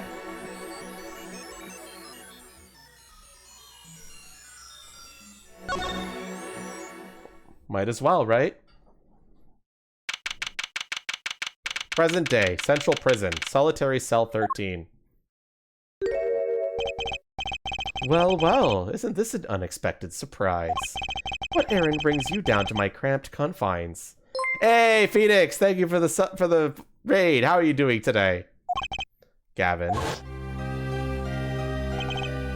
is this your idea of revenge, Phoenix Wright? Revenge for the events that took away your attorney's badge 7 years ago? My past is like my logic, straight and true. Nothing's changed. All I did was point the finger of justice in the proper direction. Fine. I'm glad we could have this little tit-tat, right? You look well, Phoenix Wright. You too, Gavin. Life has been full of surprises for both of us. I've no doubt you never expected to lose that attorney's badge of yours. And I'll bet you never expected to wind up here. Shoddy Smith was the name of the man you killed? Do you know who he really was? Who he was? Zack Grammary. You know, the defendant. I remember him, of course. But you say Smith was Zack? Impossible. Don't even try to tell me it was a coincidence. What did I just say? Life is full of surprises, don't you think? After that trial, you were arrested and found guilty. But your motive was never made clear. A mistake I plan to remedy. You're not an attorney anymore, Phoenix Wright. What possible conclusion do you think this investigation of yours could lead to? I killed a man named Smith with a bottle because I am an evil human being. Isn't that enough? Not for me, it isn't. I need to know why you did it, Gavin. You recall that case 7 years ago? Ah, yes, the trial where Zack Grammary pulled his famous vanishing act. My brother won his fair share of praise and adulation for that trial, as I recall. Genius prosecutor reveals crooked attorney, was it? That was when I met you, wasn't it? Was it now? The Bar Association Review Board voted unanimously for the strictest punishment. Unanimous, save for one dissenting opinion. Yours. It was my brother who was responsible for putting you in that position, after all. For 7 years we've been friends, and yet I still don't understand you. Right, your friendship towards me was never pure. You suspected me then as you still do now, don't you? Honestly, right now, I'm not sure what I think. You didn't just brain a guy with a juice bottle for no reason. Tell me why you did it. Persistent, aren't you? I came here because I remembered something. The night of our game. Zach Gramarye mentioned your name, Gavin. Ah, that reminds me. I saw a familiar face as I entered this restaurant. You do not seem to notice me, however. Gavin, I believe his name? After that, he was killed, and I asked you to help me. Because I remembered your kindness back when everyone had turned on me. I seem to be in a bit of trouble. Something like that. Dead. Someone hit him. Hard. Me? Please. The cops should be here any minute. I'm in your hands, should it come to that. I have to know. Why did you kill Shadi Smith? No, Zach Gramarye.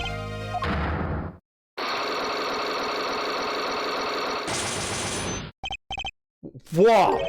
I've never seen Cyclocks like these. Dark, cold, full of despair. Can I even unlock these things? Something wrong, right? No, it's nothing. You shouldn't push yourself so hard. Life is to be taken easy, you know? He's doing his nails. So no, you can't unlock that.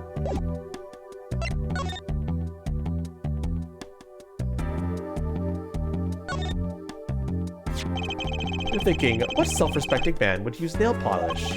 Not really. I know appearances are a big thing with you. You know what I say? One cannot live a beautiful life without beautiful nails. First rate in all things, except nothing less. That certainly does look like a first-rate nail polish. I like the sparkly bottle. It's crystal. You're so drawn to it, please, have one. It's on me. Nail polish slipped into pocket.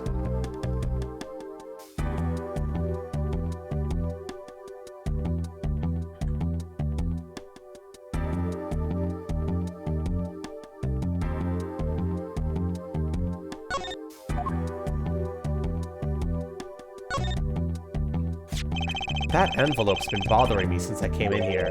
It's not nice to peek at other people's mail. You get mail here in jail? That I do, though they read it first, apparently. Still, I am allowed the pleasure of correspondence.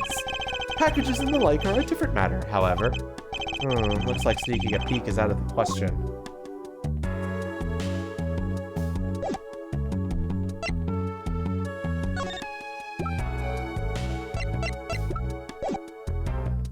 Should I present any evidence to him, chat?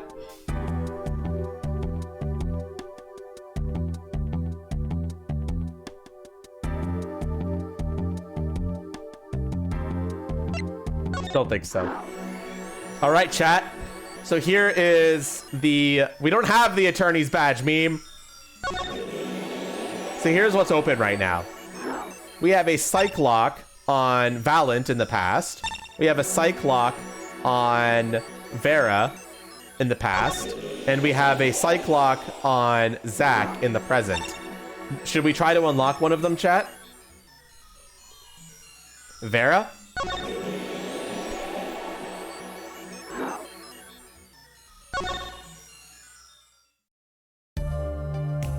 One second, chat. My face tracking is lagging to shit and back, which means I need to reset it for a second so that it has some time to rest, essentially. And I fucked up my setup.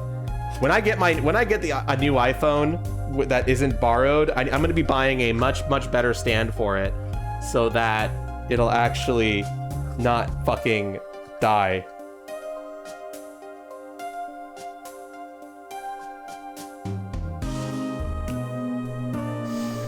Okay, so I'm gonna be looking into space and time for a bit, just like super stoned as fuck right now for a bit. Okay, so just accept it.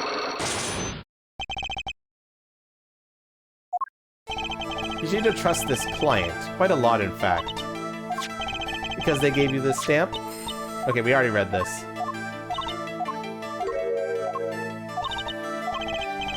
I think I know what your client might have given you, actually. Is this your good luck charm? Present anything, chat? What are we presenting? It's the Forever Brownie. I took the Forever Brownie.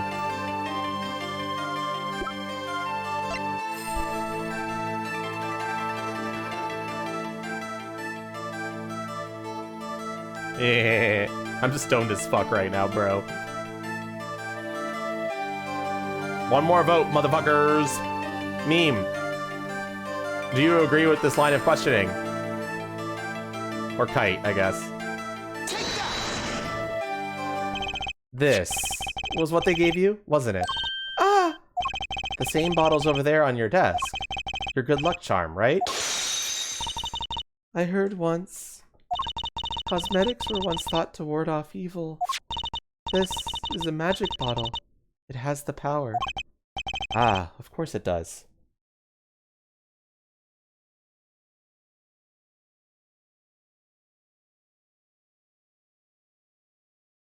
Okay, I think it's not going to be lagging anymore. But now I'm looking down, and I need to fix that.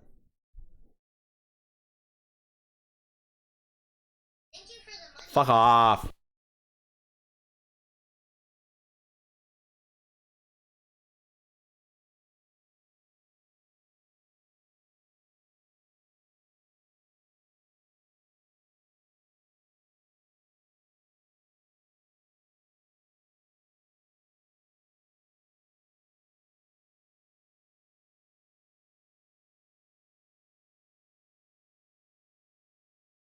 Okay, I think I got it. Wow. Might just need to do one thing, though.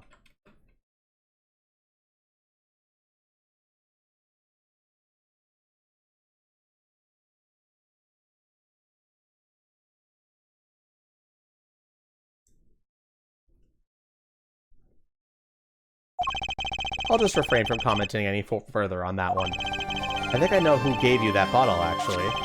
The one who asked you to do this job. Was this the client?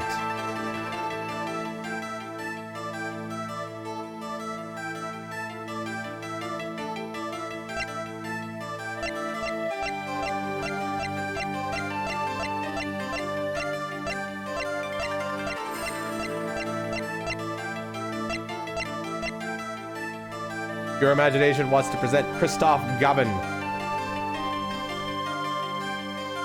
It's a long shot. Very long shot, yeah.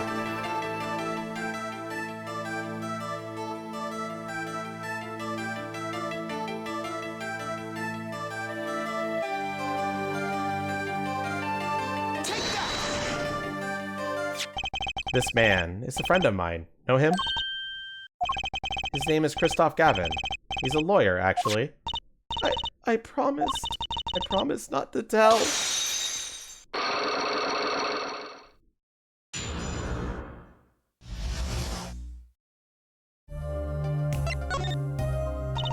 I'm sorry, I can't talk about that client. I promise.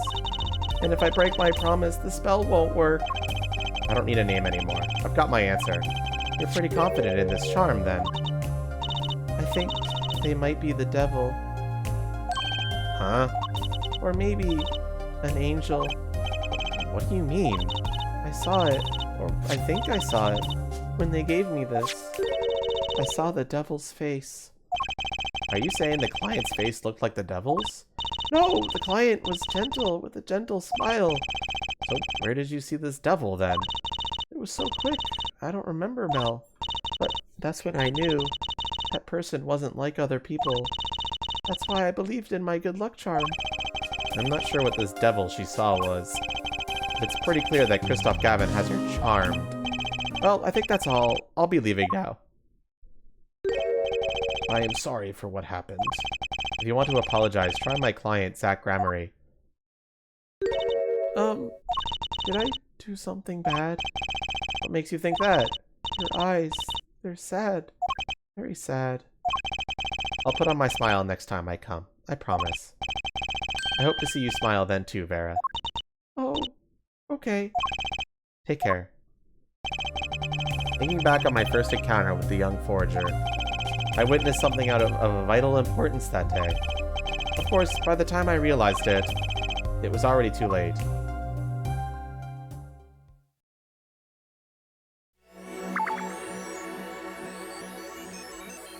Alright, chat, now what? So we've got a psych clock at Porsche Bull Club, and we have a psych clock with Valent Gramery in the past. Should we attempt to break that lock?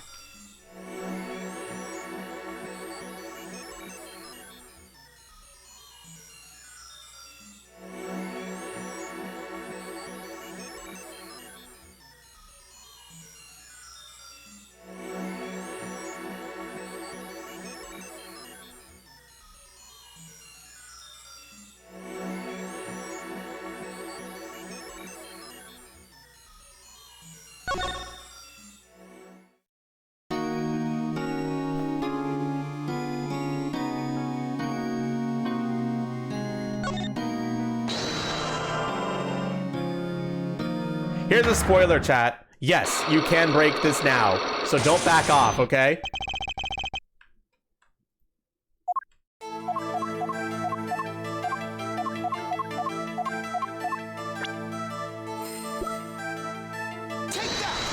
We're gonna get you caught up to where you got to before.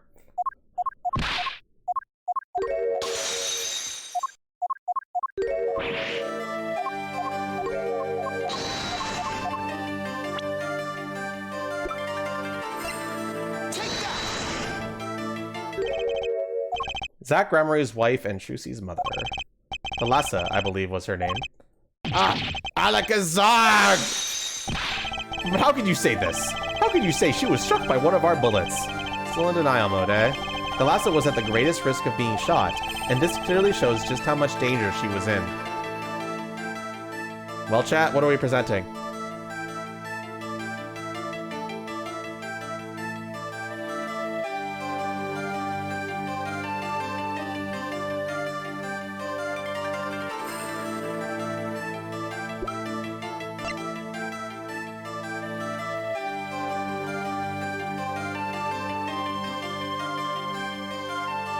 You want to present this? One more vote and I do it.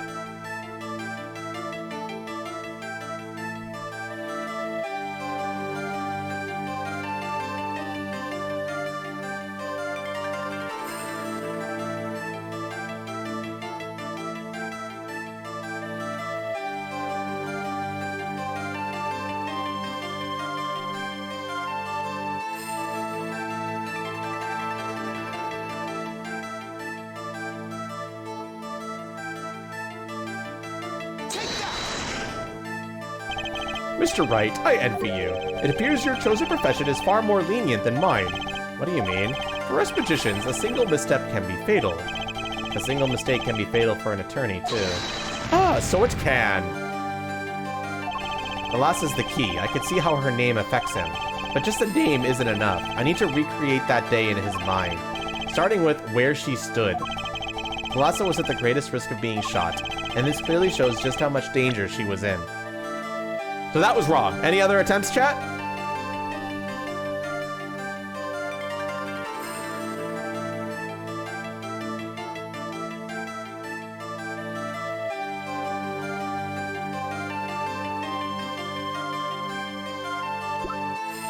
Hanatara wants to present the stamp.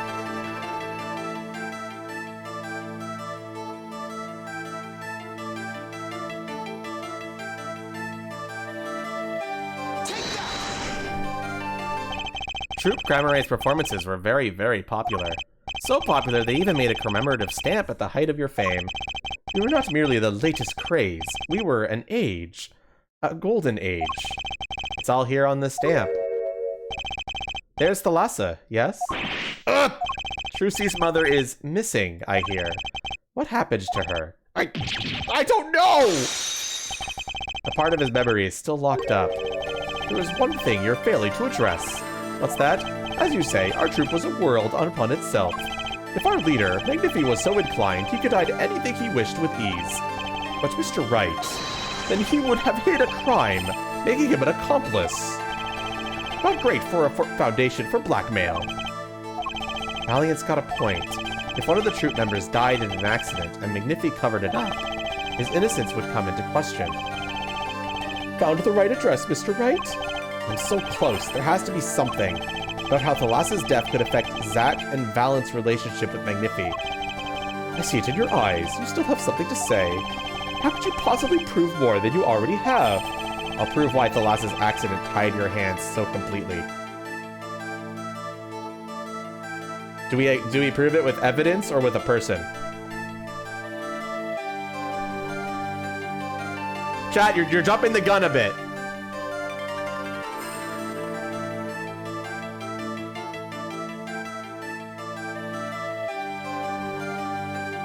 Kite says person. Your imagination says evidence. Your imagination is now saying person. It's going to take a little knowledge of the players to crack this one.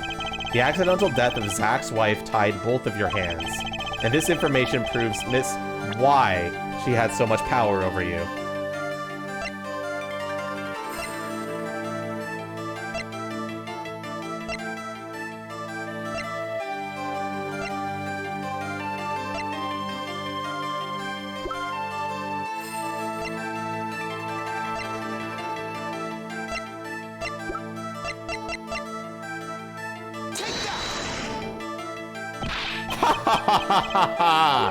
Were you, by any chance, trying to threaten me? No, of course not. You'll never make a good blackmail artist. Never. Not a career choice I'd be considering, actually. Give up your dreams, work an honest job. That's my advice. The troupe was a tight-knit unit. It's all about the people involved. Their personalities, their histories. Who was Thalassa, really? I see it in your eyes. You still have something to say. How could you possibly prove more than you already have? I'll prove why Thalassa's accident tied your hands so completely.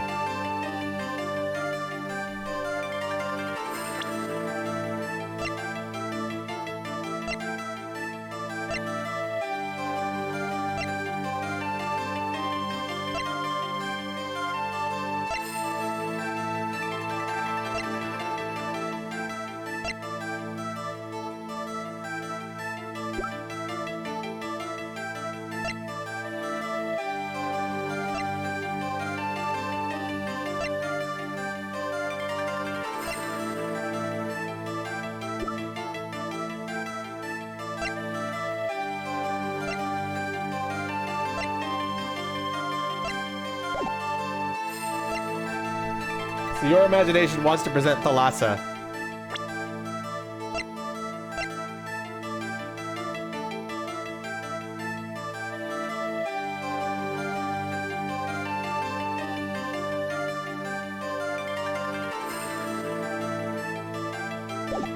One more vote and I do it.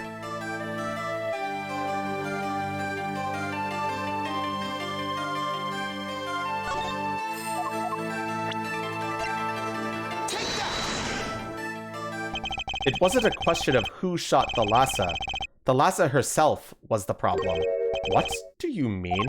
She was Zach Gramarier's wife, Trucy's mother, and Magnifi's Gramarier's only daughter. Ugh. There was a terrible accident, and the two of you killed your mentor's only daughter. If that wasn't the key to Magnifi's power over you, I don't know what was. It was an accident!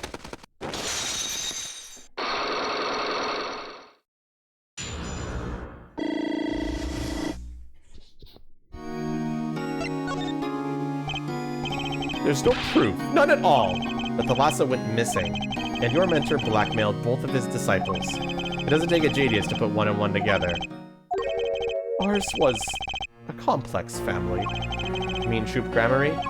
The Master Magnifi Gramarye, his only daughter, and his two disciples. That does sound like a recipe for disaster, doesn't it? Do not be tempted into faulty frights of fantasy. Yes, there was an accident, but that is all it was. An accident. Zack and Valet's tour de force.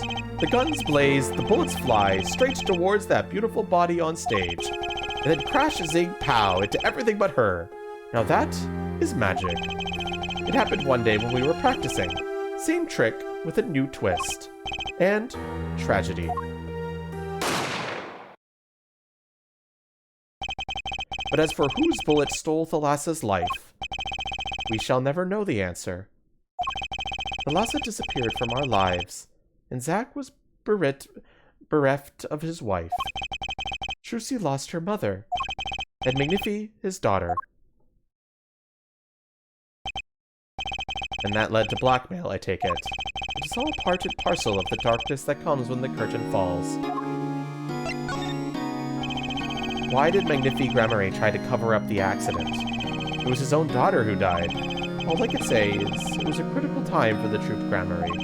A passing of the torch from Magnifi to Zack and Valent. We all sacrificed so that it might be a success. The lass's death was the greatest sacrifice of all. Yet, even when her life was extinguished, her presence was not. What do you mean? In time, we, myself, and Zack found we could no longer oppose Magnifi's wishes.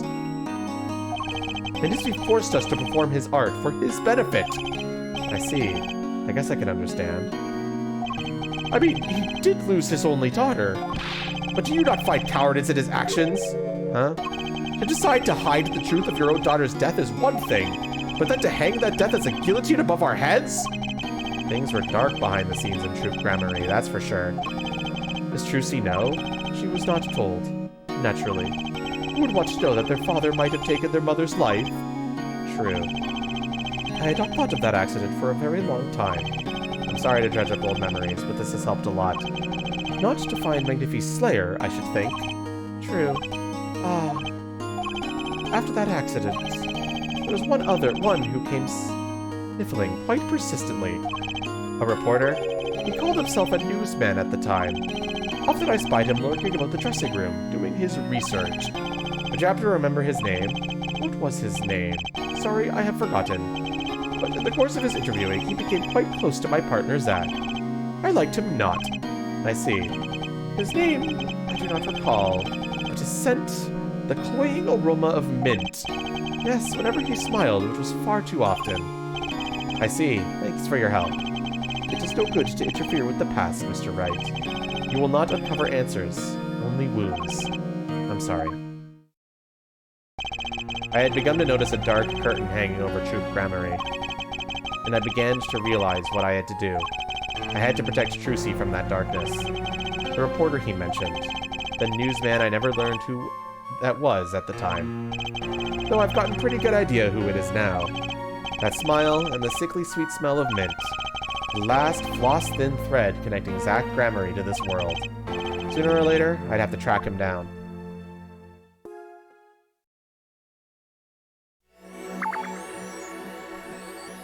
The past is complete.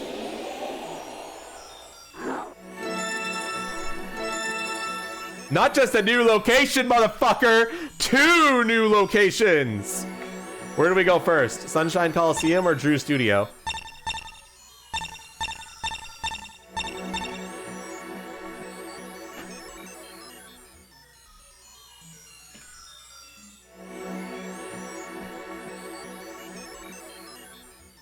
Studio time? Okay. Excuse me, I might need to get some snacks soon. Present day, Drew Studio. Well, what do we have here? Remember me? Of course I remember you. Journalist meets ex-attorney in bar. End quote. Can I ask what you're doing here? Mr. Misham was poisoned and his daughter is... Oh, yes, I know. Oh, I know, yes. It's causing me no end of grief, to be honest. Journalist wishes he'd track down case just a little quicker. End quote. Were you on the trail of this case the whole time? Zack Gramarye was a good friend. Zack said something to that effect back at the Borscht Bull Club. What a character, what a man. Extremely rough around the edges. Do you think I could ask you a few questions? Oh, you serious? I mean, I'm usually the interviewer, not interviewee. Journalists ask questions, not other way around. End quote. Fine, shoot, I don't care. People have been asking me all sorts of things lately. It was tragic what happened to Drew Misham and his daughter. Forgery is a serious crime and they paid the price. You know what really did them in though? Don't you? Yes, a forged diary page. The night I interviewed him, I found out something about Mr. Misham I hadn't known. What's that? You know, he always felt like he was being watched. Every day for 7 years. Walls have ears, potatoes have eyes. End quote. Being watched? You mean he felt guilty? No, I'm not talking about feelings here. You know, I feel watched too. The whole time I've been on this case, no less. Journalist gets tingling sensation on back of neck, freaks out. End quote. Because you felt guilty? Why would I feel guilty? You feel like you were being watched, huh? I wonder what it all means. Drew Mission felt like he was being watched, and you along with him. You sure it wasn't just nerves? Nerves? No, it's nothing so mundane.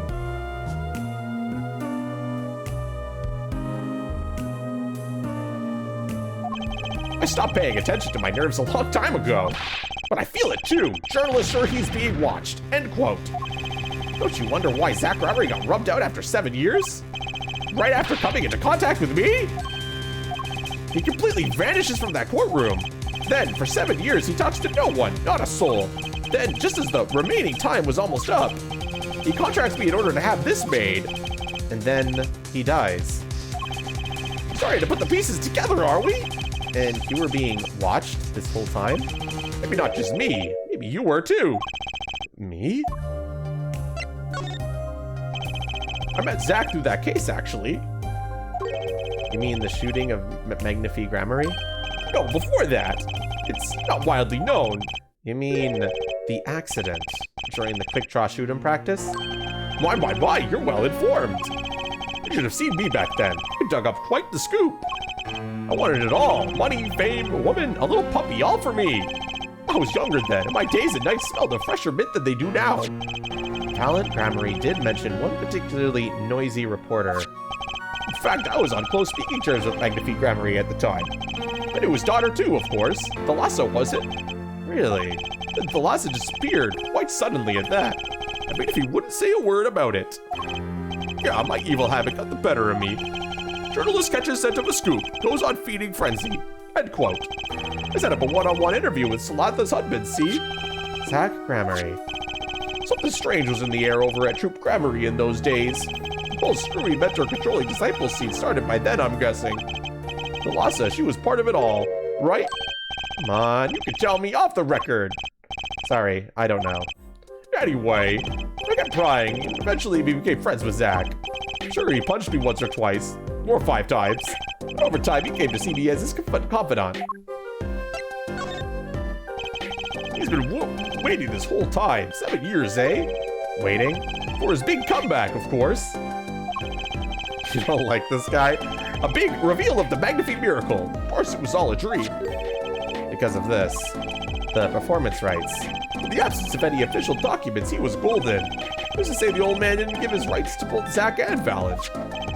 The Valen waited until Zach died, legally at least. The time finally comes and Valen's like a kid on Christmas morning. He's getting ready for his show at Sunkind Coliseum, you know. If that document sees the legal light of day, it's going to put a bit of a damper on the big show. He's a sorry one, that valiant Grammary. Lost out of his partner at work and in love, too. Love? It's the same old story, really. 2 disciples and their mentor's only daughter. One has 3 sides and all of them pointy. A love triangle. That is pretty classic. When you're in a performing troupe, that's your world. It's like family. One with an entire high school's worth of trauma, intrigue, and backstabbing. And in the middle of it all, this Thalassa has Trucy. And then she dies. I need to find out more about this Thalassa.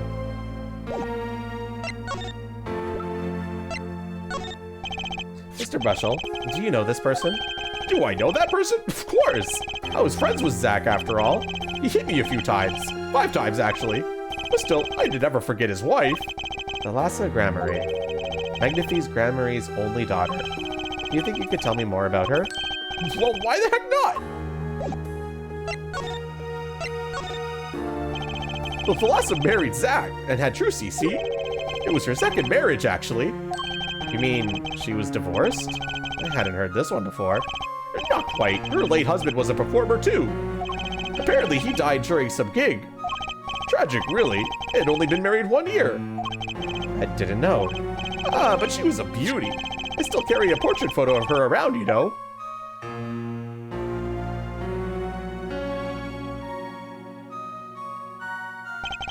I've known Trucy since she was a little thing, too. She's got the better deal, really. She's got you for family, after all. What do you mean? It's reminiscing, you know. Thalassa has another child besides Trucy. End quote. What? But Trucy said she was an only child. Ah, yes, this one she had with her previous husband.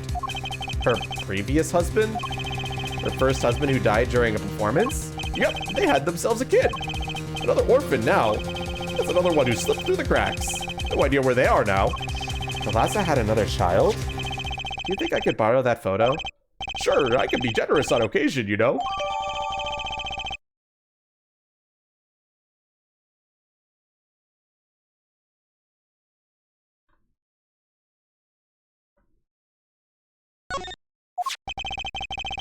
I won't need this locket anymore. Better return it to Trucy before I forget.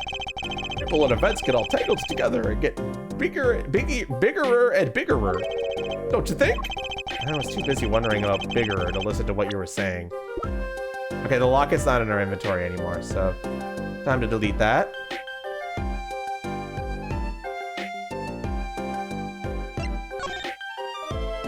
And now I gotta get this picture into the evidence for y'all.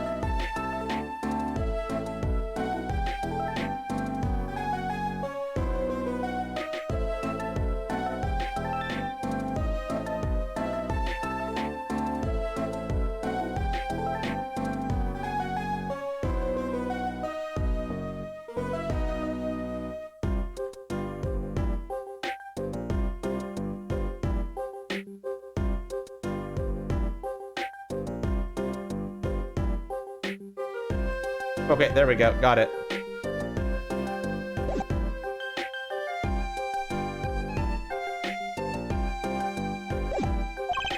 Sometimes you just gotta accept that you won't be able to untangle it all, I think. Maybe so, but still. I have to do what I can. And I have to tell what I find to those who come next. Next, you say? I'm not the one who will close the curtain on this little play. Apparently, that's not my role anymore. Magnifi. Magnifi? I was just wondering what Magnifi would think of all this. What do you mean? Haven't you seen it in Trucy? She's got his power. You mean how I can't lie to Trucy? It was the same with Magnifi. And with his daughter, Thalassa. It's a strange thing. Think it's some grammar gene? Magnifi told me once, back when Zack married Thalassa, said Zack had good eyes. But not good like a Grammary's eyes. Not that good. I wonder if Zack ever played a game of poker with his wife. Who knows what the Grammary secret was? Maybe nobody, now that Zack's gone. Zack Grammary.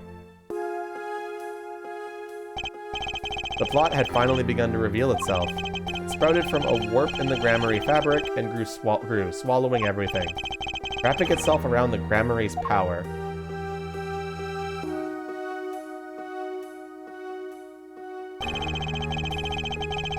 A power which passed from Magnifi Grammary to Thalassa, to the next generation. Now it once again needs to meet the one who bridged it all together.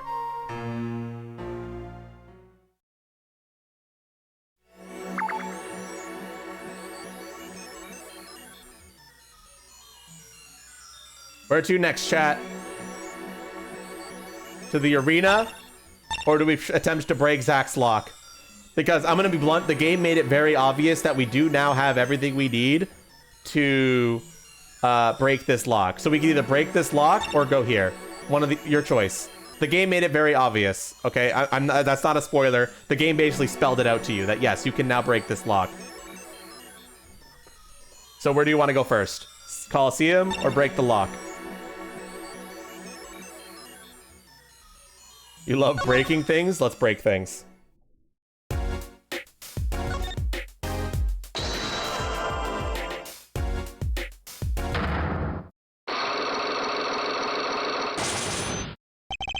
The Grammary secret. I have to know more about this power of Trucy's. She revealed the first time I saw her, okay? Say, yet I myself have no such power. But Trucy does. Why is that? Maybe Trucer got her power from her mother. Thalassa Grammary? I will not speak of that. Thalassa is officially missing, correct? And I think I know why you don't want to talk about her.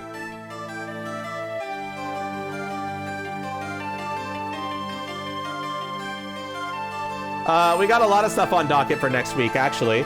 Mostly going to be Hyper Lightbreaker, which comes into early access next week, followed by Tales of Grace's F, which is one of my favorite Tales of games that I want to show you guys, because it's coming out on PS5 and shit.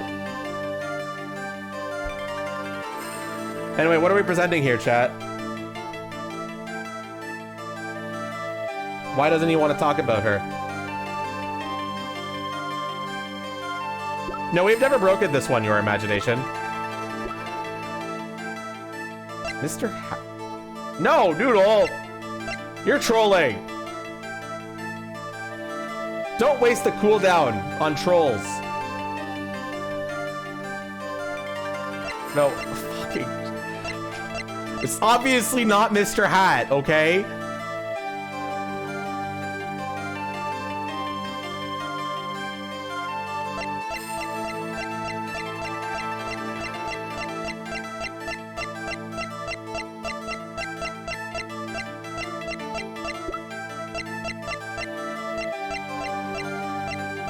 Something about the accident is what Akiri is saying.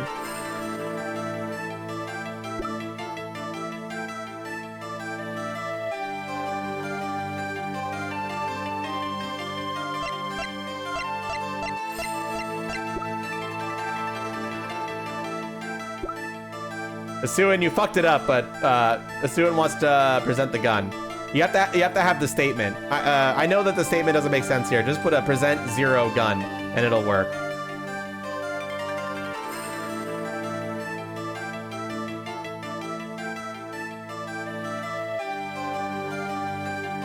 You just forgore? You forgore? We all do a little bit of forgoring sometimes.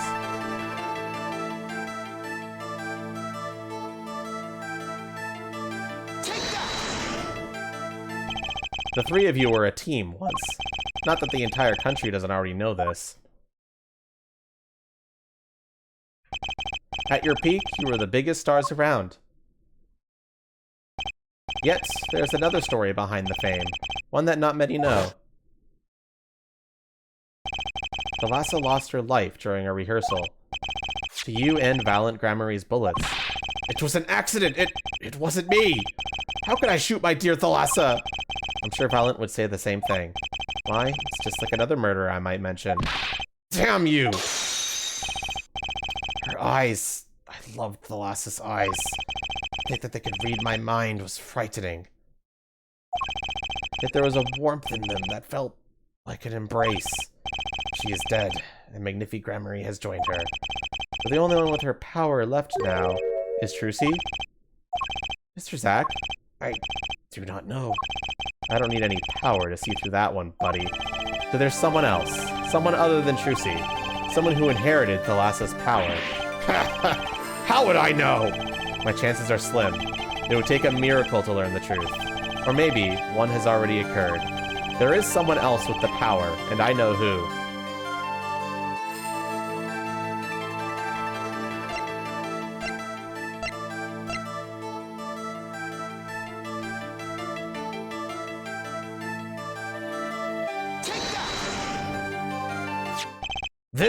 This boy? His name is... I forget. Something weird. Who could he be? An attorney. Attorney? I noticed him when I went to visit a friend's law offices. Yeah, remember, this is before the first case. Phoenix doesn't know who Apollo is in this part of the story. Just as a reminder. So, what are we to make of this, so great ex-attorney? You can show me pictures of strange boys all you like, but you could all at least say something like, I'm this boy. I could use a laugh. Perhaps you wouldn't laugh if you knew the facts. This might not be 100% proof, but it's close. There's a link between this boy and Thalassa. Actually, it's more of a ring. A ring? Perhaps this will refresh your memory. I just so happen to have evidence showing this missing link.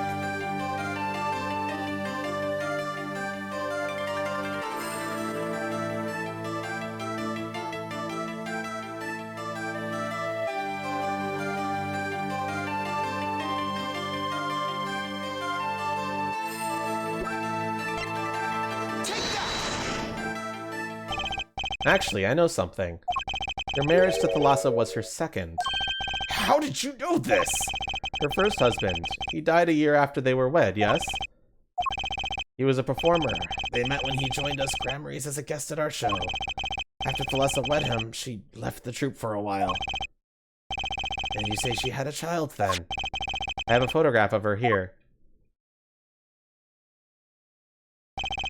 couldn't help notice what she was wearing when I first saw this. Those bracelets stand out. They're a Gramarye family heirloom. This boy wears a bracelet just like the ones in this picture. What? So, That's why. why what, Mr. Zack? I took this photograph of Thalassa before she left us. When she returned, She wore only one bracelet. I bet I know where that other one went. She gave it to this boy, her son.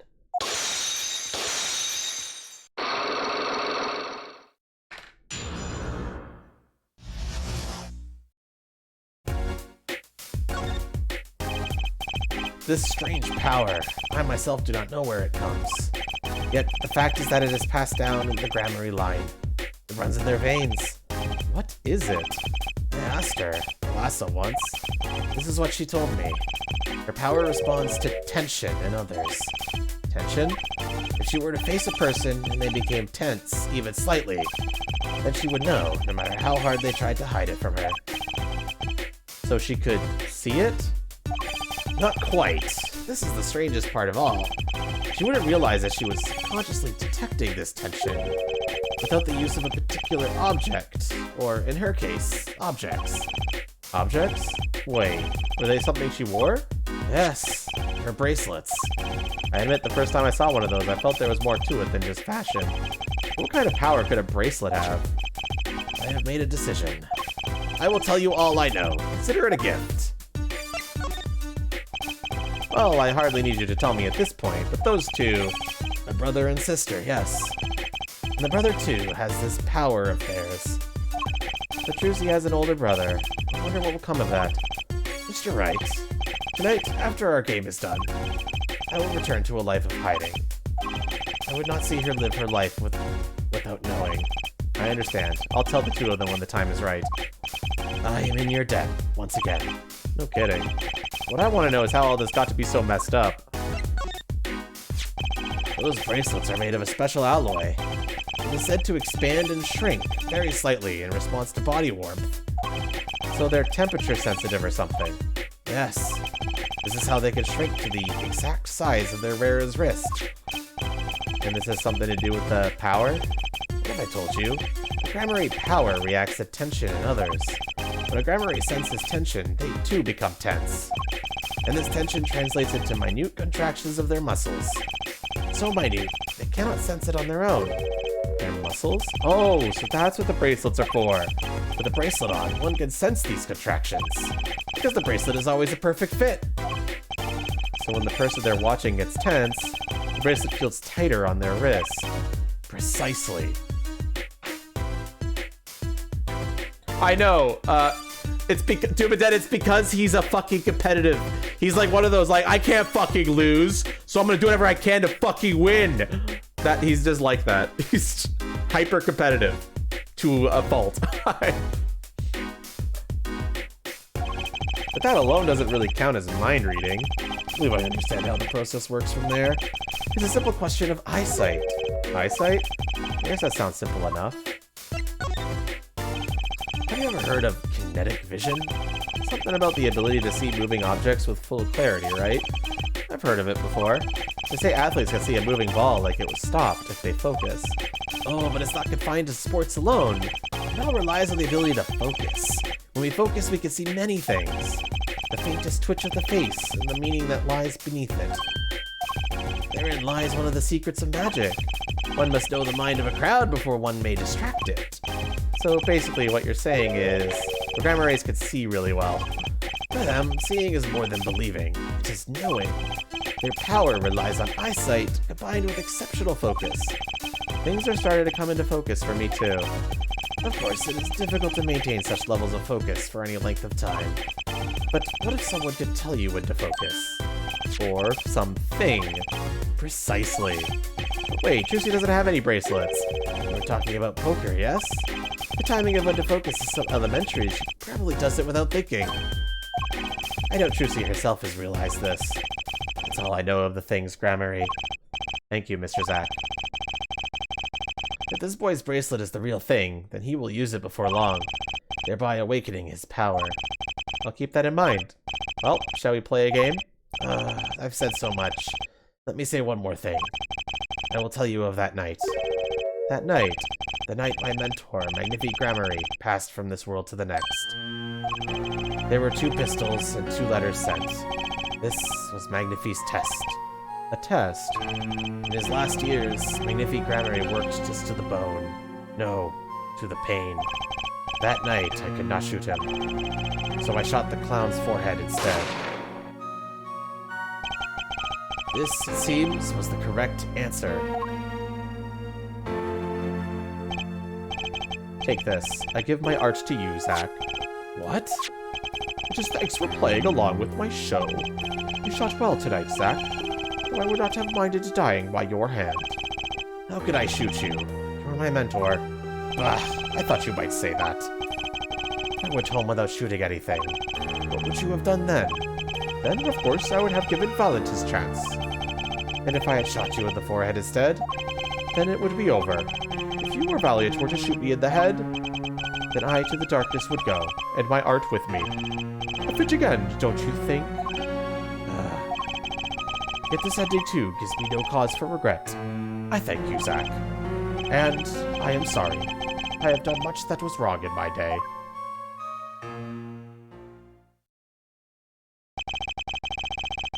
Seems to me that Magnifi wanted you to be a successor all along.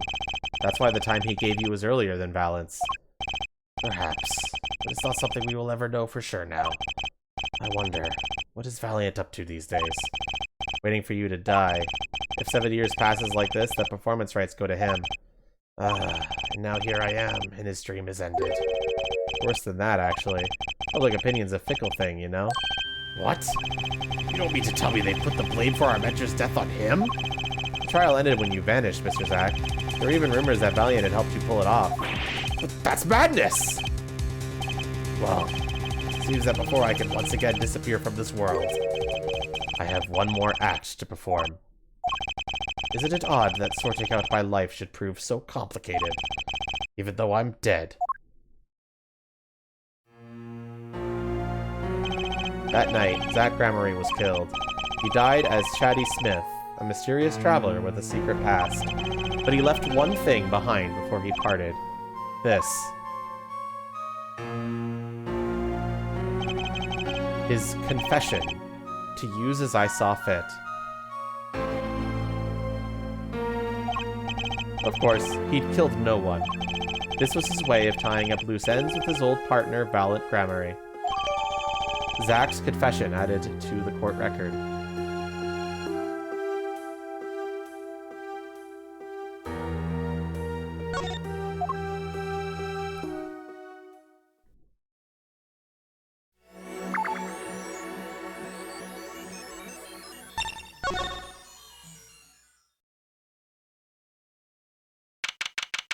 Present day, Sunshine Coliseum.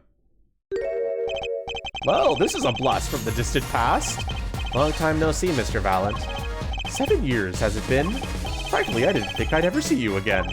Actually, I came because there's something I want to ask you. I've spoken to the press. I've nothing more to say. I've spoken to a lot of people myself and come to some conclusions. But then I realized I needed to hear it from you. I have walked a difficult road these past 7 years. Because you couldn't perform Magnifi's repertoire? Do not be deceived. Valent's skill is the real deal. I do not require my mentor's hand-me-downs. No, it was my partner who showed me on my way. Zach Grammary.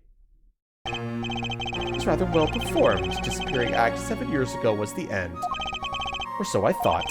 Zach Grammary murdered our mentor and fled to escape punishment for his crime. You said something to that effect 7 years ago, didn't you? I remember it as if it were only yesterday. Yet that was not the way of it, in the end. But while he vanished, the suspicions upon my own person never did. His partner's act vanished to protect him. That's what those thieving magpies of a press said. I had no idea. Yet that very same press comes to me now, feigning interest. They cover the greatest magic show in history as if it were a vaudevillain distraction. And here I must stand, smiling at them all. What am I if not a player in some fiendish farce? Might I suggest it's because you never made it clear what happened? Magnifi's death is still a mystery to this day, which is why I came here to get the answer from you.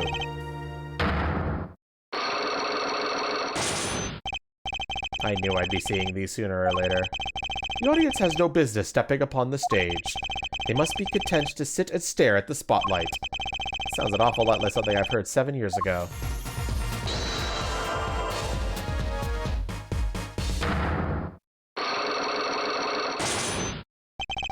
Magnifi's death. Ask what you will, you'll get nothing from me. I'm as much a part of this affair as you are now. I have to know what happened. For 7 long years I have endured. Now, finally, the curtain lifts on my new golden age. All the miracles of our troupe within my grasp. Sorry to do this, Valent, but right now I need answers. I think I'll start by dropping a bomb. That should shake things up. Valent, I wouldn't be so sure about those miracles. Not as long as I have this.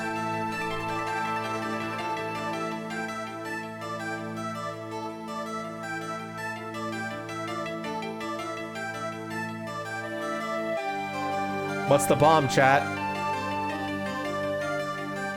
What are we dropping?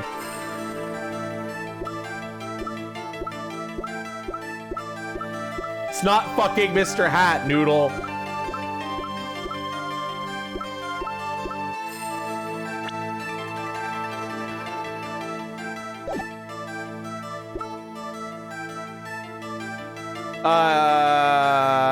Your imagination, are you sure about that?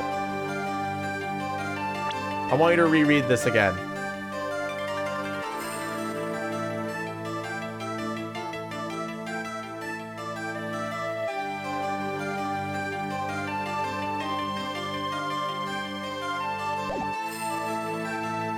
Think about it.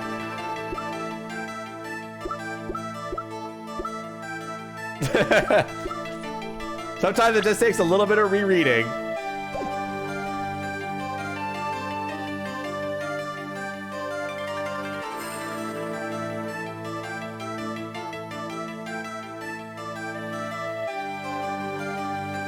Yeah, we're looking for something that hurts him, and hurts him bad. This is what your imagination is asking to present.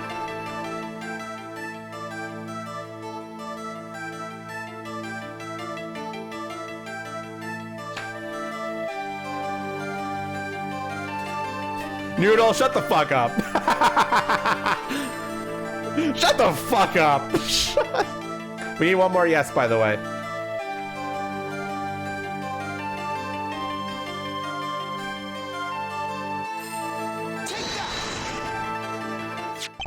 And what might that be? I see it bears the Grammary seal. I should have brought this to your attention sooner. But I didn't imagine you'd be planning your comeback quite so fast. What's this? A document showing the true recipient of the performance rights to Magnifi's miracles. What? Zach Grammary, he wrote this? What? He passed everything to his daughter? Trucy Enigmar. Actually, she's officially my daughter these days. Preposterous! Zach is gone! Vanished into the void! This is the genuine article. Zach was alive when he wrote this. Both myself and the notary could testify to this.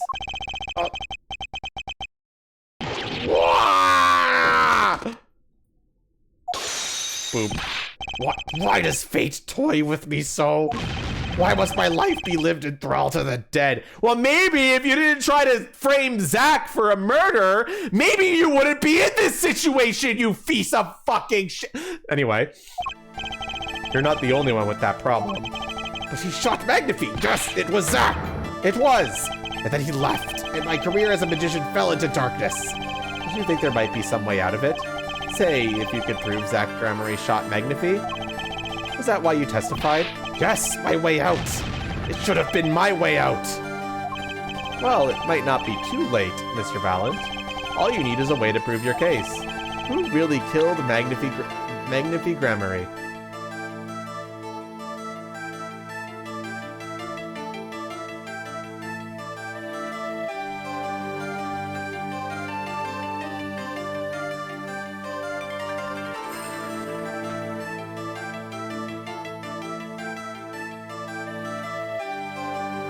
Well, chat, what are we presenting here?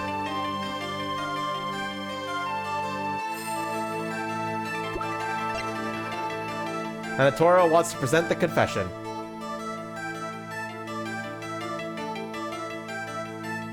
Take that! I believe I have the answer to your prayers right here. Zach Gramarye wrote one more thing before passing on. But this is a confession! In which he admits to the killing of Magnifi Gramarye. See? All according to your plan. I am a magician by trade. Deception is my life's work. I fool the audience, give them a fleeting dream. Yet, it seems the tables have turned. Now I am the audience, believing in the deceptions I have wrought upon myself. Zach wrote this right in front of me, after I explained your situation to him. Alakazoomaji!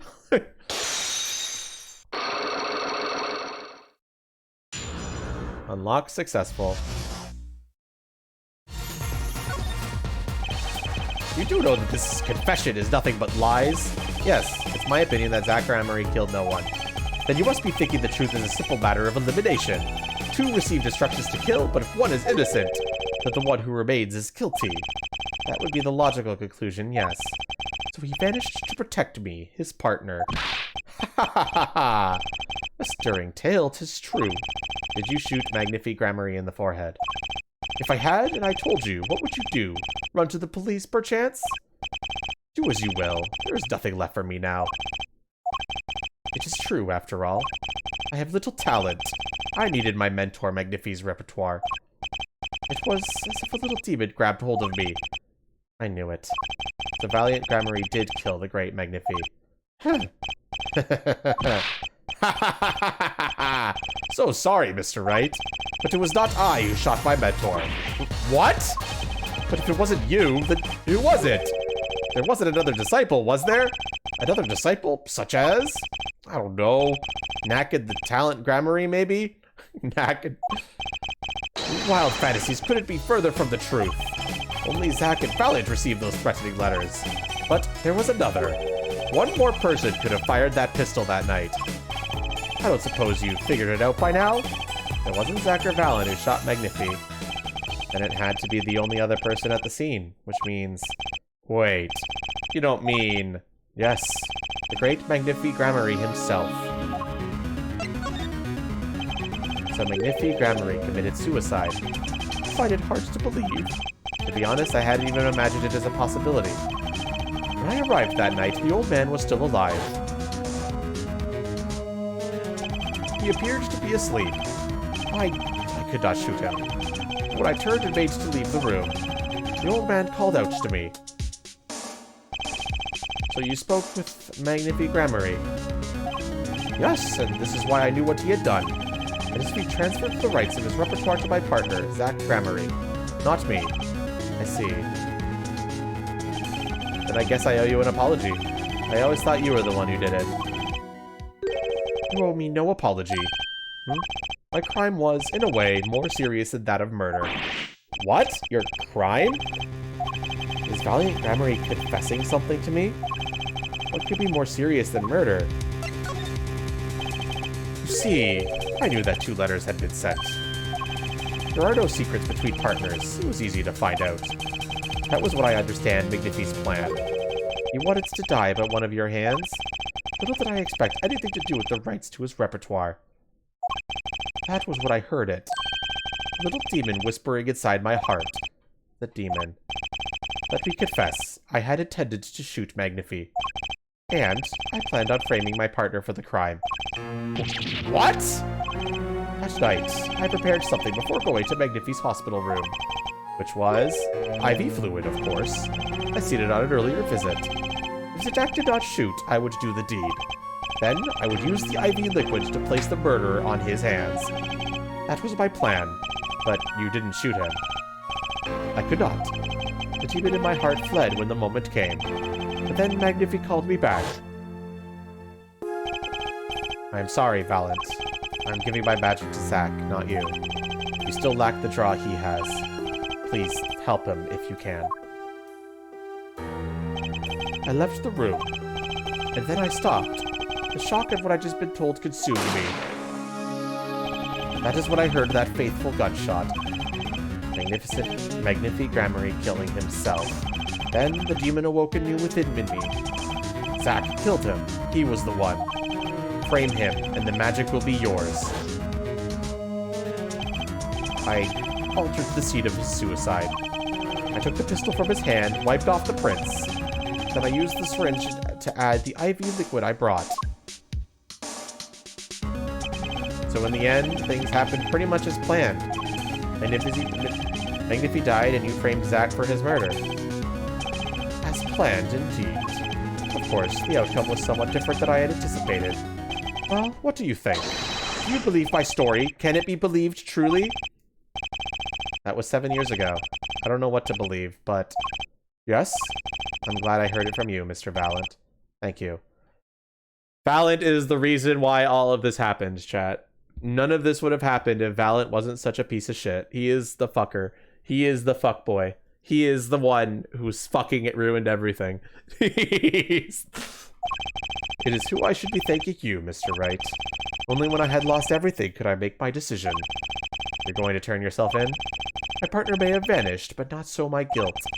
As my guilt stays, all else begins to leave me. My friends, my performance rights, my magic. I've had enough of vanishing acts. I understand. I thought my life was ruled by a dead man. But I find I was wrong. For Zack Gramarye was alive. Well, not anymore. And now it occurs to me. What if he was not the only one who survived? What do you mean? You see, now that I think about it, I realize that we never saw proof of her demise. We never saw her body. Her? The mind races and the mouth flaps on. My apologies, forget this matter. I can only hope that the day will come when I again meet my partner, Zack Gramarye. Then I shall apologize for my terrible mistake. I am glad we had this chance to talk. Thank you. Zack Gramarye, Shoddy Smith, whichever name you prefer, he is no longer with us. The truth revealed at that trial was only a sliver, and the impenetrable darkness that remained has taken another life. I knew what I had to do to push back the darkness for good, and it would involve paying that man a visit.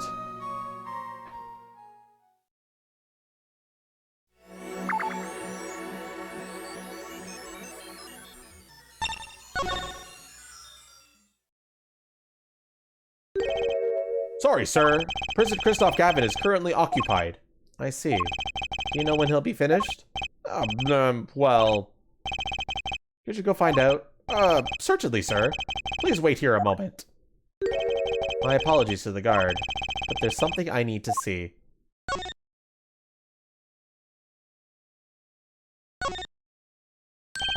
There it is. The yellow envelope. And the sender is True Misham. I was right. When I arrived at the studio, Mr. Misham was at his desk. He seemed to be writing a letter, but he quickly sealed the envelope. It was a yellow envelope. I heard it was left at the crime scene. If this is the last letter that True Misham wrote, then there's something I need to do. The last thing I need to do, in fact. Here goes. Let's see if this Atraqueen spray finds anything.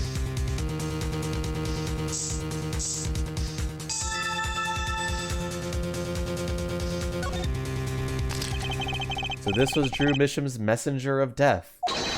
It was this stamp, all right, no mistaking it. And his last letter was sent to Christoph Gavin.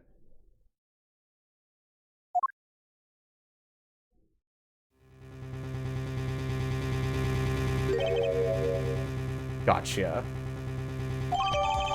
Letter from Misham added to the court record.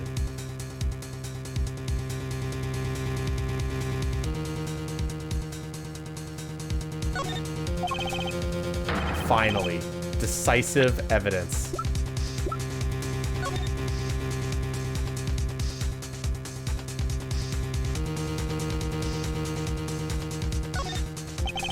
Whoops.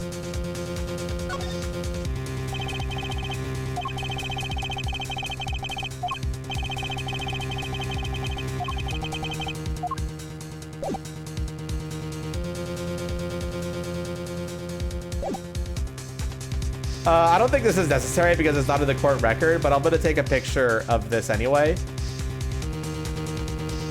Just for so you guys can examine it if you want.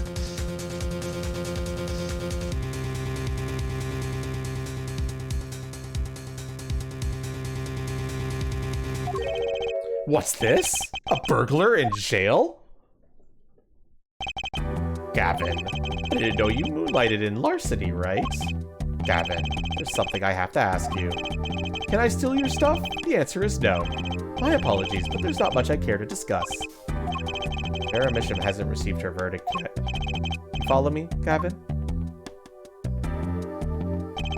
There are no known survivors of atropine poisoning, but it never hurts to hope. Okay, I'll be leaving now then. Right, wait. Yes, Gavin? Would you mind leaving that letter? It's private. Oh, sorry. Forgot I had it. Many thanks.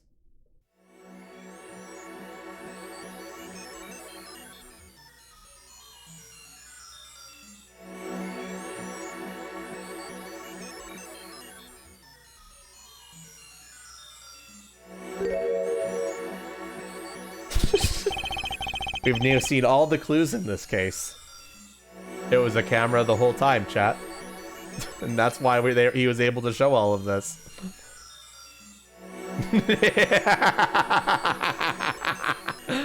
We've now seen all the clues in this case. Clues I gathered over 7 long years. Now it is time. Every story has an ending. We've come to the final chapter. The final trial. Find the truth. You're the only ones who can. To be continued.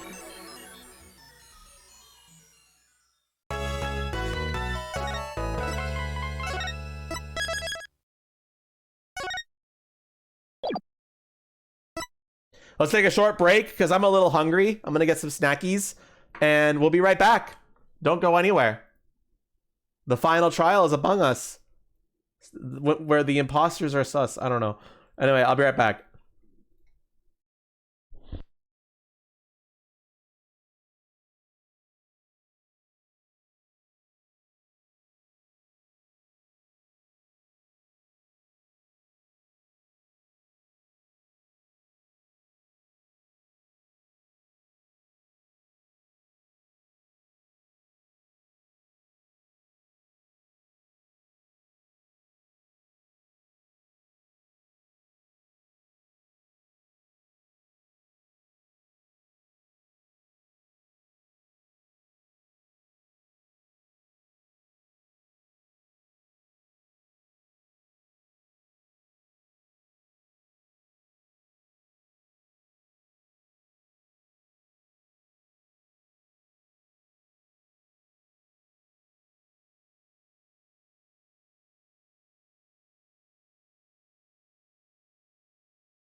All right, I'm back. I made myself a sandwich.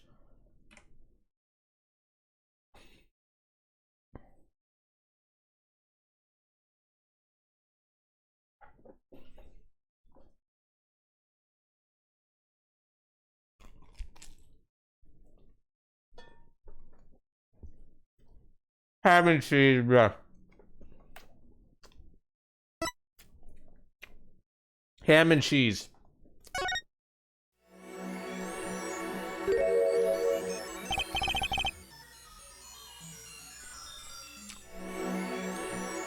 Welcome to court. 7 years, all leading to this one verdict. A verdict which you must decide. Is the defendant, Vera Misham, innocent or guilty? The courtroom doors are opening. The trial awaits. Are you ready to begin?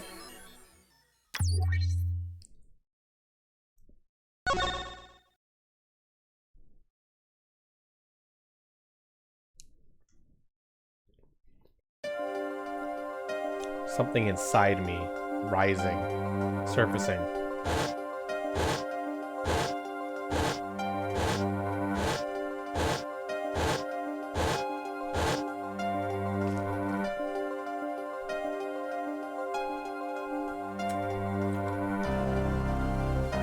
Something important, long lost ago, is close now. So close.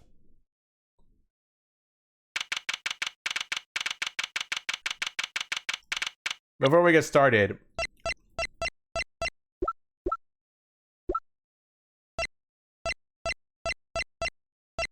I need to rearrange the evidence. Quite a bit, to be quite honest. So bear with me, okay?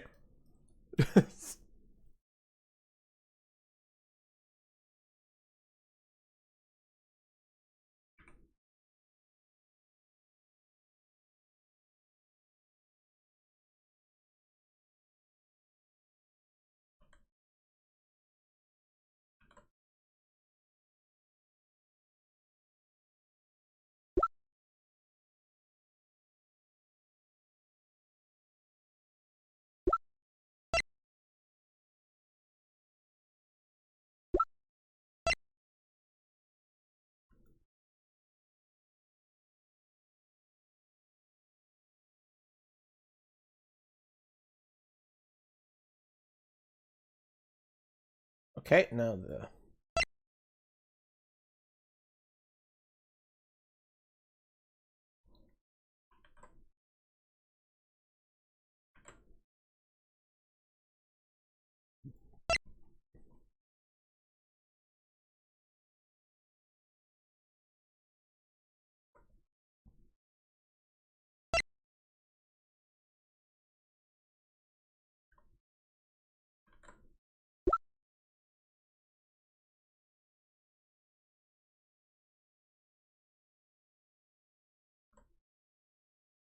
Okay, we should be good.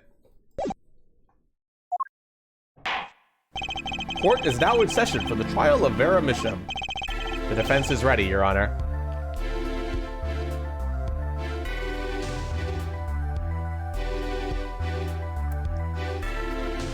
One criticism people have with this game is that it's called Apollo Justice, Ace Attorney, yet it's more about Phoenix Wright than it is about Apollo.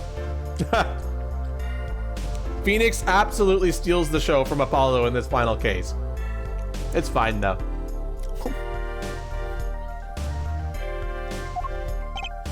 Prosecution's ready to rock. Prosecutor Gavin, how is the defendant? Vera Misham's condition. What are we presenting? What the fuck?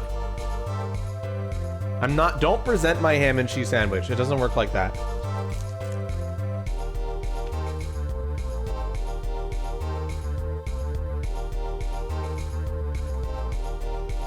Anyway, what I'm trying to say is, Apollo Justice has his time to shine in Spirit of Justice. So, do not worry. Acute atropine poisoning. According to her physician, she could die at any time. Thus, her absent from the courtroom today. What? They can't put her on trial without her being here? It is unusual. We should wait for her to get better and do it then. It's so bureaucratic of them. It's being a little harsh. They can't delay the trial any longer, or they risk having no one left to try. A trial without a verdict can only cause grief. The records of this case and experience tell us this. Apologies to the defendant, but the show must go on. No, what do you mean, Kroku? He doesn't get that shafted in, Dual Destinies. Spirit of Justice is, like, super big with Justice. I think Apollo gets some real good moments in that game.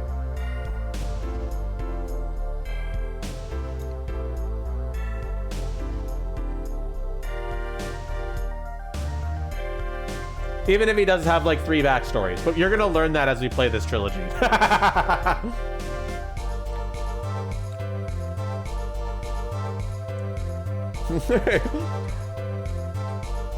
For the new watchers, we're playing through the entire trilogy, and you're gonna learn. My favorite of this trilogy is Spirit of Justice, so I can't wait till we get to that one.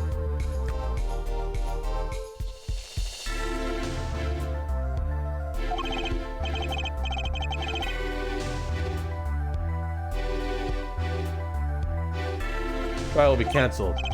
I'm not going to let that happen. Mr. Wright told me everything that's been going on behind the curtain all these years. I'm going to give Vera her innocent verdict while there's still time. Very well. Your opening statement, Prosecutor Gavin. The prosecution's case is unchanged by recent events. Why did Vera Misham succumb to poison? Because she couldn't live with the guilt of what she's done. But Vera was poisoned with atroquine. The exact same poison that took her father's life. What better confession could you ask for?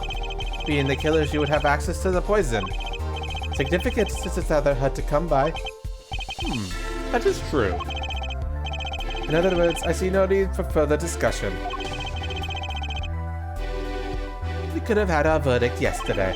Well, Mr. Justice, if you have no objections, I see no reason to postpone a verdict. What we need to worry about isn't the verdict, but the trial itself. The defense holds that Vera Misham is the victim, not the killer.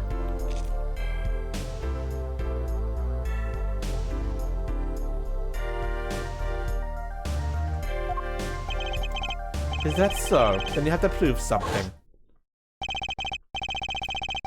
She was in court giving her testimony before us.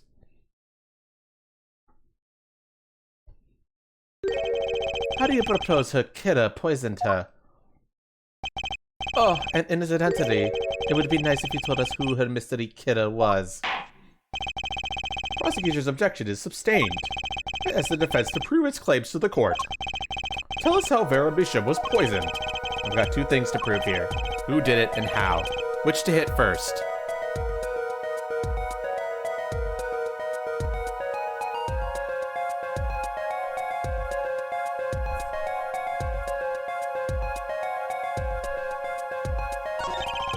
How did the killer poison Vera Misham?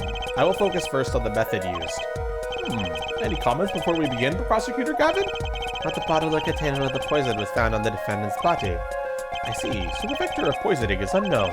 Is the defense prepared to prove how the poison reached Vera Misham? Yes, Your Honor. Very well. What method was used to poison Vera Misham? While representing chat while I take a bite of my sandwich.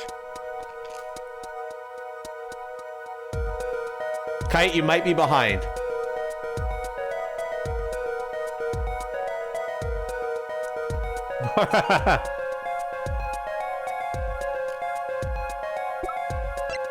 And Atara wants to present the nail polish.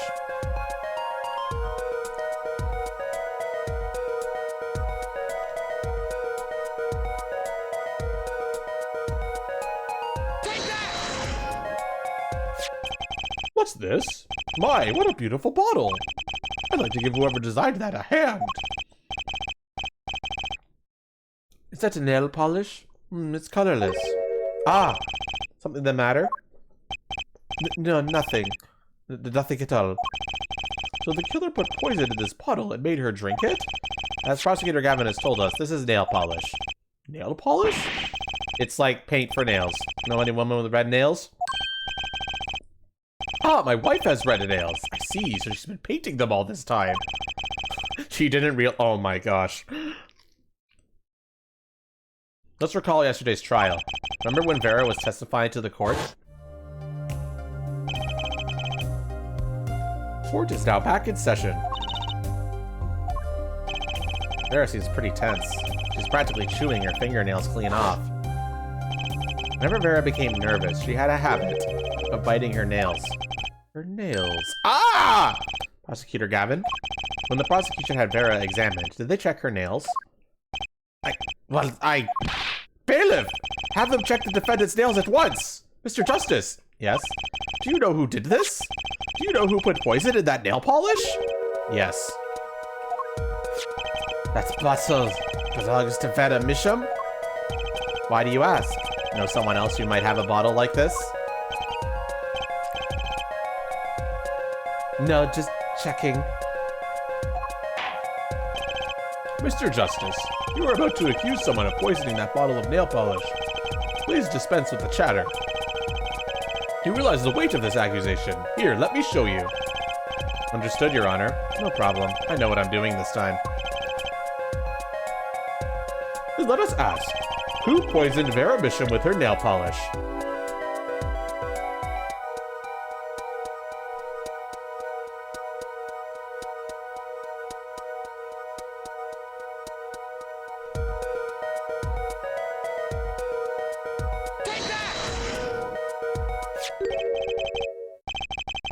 What's this? Christoph Gavin?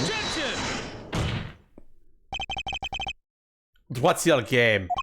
My bro. There's no way he could do a thing like that. You should know that better than anyone else. Indeed. He is behind bars. I know. However, that doesn't mean it was impossible to do what he did. What? Ask yourselves when he put the poison in the bottle. It could have been yesterday.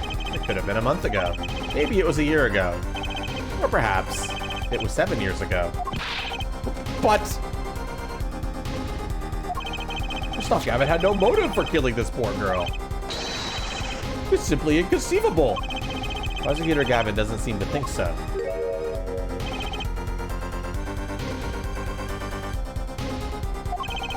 That face tells me one thing. Christoph Gavin's own younger brother doesn't find it inconceivable at all.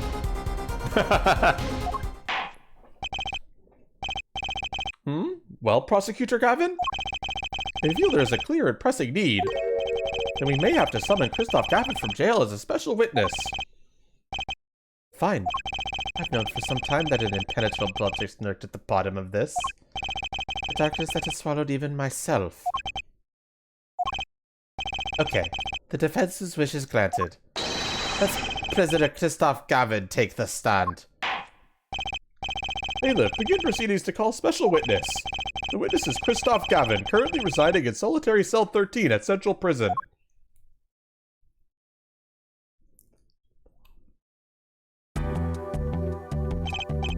Ah, Your Honor, how nice to see you again. It's been quite a while, hasn't it? To what do I owe the pleasure of your company? It's not every day that I'm summoned from my solitary cell. In fact, it's never. I think you already know, Mr. Christoph Gavin. Ah, Mr. Justice. I hear you've been doing quite well for yourself. Ugh. Why do I feel like somehow he's still my boss?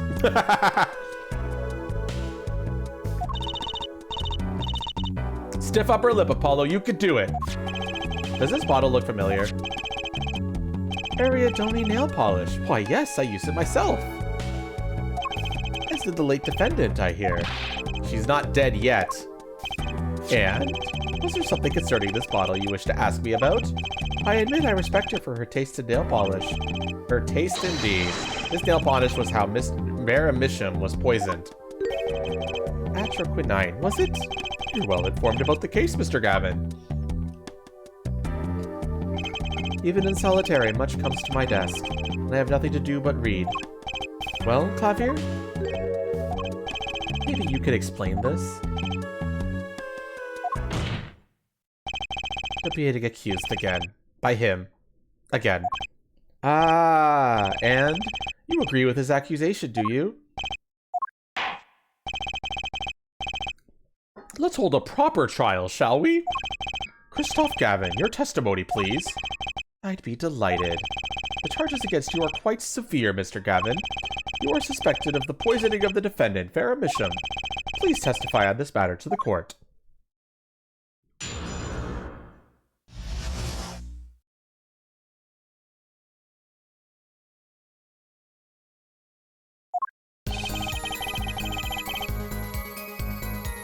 Owning the same nail polish does not a murderer make. I have been in solitary confinement for half a year. How could I poison her? Her father died of the same poison, the meaning of which should be clear. The prosecution case holds she poisoned her father, then attempted to poison herself. Surely you aren't going to suggest I was responsible for poisoning her father, too. Whoa. I'm afraid the defense's claim is sounding rather unlikely. Naturally. For one, I don't even know the Mishams. Isn't that so, Mr. Justice? Very well, Mr. Justice. Begin your cross-examination. I'm accusing Christoph Gavin, my ex-boss, but I know he poisoned the Mishams. The question is, when could he have done it? Not to mention, why?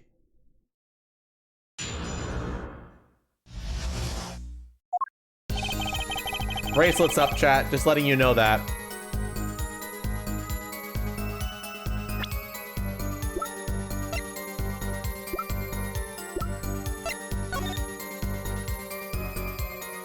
I should have the link for the autopsy report there. Oh, I don't. Okay. Never mind. But it's nothing. It's like nothing. Don't worry. There's like not a lot of information there.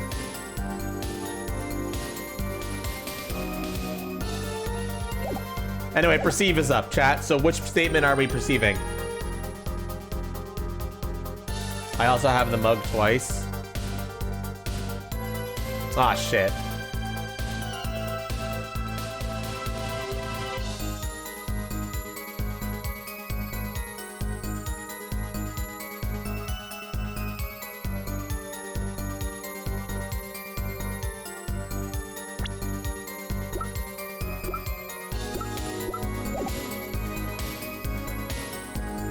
Yeah, I got rid of them, don't worry.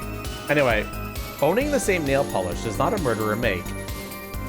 So should I press or should I perceive?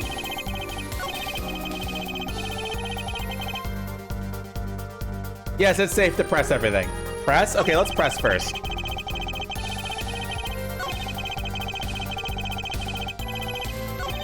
Okay, I'm questioning my ex-boss. His testimony seems watertight, but he's lying. I'm sure I'll be able to see something, as long as I focus.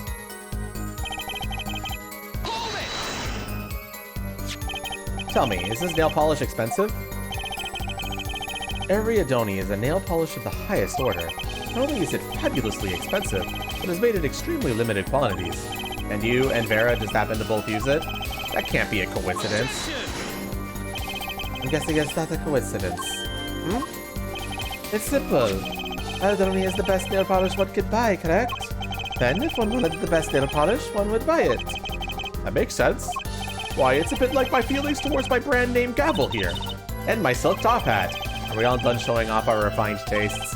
Please continue with your tasteful testimony.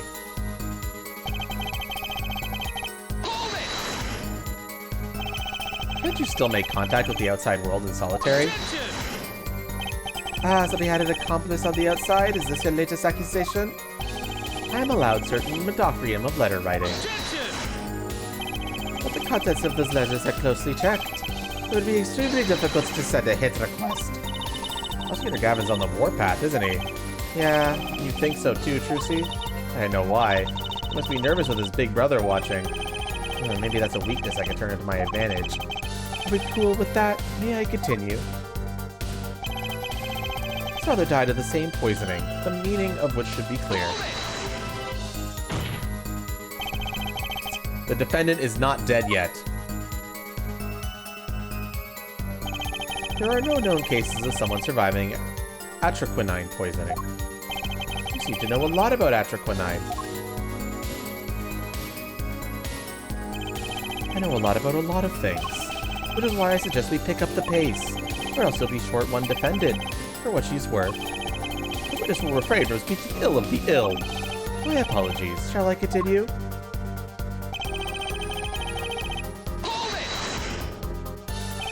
Farah had no reason to want to commit suicide.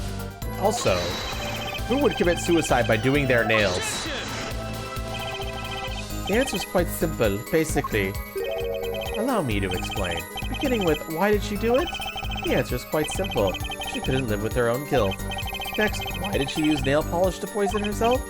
This too is simple. So she could die doing something that she liked. Something that she liked. Once she saw that the trial wasn't going her way, she knew she would die.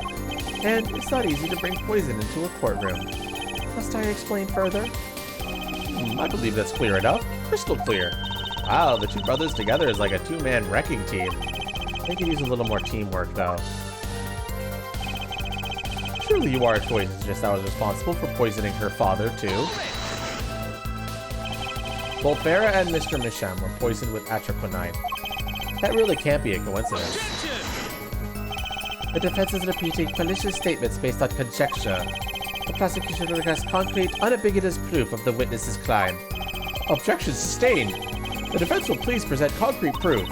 Does Prosecutor Gavin seem strange to you too? It's like he's all grown up. I think that's how prosecutors are supposed to be, actually.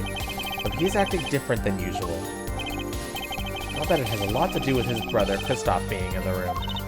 Well, let's make this testimony count, Apollo. Right, quick and painless. My bracelet should do the trick.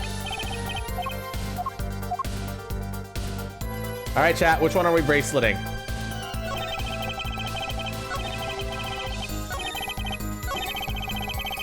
Statement 1, 2, 3, 4, or 5.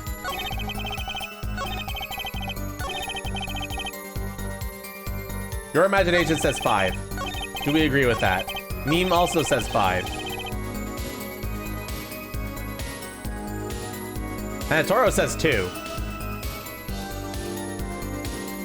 MRL says 69. Bakiri also says 5.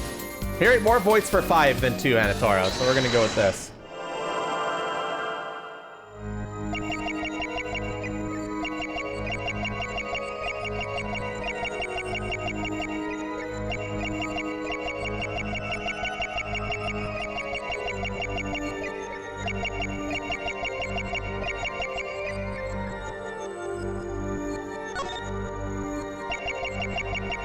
Watch his eyes? Okay.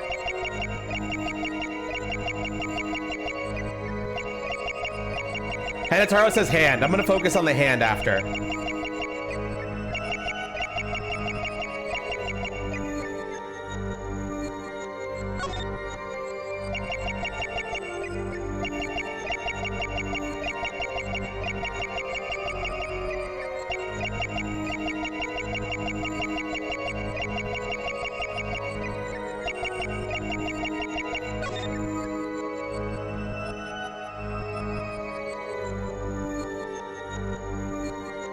Wow.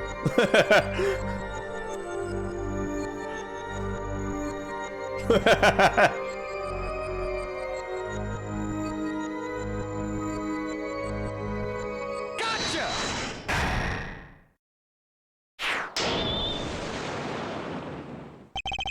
It was you who killed Drew Misham.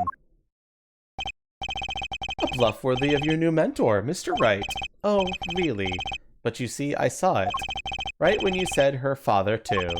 Your hand tensed unnaturally, and a little devil appeared to give me the news. And let's assume, for the sake of argument, that you saw me be tense. What does that mean?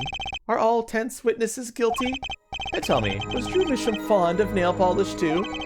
Sorry, but there's more than one way to poison a man. You don't need nail polish to get to someone's mouth. Yeah, no, the sweat one is the hardest. This one's the easiest. Then I must be very talented indeed. You see, Drew Misham was killed on October 6th. Well, I was already in my solitary confinement cell at Central Prison. If that's not an alibi, then I don't know what is. But you found a way, all the same. And I found it too. This is how you poisoned Mr. Misham.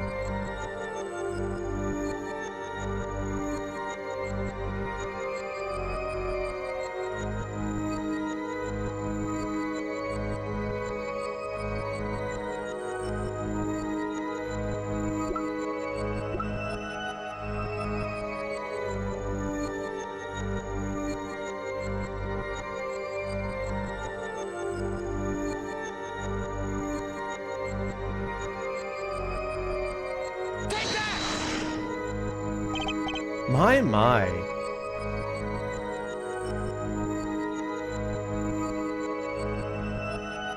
And here I thought you'd come so far. Huh?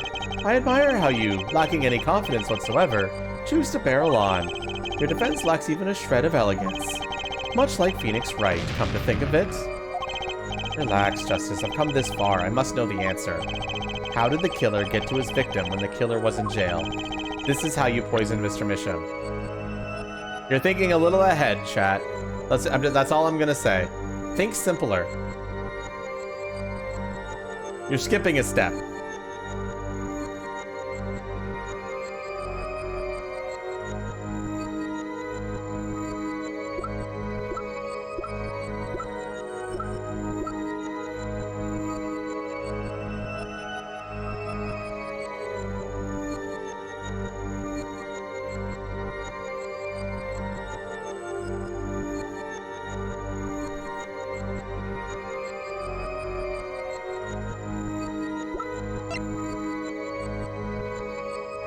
Stamp is loaded up. Are we committing? We're committing.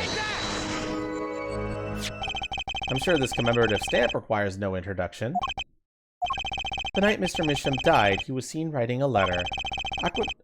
Atroquinine was found on this stamp, Mr. Gavin. So I understand this stamp was the murder weapon? Yes, you are. Oh, and yes, this stamp was found in your prison cell.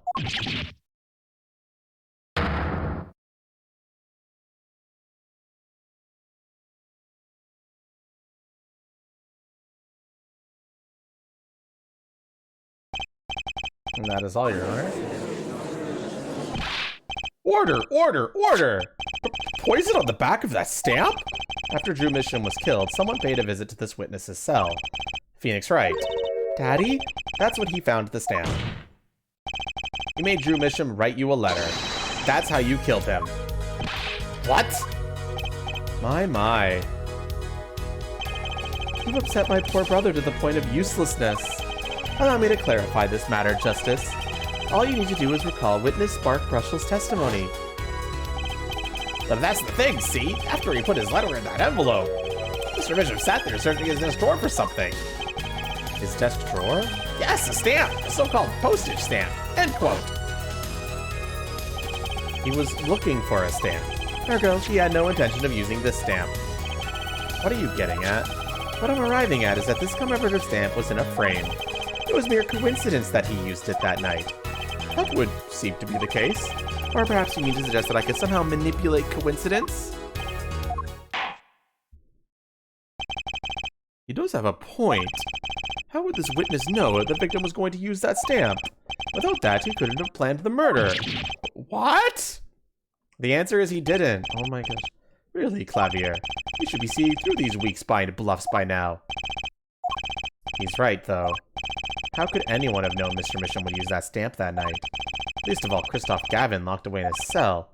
Well, it seems that the defense has run out of things to say. You seem he had something to say in the first place. I believe the defendant's bluff has been called. The defense's bluff? I'm not sure I agree with you there, Christoph. Clavier? Honestly, I wanted to believe you. But the defense wasn't trying to get away with the bluff. You were, Christoph. What are you saying? Prosecutor Gavin? Go ahead. What was your accusation again? Oh, it was that. This poison stamp killed Drew Misham, yeah? To which my brother responded thusly. There was no way to know when Mr. Misham would use the stamp. Yes, that's right, which is why it couldn't have been planned. Tell me, it needs to be planned. Why? Why could it have been a coincidence? The defense's case is simply that Drew Misham died by that stamp. That is all. Coincidence. Christoph, you tried to slip out from under his accusation by changing the subject. If that's not bluffing, what is it? What are you up to, Clavier? I could ask you the same question, Christoph. I silenced the defense with the fewest words possible. It's called efficiency. But Mr. Gavin, that's impermissible testimony. Very well, I shall take his claim head on then. Justice? What? You accuse me of Drew Misham's murder, yes? Then allow me to ask you, what possible reason could I have to kill a painter? Apollo, motive. He's talking about a motive. Indeed. It's hard to see how an attorney could come to want to kill a painter. Now here's something. Why didn't he bring up the motive from the very beginning? Unless he was afraid it was a battle he might lose. So what does it mean? It means there might be a weak spot. Maybe I have some evidence to prove a motive. A motive for murder. This is vital, if not the most vital element in this case. Please consider this when making your statement. I said it's about this vital. That's pretty vital. Well, Mr. Justice, I'm going through with this no matter what.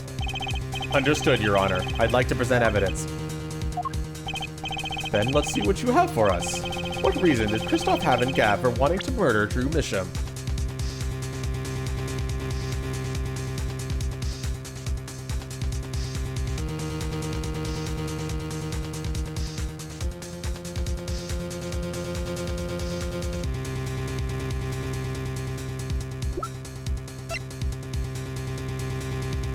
This is the one, right?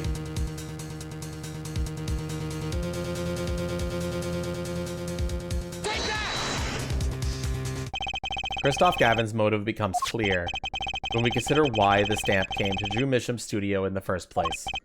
And why was that? Forgery, Your Honor. Go back 7 years. Drew Misham accepts his first job creating forged evidence. I've seen that before. Page from a diary, wasn't it? Magnifique Crammery's diary. Ah, when Attorney Phoenix Light lost his badge, yes. This was the evidence he presented to his loss. I had the wrong accent there for a second. This evidence is a fake, yes. But did Mr. Wright request the forgery be made? That was never proven. Objection! The defense attorney on that case was Phoenix Wright. Who other than him, dunk with the prospect of victory, could have done it? And why would they? Just out of curiosity, do you remember this letter? This is the first page. And this is the second.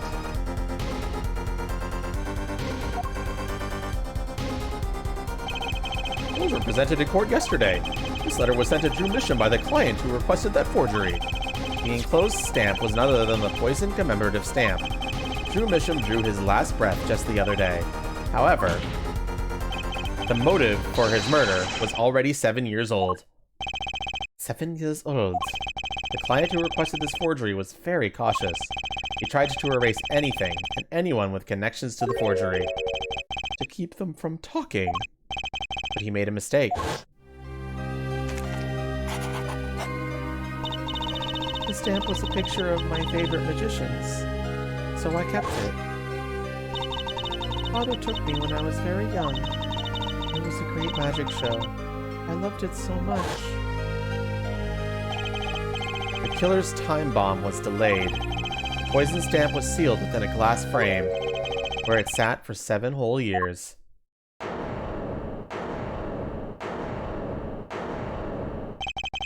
Foothead, do you understand what you're telling us? The one who schemed up the forged diary page was the one who poisoned the stamp, and it was Phoenix Wright who presented that forged evidence 7 years ago. Added the two statements together, the one who schemed to kill Drew Misham was that other than Phoenix Wright. Objection! Sorry, but that's not how this is gonna go down. Oh, then how would it go down? I checked through the records on that case when I found this. 7 years ago, just before the trial began. Oh, old boy, here. What's this? I don't know, I just got it over there in the hall. They told me to give it to the old boy in the blue suit with the spiky hair. And one more thing. I'm sorry to have sprung this on you so suddenly. I received the files from your previous attorney only yesterday. I understand I'm asking the impossible of you. Yes, well, you haven't really told me what happened yet. All we did was play cards, and that was enough. Phoenix Wright was put on the case the day before the trial started. He didn't have time to request a forgery. The day before? Now here's a question. Just who was Shadi and Nigmar's previous defense attorney? No. This can't all be! But it's all true. There was another man, a defense attorney with a badge on his collar. It was you, Christoph Gavin. Order, order, order! What is the meaning of this? Witness, I mean, defendant, former lawyer! Let me begin by denying this. It's easy enough to look up, Mr. Gavin, and impossible to prove if you can't. Attorneys are registered with the court the day before the trial begins. In other words, no record remains in the court. How exactly did you intend to prove Phoenix Wright's claim? That would be difficult. I'm afraid this line of inquiry won't yield.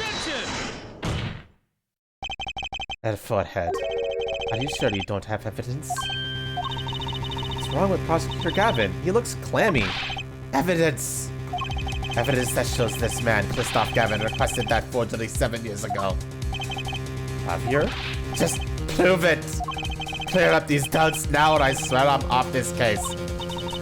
He must have thought of some evidence. Apollo! Prosecutor Gavin looks like he's in physical pain. That darkness. I have to pull that darkness out of him, and proof is the only way I can. What proves Christoph Gavin's link to Drew Misham? Well, Mr. Justice? You claim Christoph Gavin requested a forgery of Drew Misham 7 years ago. Prove it. It can be proven. Simply ridiculous. Why even discuss it? This evidence does not... Are you telling the truth, Apollo Justice? I am. Then I say we give him the benefit of the doubt. Very well, but if you're wrong about this, be prepared for a penalty.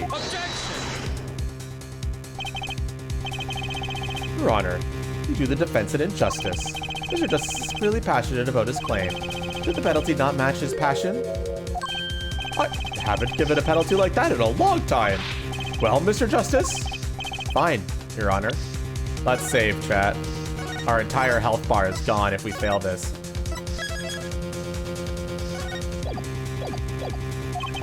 All I have to prove is any kind of link. Something that ties Christoph Gavin to Drew Misham. And I have something that clearly does the job. Very well, Mr. Justice. Present your evidence. Show us the link between our witness and Drew Misham.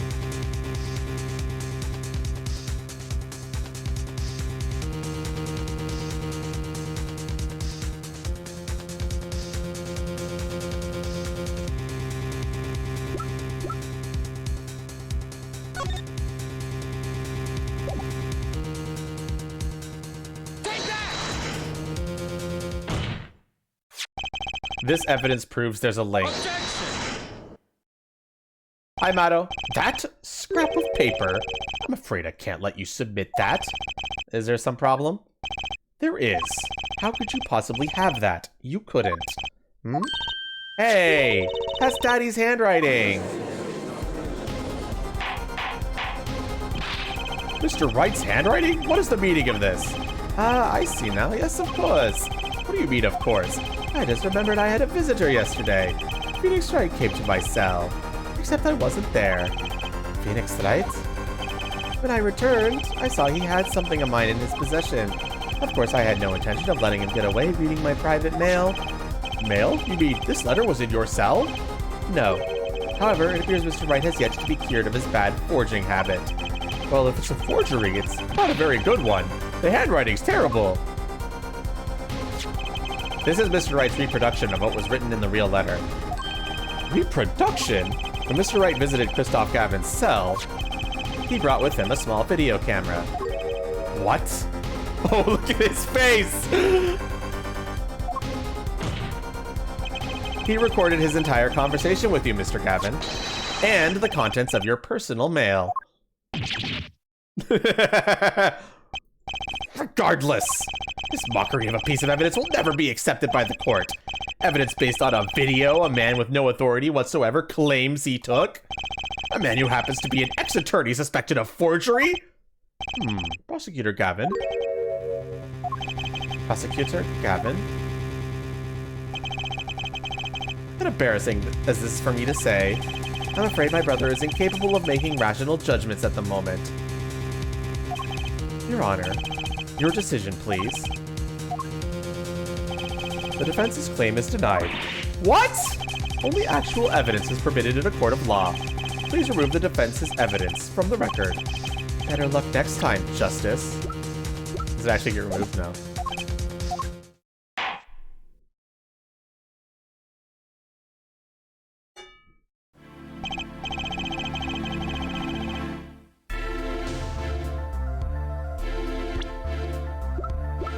Yeah, this is now letter from Mr. Wright.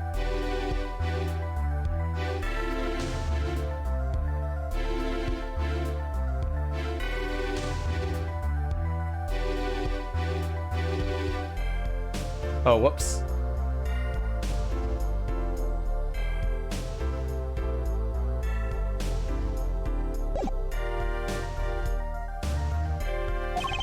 But the defense appears to be lacking proof. I'm forced to end the cross-examination of Christoph Gavin at this point. Apollo, do something!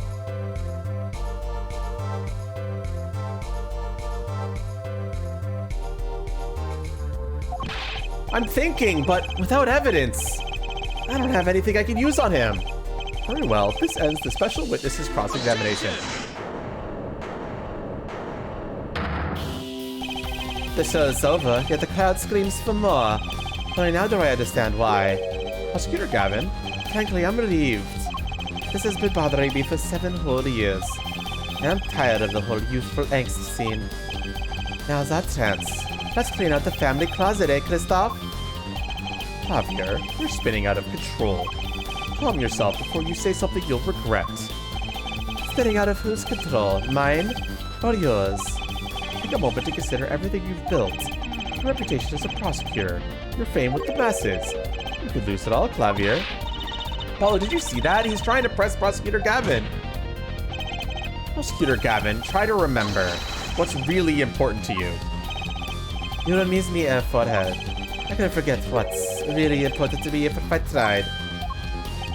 In fact, I haven't. Not even once. 7 years ago.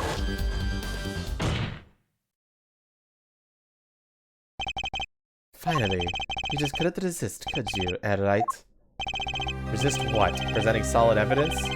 I don't request it, but the current cross-examination on hold. The prosecution would like to call a new witness.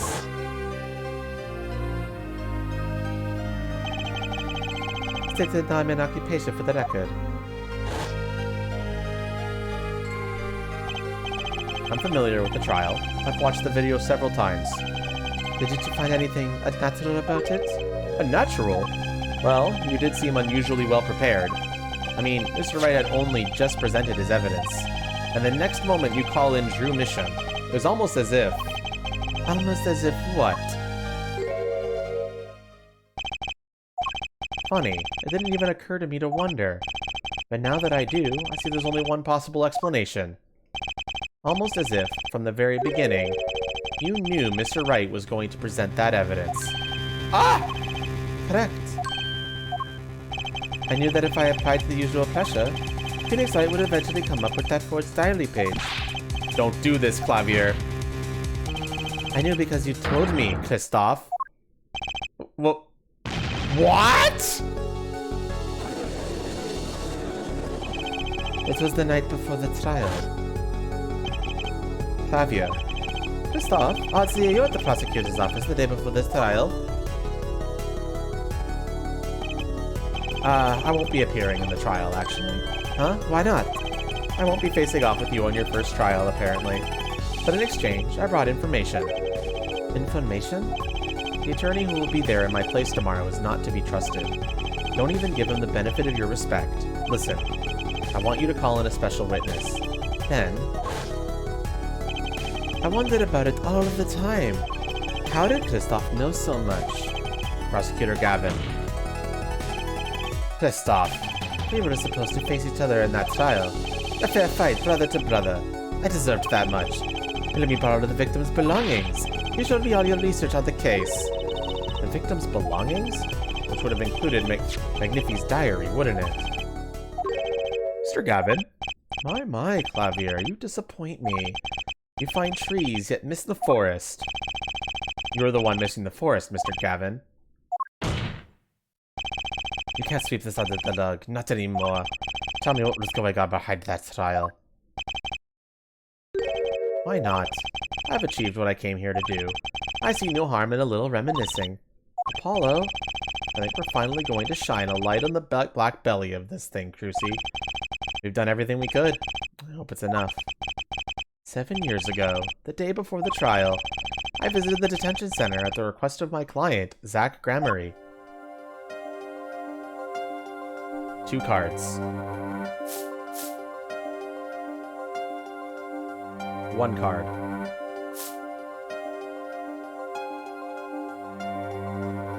Showdown time. Enough. You lose, Gavin. Thanks for the work. Now go. To be honest, I don't know what his reasons were to this day. As far as I could tell, he dismissed me as his representation, because I lost in a game of poker. I could come to no other conclusion. Daddy used to say something. If you want to know a man, you have to compete. Zach wasn't watching his points or the cards. He was watching the man behind the cards, Christoph Gavin.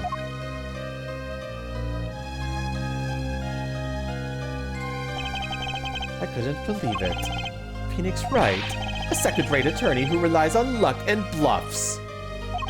He dismissed me and went with that pitiful excuse for a man. He deserved to die for that error alone. Hold it.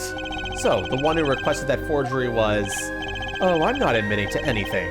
My point is, these 2 men shamed me, and I could not forgive that. Phoenix Wright and Zach Gramarye both deserved what they got. So you asked Mr. Misham to forge that evidence, so you could win. But then, when you were dismissed as Zach Gramarye's attorney, you used your forged evidence as a trap. You fed me information about the forgery you made. Then you gave your dirty evidence to him. You're free to imagine what you will. My point is that all I had imagined came to pass. Everything went perfectly. Ha! Incredible. If I wasn't laughing, I'd weep. Prosecutor Gavin? Perfectly? You're a mad Christoph. Stop fooling yourself. What are you talking about, Clavier? Tell me, how did that trial end? Cancelled when the defendant vanished. Ah, I get it. So, Christoph, you've been living in fear for 7 years. What? You were afraid your forgery would be revealed and your reputation trashed. You couldn't leave things to chance. So you watched everyone involved with the case for 7 years. You know, he always felt like he was being watched. That's what he said, every day for 7 years. I felt it too. Journalist sure is being watched, end quote. Don't you wonder why Zach Gramarye got rubbed out after 7 years? Right after coming into contact with me? Wait, just a minute. Zach Gramarye was seen by this reporter? How is that possible? Was he alive after being gone 7 years? Finally. I knew this moment was coming. I just didn't think we'd get here so fast. Zach Gramarye, gone missing for 7 years. Trucy's father. What's wrong, Apollo? Go get him. Right, leave it to me. Allow me to refresh the court's memory. 6 months ago, Christoph Gavin was charged with murdering a mysterious traveler. I remember him quite well. Johnny Smith, was it? Poisoned in a Chinese restaurant. Tragic. The details don't really matter right now. Poisoned in a Chinese restaurant, chat. What matters is that traveler was Zach Gramarye.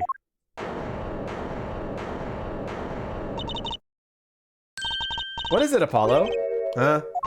Keep going. We'll talk about it later. Did she already know? Someone please explain this. Mr. Justice, can you explain this? It's all started 7 years ago. The great magician, Magnifi Gramarye's death started it. Magnifi Gramarye's death and his student, Zach Gramarye, the suspect.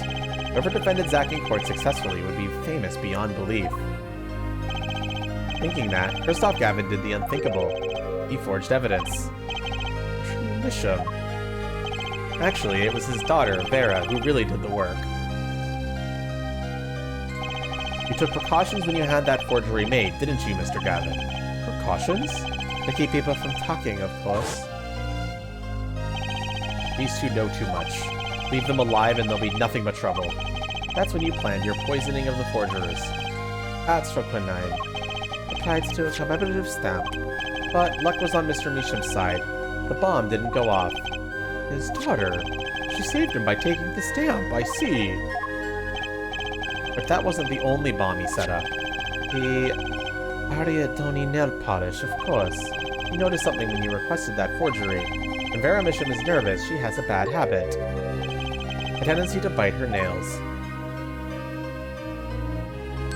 Ah! That nail polish was her good luck charm.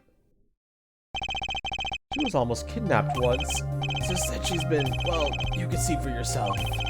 She refuses to leave the house. That person gave me a good luck charm when I absolutely had to go outside. It protects me. Yes, apparently she received something. A gift. She won't tell me what it was. It was from that client, the one that wanted that note made. It was his insurance. Insurance? As long as she lived quietly at home, there was no danger to her. But what if she had to go outside? If she ran into any trouble, she'd become nervous. And the nail polish would do the rest. His time bomb sat there for 7 years. And then, they went off almost simultaneously. I'm doing good, Noah. We're almost done this game.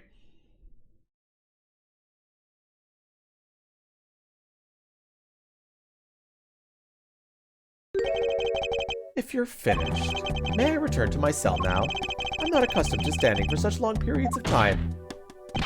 Mr. Gavin, have you heard a single thing we've said? Oh, I listened quite closely to your little tale. Quite an entertaining piece of fiction. What? Clavier, surely you understand. But back to the evidence. The lacking evidence. Nothing proves a link between him and the Atherquane that threw Misham's life. What about the restaurant? You killed Zach Ramery to keep her from talking. No thanks. I'm not really a SAR player all that often. Sorry. I might get back into it though.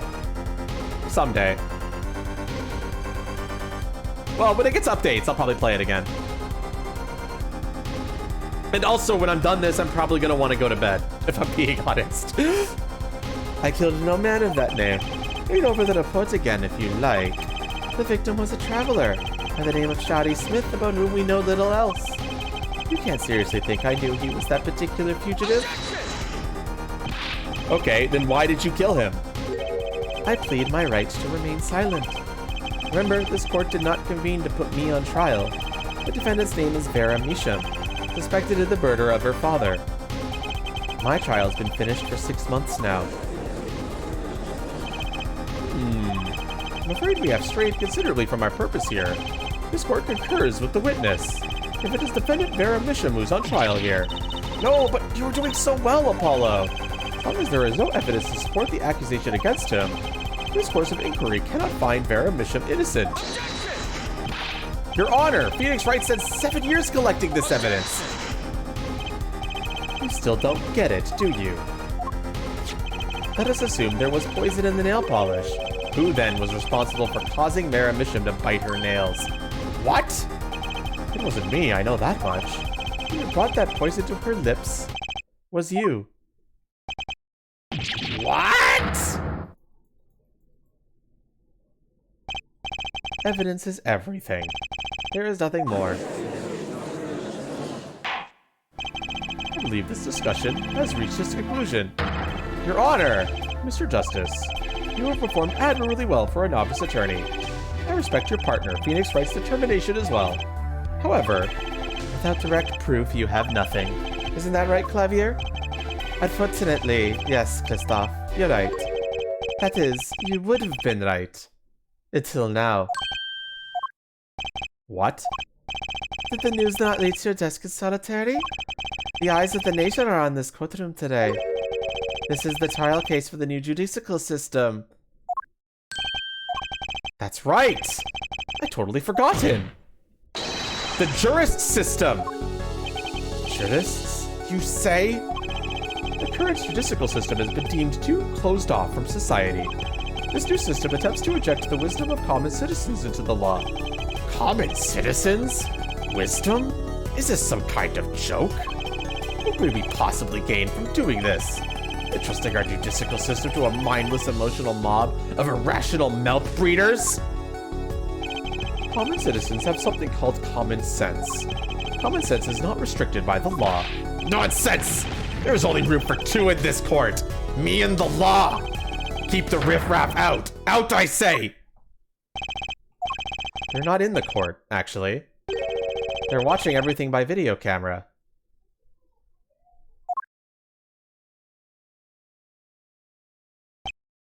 How could you allow this?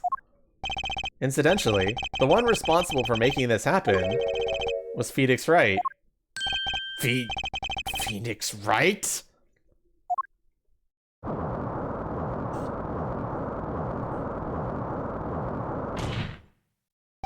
So, everything was leading to this. Of course. Right. Right. Right. Right!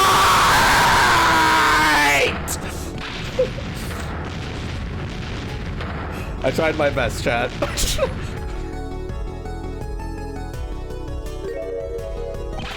I won't accept. I can't accept. This is no court. Law. The law is everything. Law is absolute. You'd let ignorant swine soil your courts? Christoph, it's over. Clavier. The law is absolute. Thank you so much for the follow, Leo Vendor, by the way. Sorry, I couldn't say thank you earlier because I was invested in doing that scream. Alright. What? Odd. I thought you spent life looking for your loopholes. The law isn't absolute. It's filled with contradictions. Thank you. The law is the end product of many years of history, the fruit of human knowledge. Like a gem, polished to a gleam through trials and errors. It is this fruit we receive and pass on and face in our time. And it is always changing, growing. Nurturing it is our task as human beings. Except for you, Christoph. You aren't changing. You stopped. You're not needed anymore. I couldn't think of anything to say. Maybe because I still haven't seen enough. But someday I'll know what law is. And I'll fight to change it if I have to.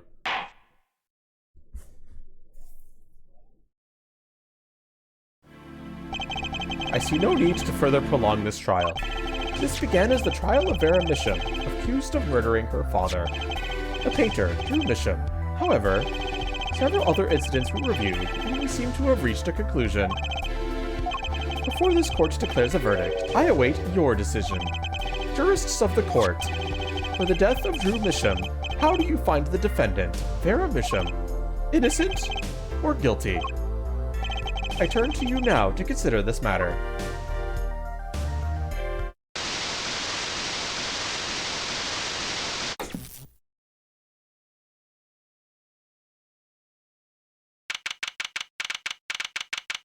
Jurists' chambers. This ends the trial for the case. Only the verdict remains to be decided. Defendant Vera Misham is currently in intensive care. If a decision cannot be reached today, it may never be reached. Factors involved are simple. Did the defendant poison her father that night? If so, she is guilty.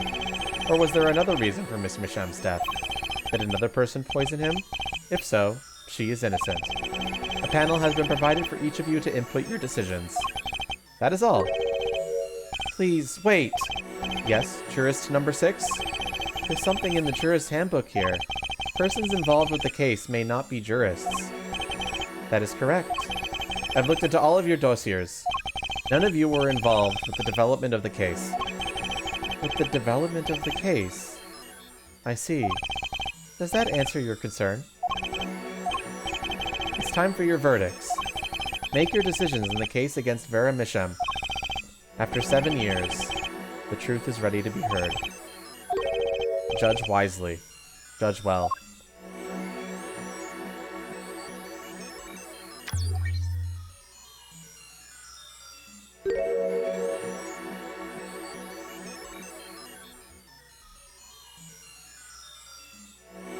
Well, chat.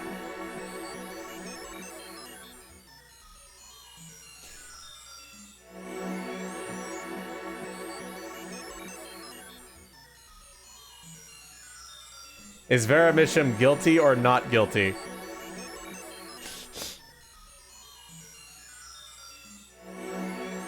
Guilty, obviously. Shut up! I do get an achievement if I select guilty. Oh, I can't save here, so I'm not gonna choose it. Sorry, guys. It doesn't let me save here.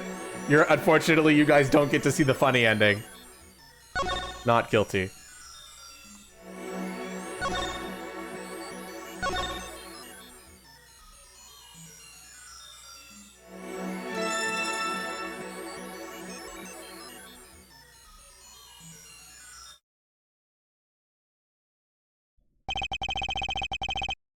And so a verdict was reached on October 9th, 2014 p.m. The first verdict under the jurist system. Innocent, by unanimous decision. The record will show that when the verdict was announced, special witness Christoph Gavin laughed. A laugh louder than any heard before or since. A laugh that echoed in the halls of justice, lingering for what seemed like hours.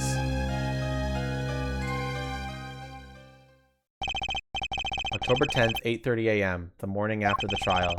In an intensive care ward, a true miracle occurred. Vera Misham opened her eyes.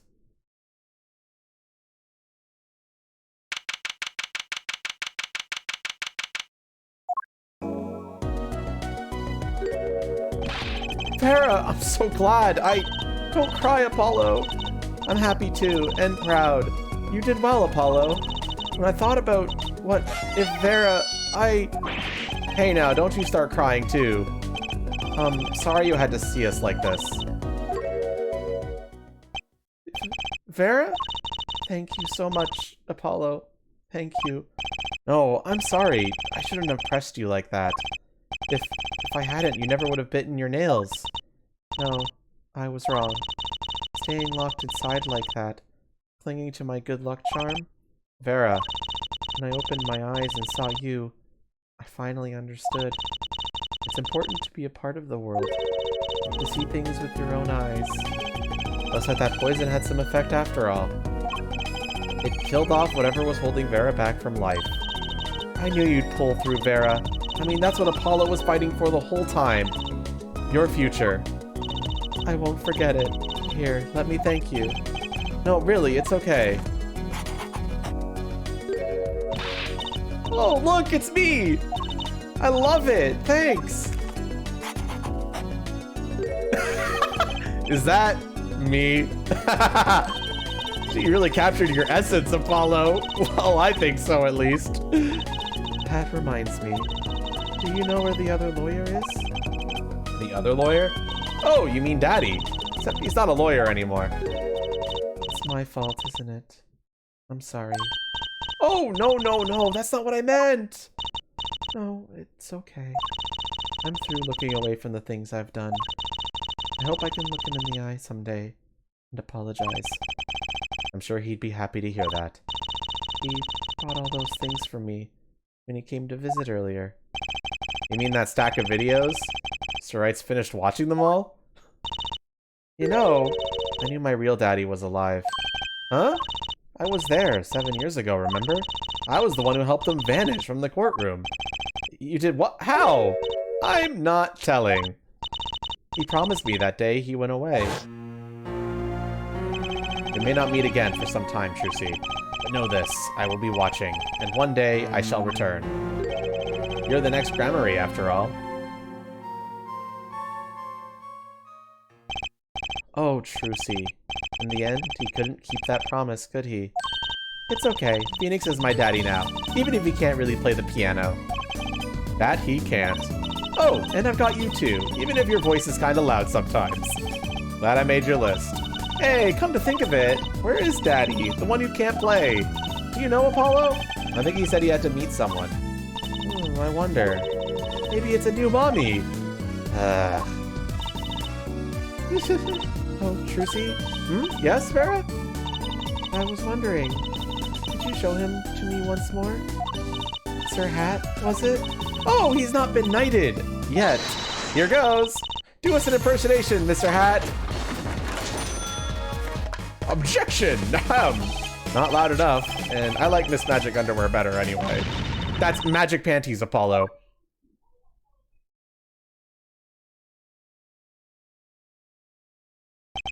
So, your memories returned? Mr. Wright, was this all part of your plan too? I don't know what you're talking about. I lost my memory. I was reborn as Lamoire. But you knew my true identity, did you not? That's why you chose me as one of your jurists. You're thinking into it too much. Besides, there's no guarantee that regaining your memory would make you happy. Of course it is a happy thing. For so long, I thought I was alone. But now I know I have children. 2 dear children. I'm so proud of them. This too, I think, is thanks to you. Are you going to tell them? They do not know? Nope. They don't know their mother. They don't even know their siblings. I will go to them when the time is right. Until then, Don't worry. I'll take care of them for you. It never happens. Don't look for it, okay? It doesn't fucking happen.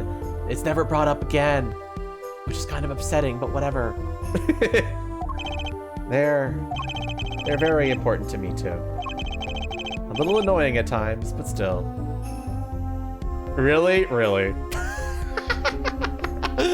Maybe someday. But maybe it's implied it happens off screen. I don't know. But it doesn't happen. Just to not get your excitement up. It's bullshit. I have to keep an eye on her, at least. Because I'm the only one who knows how she really feels on the inside. Your bracelet? Yes? I've seen a lot of mysterious things these past 7 years. But your bracelets were the strangest of all. I remember meeting him half a year ago now in Christoph Gavin's office. And then I met you. 2 fates destined to intertwine. And I was there when they crossed. I'll never forget that. Such a small thing, that bullet. Yet it tore who I was away.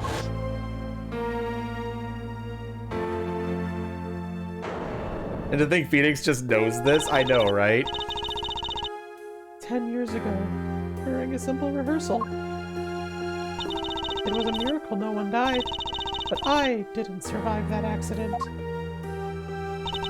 That is why I left the troupe, my family. Now my memory has returned. I am myself once more. For the first time, I am glad to be alive, Mr. Wright. Speaking of miracles, Vera Misham regained consciousness this morning. I can only hope she's as glad as you are. It is a strange thing, fate. Sometimes a life is taken.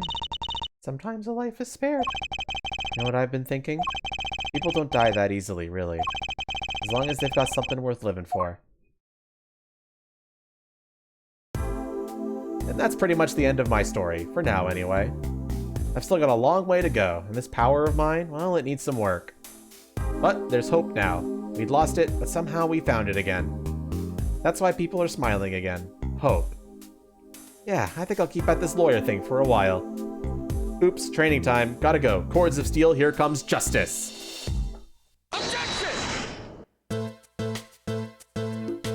But yeah, the reason why Dual Destinies took such a shift is because there was backlash for this game. Because of like the protagonist.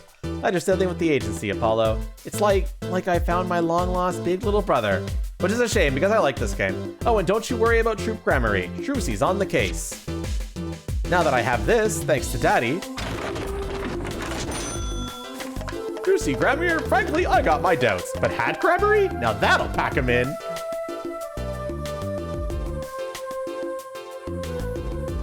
That said, I would say the weakest of this trilogy is this game. I think Dual Destinies has some weak spots, but is mostly good. It's not every day that you have a trial that rocks harder than one of our gigs, yeah?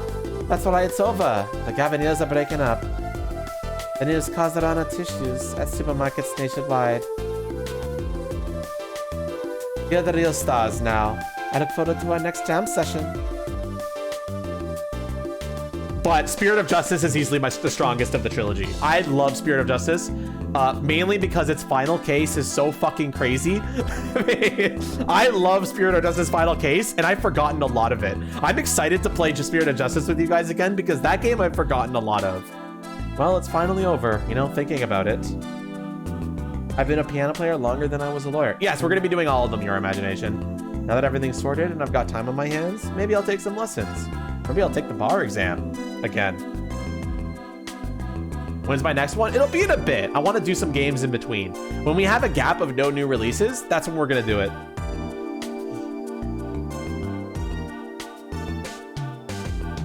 I'm really looking forward to Spirit of Justice, though. That's the one I really wanted to do in this trilogy. But we got to do 2 games to get to it. So we got to do Dual Destinies next. I love Spirit of Justice's plot twist. It hits you hard, man. I'm not gonna spoil anything. I got this crazy idea. What if they were golden? You could augment the crunch, or better yet, make them ding. Ah, the power of science. Although the preservatives might not be 100% safe.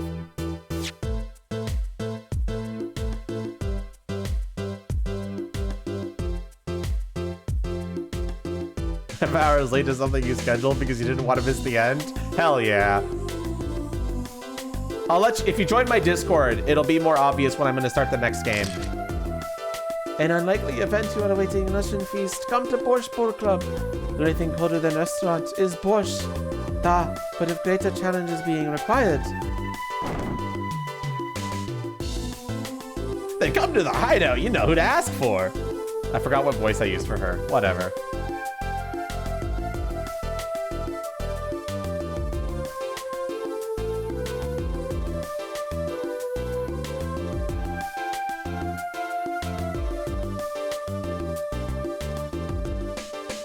She was in case 1, meme. I don't know if you saw case 1.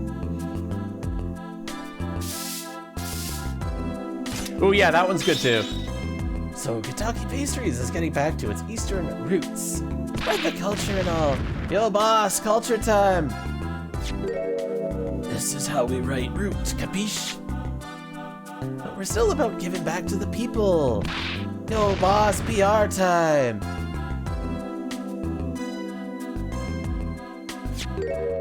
And this is how we write people, alright.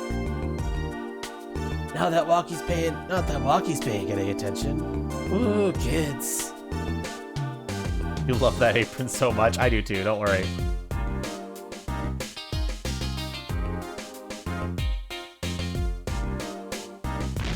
Bizoy! Chinese characters on the cake was a fly idea like 3,000 years ago. Believe that. Man, you want to make it today, you gotta keep it real. You know what I'm saying? Yo, that's why I made the OG cracker, for real. I know it don't look like no cracker. Gee, what do you want me to call it, the OG muffin?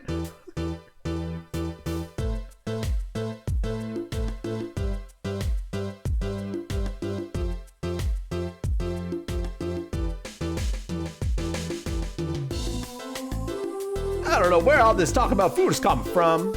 You ask me, there's only one food, and that's noodles. Noodles forever. I got a new one too, see? This time I just put a big chunk of salt in the bowl. Why pretend Elder's Noodles is about to salt? Salt forever. Fucking guy, man.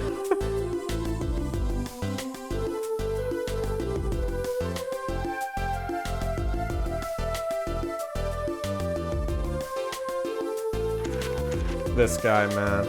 My especially inquisitive nature is one be unequivocal iteration in my department. You see, they used to call me Wesley Stinkler and Wesley Sticky Hands. But no longer, I have a new name, one that reflects my true academic nature. Wesley Sicko, reporting. Yes, curiosity is a sickness, and I am the cure.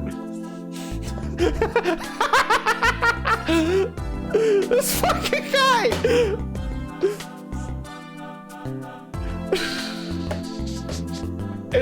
Oh, fuck off, you piece of shit panty stealer. He's not even. That's what makes it so funny. He's not even. He just wanted to know the secret behind magic. That's it. I don't know how to thank you for all you've done.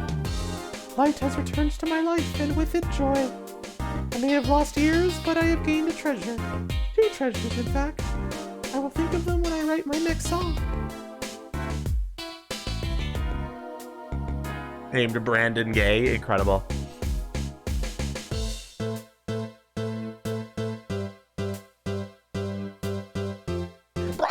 Brussel. Brussel here, back on the beat with another interview. How do I feel about things turned out? No scoop yet, but journalist confidence in mint condition. End quote!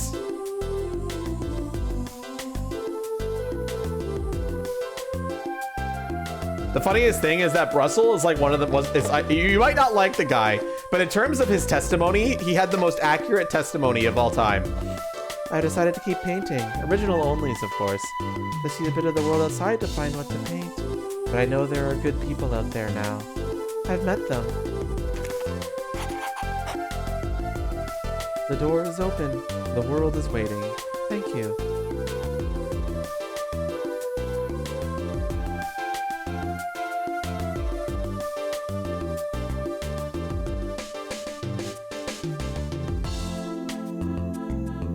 Aww. That's cute art. But yeah, I would say my only real criticism with this game is that it's called Apollo Justice Ace Attorney, and then Phoenix just steals the spotlight, like, super hard. Alright, so you unlocked a special bonus in the music and background settings screen.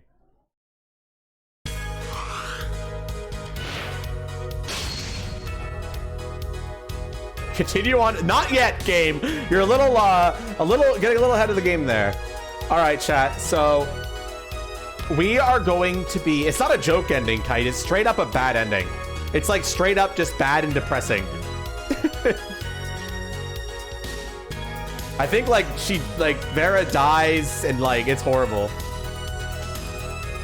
Okay, chat.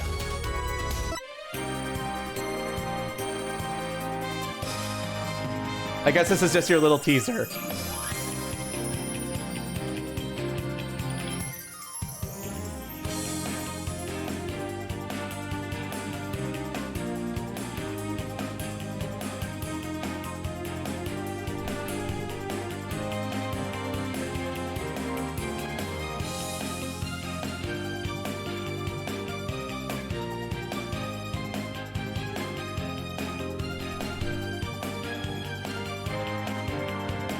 And that's it. Why is it anime? This game's got anime cutscenes. It's also in 3D. Okay, no, we're not gonna see Spirit of Justice yet. Or maybe we will. No, that's all you're gonna see.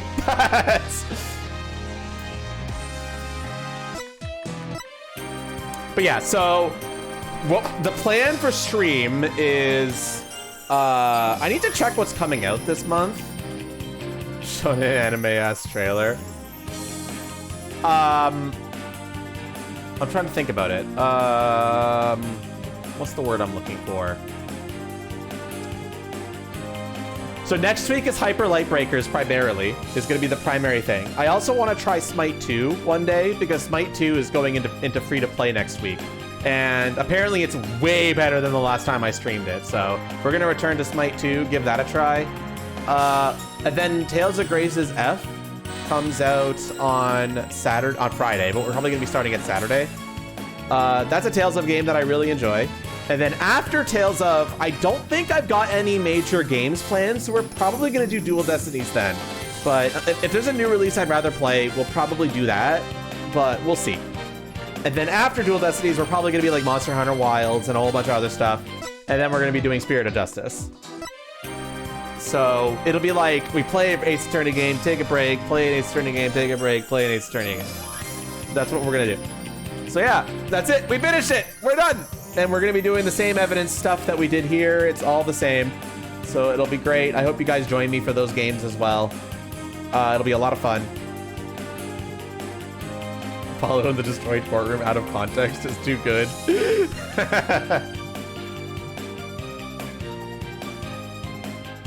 Oh, by the way, this game has costumes. Hell yeah. Hell yeah.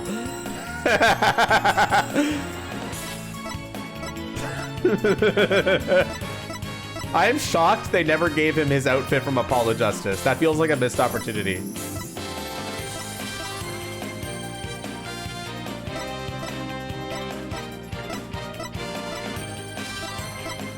But this suit's peak, dude.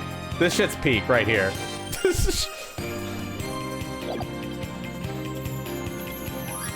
And there are some costumes for Spirit of Justice as well.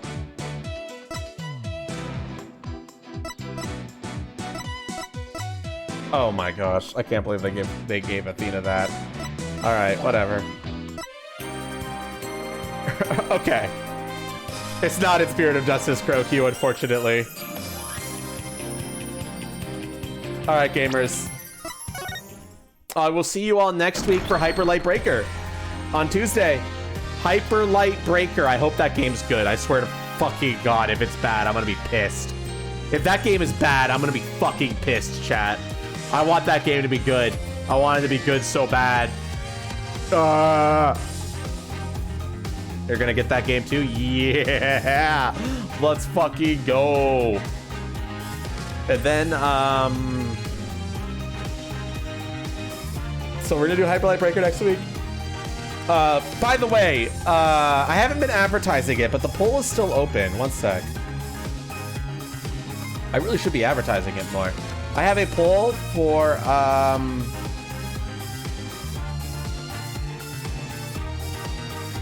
for 2025 survey. Oh, wait, I forgot to shorten the link. One sec. Shorten URL, please.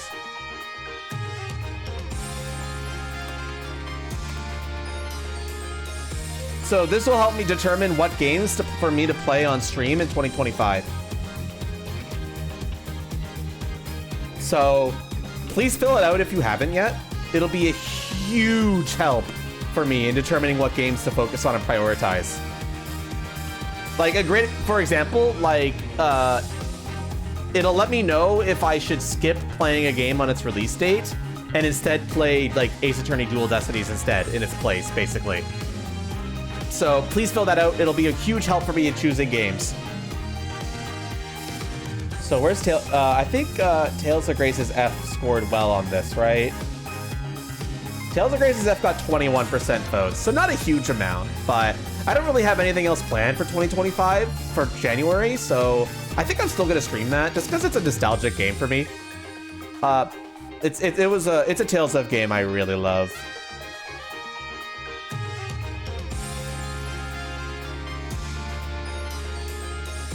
All right, everybody, let's see who's live right now to potentially raid. But yeah, fill out that survey if you haven't filled it out before. Oh, I know who we're raiding. Someone who I haven't really seen stream all that much recently, but seems to be returning to it. And I liked their content back then, and now they're streaming again. Go say hi to this green dog.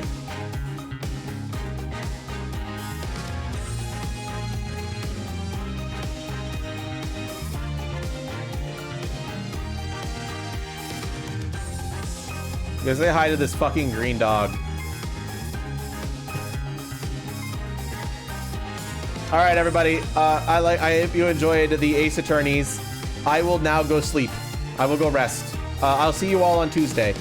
Okay, Tuesday for Hyper Light Breaker. Let's fucking go. I'm excited. I hope you all are excited too. Thank you for stream. Thank you for being here, motherfuckers. Goodbye. Have a good one. Take care. Bye.